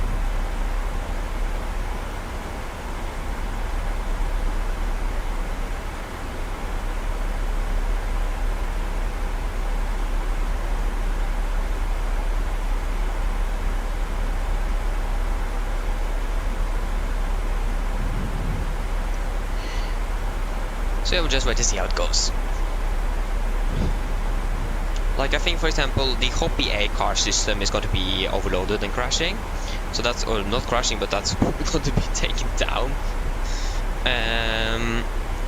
So yeah. But I mean, we are not actually using it though, so I mean, that's good enough. As long as we are not using it, then it's okay.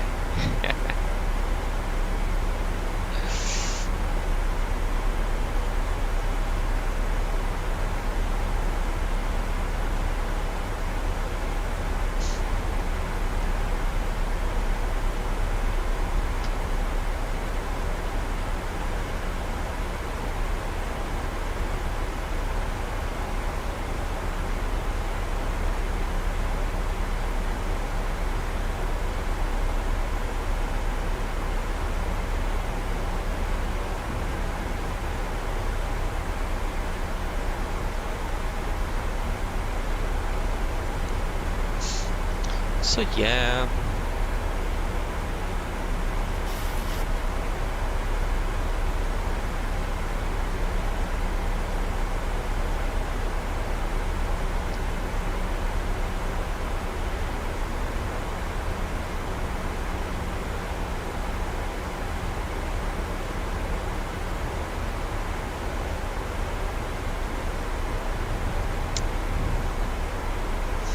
Again, traffic-wise, it looks like we can do the direct. There's no one else. It is just this guy that haven't even given a destination or departure here.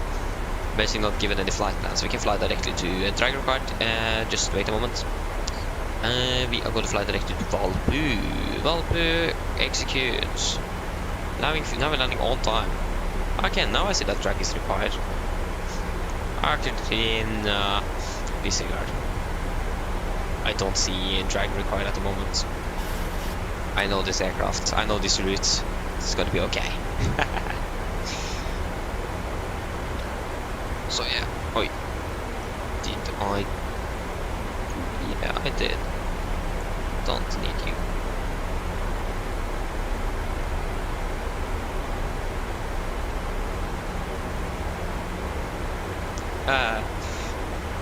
Like the part 1 special that we did, the 1000 special, now exactly at 777 to use. That's great. What a coincidence. I mean, that's nice though, isn't it? Yeah, we are passing soon 15, so we can go ahead and see the cabin and prepare that for landing. Cabin crew, prepare the cabin for landing. Okay, there you go. We have some clouds coming up as well, and we have a static air temperature of -8 degrees, and we have a true air about 5 degrees. So it is going to be on with anti-ice. Should probably turn down the brightness a little bit so it's easier to see outside. Okay, continue down to flight level 100. 100 set.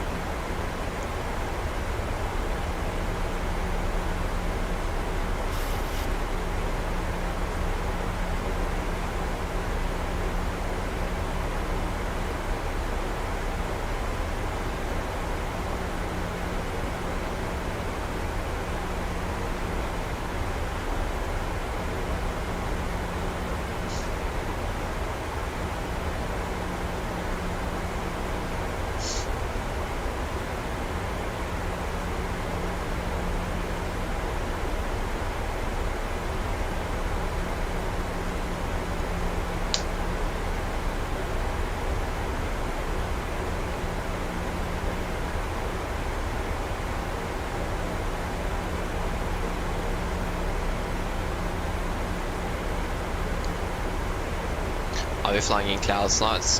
No, I don't. No, we can see the ground at least. Quite hard to decide, like to judge, especially during night time. It's basically impossible, actually. Because it's just a black wall in front of you. You can't see a thing. So yeah.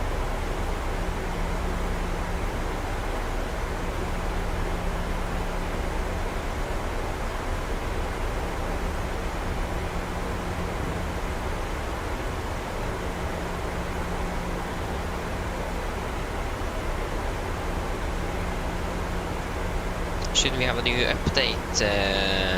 This is the 20 update. We are not going to have a new update before after landing, or actually, to be honest, right before, actually, to be exact.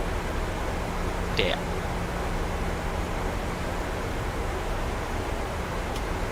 Can we see? No, we are not really flying in clouds yet.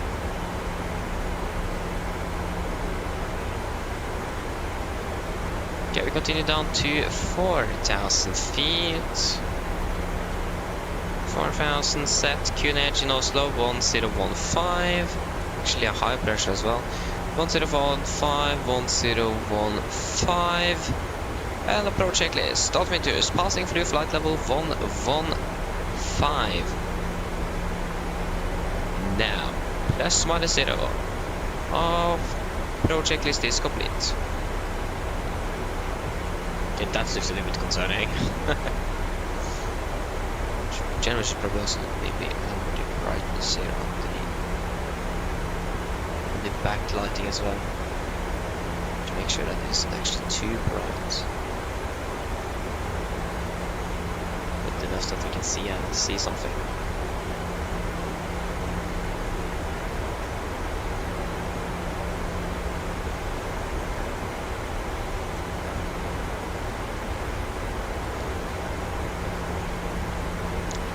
We have you.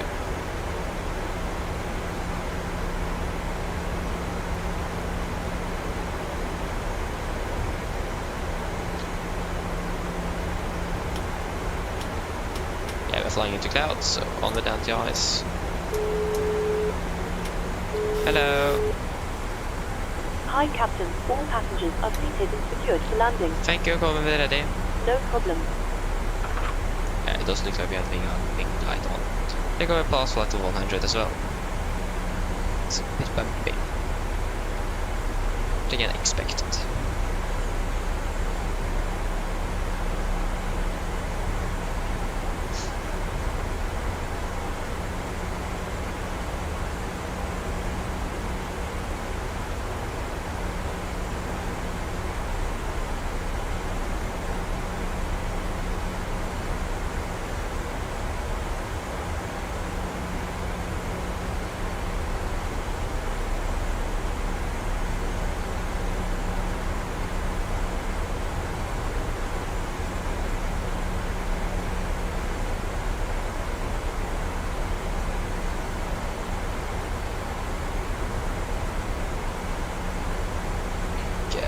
It's 700 feet above.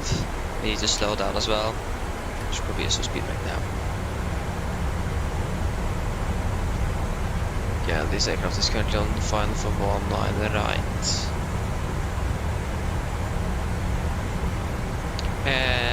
Okay, it's currently above. Okay, 40 degrees to TAT, so then we don't really need anti-ice then. Yes. And we monitor the temperature.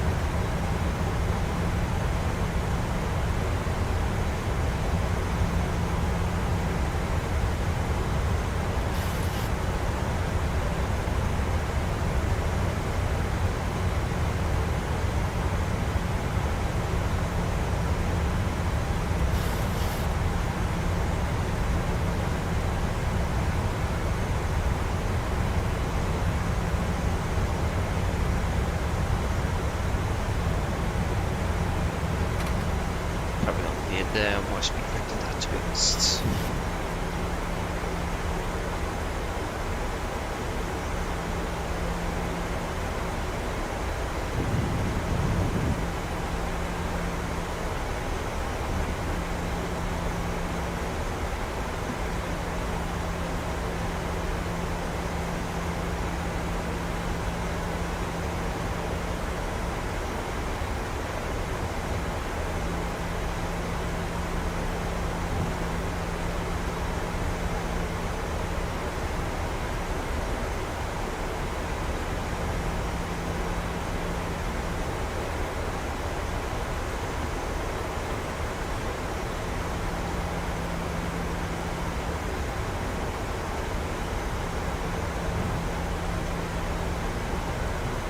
So yeah, speed into vent, speed to 20.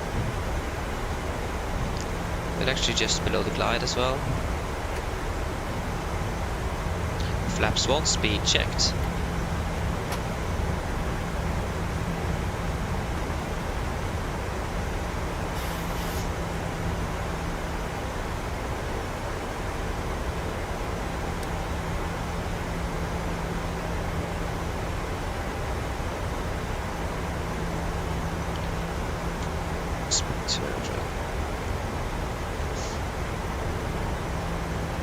Yeah, so yeah, drag aircraft also have disregard.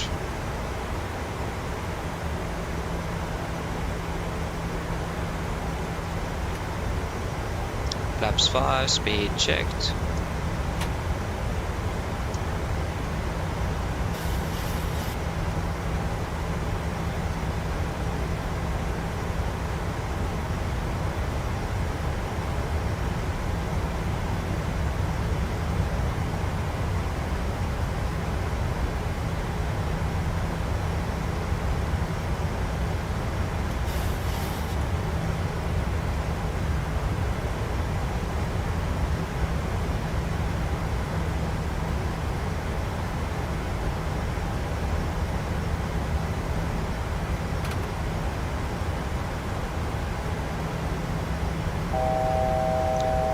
To go.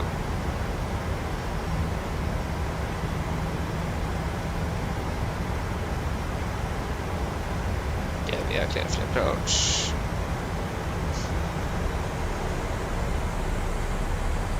Localizer and cloud is captured.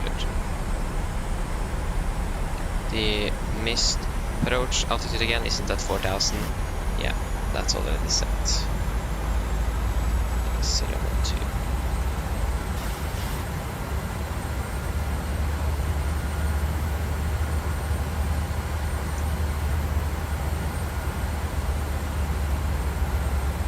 Good, it's currently 10 degrees.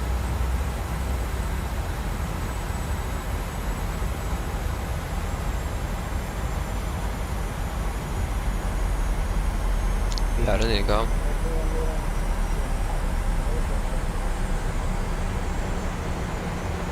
Carbon traffic, Nordic 3 Whiskey Delta, established on Leicester right, 10 miles out, carbon traffic.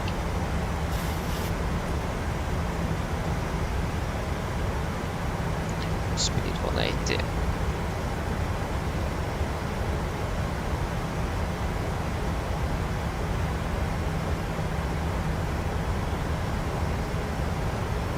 There we can already see the ground.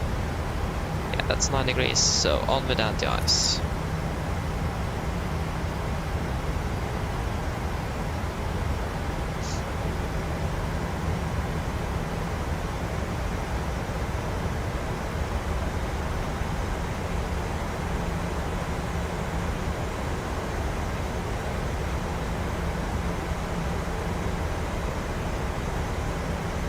Get down.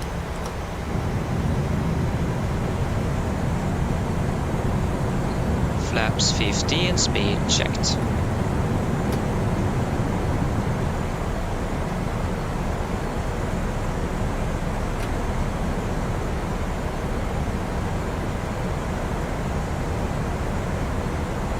Cabin crew take seats for landing, please. And check the flaps. Cabin go, given. Engine start switches, continuous. Speed brakes up, landing down. Flaps holding 15.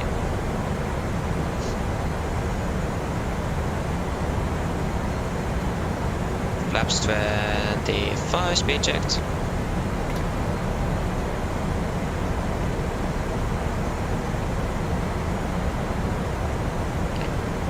Flaps 40, speed checked. Complete landing checklist. Flaps for the plant. 40 green, landing complete, 1000 stabilized. Clear to land.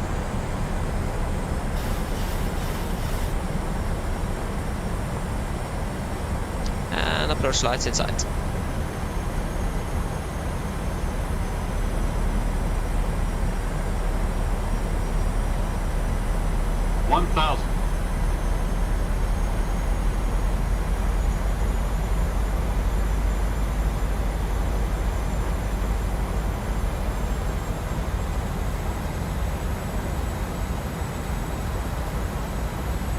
Disconnecting.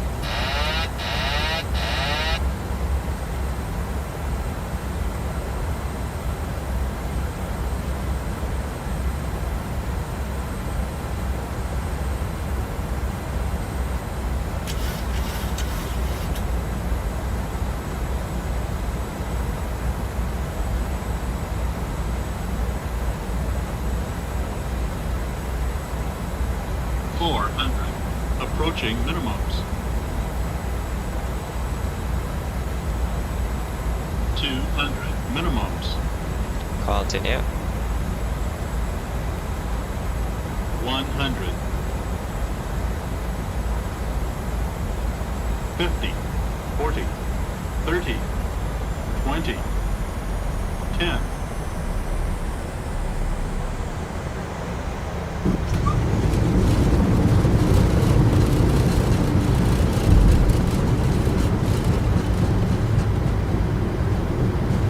Knots.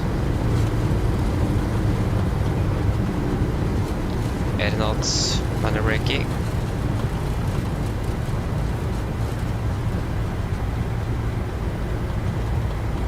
$60 knots. There you go, guys. Welcome to Oslo. Flight time 2 hours 46. To be honest, that was a beautiful landing. Especially for the conditions. that was great, especially if you think about what happened in Barcelona. But like, that was my fault. That was the performance that just dropped suddenly from nowhere.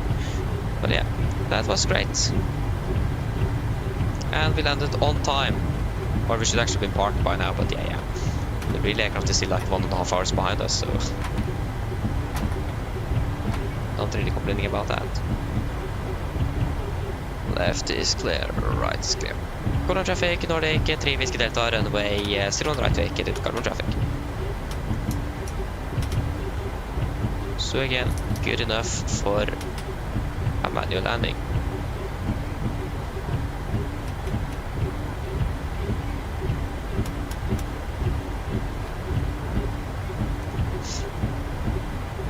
So yeah, that was great.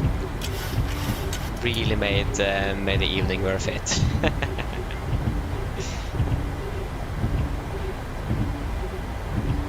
When I first disconnect, I'm going to be a little bit worried about the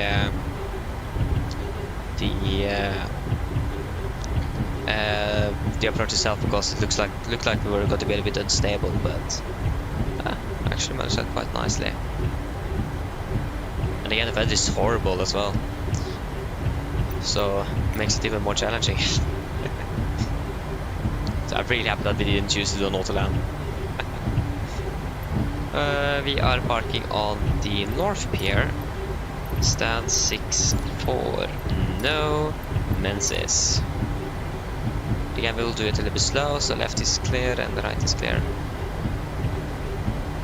Can't see any aircraft in front of us. Oh, there's my mouse. 6-4.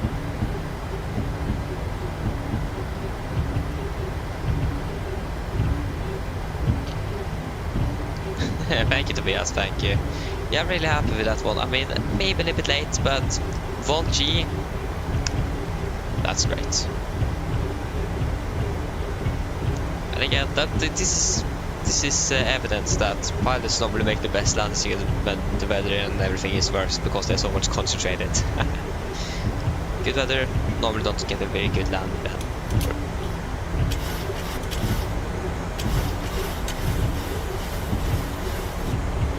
Yeah, we had quite a bit of downtrim actually on the final there.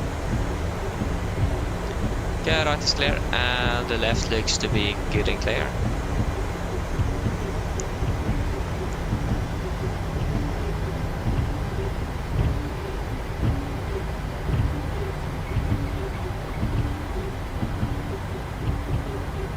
Again, we at least landed earlier than the real aircraft.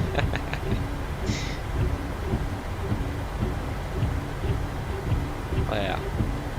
It's raining light rain. This doesn't really feel like light rain, but okay.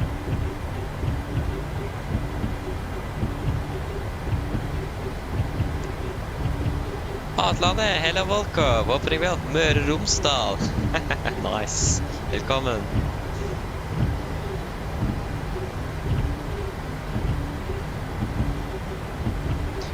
Skolvik, yeah, I agree with you, but I mean, they have actually confirmed that MSFS2020, that's going to be working now. They have confirmed that on all the developer streams lately. I don't really remember. Yeah, the first one regarding just fully MSFS2024 actually, they said that, so at least Jorg said that, so.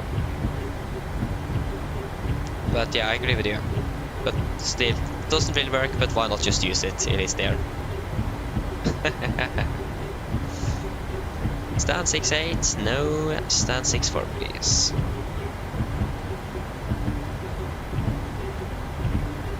But it's going to be great to have some functioning windshield wipers. It's going to be fantastic.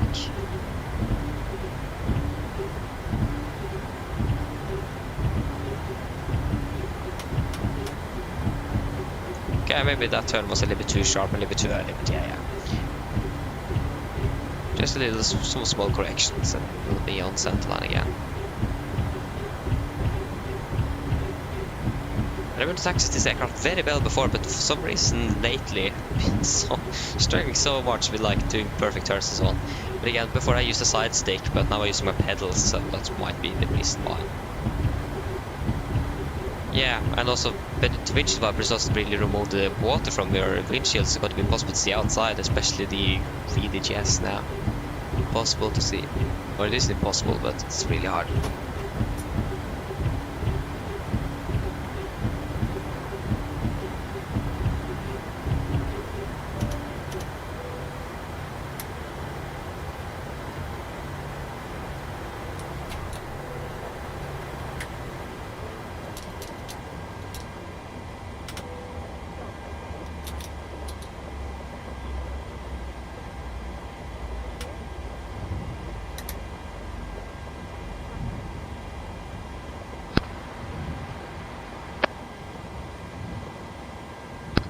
Roll Torsai complete. 25, please. There you go. Go ahead.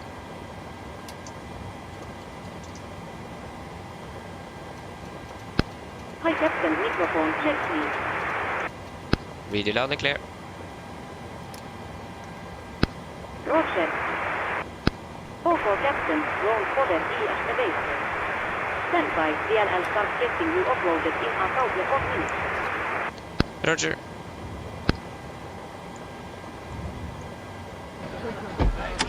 I like how I opened the door before I even begun deboarding. The boarding requested. Cabin crew, you can begin deboarding once the jet is attached. That was a perfect landing, 1.05. What? No way. That was a little bit. That wasn't what Volanta said. Yeah. So shutdown checklist to the line. Fuel pumps. Oh. Fuel pumps off. Row it off. Auto bell set. Flaps up no light. Parking brake set. Engine start levers cut off. Weather radar off. Shutdown checklist to the line is complete. Flight time. 2 hours 45 minutes. 2 hours 45. 2 hours 45.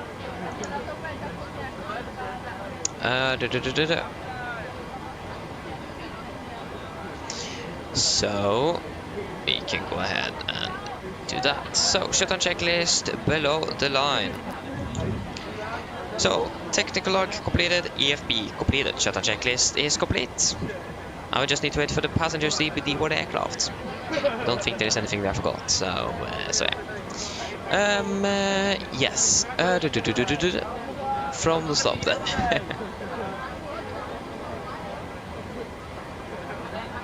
I mean, it's called like, yeah, fair enough. So yeah, again, I'm going to buy it straight away and try it out, but I'm not going to uninstall the current simulator yet. So yeah. Nirtak, hello, welcome, hoping well. Hope I pronounced it correctly. The reason why I'm not flying the iFly Max 8 at the moment, the first reason is that there is some bugs with it. I have some like handling bugs. So for example, when I'm departing or like when I'm flying close to the ground, the aircraft suddenly banks to either the right or the left, mostly to the right, and like a hard bank, but like 5 to 10 degrees hard bank without me commanding it. And also some other bugs in general with the systems and so on that isn't really finished yet. So again, the aircraft isn't actually fully 100% finished. It is a pre-release. So there's some bugs here and there that I want to be fixed first. Second of all, we are stationed in Oslo, and the Max aircraft are really flying out of Oslo, and just the NG. So for us to be able to fly with the Max, we just need to be doing a layover in Stockholm first. And I just need to find a weekend for us to be able to do that. But again, then we just need to wait for the Max to be to have some updates first to fix out the bugs and so on. So one day, just not yet.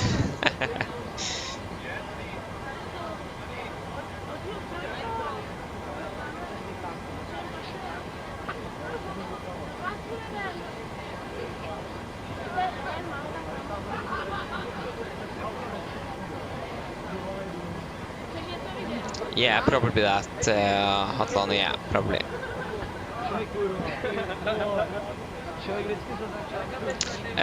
No, I'm not a real pilot, I'm not. I'm just a flight sim enthusiast. So not a real pilot. Would be great, but I'm not.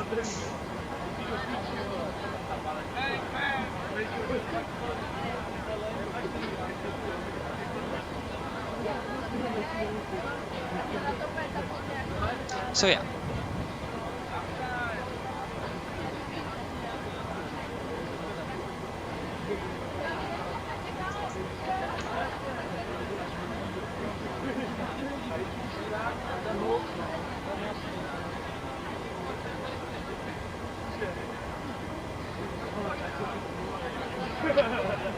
So yeah.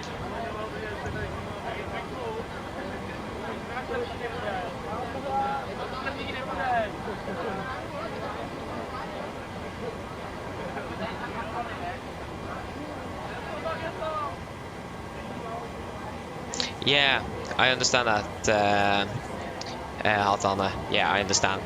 That's, yeah, I agree with you. It is really strange, but yeah. I mean, that would be great if they could add that to Norway soon. But they already had 2 updates for the Nordics though. But still, why haven't they included Oslo? That doesn't really make sense. No, Norwegian are actually not really flying their maxes out of Oslo. It is quite rare actually. They are mostly stationed their new maxes in the bases outside of Norway. The reason I've heard for it is because Avinor, the organization that owns the airports and controls most of the airports in Norway, uses gravel during the winter instead of like salt or any other chemicals that many other airports are using to clear out ice and so on. And the LEAP engines don't really like sucking in gravel, so that's basically why. So that's why they are using the NG and not the LEAP, not the MAX. Yeah, yes, there are MAX aircraft flying here and there sometimes. Like today, there was actually a MAX aircraft flying between Oslo and Stockholm that I think we probably could have made. I don't think we actually could have made it, but at least there was a MAX flying in and out of Oslo today from Stockholm. So there is like flying in and out of Oslo, maybe flying like up to Tromsø or Bergen sometimes, but mostly they are flying outside of Norway, at least for now. But again, they have mostly NGs at the moment as well, and not really many SEM or MAX aircraft. So yeah, they're using it mostly outside of Norway. They are. So wait to see when they are coming into Norway. So that's unfortunate for us that is stationed here in Oslo. Don't really have a chance, but again, Stockholm for example, they have operating out of there, but it isn't a base, it is a layover, so basically anyone can fly in and out of Stockholm. So if you're stationed in Bergen, you can fly in and out of Stockholm. So we are going to do that one day with the MAX, but again, we just need to wait for the bugs and so on to be fixed, and the rest of the systems up in place. It just isn't really there yet. Graphic-wise, yes, the aircraft looks good, but again, it isn't really there when it comes to the systems and so on. And again, I would also prefer the PMDG Max instead, but that's so nice at the moment. So yeah, that's great. Again, that's commonality. There is some big differences between the Max and the iFly and the PMDG product. So, for example, the EFB or things like that.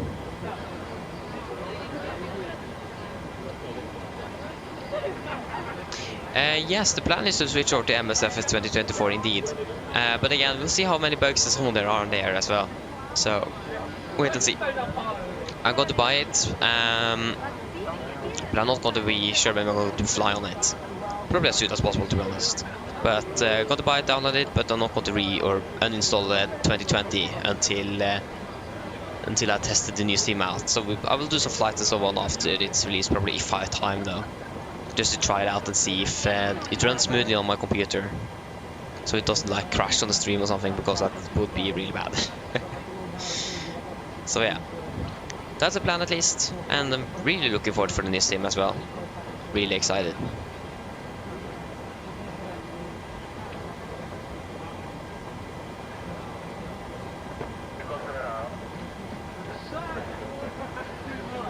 So yeah, that's going to be great.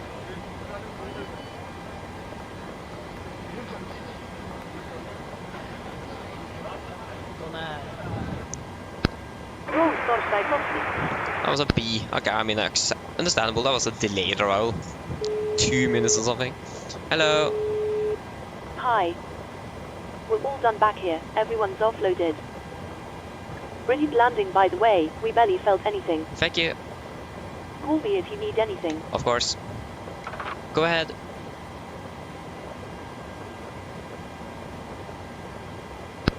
Hi, Jester.